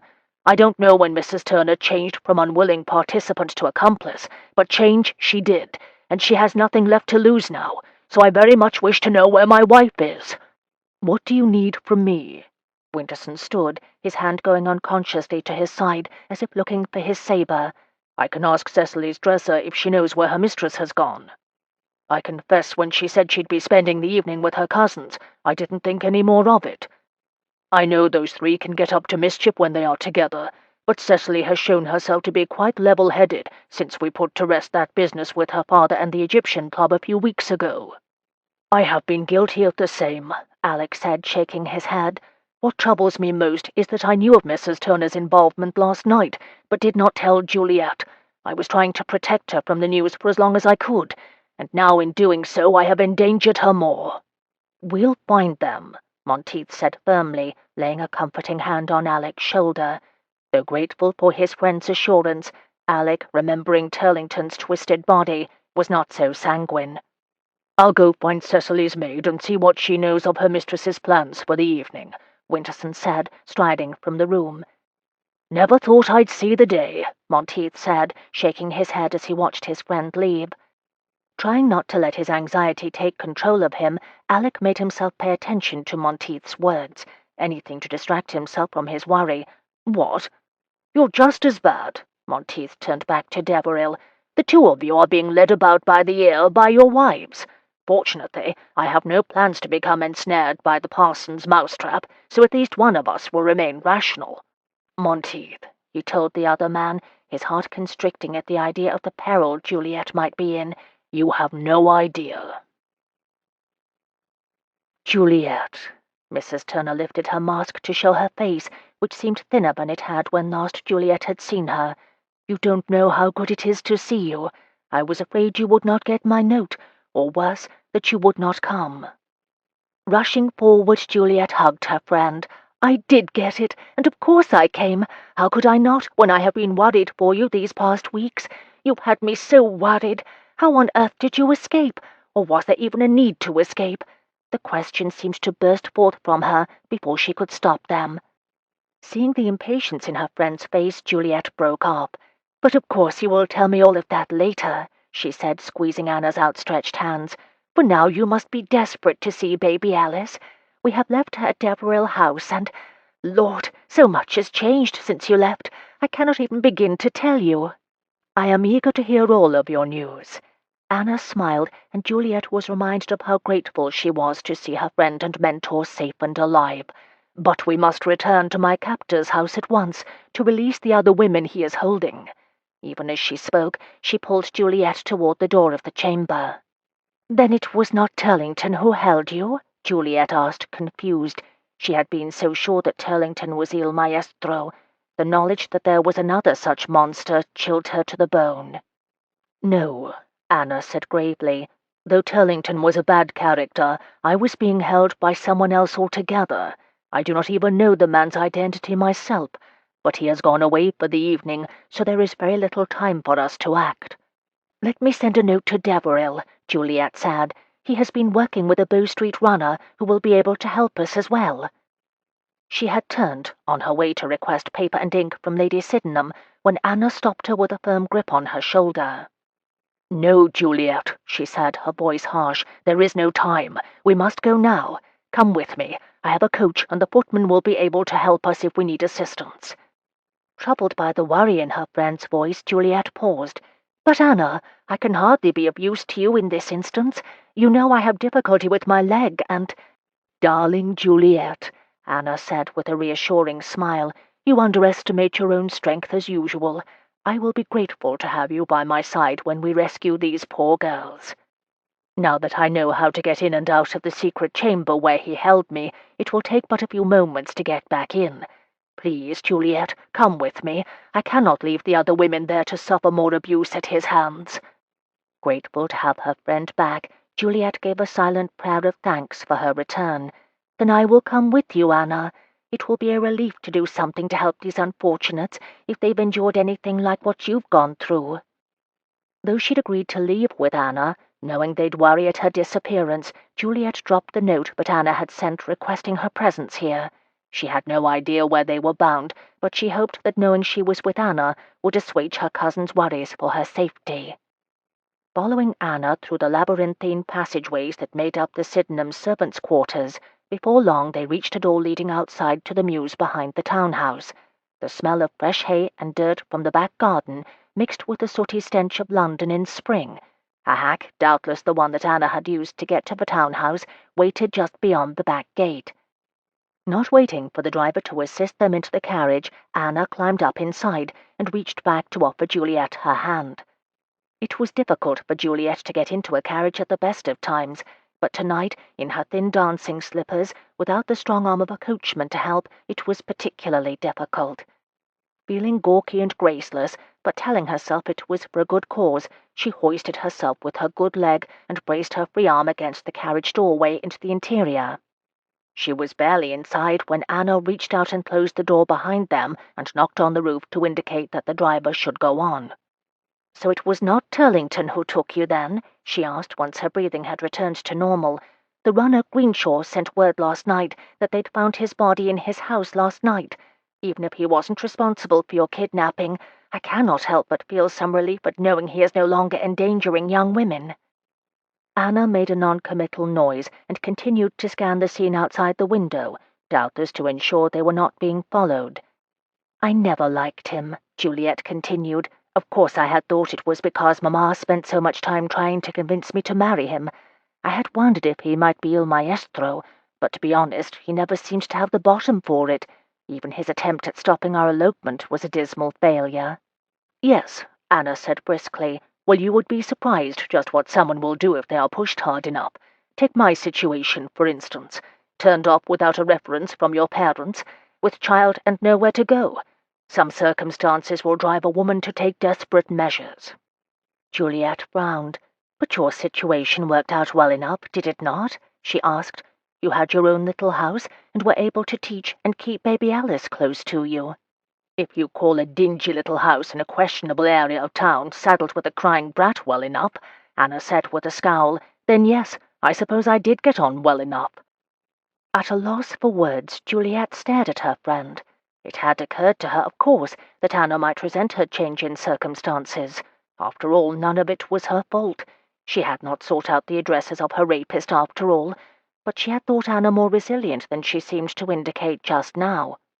"You are exhausted from your ordeal," she said carefully. "Of course you are.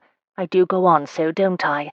Just rest for a bit, dearest, and soon we'll have the others freed, and you will be able to get the rest you need."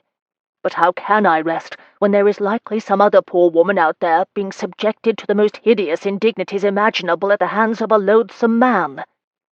Juliet couldn't see her friend's expression, but she knew from her tone of voice that Anna was genuinely distressed at the notion.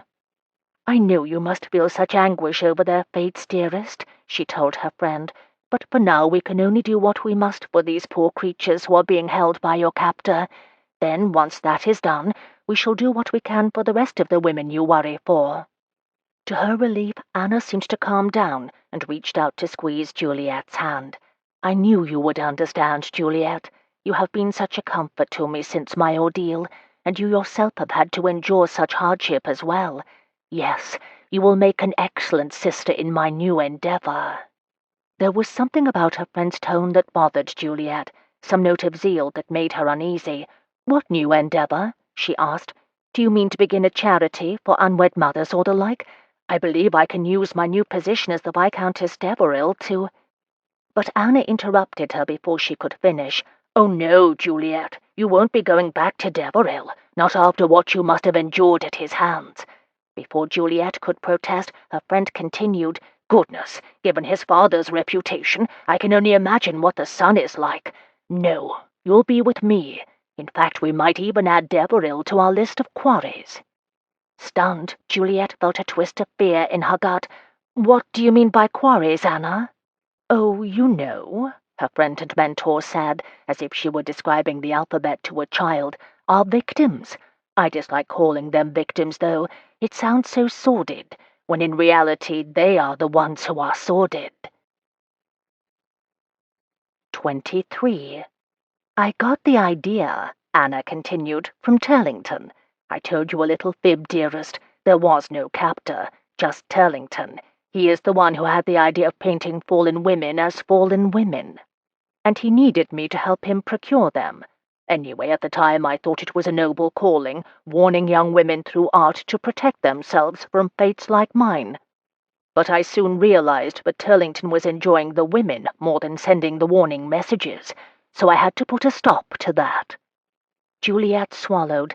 Anna was ill, whether because of what she'd endured at Turlington's hands or from something that had happened to her earlier, she did not know. But clearly the friend she'd known and loved for all these years was ill, and Juliet would need to do something to keep her from harming anyone else. "How did you stop him, Anna?" she asked, trying to figure out what part of town they were in. She'd made the mistake of not paying attention when they'd first left the Sydenhams, and now she greatly feared that unless some telltale sound or scent made itself known, she would be unable to ascertain their direction until they disembarked. "Certainly nothing like he did to his models," Anna said, her tone censorious. "When I think of how hard I worked to convince some of those girls to come with me, I become furious at Turlington all over again. I had no idea, mind you, no idea that he planned to use them just as their original seducers had done before their downfalls.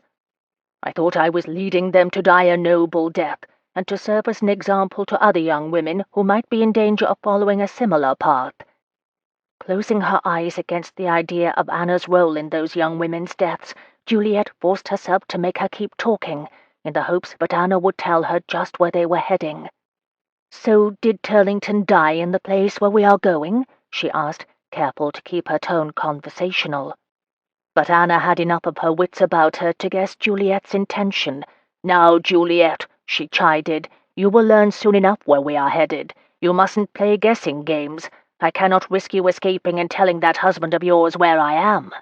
"But I thought I was coming to be your compatriot," Juliet said, wishing that the carriage ride would end so that she could do something to alert Alec. "Do you not trust me?" Anna's laugh was sad, wistful. "I wish I could, Juliet," she said. "Truly I do. But I know how difficult it can be to disengage oneself from a man once he has one in his spell. I don't blame you, of course. I suspect Deveril, for all that he is the spawn of the devil, can be quite charming. But until I am well and truly sure that you are no longer in his thrall, I'm afraid I cannot trust you." To Juliet's relief, she was saved a reply by the stopping of the carriage. "Ah, excellent," Anna said. "Here we are at last." Taking up her own mask, Anna folded it in half and bade Juliet to come closer. Guessing what she intended, Juliet cursed inwardly as Anna tied it around Juliet's eyes like a blindfold. "I apologize for this, Juliet," she said soothingly, "but it is the trust issue again, I'm afraid. I have no doubt you will prove yourself loyal to me soon enough. After all, I have had so many more years with you than Deveril has." Praying that she would soon have many more years with Deveril, Juliet allowed herself to be led from the carriage, and prayed. When Deveril, Winterson, and Monteith arrived at the Sydenhams, it was to find Cecily and Maddie waiting for their carriage in the entrance hall. "Thank God you're here, Winterson," Cecily said with relief as she spied them. "Juliet is missing." "Damn it," Alec said, his frustration making him curt. "What happened?" "She didn't tell us why she wished to come tonight," Maddie said, "but we suspected she was coming to meet someone about Mrs. Turner." "Why?" Winterson asked, his gaze on Cecily. "She was never very good at keeping secrets," his wife explained. Then, realizing that she was talking about the girl who had kept her amputation a secret for years, she shrugged. "Not this kind of secret, anyway." She has never liked attending balls before, so we guessed she must have received word about Mrs. Turner, so we agreed to come with her, Maddie said. Then, when we found this, our suspicions were confirmed. Maddie held out the note Juliet had dropped in the portrait gallery. I think she meant to leave this for us, she said, her brows drawn, as a clue when she left with Mrs. Turner. How do you know she wasn't taken? Alec asked, looking up from the note Anna had sent Juliet. We asked Lady Sydenham's footman if they remembered seeing anyone in the gallery, and aside from Juliet, they described a lady in Grecian dress, who I assume was Mrs. Turner, and he said he saw them leave together. Juliet was walking on her own, with no prodding from Mrs. Turner. Alec cursed again and turned to leave. Wait, Deveril, Winterson said, hurrying after him. You don't know where they've gone. I have a good idea, Alec said, as Monteith, Cecily, and Maddie caught up to them. Tillington kept some rented rooms in Cheapside, where he painted and God knows what else. It's where his body was found. It will be empty still, since the runners have requested they not be let again until they finish their investigation. I have little doubt that Mrs. Turner will return there for whatever it is she means to do to Juliet. Winterson nodded. Here's our carriage, he said, as the conveyance Cecily had called for earlier arrived. Take it. Not without us, Cecily protested, pulling Maddie along behind her. With a sigh, Alec handed them into the carriage, followed by Winterson and Monteith. He was in a hurry, but he would doubtless need all the help he could get if he were going to get Juliet back unharmed. 24. Juliet blinked against the candlelight when Anna removed the blindfold from her eyes. They were in what was clearly an artist's studio, presumably Turlington's or Il Maestro's if the paintings were anything to judge by. I am sorry for that, Anna said, stepping back from where Juliet stood near the mantel. As you can see, we are in the studio of the artist formerly known as Il Maestro. Of course, he is known only as dead now. The gallows humor was lost on Juliet, who was still trying to accustom herself to the idea that the woman she'd known as a dear friend was also a murderess. Still, it would not do to anger her. She didn't wish to end up like Turlington. "So how did you dispatch him?" she asked, looking away from the macabre paintings lining the wall.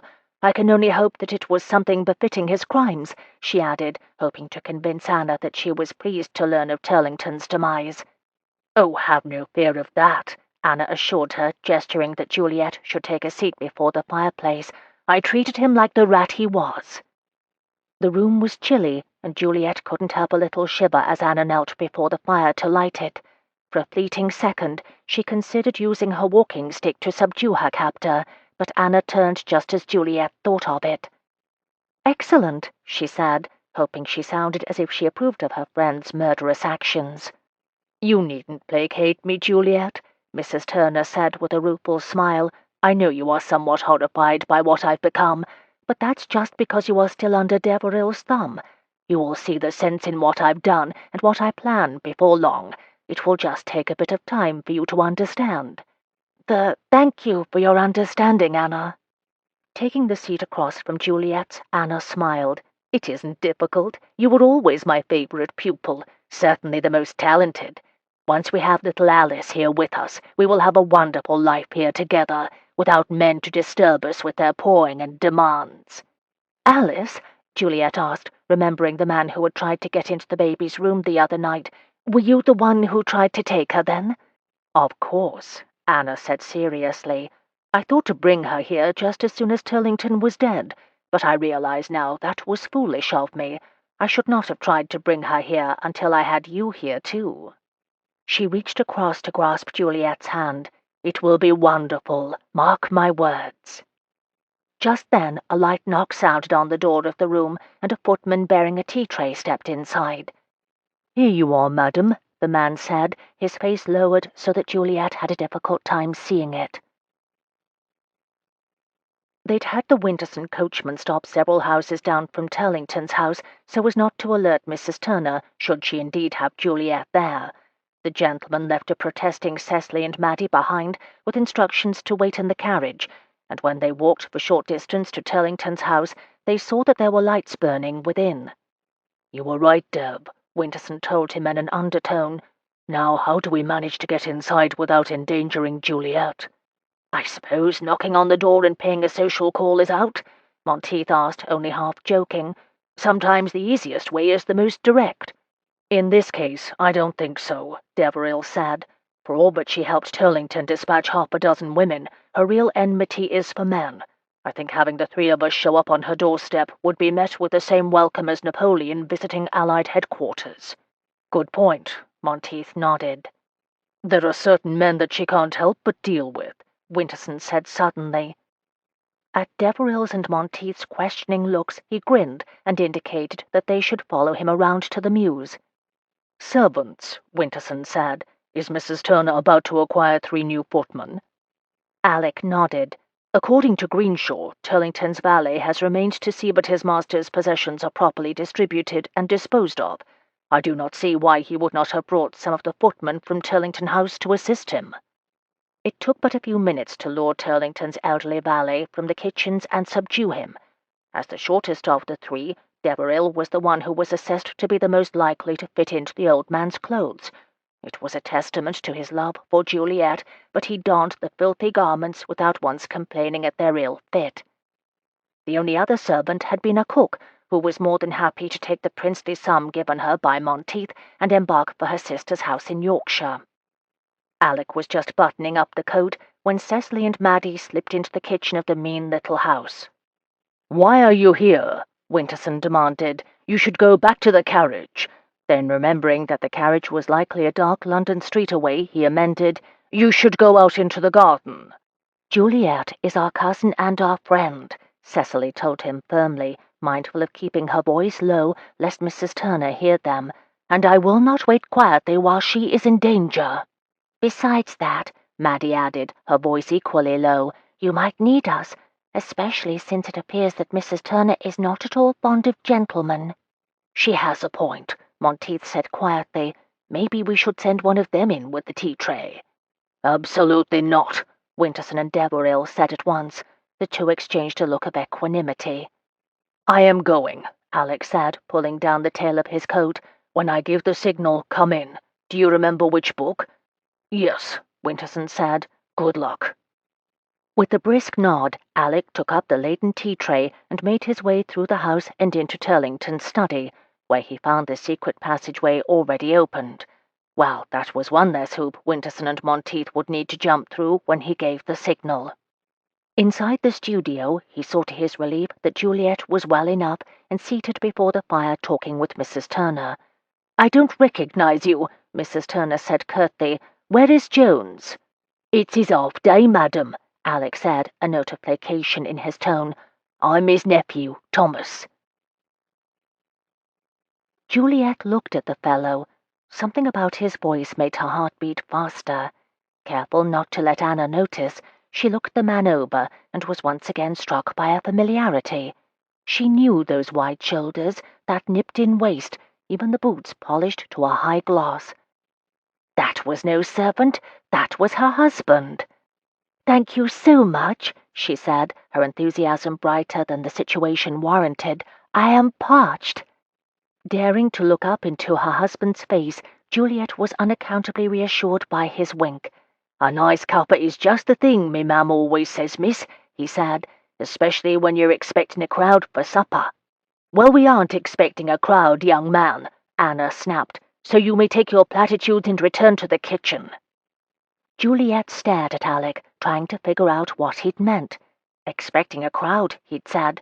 Could he mean that she should expect more help? Yes, that had to be what he meant. "Aye, madam," he said to Anna. "I'll just go back to the kitchen and stir the pot. Don't you worry none. We'll take care of things right and tight." Obviously the admonition not to worry meant Alec had some plan, Juliet thought. But what? Who had he brought with him? She had no concerns for herself, since Anna, though deranged, seemed willing enough to trust her. But Alec could be in real danger, especially given Anna's hatred of the entire male sex.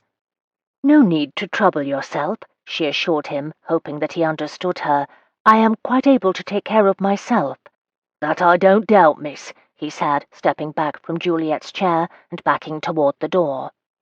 Breathing a sigh of relief that Alec was out of danger, Juliet sipped her tea. "Anna," she ventured, hoping that if she kept Anna talking, that Alec would have a chance to put whatever plan he had into effect. "How long have you known Lord Turlington?" "I suppose there's no harm in telling you now," Mrs. Turner said with a laugh, "now that you're away from that brute you married." "I've known Turlington since I was in my teens," she continued. "He was visiting his uncle, Squire Ramsay, who owned the living at Little Whittington, where my father was vicar. Unfortunately, Turlington was just as much of a brute then as he is now. Juliet, you have learned yourself by now, I'm sure. But I was a poor innocent girl then, and though I thought Turlington was a gentleman, he proved to be anything but." "He raped you?" Juliet asked quietly. "Oh, yes," Anna laughed bitterly. "And what should my darling papa do but accuse me of luring the young man to his doom? Always, always men stick together. Whenever there is anything that they might blame on us, they do." "But Signor Bocardo was there to take care of you, was he not?" "Yes, thank goodness for the Signore. Without him I don't know what I should have done. He has been more of a father to me than ever my own was, though papa paid for his sins in the end." Her mentor's tone sent a chill down Juliet's spine. "What do you mean, Anna?" "Well, I could not let him get away with it, could I?" Anna sipped her tea, as if she and Juliet were two old friends discussing the weather. "It was for his own good. I did regret that my mother and sisters had to suffer as well, but they were in a better place, certainly better than this nasty place." Juliet marveled that she'd not been able to see just how damaged Anna was before tonight. Always, at every suggestion that Anna might be less than righteous, Juliet had given her friend the benefit of the doubt. How many people might have been saved if only Juliet had seen her friend for what she was? "Madam," Alec had once more stepped into the parlour, this time carrying a heavy tray. "I thought perhaps you might like some biscuits to go with your tea." "Ah, excellent," Anna said, turning to look at him. "I am quite peckish." Then something flashed across her face, and Juliet knew she'd realized Alec was not what he seemed. "Wait," she said with a frown, pulling a dueling pistol from her pocket and standing. "I've just remembered. Jones doesn't have any nephews. Who are you?" Anna demanded, pointing the pistol at Alec. Before Alec could respond, Juliet stood as well, grasping her walking stick. "Anna, no!" "I am Lord Deveril, Mrs. Turner," he said. "I'm afraid we haven't been properly introduced." "Of course you are," Anna said with disgust. "I might have known you'd come to get her back. Well, I am happy to tell you, Lord Deveril, that Juliet is quite happy without you." "I somehow find that difficult to believe," Alec said, trying to figure out how to get the gun away from Mrs. Turner without harming Juliet in the process. "No," Juliet said to his surprise. "She's right, Alec. I do wish to stay here with her." She turned and gave him a warning look before continuing. "You should go now, before we are forced to make an example of you, just as Mrs. Turner was forced to do to Lord Turlington." Ah, so Juliet knew what her friend had done to Turlington, and she was now trying to get him away before he ended up in similar straits. Unfortunately, he was unwilling to leave his wife behind to save his own neck. He was stubborn that way. "You see, Lord Deveril," Mrs. Turner said, still brandishing the pistol, "she does not wish to return with you, though I'm afraid we will have to make an example of you anyway. I can hardly let you walk away now that Juliet has told you what I did to Turlington. A shame, really, because I know Juliet is fond of you, but we must all learn to live with the consequences of our actions." "No, Anna," Juliet turned back to her former friend. "He will tell no one. He is quite trustworthy. You will see." "I am sorry, dearest," Mrs. Turner said firmly, not even giving Juliet a glance as she aimed her weapon at Alec. "You haven't learned it yet, but men are simply not to be trusted. I am sure that you would have learned of it sooner or later if you had stayed much longer with Lord Deveril, but I'm afraid that I will have to ensure that he does not carry tales from what he's seen today." Alec was preparing to duck as Mrs. Turner's finger got closer to the trigger, but before he could move, Juliet swung her walking stick upward with all her might, and Mrs. Turner, her gaze on Alec instead of her former pupil, was caught off guard. The blow caught her just where her hands were joined on the pistol, and instead of Anna pulling the trigger, the pistol itself flew across the room. Taking the moment of mayhem for the gift it was, Alec launched himself at Mrs. Turner's middle, throwing her to the floor in a tangle of skirts.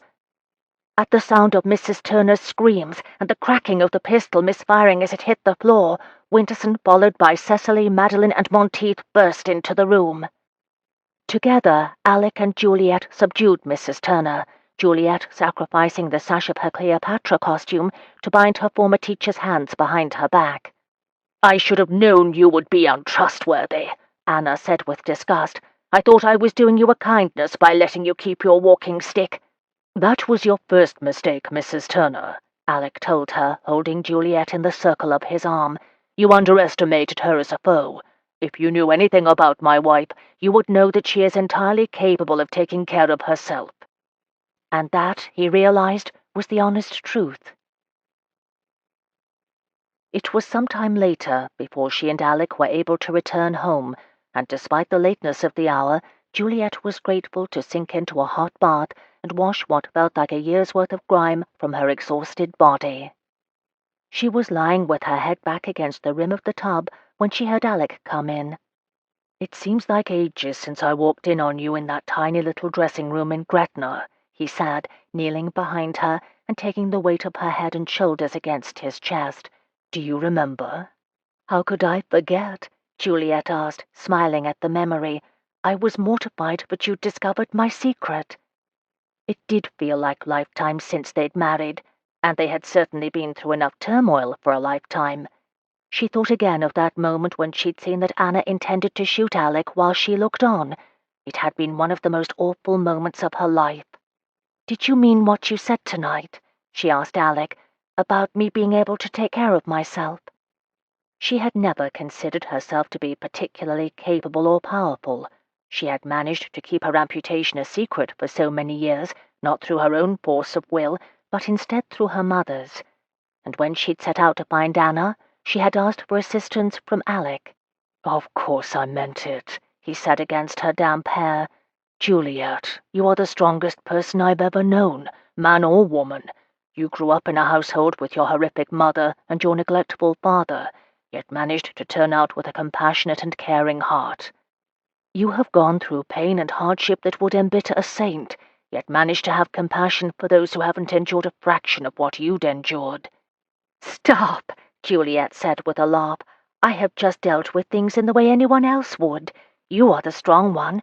When I think of what your father put you through, it makes me want to—" He stopped her with a kiss, a passionate affair that allowed them to share all their mutual admiration in a manner that was both satisfying and just a little bit naughty.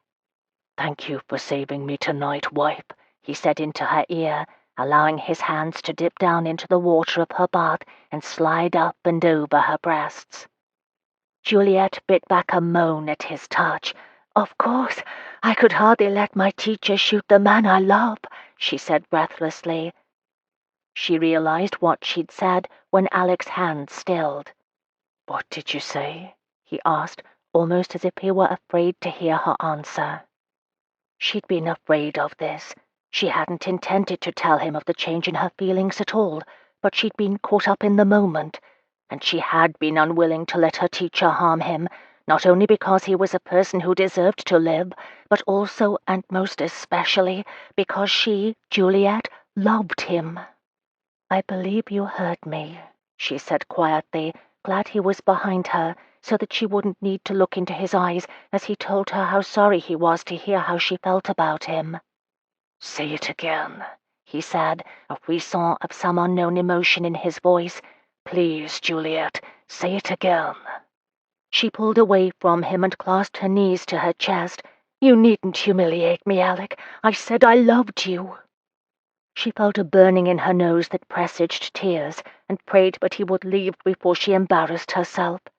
"Humiliate you?" he asked, his voice puzzled as he stood and walked around to the other side of the tub, where he could see her face. When she refused to look up at him, he climbed, breeches and all, into the tub with her, and fell to his knees before her. Annoyed at his persistence, Juliet childishly covered her face with her hands. "Why should I wish to humiliate you, my dear?" he asked, pulling her hands away from her face. "Why would I do such a thing to the woman I love?" Daring to open her eyes and look at his face, so dear to her now, she saw that he was utterly sincere. You love me? She asked cautiously, watching with awe as his worried expression turned into a grin. You love me? I love you, he said, kissing her on the nose. And you love me? I do, she confirmed, breathless as he somehow managed to adjust their positions so that she was sitting on his very eager lap. Then, Lady Deveril, he said against her ear, I think we should set about engaging in an activity that is by many called a physical expression of that love. You wish to sing a duet? Juliet asked guilelessly, moving shamelessly against his erection. Oh, I will have to punish you for that, wife, Alec growled, heedless of the water sloshing over the sides of the tub. And it turned out to be a very pleasurable punishment indeed. Epilogue. So, Juliet told her cousins the next afternoon over the tea tray, Anna helped Turlington by luring the fallen women to his studio, and when she realized that he was rather more interested in adding to their fallenness than in using them to warn others of the dangers of men, she poisoned him.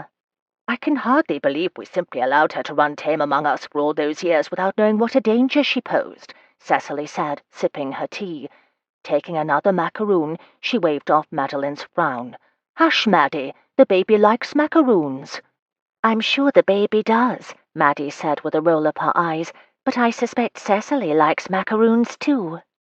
Ignoring her cousin's teasing, Cecily turned back to Juliet. But I want to know what is to become of baby Alice. Did Mrs. Turner reveal who the poor darling's father is? Alice will remain with us, Juliet said firmly. Anna refuses to reveal who her father is, and there is nothing we can do to make her. In the meantime, Alice will be looked after as if she were our own. If at some point we learn who her father is, then we will deal with it. So how are you, dearest? Maddie asked, her eyes serious. I know it cannot have been easy for you to learn that Mrs. Turner was so willing to sacrifice you for her cause. Juliet considered the question. If I were in the same position I was in when Anna first disappeared, she said, I have no doubt that her betrayal would have been soul-crushing.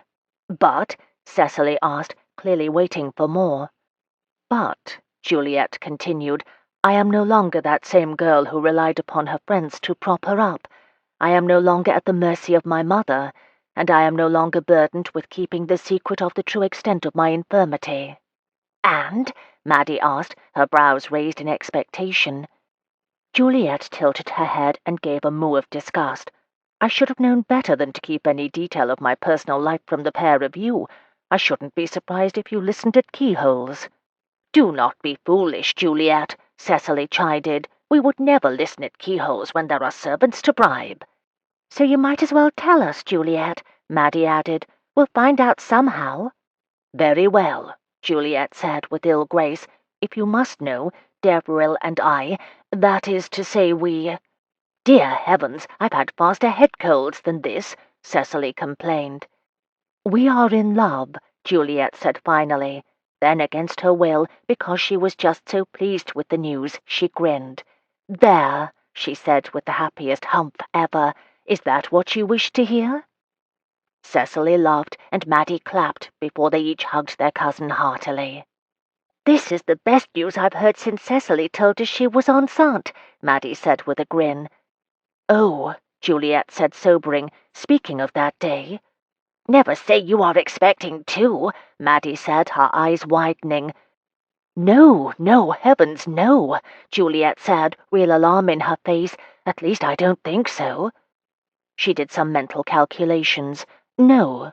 So what about that day? Maddie asked, puzzled, looking to Cecily, who would not meet her eye. Well, if you will recall, Juliet said, reaching into her reticule, it was on the day that she told us about the baby that Cecily gave me this. She held out Amelia Snow's dance card, which Maddie seemed reluctant to take. What's wrong? She asked. Don't you wish to take the ton by storm? As if drawn to the token against her better judgment, Madeline took it from Juliet's hand. It's not that I don't wish to leave the ranks of the spinsters and the wallflowers, she said. It is deadly dull. "Then what bothers you?" Cecily asked, rubbing her arm in an effort to soothe her cousin's nerves. "Well," Maddie said, her face unusually serious, "you both found husbands and fell in love when you used the dance card." "Yes," Juliet agreed, "we did." "I don't need the dance card for that," Maddie said. "What do you mean?" Cecily demanded, her voice high. "Are you married?" "Don't be absurd, Cecily," Maddie said. "Of course I'm not married." "Then what?" Juliet asked. "What is it?" "Well," Maddie said with unaccustomed shyness, "it's just that I have another plan to distinguish myself, something that doesn't involve dancing or balls or husbands or any of that, and I hope that it will do some good in the world." "But what is it, Maddie?" Cecily asked, intrigued. "Whatever it is, I am sure that Juliet and I will be happy to help you." "Of course we will," Juliet said with a nod. But Maddie wondered. Now that Cecily was a duchess and Juliet a viscountess, perhaps they would not be so eager to support her plan. After all, they had their families to think of now. Still, she would give them the benefit of the doubt. Taking a deep breath, she said, "A novel. I am writing a novel." There was a long silence as Cecily and Juliet took in the news, followed by a loud series of squeals. "Darling," Juliet said with a grin, "why didn't you say so? Of course we will support you. We love novels." "You goose," Cecily chided. "I was quite afraid that you were going to announce that you were going to take up driving coaches or smoking a pipe." Maddie laughed at that. "I cannot stand the smell of tobacco, Cecily. You know that." She gave a heartfelt sigh. "I am so glad you approve. I was terrified that you would both be less than pleased. I mean, all the fashionable people prefer poetry to novels, and the sort of novels I mean to write will not be the genteel sort like Miss Austen's. Instead, mine will deal with real hardships and vice." "Then we shall love them all the more," Juliet said loyally, "though I do adore Miss Austen's stories." "I do too," Maddie said, squeezing her cousin's hand, "but I wish to tell stories about more than just courtship and love." "So long as you do not give up on courtship and love altogether, dearest," Cecily said, reaching out to grab her cousin's other hand. "I know that you mean to distinguish yourself with your writing, but I want you to take the dance card with you anyway." When Maddie opened her mouth to object, Cecily held up a staying hand. "I know that you do not much care for the idea of it, but I cannot help but want the same kind of marital happiness for you that Juliet and I have found. Please, Maddie, will you take the dance card? For me, if for no other reason than that I suspect it is a lucky charm of sorts for us, and you will need luck as well as talent to become a successful novelist, won't you?" Maddie looked down at the filigreed fan-shaped dance card. "All right," she told her cousin, "I will take it."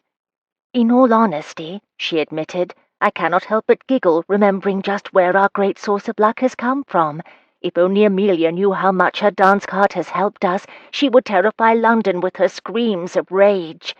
"A toast," Juliet said, raising her teacup in the air, "to Amelia."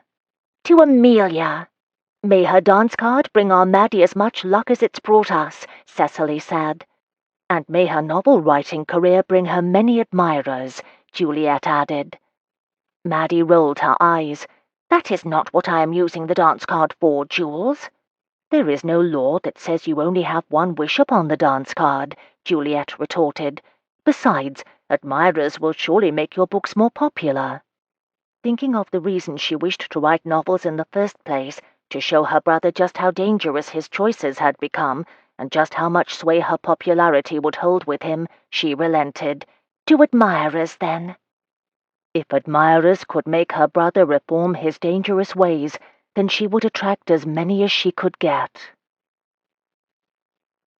Historical note. Unfortunately, most innovation in the field of prosthetics and orthotics has come about not because of disease, but in response to a man-made problem: war. As war has historically, with few exceptions, been the purview of men, I could find no first-hand accounts of female lower limb amputees in the early 19th century. I have little doubt that they existed, but their stories do not appear to have been recorded for posterity, and if they have, I was unable to find them.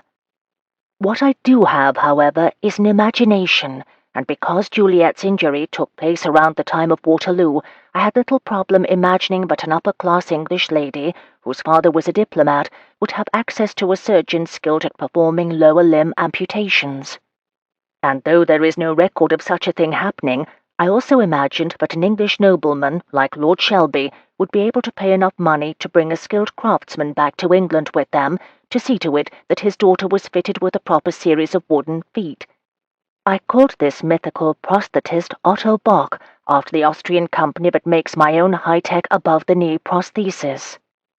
For the description of Juliet's prosthesis, I am indebted to On Artificial Limbs, Their Construction and Application, by Henry Heather Biggs, 1855, and also A Manual of Artificial Limbs by George Edwin Marks, 1914, both of which are available in full from Google Books.